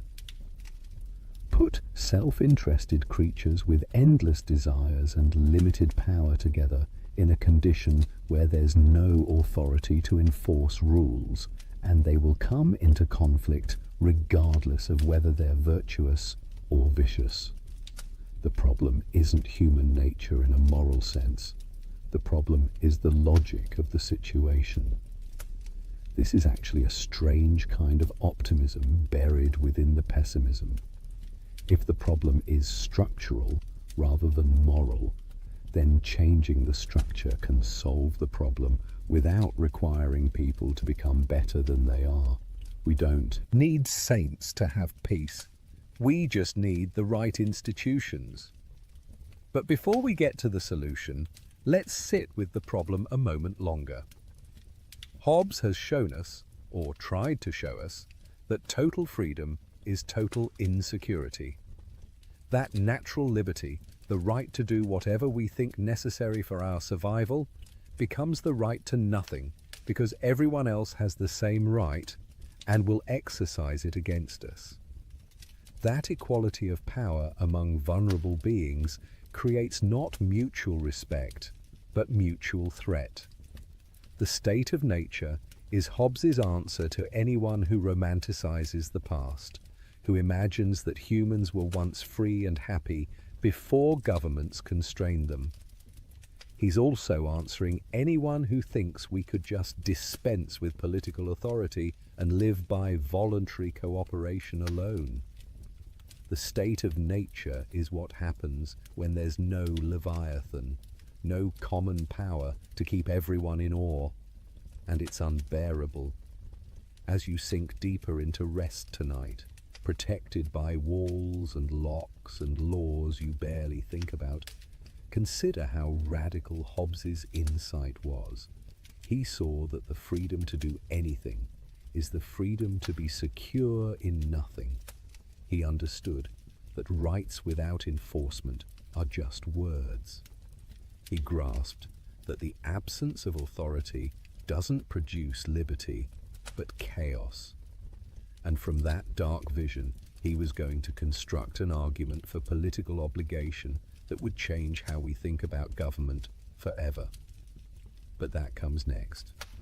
For now, rest with the problem clearly in view. Humans, as Hobbes described them, rational enough to see what they need, but not powerful enough to secure it alone, social enough to benefit from cooperation, but self-interested enough to betray it, equal enough to threaten each other, but not equal enough to trust. In the state of nature, there is no peace, only fear, only insecurity, only the grim struggle for survival that consumes everything human beings might otherwise be or create. And the question that will occupy us next is this: how do we escape? What could possibly convince rational, self-interested people to give up their natural liberty and accept constraints on their behavior? What kind of authority could maintain peace among beings so dangerous to each other? Hobbes has shown us the disease. Now we'll examine his cure, which many have found as disturbing as the disease itself. Hobbes has painted a grim picture. Life in the state of nature is unbearable, a condition of constant fear and insecurity that makes everything we value about human existence impossible. But here's the remarkable thing. Hobbes believed that human reason itself could show us the way out. The same rational capacity that lets us see how terrible the state of nature would be also shows us how to escape it. He called these rational principles the laws of nature, though it's crucial to understand what he meant by that phrase. These aren't laws in the sense of commands issued by a lawgiver. They're not moral obligations in any traditional sense. They're what Hobbes called theorems, or precepts of reason, rational conclusions about what conduces to self-preservation. They're discovered by thinking clearly about what rational self-interest requires in the human situation. The first law of nature is the most fundamental. Seek peace, if you have hope of obtaining it. If you can't obtain peace, then you may use all the advantages of war to defend yourself. This makes perfect sense once you understand the state of nature. War is terrible, as we've seen. It makes all human achievement impossible. So if there's any way to secure peace, any possibility of escaping the state of nature's violence, reason tells us to pursue it. But reason also tells us not to be naive. If others aren't willing to pursue peace, if we're stuck in the state of nature whether we like it or not, then we need to do whatever it takes to survive. The second law of nature follows from the first. Be willing to lay down your right to all things when others are willing to do the same, to the degree necessary for peace. This is the key move, the beginning of the escape from natural liberty into civil society. In the state of nature, everyone has a right to everything. I have a right to take your food if I need it to survive. You have a right to kill me if you perceive me as a threat. These unlimited rights make peace impossible because my exercising my rights threatens you, and your exercising your rights threatens me. But what if we could make a deal? What if I agreed to give up my unlimited right to harm you, and you agreed to give up your unlimited right to harm me? Then we'd both be safer. We'd both gain security by mutually limiting our freedom. The second law of nature tells us that this trade is rational, that giving up dangerous liberties in exchange for security is the smart move, as long as, and this is crucial, others are making the same trade. Notice that qualification, when others are willing to do the same. This is naive pacifism. Hobbes isn't saying you should unilaterally disarm, should give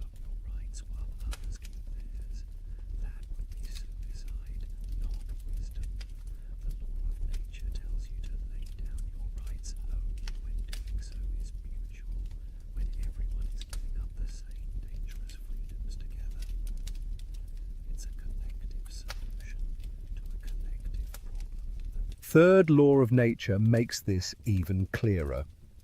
Keep covenants that you've made. A covenant is an agreement to do something in the future. I promise to deliver goods next week. You promise to pay when you receive them. This kind of agreement is essential for cooperation. But as we've seen, in the state of nature, covenants are just words. There's no guarantee anyone will keep their promise when the time comes. Hobbes saw this as the fundamental problem. Even if people rationally understand that mutual cooperation would benefit everyone, even if they're willing in principle to constrain their behavior for mutual advantage, they can't trust each other to actually follow through. And without trust, no cooperation is possible. Each person knows that if they keep their promise while others break theirs, they'll be exploited. So the rational thing seems to be to break promises whenever convenient. But if everyone reasons that way, no promises are credible, and we're stuck in the state of nature, despite everyone being worse off for it.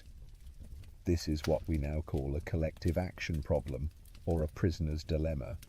Everyone can see that cooperation would benefit all, but individual rationality pushes toward defection, toward breaking agreements. And because everyone knows everyone else is tempted to defect, no one trusts the agreements, and cooperation collapses before it begins. Hobbes's solution to this problem is both brilliant and disturbing. If the difficulty is that agreements aren't trustworthy because there's no enforcement, then create an enforcement mechanism. If the problem is that everyone is tempted to break covenants when convenient, then create a power that makes breaking covenants inconvenient. Make someone or some group strong enough to punish covenant breakers so effectively that keeping promises becomes the rational choice even for selfish people. This is where the social contract comes in, though it's important to understand that Hobbes's version is quite different from what many later philosophers would develop. The contract isn't between rulers and ruled. It's not an agreement where the sovereign promises to rule well in exchange for obedience. That kind of mutual contract would just recreate the problem at a higher level, because who would enforce the contract between sovereign and subjects? No, Hobbes's social contract is an agreement among the people themselves.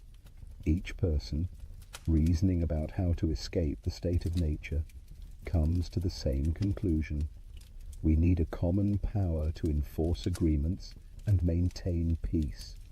So, each person agrees with all the others to authorize some person or assembly to make decisions for all of them, to judge disputes, to command and forbid. Each person says, in effect, I authorize this person or group to act on my behalf, and I recognize their decisions as if they were my own decisions. Hobbes gave this idea vivid expression.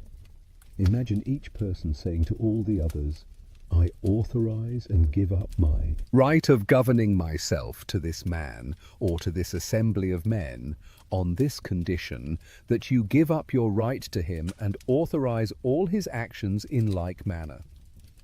What this creates is an artificial person, a unified entity made up of the authorizations of all the individuals who compose it.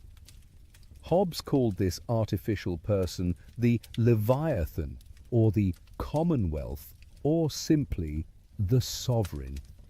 It's artificial because it doesn't exist naturally, but is created by human agreement. It's a person because it acts as a unity, making decisions, issuing commands, enforcing rules. And it's sovereign because there is no higher authority that judges or constrains it. This sovereign power, once created, has to be absolute. And here's where Hobbes's argument becomes uncomfortable for almost everyone who reads it. He insisted that the sovereign cannot be limited, cannot be divided, cannot be held accountable by the subjects who created it. Why? because any limitation on sovereign power recreates the state of nature at some level. Think about it this way. Suppose we say the sovereign can rule, but only within certain limits, only on certain topics, only in ways that respect certain rights. Who decides whether the sovereign has exceeded those limits? If individual subjects can decide for themselves when the sovereign has overstepped, then we're back to everyone being their own judge, which is just the state of nature again. Each person deciding what the law allows is no different from no law at all. What if we say there should be another authority that checks the sovereign, some other body that can veto or override the sovereign's decisions? Then that checking authority is the real sovereign, and the same problem arises at that level. Either authority is divided, in which case we have potential conflict between authorities and no clear answer to who wins, or authority is unified in whoever has the final say. You can't escape the logic. Either someone or somebody has ultimate final authority, or you don't really have authority at all. Hobbes worked through various attempts to limit or divide sovereignty and showed why each fails. Separation of powers. Then the different powers can come into conflict with no way to resolve the dispute except by force, which is civil war. Constitutional limits. Who enforces them when the sovereign violates them? Another authority. Then that's the real sovereign. The subjects themselves. Then each subject is judge in their own case, and we're back to the state of nature. Rights that subjects retain against the sovereign. Rights without enforcement are meaningless, as we've seen. And if subjects can enforce their rights against the sovereign, then the sovereign isn't really sovereign. The only right Hobbes recognized that subjects never give up is the right of self-preservation. If the sovereign commands you to kill yourself or refuses to defend you against immediate threats, you can resist because the whole point of creating the sovereign was to secure your life. But beyond that narrow exception, the sovereign's authority must be unlimited if it's to do the job it was created to do. The implications are stark. The sovereign defines what is just and unjust, right and wrong, legal and illegal. Not because the sovereign is necessarily wise or good, but because that's what sovereignty means. Having an authority means having someone whose word on these matters is final. The sovereign can't commit injustice in the legal sense because justice is defined by the sovereign's commands. Religious authority must be subordinate to political authority. This was especially controversial in Hobbes's time, when religious disputes were tearing Europe apart, but Hobbes was adamant. The sovereign must have the power to determine religious practices, to settle religious disputes, to prevent religious disagreement from destroying civil peace. The alternative is to have multiple authorities claiming ultimate allegiance, which inevitably produces conflict.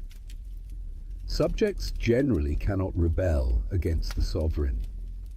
This might seem to contradict everything about social contract theory, which we associate with ideas about consent of the governed and right of revolution. But Hobbes's logic is clear. If subjects could legitimately rebel whenever they thought the sovereign was governing badly, then the sovereign wouldn't really have authority. The subjects would be judging the sovereign, which makes them the real authority, which recreates the state of nature. As you rest tonight, feel the tension in Hobbes's position. On one hand, he's given us a strangely democratic foundation for politics. All authority comes from the consent of the governed. The sovereign is created by agreement among equals. There's no divine right, no natural hierarchy, no appeal to tradition. Political authority is artificial, conventional, created by human beings for human purposes. That's radically modern, even revolutionary. On the other hand, the conclusion seems authoritarian, even tyrannical. Absolute power with no accountability, no right to rebel except in extreme circumstances, no check on the sovereign beyond the sovereign's own judgment. How can these two aspects fit together?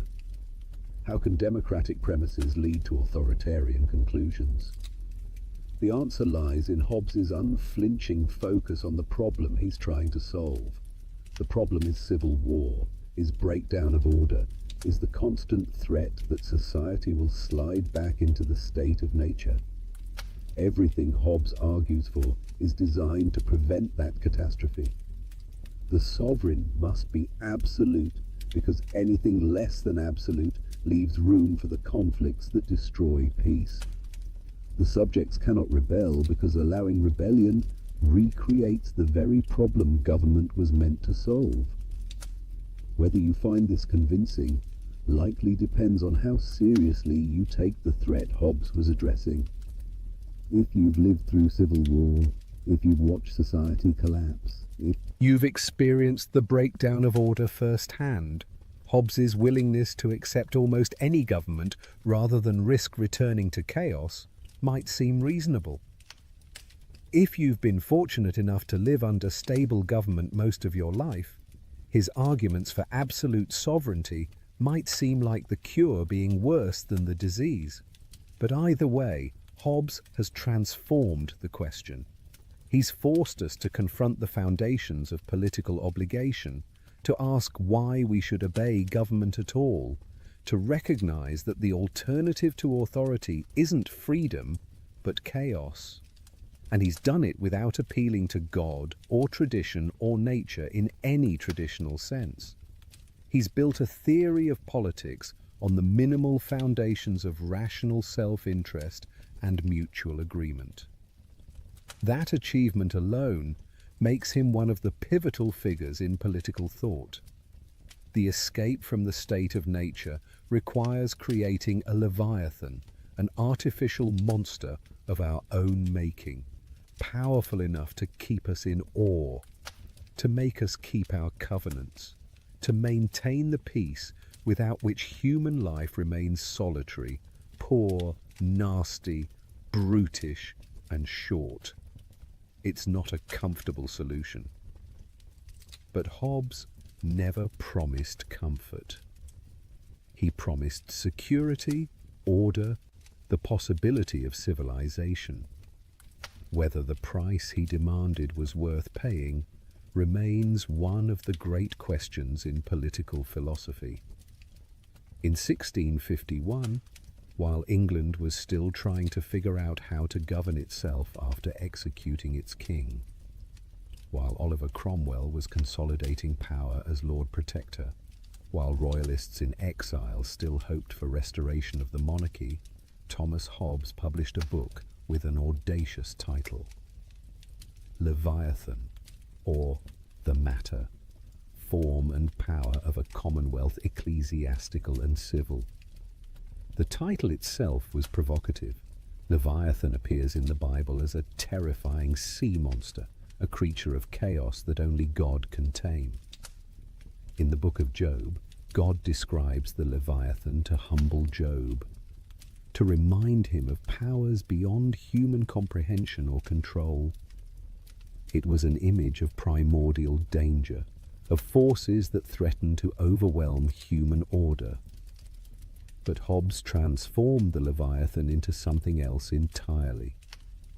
Look at the famous frontispiece of the book, the illustration that appeared on early editions. You see a giant crowned figure rising above a landscape, towering over cities and countryside. The figure holds a sword in one hand and a bishop's crozier in the other, symbolizing both civil and ecclesiastical authority. But look closer at the giant's body. It's not solid. It's composed of hundreds of tiny human figures, all facing the crowned head, all part of the larger whole. This is Hobbes's Leviathan. Not a natural monster, but an artificial one. Not chaos, but order. The multitude of individuals unified into a single corporate body through their mutual covenant. The sovereign as the authorized representative of all, wielding power not against the people, but as the people, or at least as the artificial person created by Their agreement. The monster is us, or rather, it's what we become when we successfully escape the state of nature by creating common power. The book itself was a masterpiece of systematic thinking, laying out Hobbes's entire philosophy from his materialism through human psychology, to the state of nature, to the social contract, to the powers of the sovereign, to the relationship between church and state, to the nature of Christian commonwealth. It was comprehensive, rigorous, and written in English prose that was alternately elegant and brutally direct. This last point mattered enormously. Hobbes's earlier work, Deceive, had been written in Latin for an educated European audience. Leviathan was written in English, for English readers, in language that, while sophisticated, was accessible to anyone with basic literacy. Hobbes wanted his ideas to reach not just scholars, but parliamentarians, merchants, anyone involved in the political life of his country. He was intervening in a live political crisis, not just engaging in academic philosophy. And intervene he did, though probably not in the way he intended. Leviathan offended almost everyone. Royalists were horrified by Hobbes's denial of divine right. If the king's authority comes from the people's consent rather than from God, if sovereignty is conventional rather than natural, then what makes monarchy special? Why should Charles II be restored rather than some other form of government being chosen? Hobbes had provided a rational argument for absolute sovereignty, but he'd undermined the traditional foundations of monarchical legitimacy in the process. Republicans and parliamentarians were equally horrified, but for different reasons. Hobbes had argued for absolute, undivided sovereignty. No separation of powers, no right of resistance, no accountability of rulers to ruled beyond the narrow case of self-preservation. This seemed to justify tyranny, to leave subjects helpless before arbitrary power. Even if you accepted that some government was necessary, why this government? Why absolute monarchy rather than limited government with checks and balances? And then there were the churches. Hobbes had subordinated all religious authority to the sovereign. He'd argued that the sovereign must determine religious practices, settle theological disputes, control church offices and doctrines. This seemed to make religion merely a tool of political power, to deny any independent authority to spiritual matters. Both Anglicans and Puritans, Catholics and Protestants found things in Leviathan to offend them. Hobbes seemed to be reducing faith to a matter of civil obedience. Worse, there were passages in Leviathan that could be read as questioning fundamental Christian doctrines. Hobbes's materialism seemed to leave no room for immaterial souls or life after death in any traditional sense. His account of Scripture emphasized natural explanations and questioned supernatural claims, while Hobbes insisted he was a Christian and argued for the compatibility of his philosophy with Christianity. Many readers suspected atheism lurking beneath his professions of faith. The book was condemned, banned, burned in effigy at Oxford University. Hobbes was accused of heresy, atheism, corrupting youth, undermining morality. For years after publication, Attacks on Hobbes and Hobbism became a minor industry among English writers. To call someone a Hobbist was to accuse them of denying God, morality, and decency itself. Yet despite all this hostility, or perhaps because of it, Leviathan became one of the most discussed and influential books of its age. You couldn't talk about politics in 17th century England without addressing Hobbes's arguments. You might reject his conclusions, but you had to engage with his framework. He had changed the terms of debate in ways that couldn't be undone. Interestingly, while royalists disliked Hobbes's foundations, they appreciated his conclusions about absolute sovereignty. And while Republicans hated his defense of absolutism, some found his social contract framework useful for quite different purposes. The book was too systematic, too powerful, too thorough to be simply dismissed. It had to be argued with, which meant its categories and questions became the common property of political thought.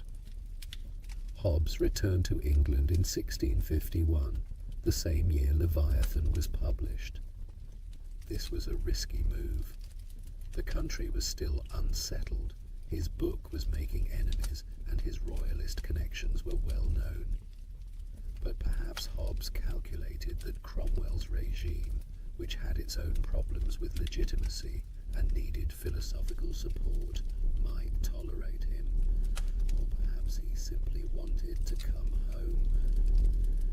He spent the Commonwealth years mostly quiet, writing but not publishing on controversial topics, meeting with intellectuals, enjoying whatever protection his former students' affection provided. When Charles II was restored to the throne in 1660, Hobbes might have expected favour. After all, he'd been the king's mathematics tutor during exile. He'd written a defence of absolute monarchy, even if the foundation for that defence was unconventional. Charles did grant Hobbes a pension and received him at court. But the king also made clear that Hobbes must not publish anything more on politics or religion. Too many powerful people wanted Hobbes silenced. The churches, the universities, Parliament, all saw him as dangerous. Charles protected Hobbes from worse persecution, but that protection came with restrictions. The most brilliant political philosopher in England was forbidden to publish philosophy. Imagine the frustration. Hobbes had more to say, more arguments to make, responses to critics to publish. He'd spent years developing his system, and now he was told to be quiet. He did write more, including Behemoth, a history of the English Civil War that applied his political philosophy to recent events, but it couldn't be published during his lifetime. His ideas would have to wait for future generations to be fully heard. The irony is rich. Hobbes wrote Leviathan to prevent civil war, to provide a rational foundation for stable government, to show why absolute sovereignty was necessary for peace. The book succeeded in changing how people thought about politics, but it also made its author too dangerous to be fully heard. The monster of Malmesbury had created a monster of a book, and both were too threatening to be tolerated by the authorities whose power they theoretically defended. As you drift towards sleep tonight, consider how ideas can be more dangerous than armies. Hobbes never led soldiers or held political office. He was a scholar, a tutor, a writer. Yet his arguments threatened kings and churches, changed political discourse, influenced generations of thinkers. The Leviathan he described, that artificial person created by social contract, was matched by another creation, the book itself, an artifact of thought that lived on beyond its author's control, generating controversy and insight in equal measure. The ideas Hobbes published in 1651 are still with us. We still argue about the foundations of political obligation, about the balance between security and liberty, about what legitimates government authority. The terms have changed, the conclusions we draw may differ from Hobbes's, but the questions he forced us to confront remain alive. That's the real power of Leviathan, not its specific doctrines, but its transformation of how we think about politics itself. A generation after Hobbes published Leviathan, another English philosopher took up the same questions but reached strikingly different conclusions. John Locke, writing in the 1680s during another period of political crisis in England, accepted much of Hobbes's framework while rejecting his absolutist conclusions. The result was a vision of politics that would prove even more influential than Hobbes's, especially in the emerging liberal tradition that would shape modern democracy. Locke's second treatise of government, published in 1689, begins with the state of nature, just as Hobbes did. This wasn't coincidence. By Locke's time, the social contract framework Hobbes had developed had become the standard way of thinking about political legitimacy. If you wanted to argue about politics, you started with the state of nature and built up from there. Hobbes had set the terms of debate so effectively that even his critics had to work within the structure he'd created.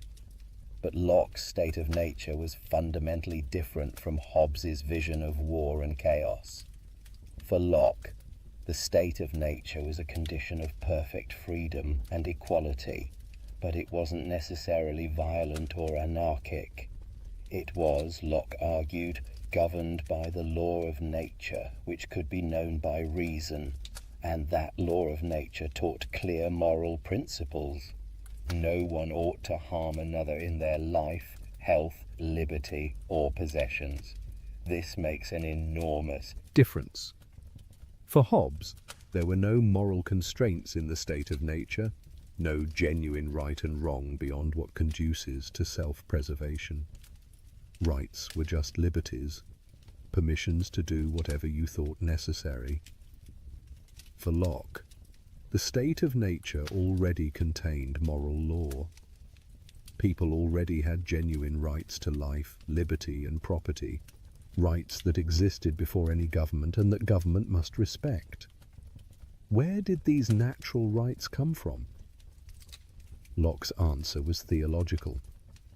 God created human beings and gave them the world to use. We have a right to self-preservation because we're God's property, and it would be wrong to destroy what belongs to God.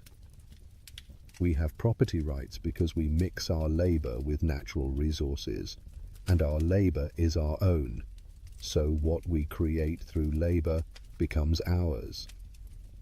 The moral structure of reality, grounded in divine creation, gives content to natural law and natural rights. Now, if the state of nature already has moral law and natural rights, why do we need government? Locke's answer was more modest than Hobbes's. We need government not because the state of nature is unbearable, but because it has inconveniences. Without a common authority, disputes about rights are hard to resolve. Everyone is judge in their own case, which leads to bias. Enforcement of natural law is uncertain. Some people will violate others' rights, and while those people can be punished, there's no systematic, reliable mechanism for doing so. So people form civil society through consent to create institutions that will protect their natural rights more effectively. Notice what's different here. For Hobbes, government creates order where there was only chaos. For Locke, government protects rights that already exist. For Hobbes, the sovereign defines justice. For Locke, justice is independent of government, and government is legitimate only insofar as it respects natural justice. This leads to radically different conclusions about political authority. Locke agreed that government requires sovereignty, but his sovereign is limited in ways Hobbes never allowed. Government's power extends only to protecting natural rights. It has no authority to violate those rights, no matter how expedient it might seem.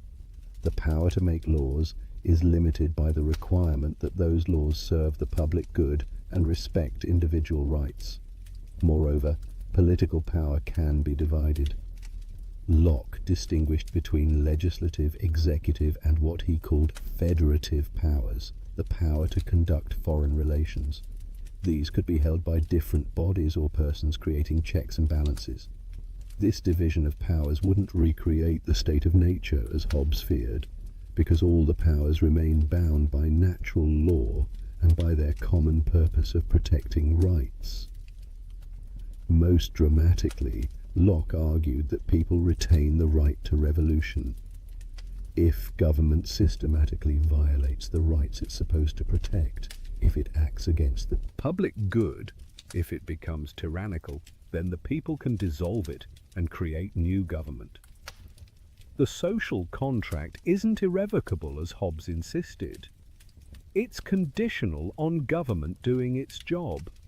And when government fails badly enough, the contract is broken and people return to their natural liberty to form new political arrangements. This was explosive stuff in the context of 17th century England. Locke was writing around the time of the Glorious Revolution, when Parliament invited William of Orange to take the throne from James II. His second treatise was essentially a justification for that revolution, an argument that deposing a king could be legitimate if that king violated his trust. Where Hobbes seemed to justify any government that could maintain order, Locke provided a philosophical foundation for limited government and justified resistance. Yet notice how much Locke accepted from Hobbes: the framework of state of nature and social contract, the idea that political authority requires justification in terms of the people's consent, the rejection of divine right, and appeals to tradition as sufficient grounds for obedience. These were all Hobbesian moves, and Locke couldn't have made his argument without them. Locke was working within the intellectual space Hobbes had created. He was answering Hobbesian questions, using Hobbesian methods, just reaching different conclusions. And those different conclusions flowed from different premises about the state of nature and about what humans are like without government.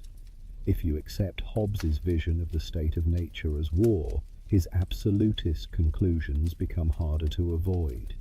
If you accept Locke's gentler vision of the state of nature as imperfect but not unbearable, his liberal conclusions follow more naturally. Who was right about human nature? That question has occupied political philosophers ever since. Are humans as dangerous to each other as Hobbes believed? Or are we capable of the kind of moral restraint and cooperation Locke described? The answer probably varies with circumstances. In conditions of extreme scarcity and insecurity, Hobbes's vision seems grimly accurate.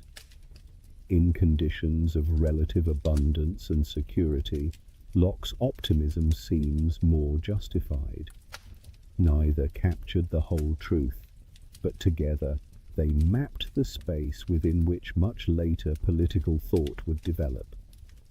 The American founders wrestled with exactly this tension. Thomas Jefferson's famous phrase in the Declaration of Independence, "Life, liberty, and the pursuit of happiness," echoes Locke's trinity of life, liberty, and property.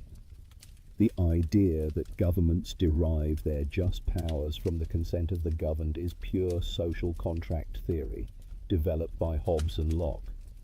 The right to revolution when government becomes destructive of these ends is Lockean. But the American Constitution also reflects Hobbesian concerns.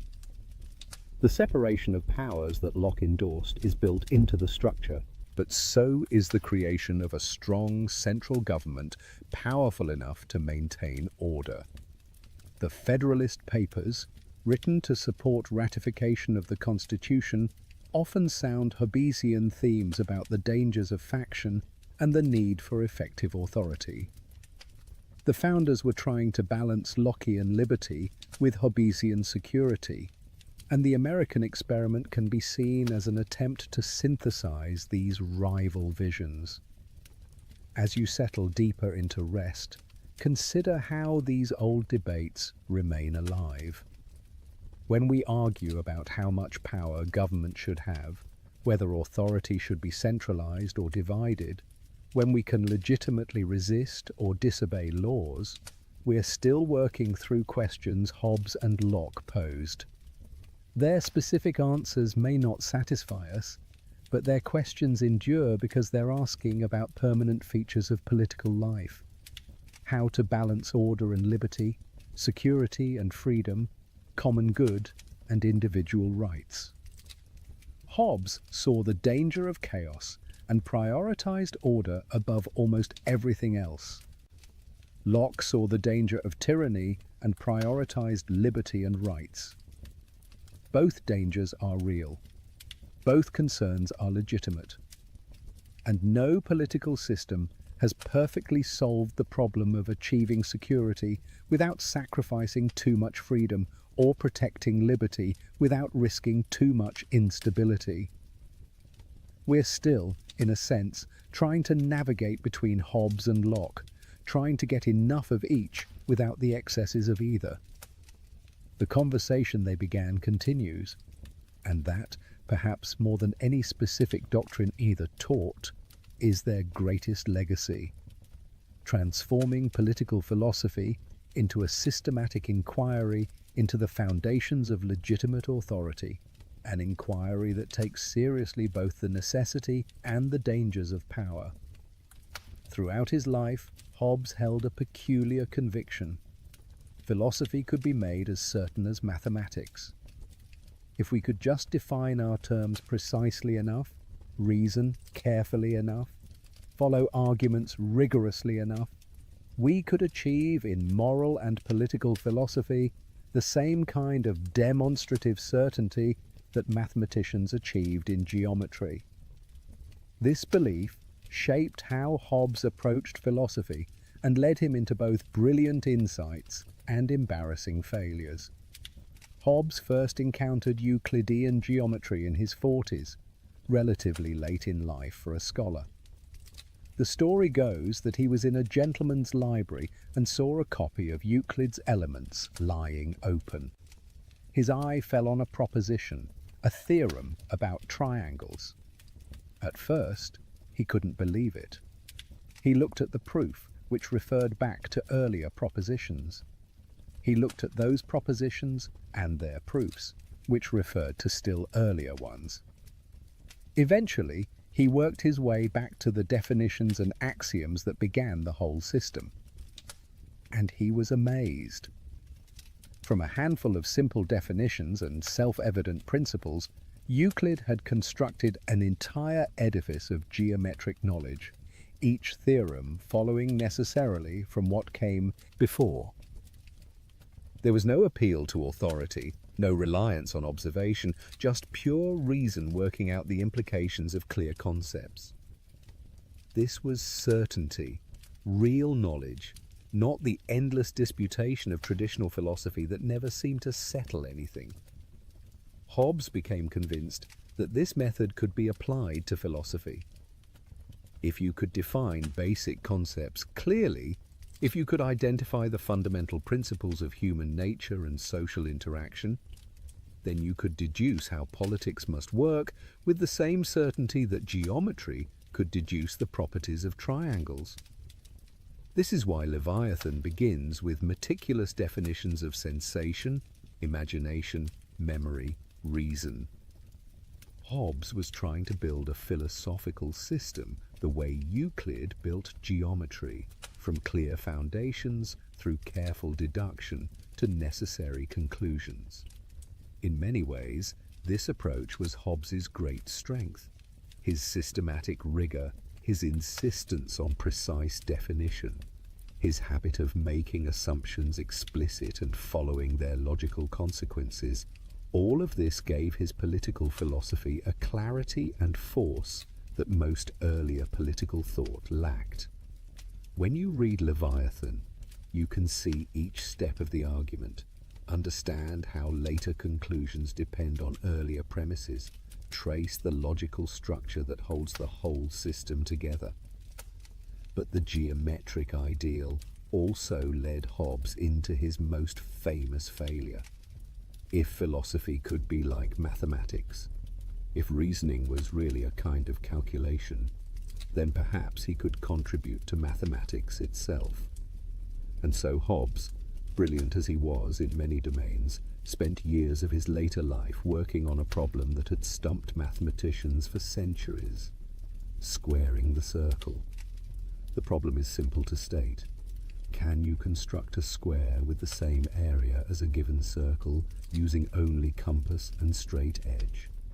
Ancient mathematicians had tried and failed. The problem seemed simple but proved remarkably resistant to solution, and Hobbes became convinced he'd solved it. He published his solution. Mathematicians pointed out errors. Hobbes revised and republished. The errors were pointed out again, more sharply this time. Hobbes dug in his heels, insisting that professional mathematicians were biased against him, were being deliberately obtuse, were protecting their positions by rejecting correct solutions from outsiders. The controversy dragged on for years, becoming increasingly bitter and increasingly embarrassing for Hobbes. The tragedy was that Hobbes was simply wrong, and the mathematicians were right. He'd made basic errors that any competent geometer could spot. Worse, he was arguing about mathematics with people who understood it far better than he did, yet he couldn't admit his mistakes. The same man who could dissect political philosophy with brilliant clarity became obstinate and unreasonable when confronted with his mathematical errors. Why did this happen?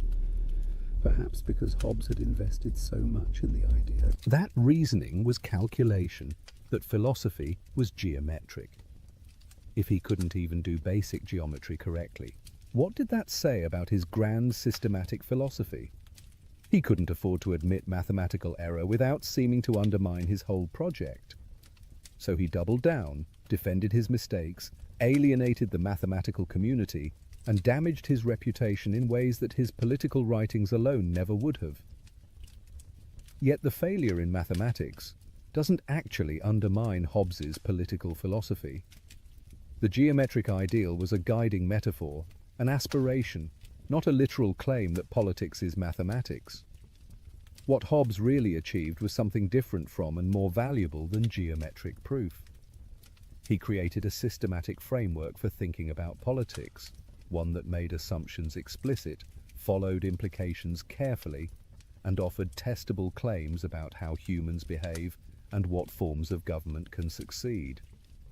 This systematic approach was revolutionary. Before Hobbes, political philosophy was largely a matter of citing ancient authorities, appealing to tradition, invoking divine will, or making ad hoc arguments about specific situations. Hobbes offered something new, a general theory of politics built from first principles about human nature. You might disagree with his premises or his conclusions, but you had to engage with the systematic structure of his thought. You couldn't just cite Aristotle or appeal to custom. You had to show where Hobbes's reasoning went wrong, which meant reasoning at the same level of generality and rigor. The mechanistic worldview that underlay Hobbes's approach was part of a larger scientific revolution transforming 17th century thought. Galileo, Descartes, and others were showing that nature could be understood through mathematics and mechanics, that complicated phenomena could be explained in terms of matter in motion following natural laws. Hobbes tried to extend this approach to human society to show that politics too could be understood scientifically. In this, he was ahead of his time. The idea that human behavior follows patterns that can be studied systematically, that society operates according to principles we can discover through careful analysis, This idea would eventually develop into social science. Hobbes didn't create sociology or political science in their modern forms, but he gestured toward them, showed that such disciplines were possible in principle. His claim that reasoning is computation is particularly interesting in light of modern cognitive science and artificial intelligence. When Hobbes suggested that thinking is just adding and subtracting concepts, his contemporaries found it reductive and absurd. But in our age of computers, when we've built machines that manipulate symbols according to rules and thereby achieve something that looks like reasoning, Hobbes's idea seems less strange. We still debate whether artificial intelligence really thinks or just simulates thinking. But the very fact that the question arises shows that Hobbes touched on something deep about the nature of cognition. As you drift toward sleep tonight, consider the beautiful ambition in Hobbes's geometric ideal, even if the ideal was never fully realized. He wanted certainty in a domain where certainty seems impossible. He wanted to find principles of politics as clear and compelling as the Pythagorean theorem. He wanted to lift political discourse out of partisan squabbling and into the realm of demonstrative knowledge where rational people would have to agree. He failed, of course. Politics remains contested, uncertain, irreducibly plural in ways that geometry is not. But the attempt itself was noble, and the systematic approach he pioneered became the standard for serious political philosophy. After Hobbes, you couldn't just assert political claims. You had to argue for them, systematically, from defensible premises through logical steps that others could examine. That expectation of rigor is part of his legacy. The stubborn old man trying to square the circle, refusing to admit his mathematical incompetence, cuts a somewhat comic figure. But the brilliant philosopher who transformed how we think about political authority, who forced us to confront uncomfortable truths about human nature and power, who built a system of thought so comprehensive and rigorous that we're still working through its implications, that figure commands respect. The geometric ideal inspired the achievement even if the achievement didn't live up to the ideal. Rest now in the knowledge that human understanding has limits, that our grandest ambitions often exceed our reach, but that even failed aspirations can produce valuable insights along the way. Hobbes wanted more certainty than politics allows, but in seeking it, he gave us concepts and arguments that clarified political thought for generations to come. More than 300 years have passed since Hobbes died, yet his shadow falls across contemporary politics in ways both obvious and subtle. Open any newspaper, scroll through any news feed, and you'll find Hobbesian questions lurking beneath the surface of current debates. How much power should government have? When does security justify limiting liberty? What legitimates political authority? Can international order exist without world government? These are Hobbes's questions, even when we don't recognize them as such. The 20th century saw a remarkable revival of social contract theory in academic philosophy. For much of the 19th century, Hobbes and social contract thinking had been eclipsed by other approaches to politics, by utilitarianism, by Hegelian idealism, by Marxist historical materialism, by conservative appeals to organic tradition. But in 1971, John Rawls published A Theory of Justice, and suddenly social contract theory was at the center of political philosophy again. Rawls's approach was explicitly Hobbesian in structure, even while reaching conclusions Hobbes would never have endorsed. Rawls asked readers to imagine people in an original position, choosing principles of justice behind a veil of ignorance that prevented them from knowing their own position in society. This was a thought experiment directly descended from Hobbes's state of nature, a way of using hypothetical reasoning to discover what rational agreement could establish about legitimate political arrangements. Rawls concluded that people in the original position would choose principles guaranteeing equal basic liberties and allowing inequalities only when they benefit the worst off. These liberal egalitarian conclusions are far from Hobbes's absolutism, but the method is recognizably Hobbesian. We're still using variations on the social contract framework to argue about justice, still imagining what rational people would agree to under certain conditions, still deriving political principles from hypothetical consent. Game theory, developed in the mid-20th century to analyze strategic interaction, gave Hobbes's insights mathematical precision. The prisoner's dilemma, perhaps the most famous concept in game theory, is essentially the Hobbesian problem in formal terms. Two prisoners are separately offered deals. If both stay silent, both get light sentences. If one betrays the other while the other stays silent, the betrayer goes free while the silent one gets a harsh sentence. If both betray, both get moderate sentences.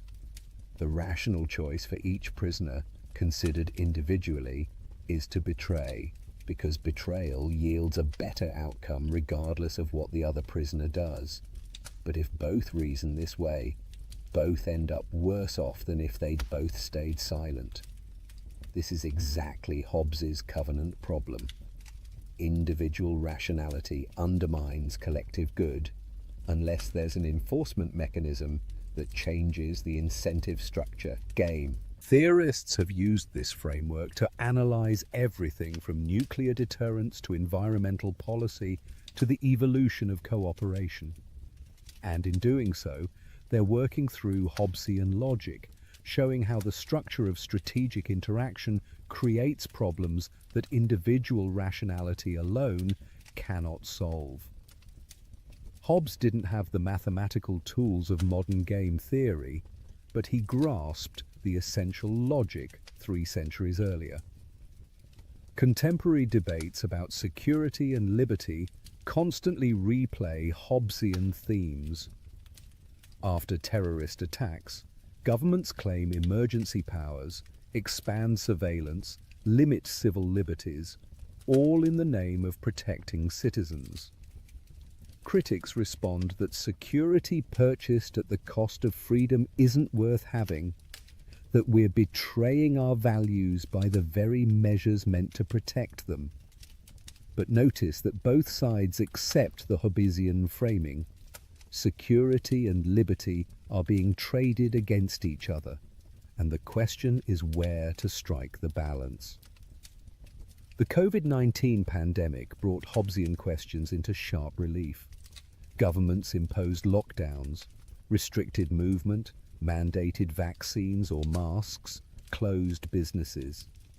Some people accepted these measures as necessary to protect public health, as the kind of collective action problem that only government authority could solve. Others resisted as violations of liberty, as government overreach, as tyranny disguised as public health policy. The debate divided along lines that would have been familiar to Hobbes. How much authority should government have in emergencies? When does protecting life justify restricting liberty? In international relations, Hobbes's vision of the state of nature describes relations among sovereign states better than it ever described relations among individuals. There is no world government, no authority above nations that can enforce international law. Countries exist in something like a state of nature with respect to each other, each pursuing its own interests, each potentially in conflict with others, each relying ultimately on its own power to secure its position. This produces what political scientists call the security dilemma at the international level. When one country builds up its military for defensive purposes, neighboring countries perceive a threat and build up their own militaries in response, which makes the first country feel less secure, so it builds up even more, and the cycle continues. Everyone acts defensively. Everyone becomes less secure. It's Hobbes's dynamic of diffidence playing out among nations. Realism in international relations theory is explicitly Hobbesian. Realists argue that moral considerations matter little in relations among states, that power and security are what drive international politics, that cooperation is always fragile because there's no enforcement mechanism that can reliably constrain sovereign states. They don't necessarily endorse this situation, but they claim to describe how international politics actually works, given the anarchic structure of the international system. Technology has created new forms of power that Hobbes never imagined, but that raise thoroughly Hobbesian questions. Surveillance states can monitor citizens with unprecedented thoroughness, tracking movements, reading communications, predicting behavior. Governments justify this surveillance with Hobbesian logic. We need these powers to protect you from terrorism, from crime, from disorder. But the result is a kind of leviathan that can see everything, know everything about its subjects in ways that would have seemed like godlike power in Hobbes's time. Corporate power raises similar issues. Large technology companies control platforms that shape political discourse, influence elections, determine what information billions of people see. They're not governments in the traditional sense, but they exercise forms of power that look increasingly sovereign. Do we need a leviathan to control these corporate leviathans? Or are we creating new forms of authority that don't fit Hobbes's categories? Climate change presents perhaps the most purely Hobbesian problem of our era. Every nation benefits if all nations reduce emissions, but each nation has an incentive to let others bear the cost of reduction while continuing to emit itself. This is a global collective action problem, a tragedy of the commons on a planetary scale. The Hobbesian solution would be world government powerful enough to enforce emissions limits. But creating such government seems impossible, so we're stuck trying to solve a Hobbesian problem without Hobbesian solutions. The rise of authoritarian leaders around the world often comes wrapped in Hobbesian rhetoric. Strongmen promise order, security, protection from chaos. They ask citizens to accept concentrated power in exchange for stability. They justify limiting dissent, suppressing opposition, consolidating authority by pointing to threats, real or imagined. The implicit bargain is Hobbesian. Give me absolute power and I'll protect you. Whether citizens are actually safer under such arrangements is questionable, but the rhetorical appeal remains powerful. Yet Hobbes also helps us critique authoritarianism. Remember that Hobbes's sovereign gains authority through consent of the governed, through the rational agreement of equals who create common power for their mutual benefit. A leader who seizes power through force hasn't created legitimate sovereignty in Hobbesian terms. And even legitimate sovereignty exists to protect subjects' lives. When government becomes the main threat to life rather than the protector of life, Hobbes's own logic suggests subjects can resist. Feminist philosophers have offered important critiques of social contract theory that expose blind spots in Hobbes and the tradition he founded. Carol Paterman argued that beneath the social contract is a prior sexual contract that establishes male dominance over women, the supposedly universal. Agreement among equals turns out to have excluded half of humanity. Women weren't party to the original contract, but were subjects of it, subordinated by the very agreement that supposedly created political equality. Critical race theorists have made similar arguments. Charles Mills wrote of a racial contract that established white supremacy while claiming to establish equality. When Hobbes and Locke wrote about the state of nature and social contract, they were theorizing about relations among white European men. Indigenous peoples, enslaved Africans, colonized populations were outside the framework entirely, subject to domination that the contract did nothing to legitimate, but also nothing to prevent. These critiques don't simply reject social contract theory, but force us to confront who was included and excluded in the original formulations. They show that supposedly universal theories of politics were partial, limited to certain groups, while claiming universal applicability. The questions Hobbes raised about political legitimacy and consent remain important, but we have to ask them more inclusively, recognizing that the answers may be different when we include everyone, rather than just some. As you rest tonight, consider how thoroughly Hobbesian our political vocabulary remains. We talk about social contracts, about legitimacy based on consent, about the balance between security and freedom, about the enforcement of agreements, about collective action problems. These concepts and frameworks come down to us from Hobbes, refined and modified, but recognizably his intellectual offspring. We may reject his authoritarian conclusions. We may have more optimistic views of human nature. We may aspire to forms of politics he never imagined. But we're still working within and against the structure of thought he created, still grappling with the problems he identified, still trying to answer the fundamental question he posed with such clarity. How can beings like us live together without destroying each other? The relevance of a 17th century philosopher to 21st century politics tells us something important. The problems Hobbes addressed aren't artifacts of his time, but permanent features of political life. As long as humans have conflicting interests, limited resources, and the ability to harm each other, we'll need some answer to the Hobbesian question of how to maintain order.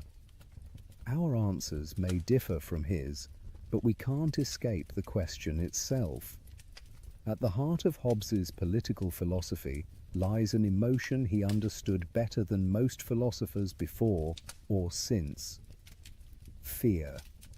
Not fear as a personal weakness or irrational response, but fear as a fundamental driver of political life, as the emotion that both creates the problem of order and provides resources for solving it. Remember that Hobbes was born prematurely as the Spanish Armada approached, born of his mother's terror. "Fear and I were born twins together," he wrote. This Wasn't just biographical colour, but philosophical insight.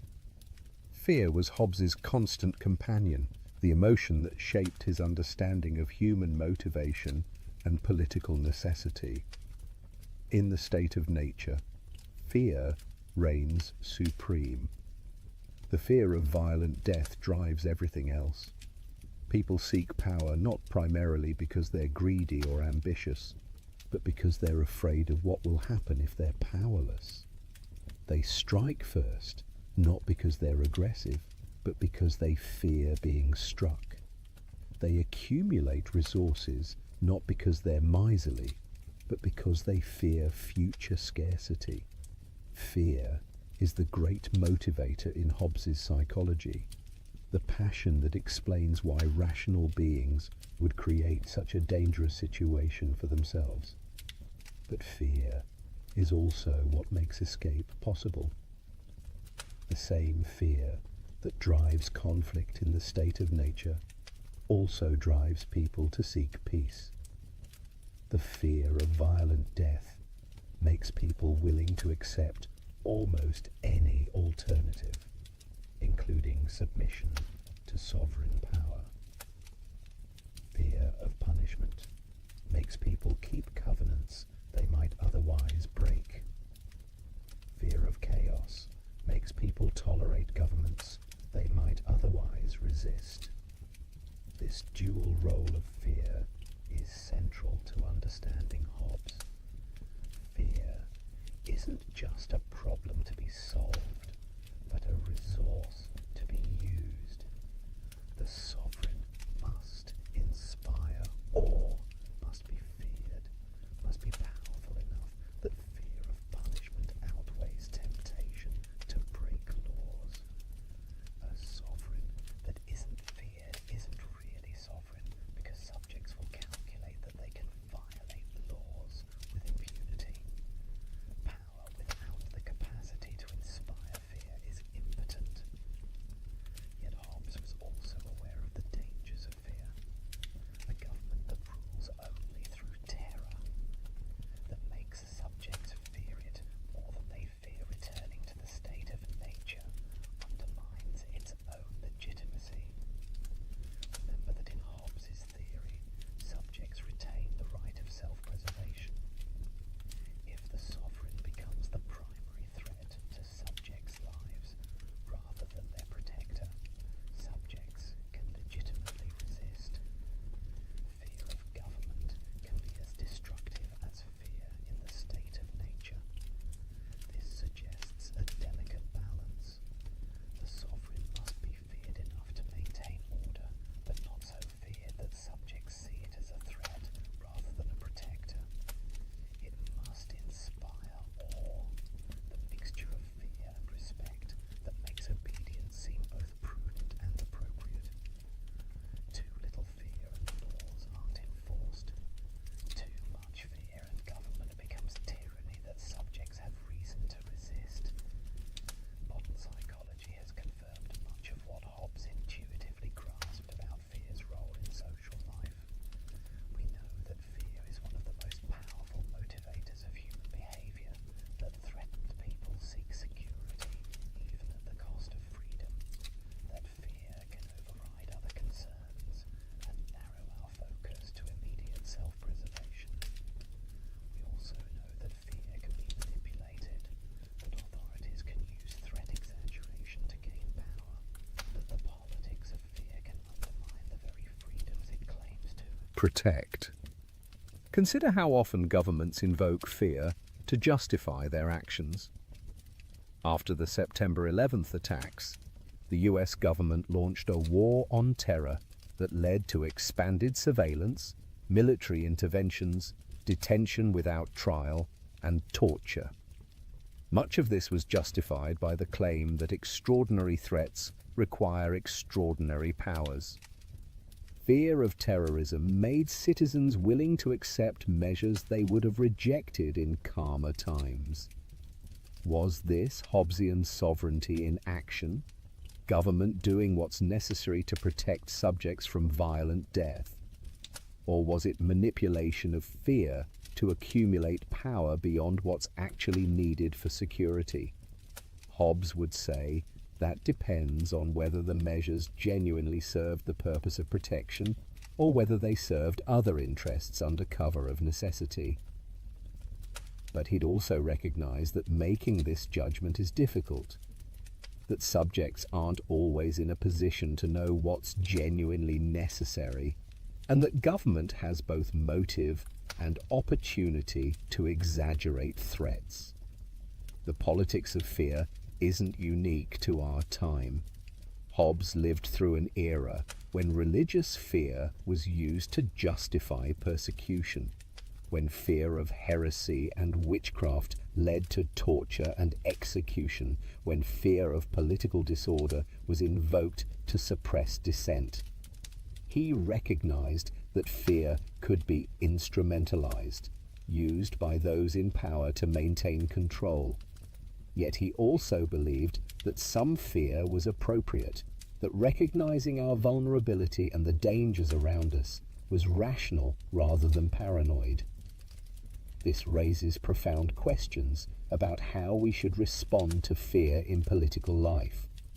Should we resist fear, refuse to let it guide our decisions, insist on maintaining liberty even when threatened? That's one response, the one that says those who would give up essential liberty to purchase a little temporary safety deserve neither. It's a noble sentiment, but Hobbes would ask whether it's realistic.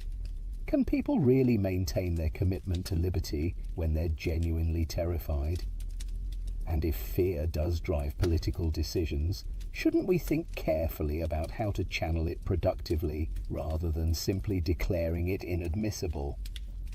Or should we accept fear as a legitimate factor in political reasoning, acknowledge that security is a genuine good that sometimes requires limiting freedom? That's closer to Hobbes's position, but it opens the door to the very manipulation he worried about.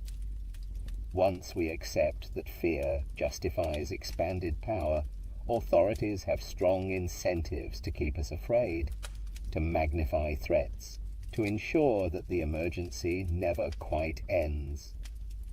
Perhaps the wisest response is neither to reject fear entirely, nor to let it dominate, but to think carefully about what we're afraid of and whether proposed responses genuinely address those fears. Hobbes would approve of this approach. He valued reason precisely because it could discipline passion, including fear. The fear that drives us to seek security should be guided by rational calculation about what genuinely serves self-preservation, not by panic or manipulation. One of Hobbes's most interesting observations about fear concerns its relationship to freedom. He defined liberty as absence of external impediments to motion. When you're free to do something, nothing external is preventing you from doing it. But notice that this definition is compatible with being motivated by fear. If you obey the law because you fear punishment, you're still acting freely in Hobbes's sense, because the law doesn't physically prevent your action. It just gives you a reason not to act. This might seem like a verbal trick, but there's something important here. For Hobbes, the opposite of freedom isn't being influenced by fear, but being physically constrained or unable to act. And this suggests that a society where people obey laws out of fear of punishment can still be a free society, as long as the laws leave people space to make their own choices about how to live within legal constraints. He makes this point explicitly when talking about liberty under sovereignty. He says that liberty depends on the silence of the laws. Where the law doesn't speak, you're free to act as you choose. The sovereign needn't regulate everything, needn't control every aspect of life. There can be wide areas of liberty even under absolute sovereignty, as long as the sovereign chooses not to fill those spaces with commands. This is a thin conception of freedom by many standards, but it has a certain realism. Perfect freedom from all influence, from all pressure, from all consequences of our choices is impossible. We are always constrained by circumstances, influenced by consequences, responding to incentives and disincentives. The question isn't whether we're influenced, but whether we retain choice within the structure of influences that shape our decisions. As you drift deeper into rest, reflect on the role fear plays in your own life. The locks on your doors, the passwords on your accounts, the insurance policies you maintain, all reflect reasonable fear of potential harms. You take precautions not because you're paranoid, but because you're realistically aware of risks. This is Hobbesian fear at work, the rational recognition of vulnerability that leads to protective measures. But also notice that you're able to rest precisely because those protective measures work. The government maintains order, police deter crime, social norms constrain most people's behavior most of the time. You can be vulnerable in sleep because you trust, usually without thinking about it, that the structures of order will hold through the night. Fear has been channeled into institutions that make security possible, which in turn makes the vulnerability of rest possible. Hobbes understood this paradox. We need fear to motivate the creation of order, but successful order lets us mostly forget our fear. A well-functioning Leviathan fades into the background. Its Power so reliable that we rarely think about the violence it prevents or the chaos it holds at bay. Only when order breaks down, when we get glimpses of the state of nature that always lurks beneath civilization's surface, do we remember why we need the Leviathan at all. Thomas Hobbes lived to the remarkable age of 91, surviving well into the Restoration period that followed Cromwell's Commonwealth. The final 2 decades of his life were lived under the protection and constraint we've already mentioned. Charles II granted him a pension and forbade him to publish on politics or religion. The monster of Malmesbury was neutralized, kept as a kind of intellectual pet at court, but prevented from further stirring up controversy. These years must have been frustrating for a mind as active and combative as Hobbes's. He had more to say, more arguments to make, more responses to critics who had attacked Leviathan and his earlier works. But silence had been imposed as the price of safety. So Hobbes turned his energies elsewhere, to pursuits that wouldn't directly challenge church or state. He continued his mathematical work, despite or perhaps because of his earlier humiliations over circle squaring. The man who had been so brilliant in political philosophy showed remarkable stubbornness in mathematics, continuing to publish claims that professional mathematicians could easily refute. These late mathematical works added nothing to his reputation and provided ammunition for critics who wanted to dismiss his entire philosophical system. Yet Hobbes persisted, convinced that the mathematicians were wrong, even when they could demonstrate his errors step by step. There's something both admirable and sad about this stubbornness. Admirable because Hobbes refused to simply accept authority, maintained intellectual independence even when it made him look foolish.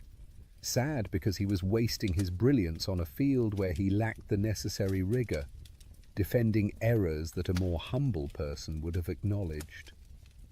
The same quality that made him willing to challenge centuries of political philosophy, the same intellectual courage that let him publish Leviathan, despite knowing it would make enemies, became a liability when directed at mathematics.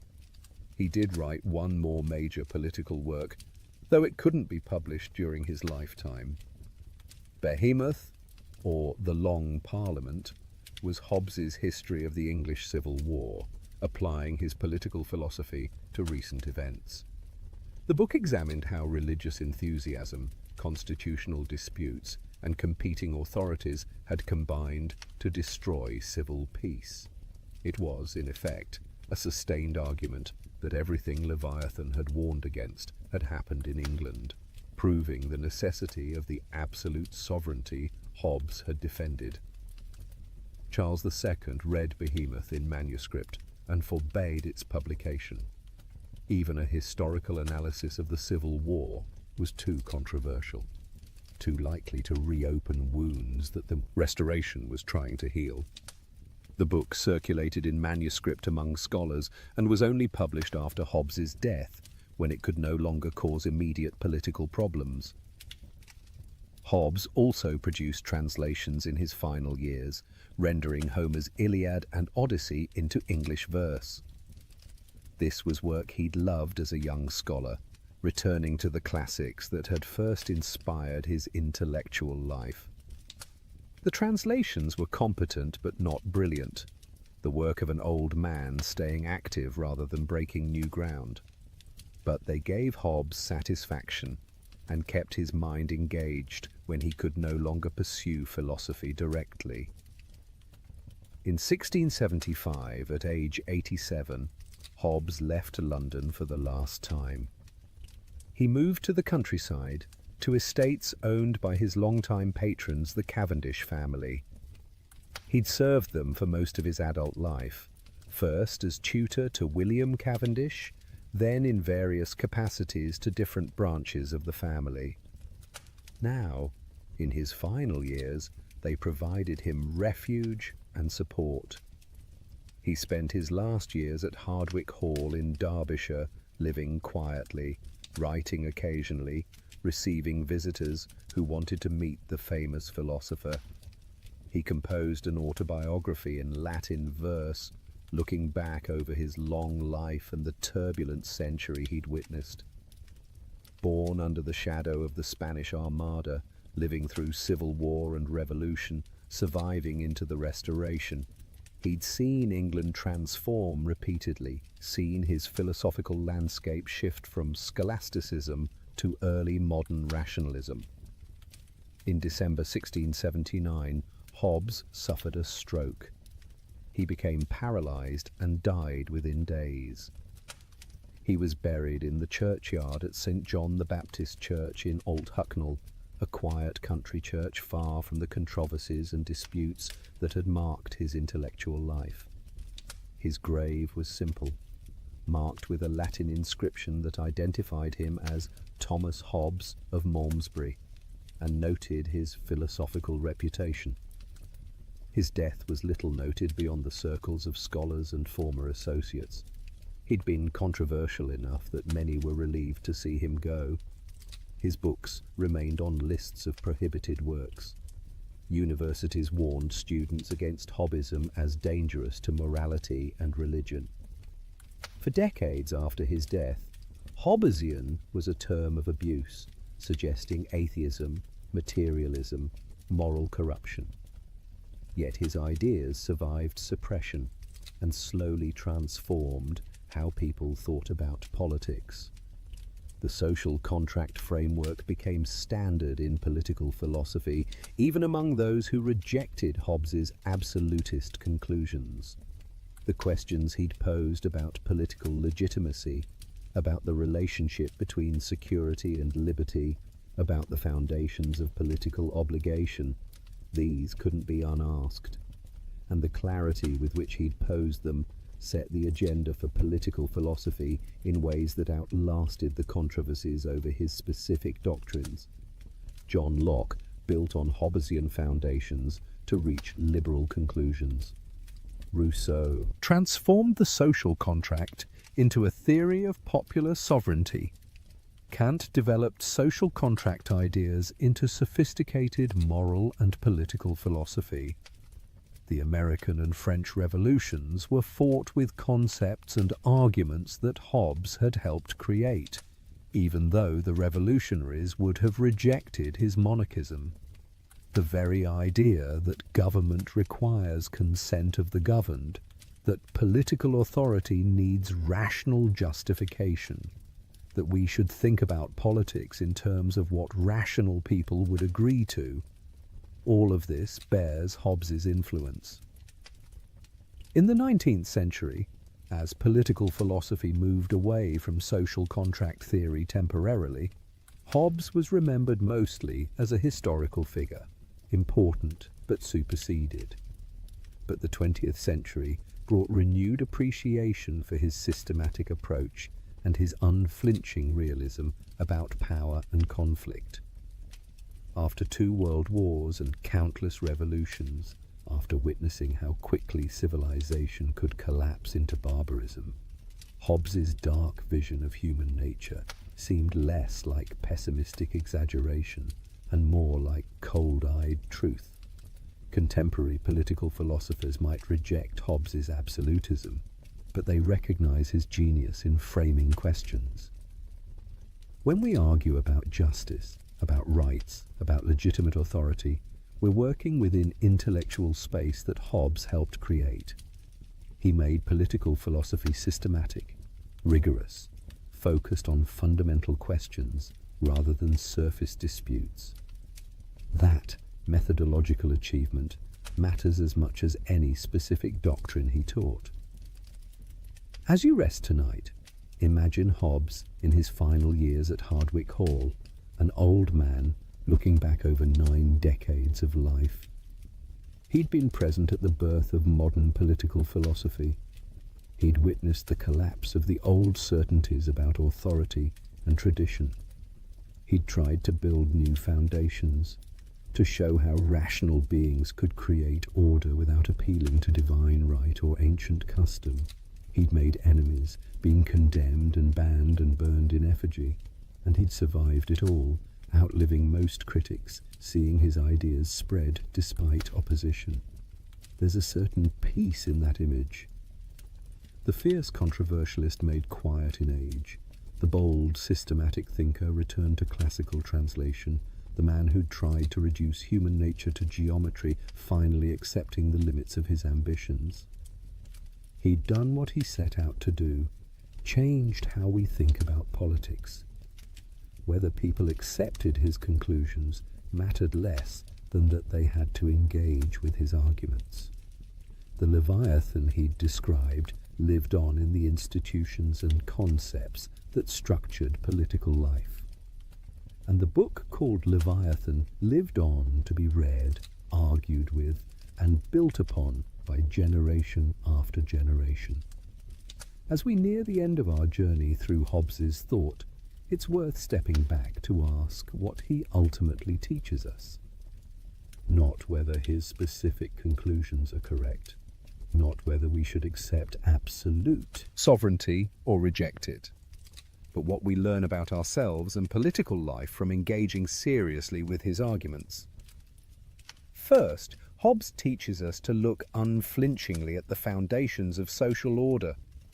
We live in societies held together by laws and institutions that we largely take for granted. Most of the time, we don't think about why people obey laws or what prevents society from dissolving into chaos.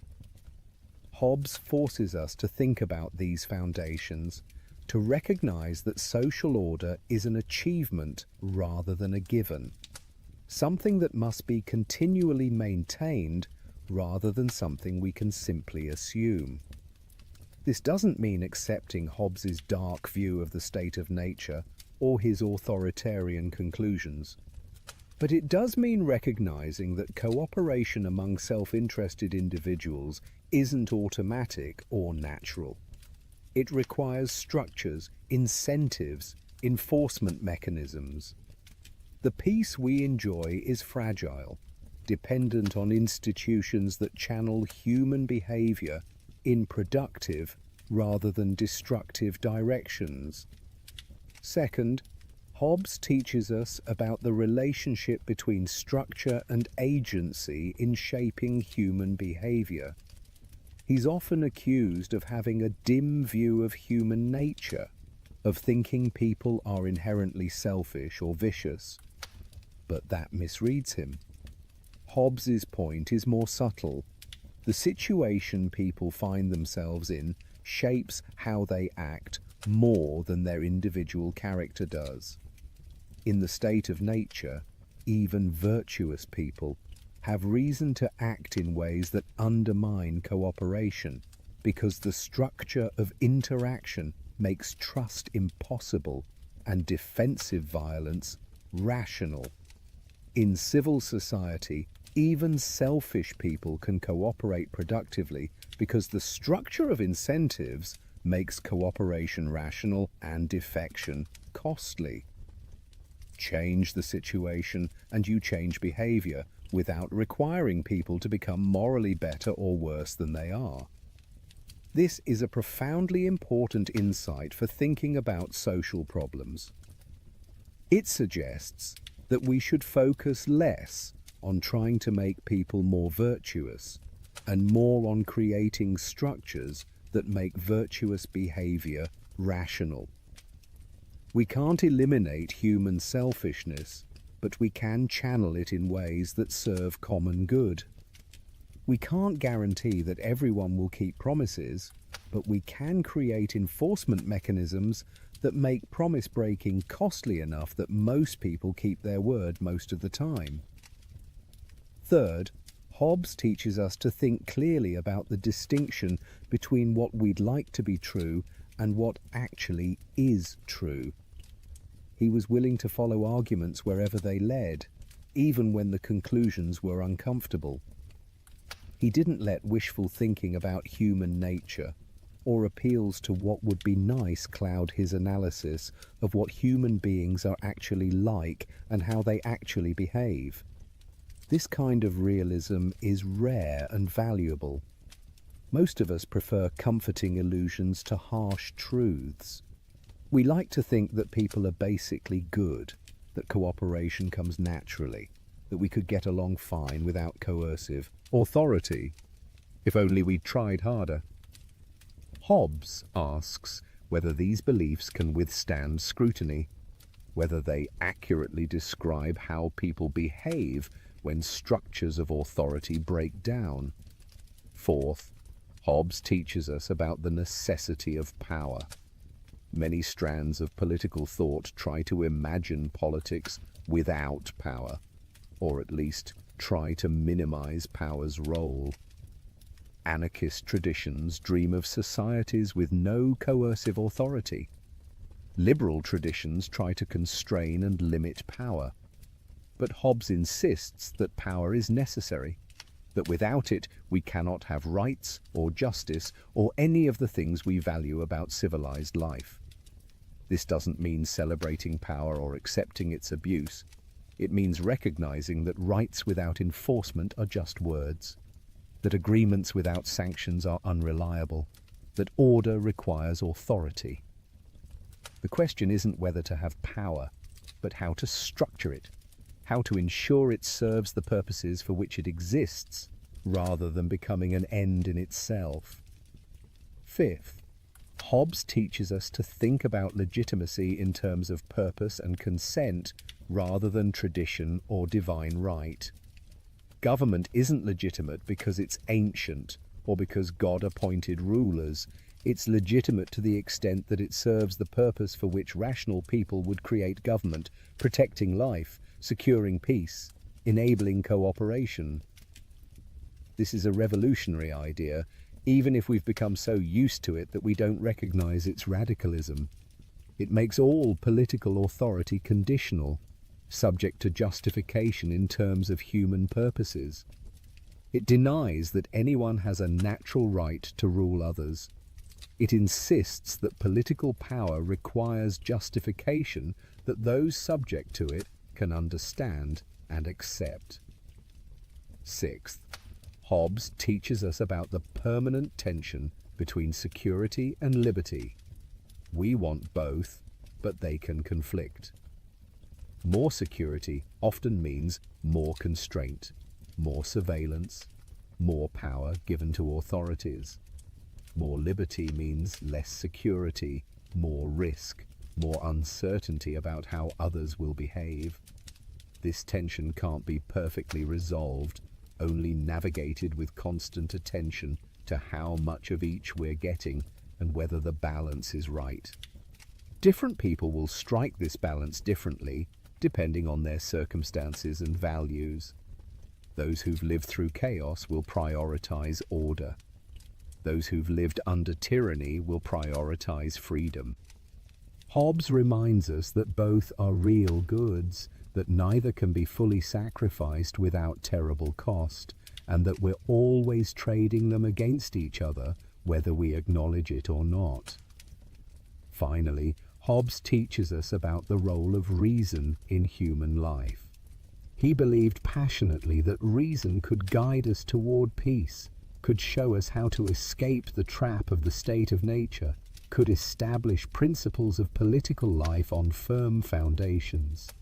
He had perhaps too much faith in reason's power, certainly too much confidence in his own reasoning abilities. But the faith itself is admirable. We live in an age of deep polarization where political disputes seem increasingly driven by passion rather than argument. where people retreat into echo chambers that reinforce their prejudices rather than challenging them. Hobbes would despair at this. He believed that rational people, thinking clearly about their situation and interests, could reach agreement on fundamental political principles even if they disagreed about many specifics. Was he right? Can reason bridge our political divides? Can careful argument convince people to change their minds about fundamental questions? The answers aren't obvious. But Hobbes's faith that the attempt is worthwhile remains inspiring. If we give up on reason's ability to resolve disputes, if we accept that politics is just a clash of wills with no hope of rational resolution, then we're left with nothing but power against power, which is just the state of nature by another name. As you settle into the final stages of rest, consider what it means to live in a civilization shaped by Hobbesian questions and insights. The social contract isn't just a philosophical concept, but describes something real about how we live together. We have collectively created structures of authority that make cooperation possible, that protect rights, that enable us to plan for the future without constant fear. These structures are imperfect. They sometimes fail. They can be abused. They don't solve every problem or prevent every injustice, but they're better than the alternative, better than the state of nature that would emerge if they collapsed. And recognizing their necessity, understanding why we need them even when they constrain us, is part of what it means to be politically mature. Hobbes doesn't give us easy answers or comfortable reassurances. He confronts us with difficult truths about power, about human nature, about the price of peace. But in doing so, he helps us think more clearly about the political world we actually inhabit, rather than the one we wish existed.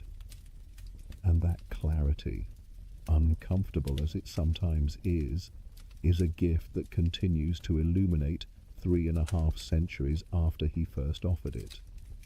We've travelled a long way tonight, from the premature birth during the Spanish Armada to the quiet death in a Derbyshire churchyard. We followed Thomas Hobbes through civil war and exile, through mathematical embarrassments and philosophical triumphs, through the creation of a book that would transform political thought. And we've grappled with the ideas that made him both famous and infamous.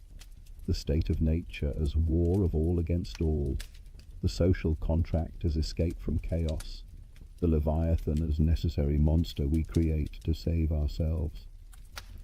What are we to make of this strange, brilliant, difficult man and his unsettling philosophy? The easy response is to reject him, to insist that people are better than he believed, that we don't need absolute sovereignty, that his cure is worse than the disease, and there's Truth in these objections. Hobbes did underestimate human capacity for cooperation. He did overestimate the necessity of absolute power. His political philosophy, if implemented literally, would produce tyranny. But easy rejection misses what's valuable in Hobbes. He forced us to confront questions we'd rather avoid. Why should I obey? What makes political authority legitimate? How do we create order among beings capable of harming each other? What's the alternative to government? These questions don't have comfortable answers, but they're important questions, perhaps the most important questions in political philosophy. The enduring value of Hobbes lies not in his specific answers, but in how he transformed political thinking. Before Hobbes, political philosophy was largely about interpreting traditions, citing authorities, applying religious principles to governance. After Hobbes, political philosophy became systematic inquiry into foundations, rigorous argument from first principles, careful analysis of concepts like sovereignty, rights, obligation, justice. He made us think about politics scientifically. not in the sense of using mathematics or experiments, but in the sense of seeking general theories that could explain and predict. He showed that political philosophy could be as rigorous as any other intellectual discipline, that questions about how we should live together could be approached with the same systematic care that mathematicians bring to geometry or physicists bring to motion. The irony we noted earlier remains striking. Hobbes seemed to defend absolute monarchy, yet he undermined traditional monarchism. He appeared authoritarian, yet he planted seeds of democracy. He argued for unconditional obedience, yet he based it on consent. These tensions aren't contradictions, but mark the transitional nature of his thought. He was working out implications of modern ideas, ideas about equality and consent and rational justification, even though those implications would eventually lead away from his monarchist conclusions. Later thinkers like Locke and Rousseau could reach liberal and democratic conclusions precisely because Hobbes had established the framework. Once you accept that political authority requires consent of the governed, that it must be justified in terms of human purposes, that no one has natural right to rule others, you've accepted premises that point toward democracy even if you don't follow them all the way there.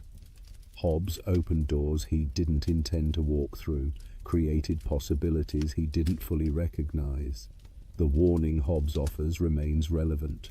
Civilization is fragile. Order is not guaranteed.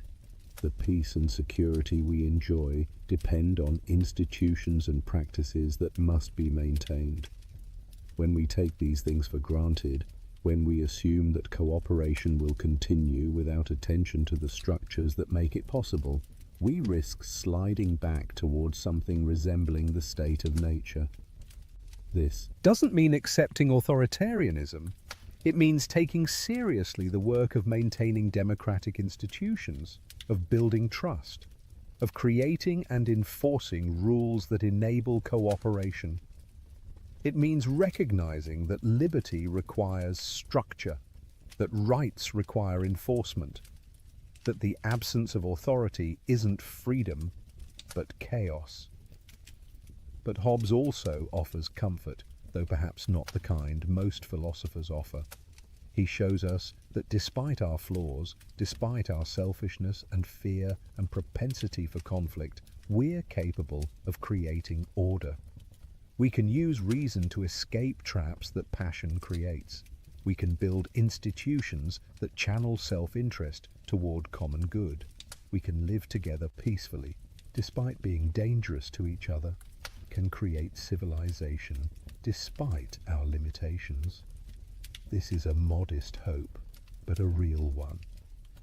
We don't need to become angels to live together well. We just need to be smart enough to create structures that make cooperation rational and maintain them with enough vigilance that they don't decay. That's achievable. Difficult, requiring constant attention, never perfectly successful, but achievable. And achieving it is the work of politics, the great collective enterprise of building and maintaining the Leviathan that protects us from each other and ourselves. Tonight, as you finally release yourself into sleep, consider where you are and how you got here.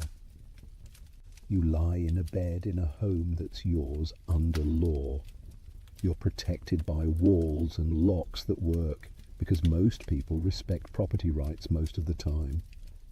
You're surrounded by a society that functions because people generally follow rules, keep agreements, refrain from violence. Tomorrow you'll wake and go about your business in a world where cooperation is normal, where strangers can interact without constant fear, where long-term projects are possible because we can trust that basic order will persist. All of this, Hobbes would say, depends on the Leviathan, not necessarily a king or dictator, but common power that enforces law and maintains peace. The specific form matters less than the function, creating conditions where human beings can live together without constant fear of returning to the state of nature. This common power exists in the background of your life, so reliable that you barely notice it, making possible the security in which you rest. The doors are locked, the laws are enforced, the social contract holds, the Leviathan watches through the night, that artificial monster we've created from our mutual agreement, that great power we've authorized to protect us from dangers we pose to each other. It's not perfect. It sometimes fails. It can be abused.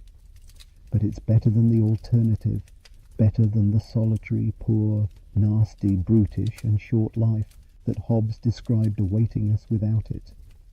Thank you for joining me on this journey through the thought of Thomas Hobbes, the monster of Malmesbury, the philosopher who dared to look at human nature without flinching, and who tried to build a science of politics on the foundations of fear and reason. If you found value in these explorations, please like and subscribe. Your support helps these conversations reach others who seek understanding in quiet moments. Sleep well tonight, protected by institutions and agreements, resting in the peace that countless generations have worked to maintain, secure in the knowledge that the Leviathan keeps its vigil while you dream. The social contract that Hobbes described isn't just philosophical theory, but describes something real about how we live. And in that reality, in the order we've collectively created and maintained, you can safely surrender to rest. The monster watches, the covenant holds, peace prevails, and you, dear listener, can sleep. A simple question exposes every lie you've ever been told, every manipulation, every excuse for cruelty dressed up as necessity. The question is 300 years old, but the powerful still fear it. Because once you learn to ask it, you become impossible to deceive.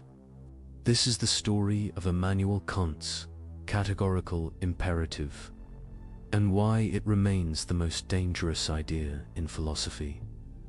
For centuries, human beings have justified terrible actions with reasonable-sounding explanations. Everyone does it.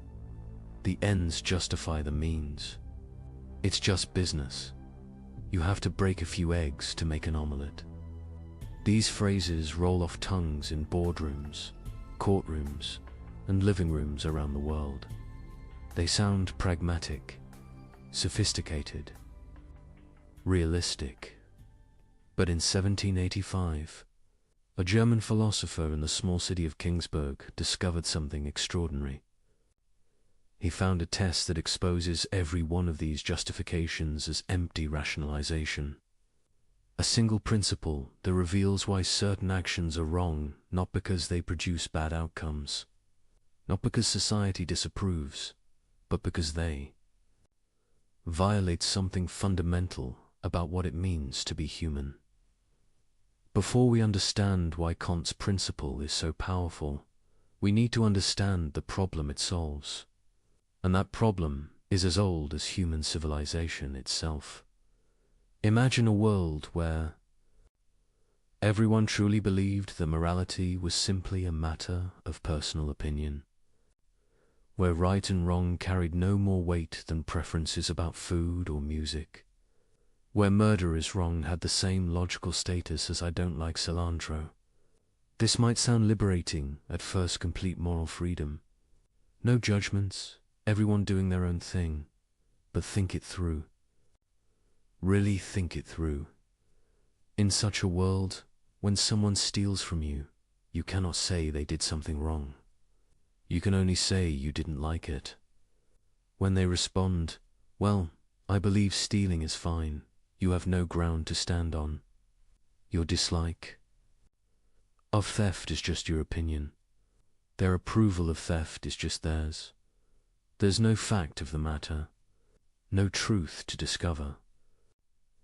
just competing preferences with equal validity. The same logic applies to everything. Deception, betrayal, violence, cruelty.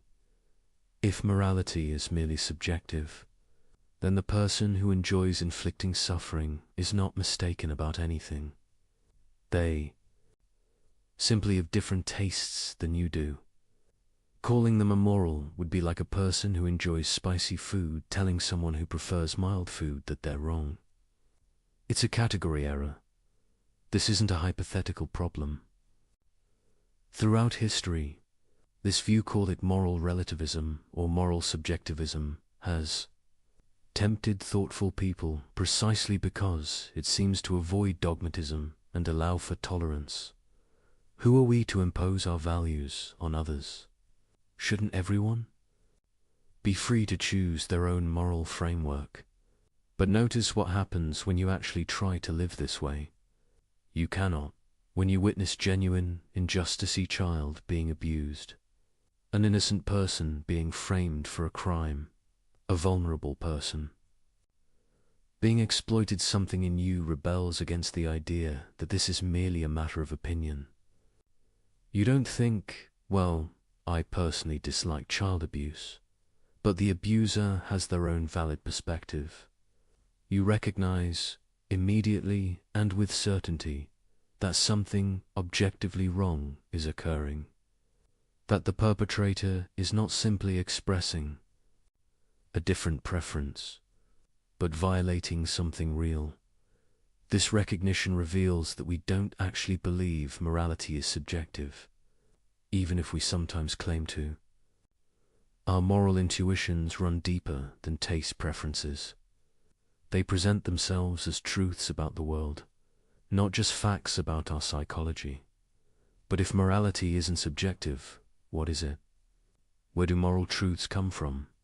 How do we discover them? And most importantly, how do we distinguish genuine moral principles from the endless rationalizations people offer for their selfish behavior? This is where the chaos enters. Because while everyone agrees that something like morality exists, they disagree violently about its content and foundation. Some point to religion. God commands certain actions and forbids others. But which religion? Which interpretation? And what about people who don't believe in any gods? Are they simply amoral? Others point to nature. We should do what's natural, follow our evolved instincts, recognize that humans are fundamentally self-interested animals. But this leads immediately to the problem that many natural impulses, aggression, dominance, tribalism, seem morally horrifying when examined closely. If we should follow nature, why shouldn't the strong dominate the weak? That's natural too. Still others point to consequences. An action is right if it produces good outcomes, wrong if it produces bad ones. This sounds reasonable until you start asking questions. Good outcomes? For whom? Over what time horizon? And who decides what counts as good? One person's benefit is often another person's harm. The landscape of moral philosophy before Kant was a battlefield of competing theories, each claiming to have found the foundation of ethics, each vulnerable to devastating objections. Religious ethics required faith in specific doctrines that not everyone shared. Natural law theories struggled to derive aught from is. Just because something is natural doesn't make it right. Consequentialist approaches led to counterintuitive conclusions where terrible acts could be justified if they produced enough benefit. But meanwhile, in everyday life, people offered an endless parade of justifications for questionable behavior. The merchant who cheated customers claimed, "Everyone does it, I'd be a fool not to." The official who accepted bribes argued, "The system is corrupt anyway, my personal integrity won't change that." The person who betrayed a confidence insisted, "I did it for their own good."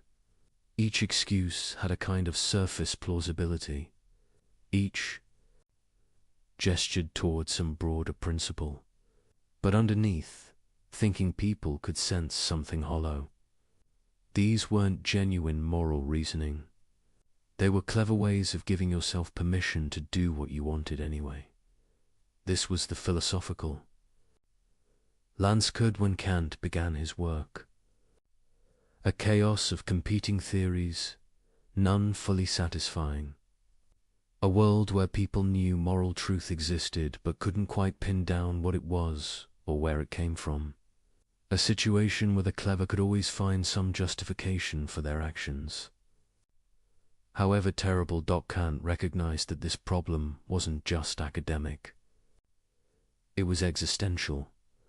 If human beings cannot distinguish genuine moral principles from sophisticated rationalization, then morality becomes nothing more than a word game.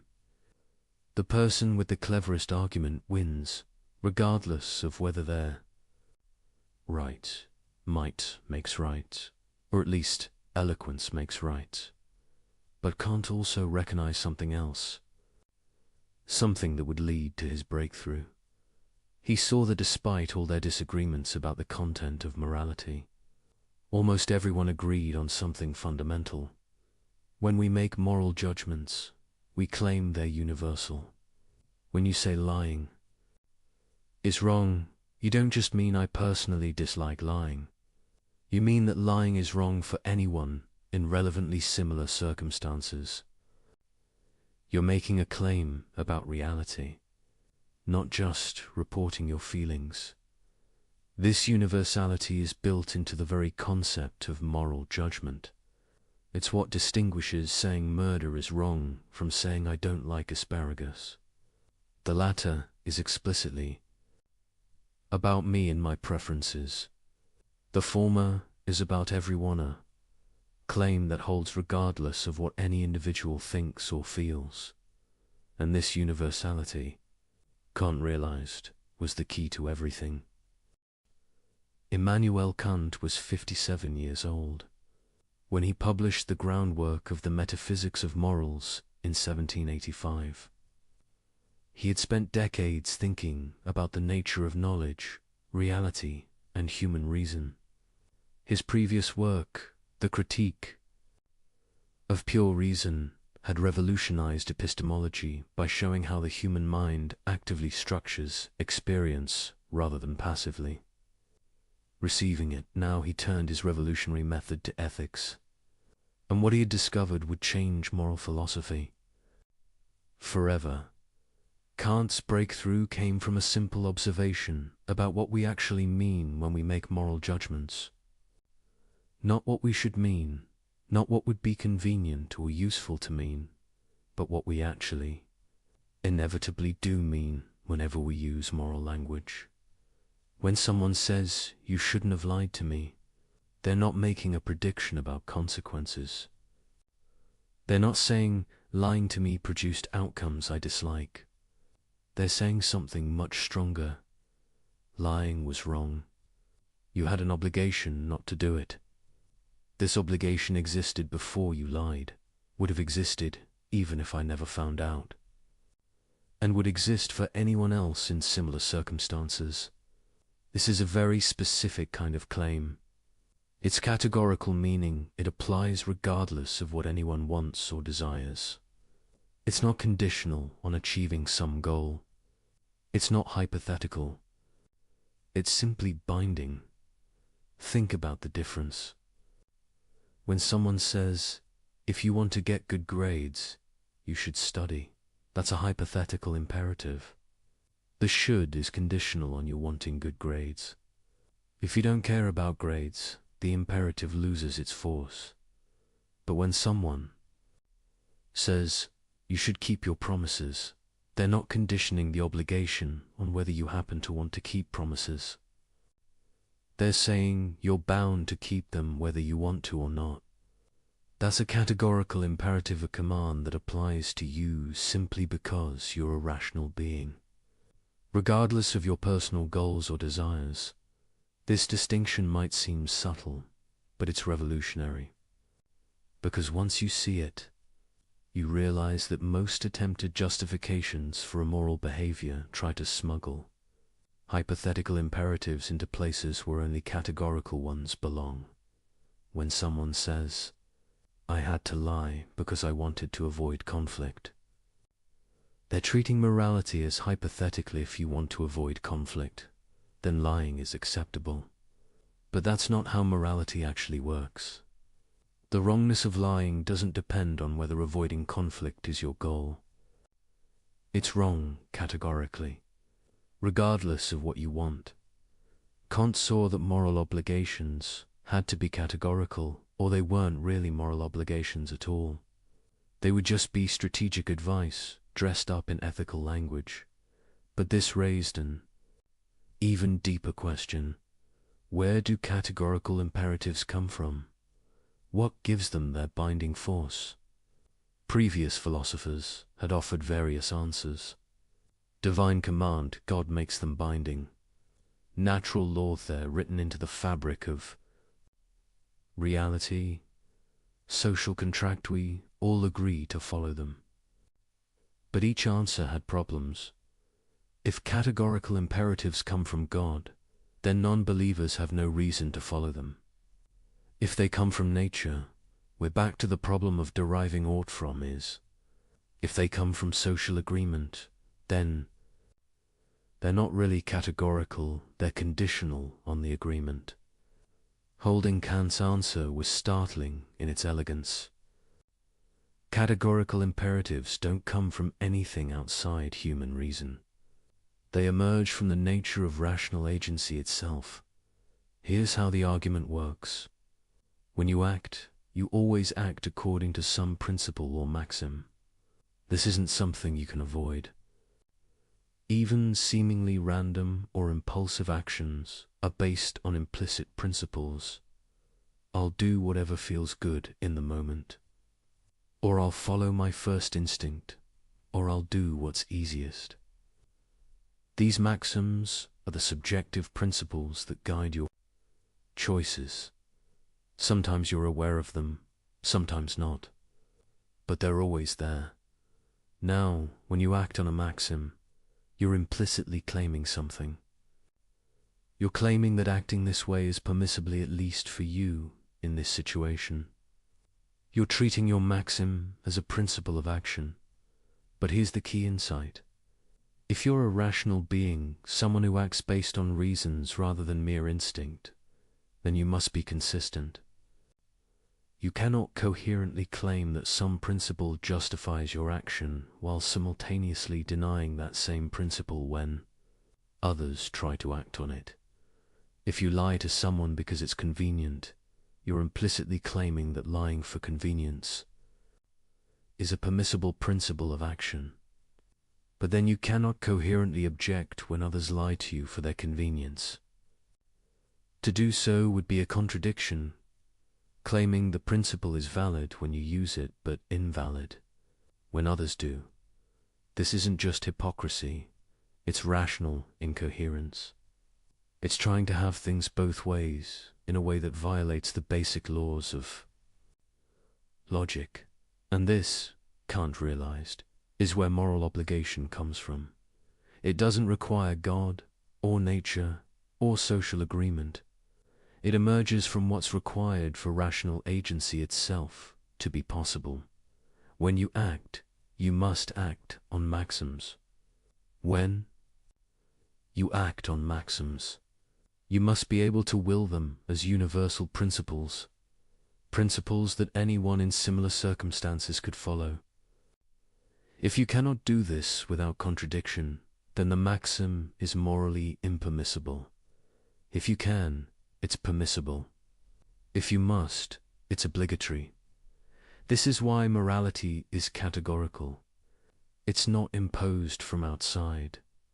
It's not a constraint on your freedom. It's the internal requirement of rational action itself. To be a rational agent it ought to act for reasons rather than mere impulse. Just as to be bound by moral principles. Kant had found something remarkable. He'd shown that morality isn't arbitrary, isn't culturally relative, isn't dependent on what anyone happens to want. It's built into the structure of rationality itself. To deny moral obligation is to deny that you're a rational being. And to deny you're a rational being is to undermine any claim you might make, including the claim that morality doesn't exist. But there was more. Because if this is where moral obligation comes from, then it tells us something profound about what moral actions look like. Most people, when asked why they do the right thing, will point to something outside themselves. Because God commands it, because society expects it, because I'll be punished otherwise, because it benefits me in the long run. These might all be good motivations in their own way, but can't realize they're not truly moral motivations. Why? Because they make morality conditional. They reduce it to a means to some other end. And whenever you treat morality as a means to something else, you open the door to abandoning it when it no longer serves that end. If you're honest because honesty benefits you, then you'll be dishonest when dishonesty benefits you more. If you keep promises because you fear punishment, you'll break them when you can get away with it. If you help others because it makes you feel good, you'll stop helping when it becomes emotionally costly. True moral action, Kant argued, must be done from duty itself, not duty as an external constraint, but duty as the recognition of what rational consistency requires. You act morally because reason shows you this is what you must do to remain coherent as a rational agent. This might sound cold or mechanical, but it's actually the opposite. When you act from duty in this sense, you're expressing your highest nature as a rational being. You're not being controlled by desire or fear or social pressure. You're acting from principle, from reason itself.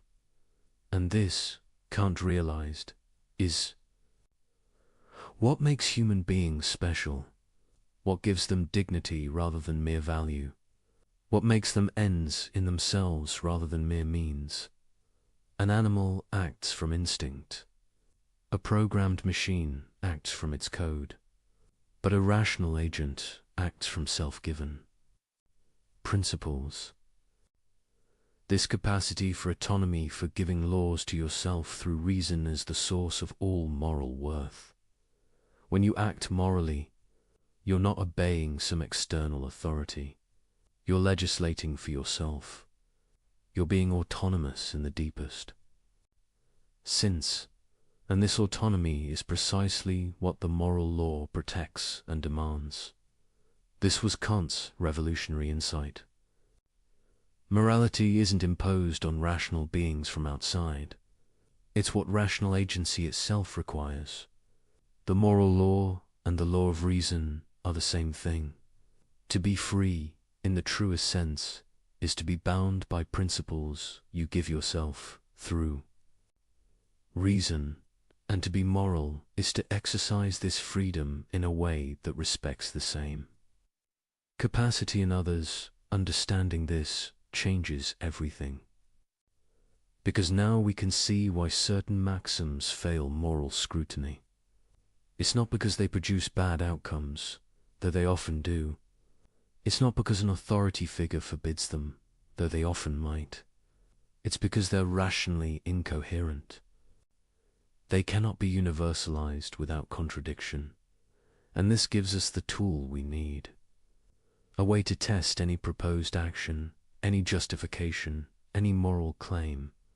A principle that cuts through complexity and rationalization to expose the underlying truth. Kant called it the categorical imperative.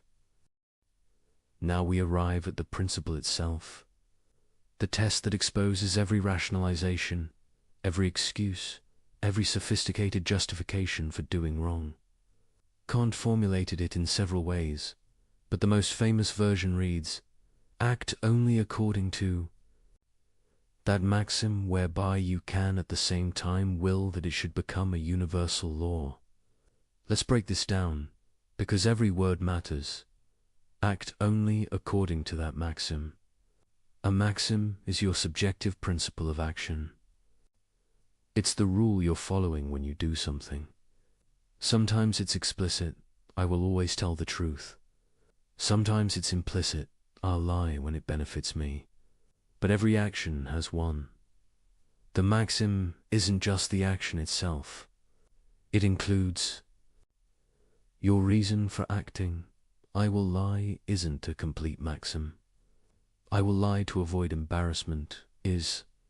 I will lie to protect someone from harm is another.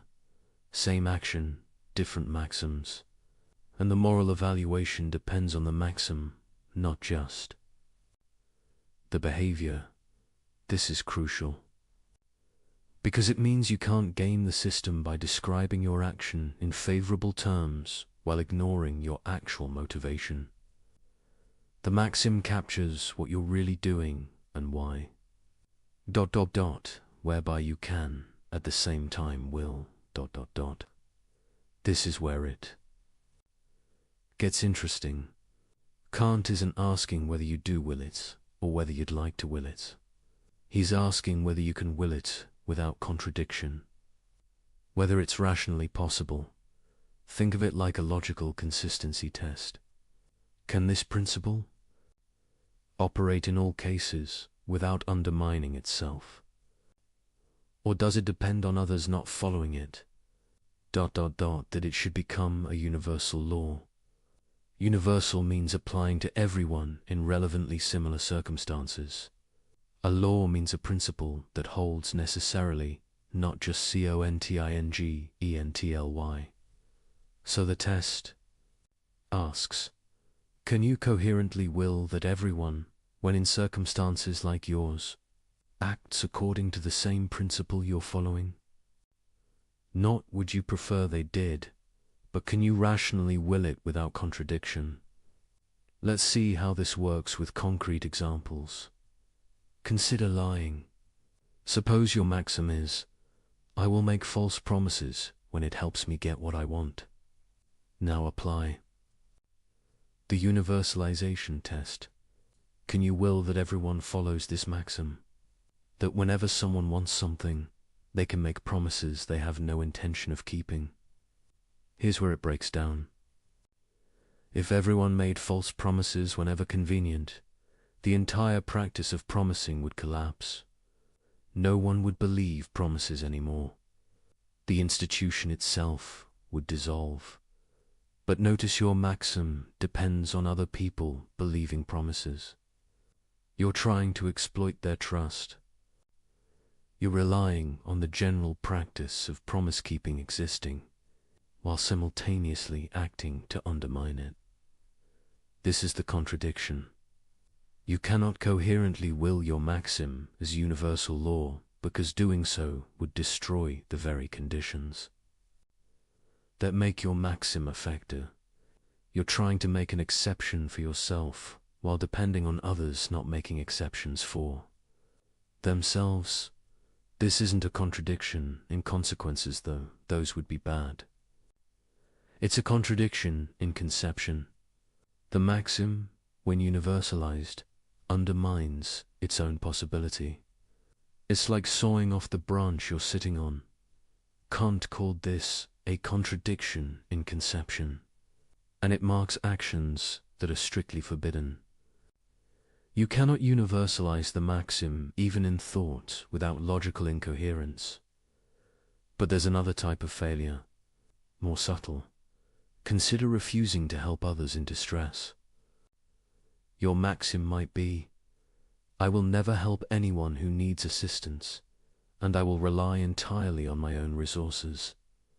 Can you universalize this? Unlike the lying case, there's no logical contradiction in everyone following this principle. It's conceivable that people could live this way, everyone completely self-reliant, no one helping anyone. But here's the problem. Can you will it? Can you rationally choose for this to be universal law? As a finite, vulnerable human being, you know you will face situations where you need help. Illness, accident, bad luck, circumstances beyond your control, these are inevitable. Parts of human existence. Your own rationality requires you to will the conditions that make your goals achievable. So you face a contradiction in will. You cannot coherently will both that you pursue your rational ends as a finite being, and that no one ever helps anyone. To will the second is to will the frustration of the first. This isn't about predicting consequences or calculating benefits. It's about what you can rationally will without self-contradiction. And you cannot will conditions that make your own. Rational agency impossible. Kant called this a contradiction in will. And it marks actions that are imperfect due to things you're obligated to do, though with some latitude in how and when. The beauty of this test is its simplicity and power. You don't need to calculate outcomes, consult religious texts, or survey what society approves. You just need to think clearly about whether you can universalize your maxim without contradiction. But people often try to evade the test through clever reformulation of their maxims. They make them so specific that they don't seem to apply to anyone else. I will lie when my name is John, and it's raining on a Tuesday in March, and I'm wearing blue socks. Well, that's so specific it only applies to me right now. Surely I can universalize it. But this is cheating. The maxim must include genuinely relevant features of your situation, not arbitrary details designed to make it unique. What makes your circumstances different isn't your name or the whether it's morally relevant factors. Like whether you're protecting someone from harm or just avoiding embarrassment. The test requires honesty with yourself. You have to formulate your maxim in terms of features that actually matter to your moral reasoning, not accidental details that make your case seem special. Another evasion, but everyone does it. The fact that many people violate a moral principle doesn't make the principle invalid. It just means many people are acting wrongly. Universalization isn't about what people actually do. It's about what can be rationally willed as a universal law. Still another, what if I'm in an unusual situation? Kant isn't naive. He knows life presents complex cases. But complexity doesn't eliminate obligation. It just makes discernment more difficult. The categorical imperative doesn't provide automatic answers to every dilemma. It provides a test for evaluating your reasoning. And here's something crucial that people often miss. The categorical imperative isn't about predicting what would happen if everyone acted that way. It's about whether you can rationally will it. Suppose I want to become a concert pianist. Can I will that everyone becomes a concert pianist? Well, if everyone did, there'd be no farmers, doctors, builders. Society would collapse. So does this mean pursuing music is immoral? No, because the maxim isn't everyone should be a pianist. It's I will develop my talents in ways that contribute to human flourishing. That's perfectly universalizable. Everyone developing their particular talents in beneficial ways is not only coherent, but desirable. The test requires you to think carefully about what principle you're actually following, not to apply mechanical rules that ignore context. Similarly, the categorical imperative doesn't demand moral perfection in every moment. It demands that your maxims be universalizable. You can pursue personal projects, have preferences, live your life so long as your principles of action could be rationally willed as universal laws. What you cannot do is make exceptions for yourself. You cannot claim that the rules that apply to others don't apply to you simply because you're you. You cannot exploit others' moral behavior while refusing to be moral yourself. This is why the categorical imperative is so powerful against manipulation and exploitation. Because manipulators always depend on asymmetry. They lie while requiring others to tell truth. They break promises while requiring others to keep theirs. They use people as means while insisting on being treated as ends. The universalization test exposes this asymmetry immediately. It forces you to acknowledge that if your principle is valid for you, it must be valid for everyone. And if you cannot accept it being valid for everyone, then it's not actually valid for you either. This is the weapon Kant gives us. Not a list of rules to memorize, but a test for evaluating any proposed action. A way to see through rationalizations to the underlying logical structure. When someone tells you why their questionable behavior is justified, translate it into a maxim. Then ask, can this be universalized? Can everyone in similar circumstances follow this principle without contradiction? If not, you've found the flaw. Not because you disagree with their values, not because you have different preferences, but because they're being rationally incoherent. They're claiming an exception for themselves, while depending on others not claiming the same exception. And once you see this, you cannot unsee it. Every excuse, every justification, every sophistication, argument for doing wrong reveals itself as an attempt to have things both ways. To enjoy the benefits of a moral order while refusing to be bound by it yourself. The categorical imperative strips away the complexity and reveals the simple truth. Either your principle can apply to everyone, or it cannot apply to you. There is no middle ground, no special pleading, no exceptions. This is why Kant believed morality could be based on reason alone. Because the categorical imperative doesn't depend on what anyone desires, believes, or values. It's a test of logical consistency, and logical consistency is binding on all rational beings, regardless of their particular commitments. You might not want to be moral. You might wish you could lie, cheat, and exploit with impunity. But if you're rational, you cannot coherently claim the right to do so. Because to claim that right is to grant it to everyone, which destroys the very conditions that make your actions effective. This is the trap that catches all moral violators. They want the benefits of a moral order trust, cooperation, stable expectations while refusing its burdens. But they cannot have both. The moment they claim the right to violate moral principles for their benefit, they grant that same right to everyone else. And in doing so, they destroy the very order they depend on. The first formulation of the categorical imperative gives us a test for evaluating maxims. But Kant offered a second formulation that goes deeper, revealing what's at stake in moral action.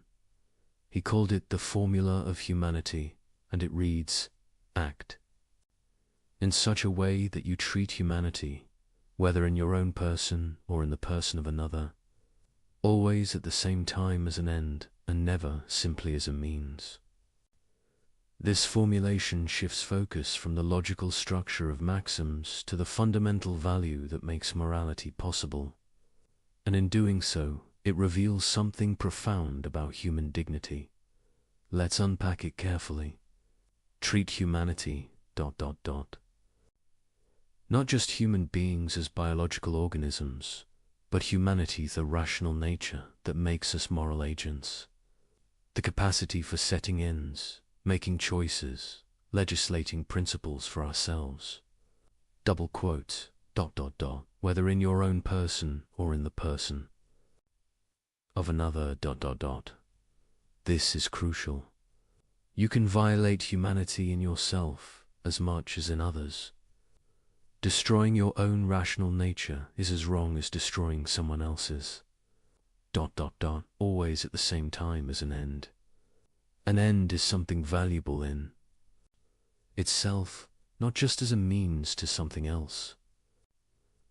To treat humanity as an end is to recognize its unconditional worth, its dignity rather than mere price. And never simply as a means. Notice the word simply. Kant isn't saying you can never use people as means. You use people as means all the time in perfectly innocent ways. When you buy groceries, you're using the cashier as a means to get food. When you ask for directions, you're using someone as a means to find your way. The problem is treating people merely or simply as means, using them as tools without respecting their rational agency, manipulating, coercing, or deceiving them in ways that undermine their capacity to make informed choices. This formulation captures something the universalization test points toward but doesn't make explicit. Why can't you lie? Because lying treats the person you deceive as a mere tool for achieving your ends.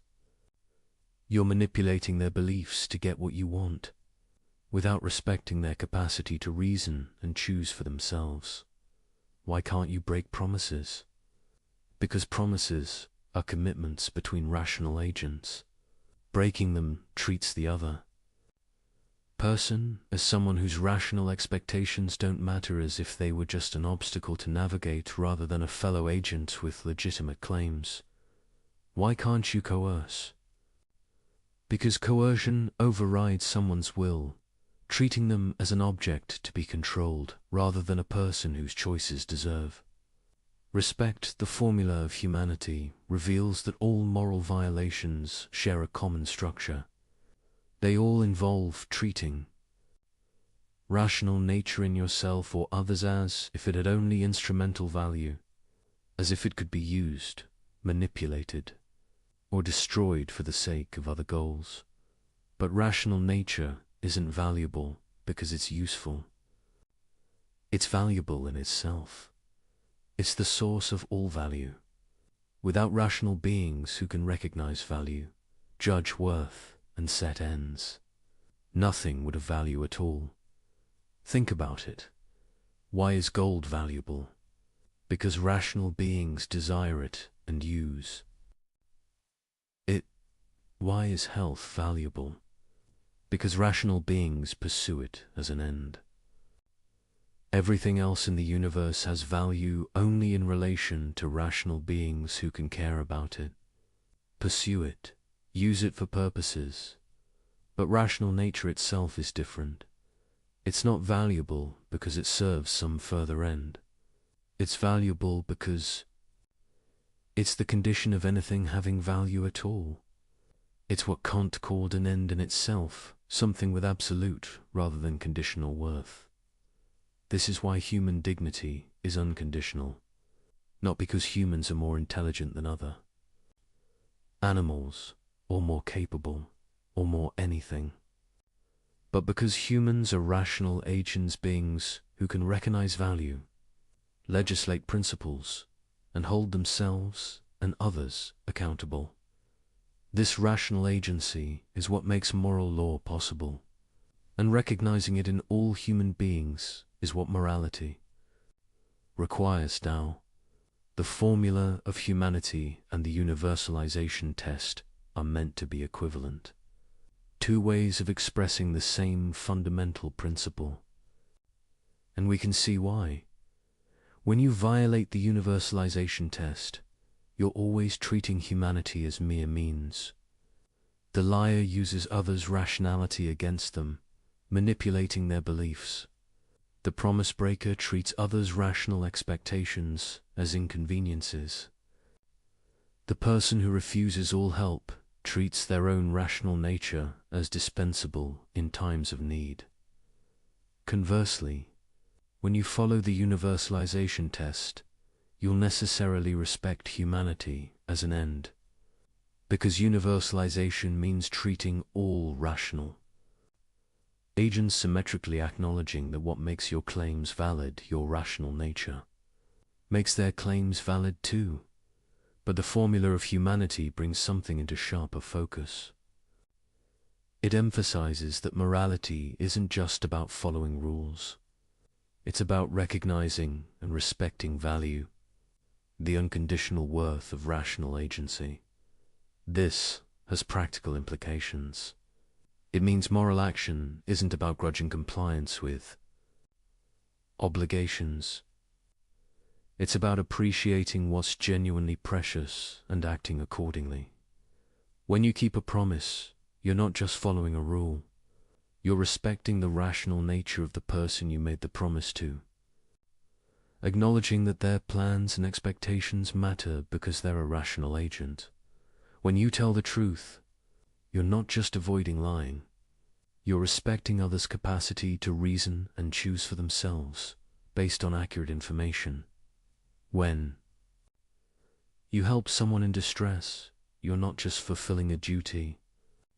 You're recognizing that their rational agency, their capacity to pursue ends, deserves support when it's threatened. The formula of humanity also explains why certain acts seem especially heinous. Torture, slavery, rape, these aren't just violations of the universalization test. They're profound assaults on human dignity itself. Torture treats a person as nothing but a source of information, denying their status as an end in themselves.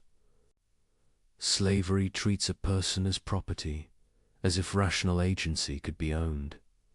Rape treats a person as an object for sexual gratification, completely overriding their will and agency. These acts don't just break moral rules, they attack the very thing that makes morality possible, the rational nature that gives humans their dignity. And notice, the formula of humanity protects you as much as others. You cannot treat your own humanity as mere means either. This rules out self-destructive behavior that damages your rational capacities, addiction that undermines your ability to choose freely, degradation that corrupts your moral judgment. Even suicide, in Kant's view, treats your rational nature as dispensable, as if it could be destroyed for the sake of escaping suffering. You might disagree with some of Kant's specific conclusions here. The point isn't that his every application was perfect. The point is the principle. Your rational nature is precious. You owe it respect. You cannot justifiably destroy or corrupt it, any more than you can destroy or corrupt someone else's. This creates duties to yourself as well as others. Duties to develop your capacities, maintain your integrity, resist corruption of your character. Not because self-improvement is nice, but because your rational agency deserves respect even from you. The formula of humanity also suggests something about what a truly moral community would look like. Kant called it the kingdom of Enza. Systematic union of rational beings under common moral laws. In such a community, everyone recognizes everyone else's dignity. Everyone treats everyone else as an end, never merely as means. Everyone acknowledges that the same rational nature that makes their own claims valid makes others' claims valid too. This isn't just a utopian fantasy. It's what morality aims toward. The ideal that guides moral action even when we fall short. When you act from the categorical imperative, you're helping to realize this kingdom. You're treating people as they deserve to be treated with the respect due to rational beings. And here's the remarkable thing. When you really grasp this, when you truly understand that every human being possesses rational nature that gives them unconditional worth, it changes how you see everything. That person who annoyed you in traffic, rational agent, that customer service representative you're frustrated with, rational agent, that political opponent whose views you despise, rational agent, that criminal, that addict, that person society has written off, rational agent, they all possess the same thing you possess, the capacity that makes morality possible, that gives rise to all value, that deserves unconditional respect. This doesn't mean you have to agree with them, or like them, or approve of their choices. It means you cannot treat them as mere obstacles, tools, or objects. You must engage with them as fellow, rational beings, even when correcting or constraining their behavior. The formula of humanity is demanding, far more demanding than simple rule following, because it requires you to maintain constant awareness of the dignity in every person you encounter, to never slip into treating people as mere functions, the person who brings your food, the person who cleans your office, the person who processes your paperwork. But it's also liberating, because once you see human dignity clearly, you cannot unsee it, and seeing it makes moral action natural rather than forced. You don't help others because some rule demands it. You help them because you recognize what they are beings with, the same rational nature you possess, deserving the same respect you claim for yourself. This is why Kant thought the formula of humanity and the universalization test were equivalent. They're two ways of expressing one truth. Rational nature is the source and limit of all moral claims. To be rational is to recognize this truth. To be moral is to act on it, and to fail to act on it, to treat people as mere means, to violate their dignity. To claim exceptions for yourself is not just to break rules. It's to deny the very thing that makes you valuable, to saw through the branch you're sitting on, to destroy the foundation of your own worth while claiming that worth. For yourself, this is the deeper reason why immoral action is irrational. Not just because it fails the universalization test, but because it violates what you implicitly affirm every time you claim your own dignity, assert your own rights, or demand respect from others. You cannot coherently claim dignity for yourself while denying it to others. You cannot demand to be treated as an end while treating others as mere means. The rational nature that gives you worth is the same rational nature that gives them worth. And recognizing this, truly recognizing it, changes everything. Now we turn to application. Armed with the categorical imperative, we can examine the most common justifications people offer for questionable behavior. And we begin with perhaps the most universal, lying.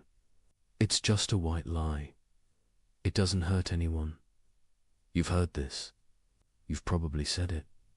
We all have. Someone asks if you like their haircut. You think it's terrible, but you say it looks great. What's the harm? You spared their feelings. You avoided awkwardness. Everyone does it. But let's apply Kant's test. What's the maxim here? I will deceive others when telling the truth would cause minor discomfort or social awkwardness. Can this be universalized? Can you will that everyone follows this principle? At first glance, it seems fine. If everyone told white lies to spare feelings, wouldn't that make social life smoother? Less conflict, less hurt, more harmony. But look closer. If everyone lies to avoid discomfort, what happens to communication itself. When someone compliments you, you can no longer trust it. Maybe they mean it, maybe they're just being polite. When someone agrees with you, you don't know if they actually agree or are avoiding disagreement. When someone says they'll do something, you can't be certain they actually intend to. The entire fabric of linguistic trust begins to unravel. And notice your white lie only works because most people still generally tell the truth. You're exploiting their honesty. You're depending on others maintaining the practice of truthful communication while you make an exception for yourself. This is the characteristic structure of moral failure. The liar needs truth-telling to exist as a general practice, or their lies would have no effect, but their lying, if universalized, would destroy that very practice. But surely someone objects. We can distinguish between harmful lies and harmless ones, between lying to defraud someone and lying to spare their feelings. Can we? Let's think carefully. The problem isn't the immediate consequence. The problem is what you're doing to the other person. When you lie to someone, even benevolently, you're making a decision for them. You're deciding they shouldn't have accurate information. You're treating them as someone whose rational judgment can be manipulated for their own good. But who are you to make that decision? If you respect them as a rational agent, as an end in themselves, you must allow them to form judgments based on truth, even uncomfortable truth, even truth that might lead them to choices you wouldn't prefer. To lie to them even kindly is to treat them as a child, as someone whose rationality needs to be managed rather than respected. It's fundamentally paternalistic, assuming you know better than they do what information they should have. Kant goes further. He argues that lying undermines your own dignity, not just others. When you lie, you corrupt your own character. You train yourself to treat truth as negotiable, as something to be deployed strategically rather than respected unconditionally. Over time, this corrodes your moral judgment.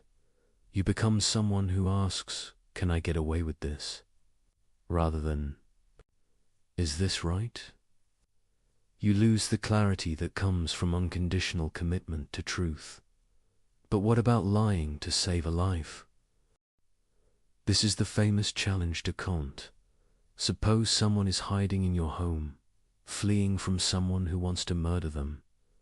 The would-be murderer knocks on your door and asks if you're hiding anyone. Do you lie? Common sense screams yes.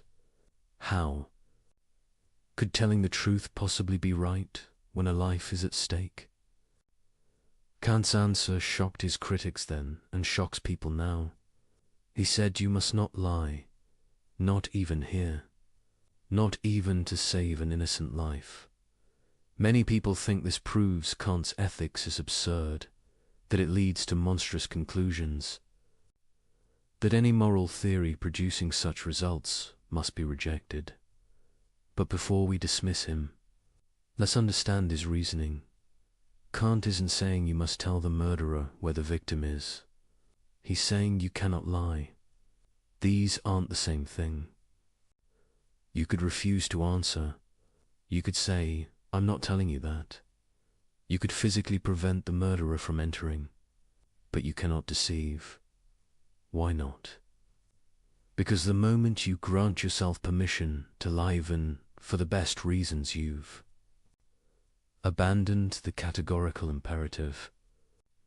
You've made truth-telling conditional rather than absolute. You've decided that there are circumstances where deception is permissible, and once you've done that, where do you stop?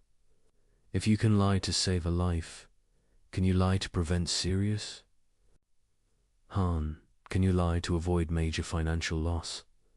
Can you lie when the truth would be very inconvenient? Every liar thinks their situation is special, their reasons compelling. The business person lying to close a deal thinks their company's survival justifies it. The politician lying to voters thinks maintaining power for the right policies justifies it.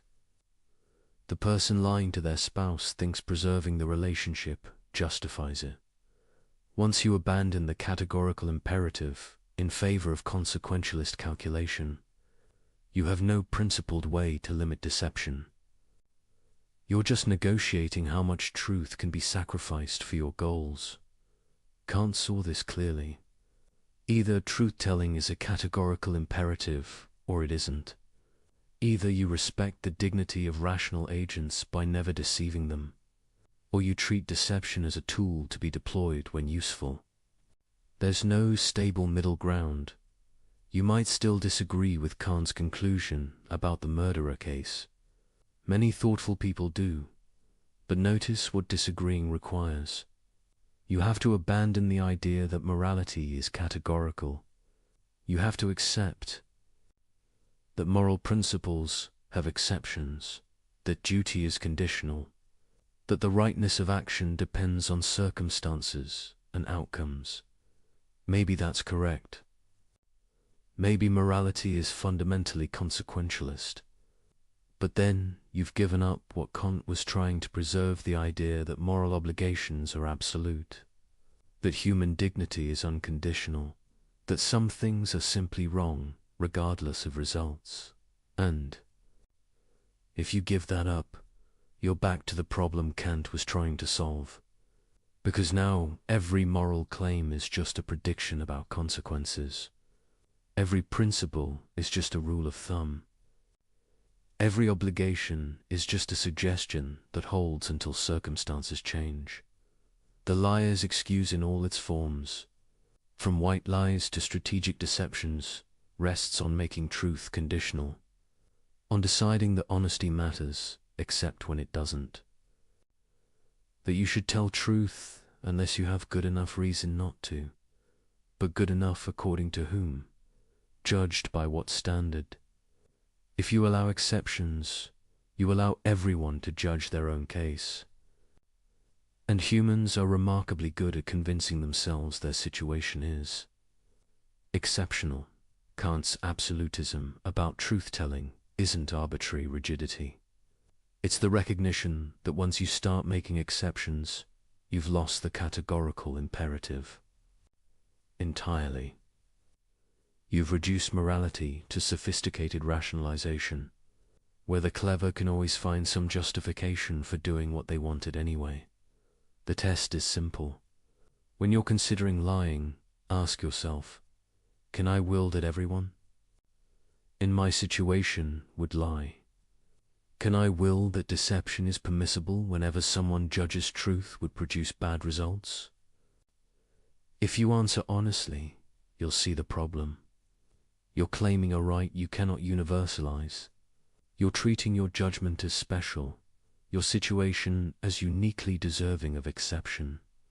You're doing exactly what the categorical imperative forbids, making yourself the exception to rules that apply to everyone else. And this is why lying, even kind lying, even life-saving lying, violates human dignity. Because it asserts that you can override others' rational agency when you judge it necessary, that you can manipulate their beliefs, control their choices, treat them as objects to be managed rather than agents to be respected. Perhaps Kant is wrong. Perhaps consequences matter more than he acknowledged. Perhaps flexibility is wisdom rather than weakness. But if he's wrong, we need to explain why. We need to show how we can allow exceptions without opening the door to unlimited rationalization. How we can make truth conditional without making it meaningless. How we can respect human dignity while sometimes deceiving people for their own. Good. These are hard questions. Much harder than the comfortable assumption that of course you should lie to save a life. Suggests Kant forces us to think carefully about what we're really doing when we lie, about what we're claiming about ourselves. and others, about whether our reasons are genuinely exceptional or just conveniently self-serving. And once you start thinking this way, you can't stop. Every easy excuse becomes suspect. Every comfortable rationalization reveals itself as exactly what can't. Warned against an attempt to have things both ways, to enjoy moral status while avoiding moral obligation. Lying is straightforward deception, but manipulation is more subtle. The manipulator doesn't necessarily lie. They just arrange circumstances, frame choices, and craft messages in ways that lead people to do what the manipulator wants. I'm not forcing anyone, the manipulator says.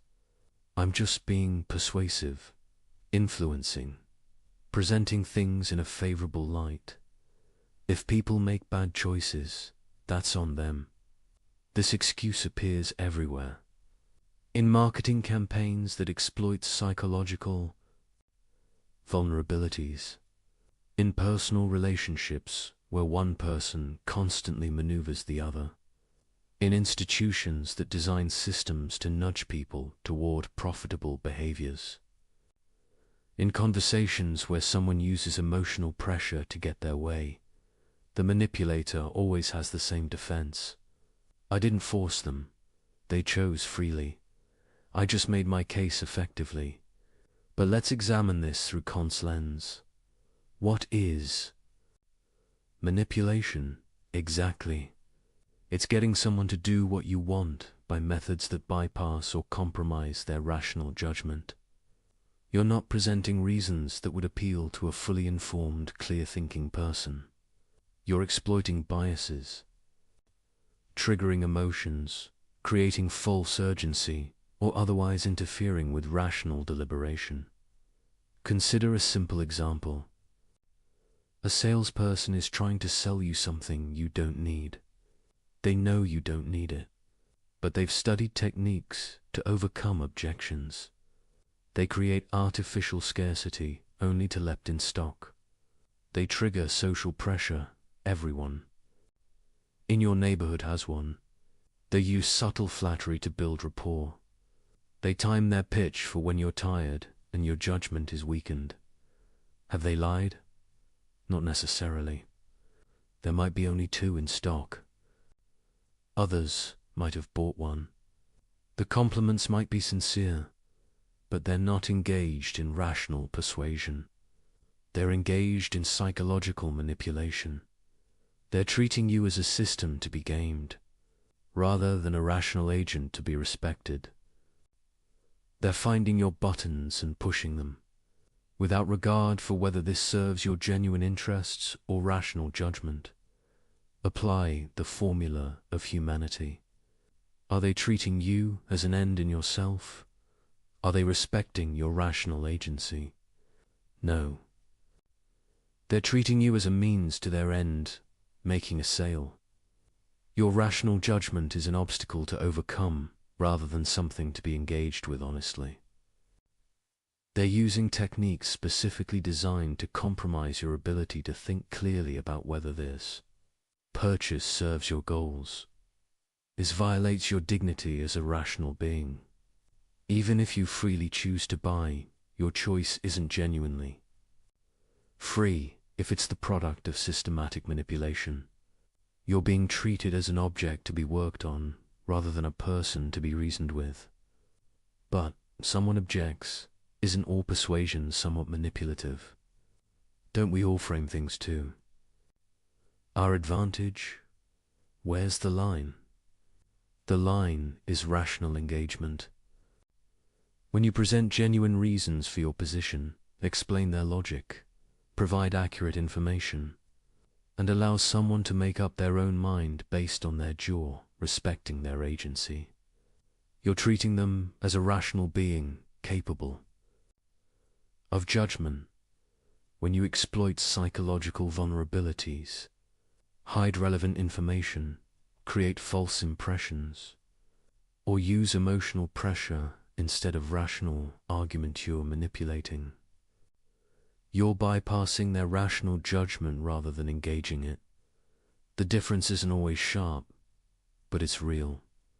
And you can usually tell which side you're on by asking, would my approach work on a perfectly rational person who had complete information? Or does it depend on them being confused, emotional, pressured, or ignorant of relevant facts? If the latter, you're manipulating. This applies to personal relationships as much as commercial ones. Perhaps more. Consider someone who wants their partner to do something. Instead of asking directly and respecting whatever answer they get, they create situations where saying no would be awkward. They make the person feel guilty about past refusals. They alternate between affection and withdrawal to condition the desired behavior. They frame the request in ways that make it seem unreasonable to refuse. This might be effective. It might even be unconscious. But it's manipulation. It treats the partner as someone to be controlled rather than respected. It undermines their capacity to make genuine choices based on their own values and judgment. The manipulator might say, "But I know what's good for them better than they do." This is the paternalistic defense.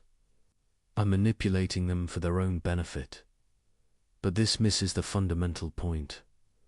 Even if you're right about what's good for them, and you usually aren't, you have no right to override their agency. They're not children. They're rational beings capable of making their own mistakes and learning their own lessons. To manipulate them, even benevolently, is to deny them the respect their rational nature deserves. It's to assert that your judgment of their good matters more than their own judgment, that you're entitled to control their choices when you think you know better. This is precisely what the formula of humanity forbids. You cannot treat someone as mere means to an end, Devon, if that end is their own welfare. You must respect their capacity to set their own ends, make their own choices, live their own life. The universalization test makes this clearer. What's your maxim? I will manipulate others when I believe it will lead them to choices I think are better for them. Can you universalize this? Can you will that everyone manipulates everyone whenever they think they know better? Obviously not. Because you don't want others manipulating you based on their judgment of your good. You want them to respect your autonomy, present you with accurate information and genuine reasons, and allow you to decide for yourself. But if you claim that right for yourself while denying it to others, you're making the classic exception. You're saying your judgment is special, your manipulation justified, your paternalism warranted, while everyone else must respect your autonomy. You can override theirs when you see fit. This is the fundamental incoherence in all manipulation. The manipulator depends on others not manipulating them. They require a baseline of honest communication, rational engagement, and respect for agency in order to function. But they refuse to provide that baseline themselves when it's inconvenient.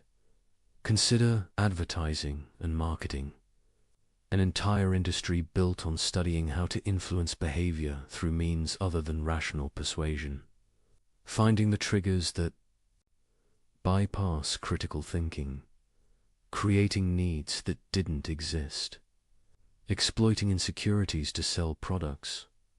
The defense is always, we're just competing for attention, presenting our products attractively, giving people what they want.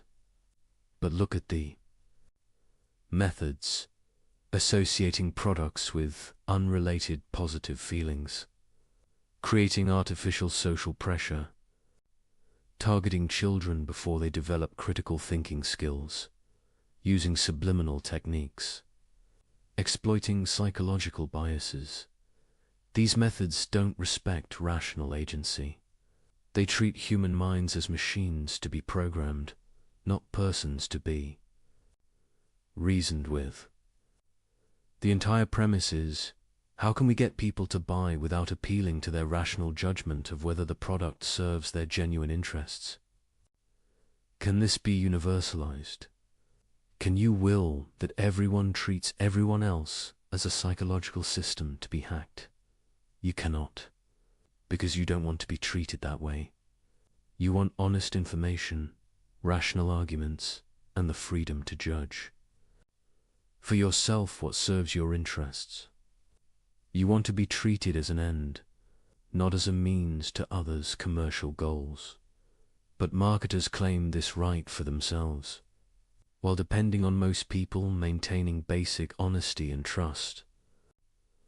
They exploit the fact that people generally believe what they're told, generally assume good faith, generally don't expect systematic manipulation. This parasitic relationship depending on others, good faith while refusing to practice it yourself is exactly what Kant's ethics exposes and condemns. The same pattern appears in personal manipulation. The person who constantly maneuvers their partner depends on that partner's honesty and good faith. They're exploiting trust while refusing to reciprocate it, using the other's openness as a vulnerability to exploit rather than something to respect. When discovered, the manipulator often becomes indignant. You're not trusting me. You're being paranoid. But the manipulator is the one who violated trust by treating it as a tool rather than a reciprocal commitment. Kant's ethics draws a bright line. Either you engage with people as rational agents, presenting them with reasons and respecting their judgment, or you manipulate them by bypassing their rationality.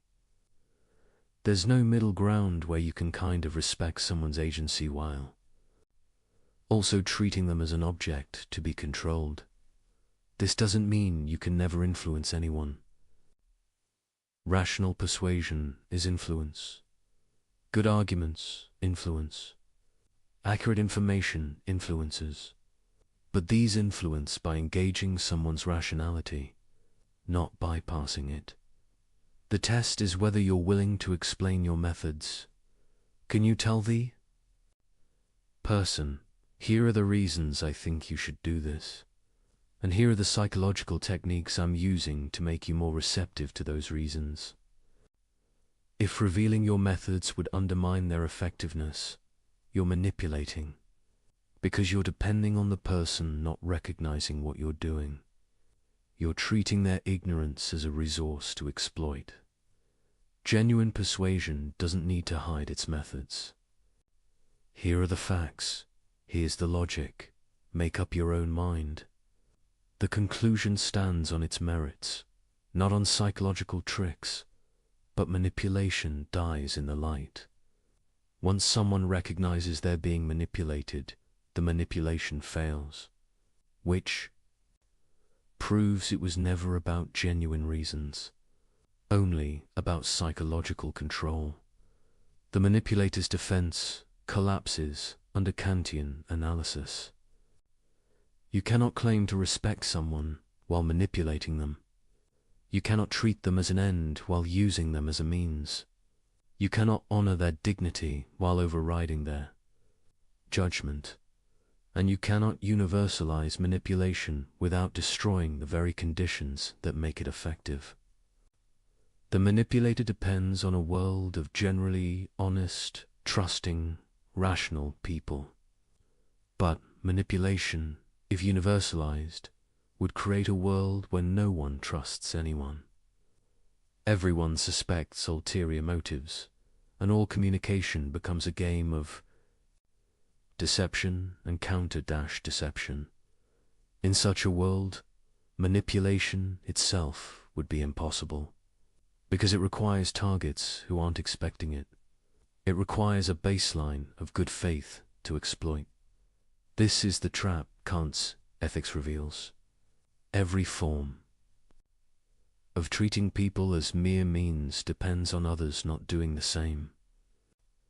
Every violation of human dignity requires dignity to generally be respected, or there would be no stable expectations to violate. The manipulator wants to have it both ways, to enjoy the benefits of a world built on mutual respect while refusing to provide that respect themselves, to use others as tools while insisting on being treated as an end. But they cannot have both. The universalization test forces the choice. Either everyone can manipulate everyone, in which case manipulation becomes impossible, or no one can, in which case you must stop.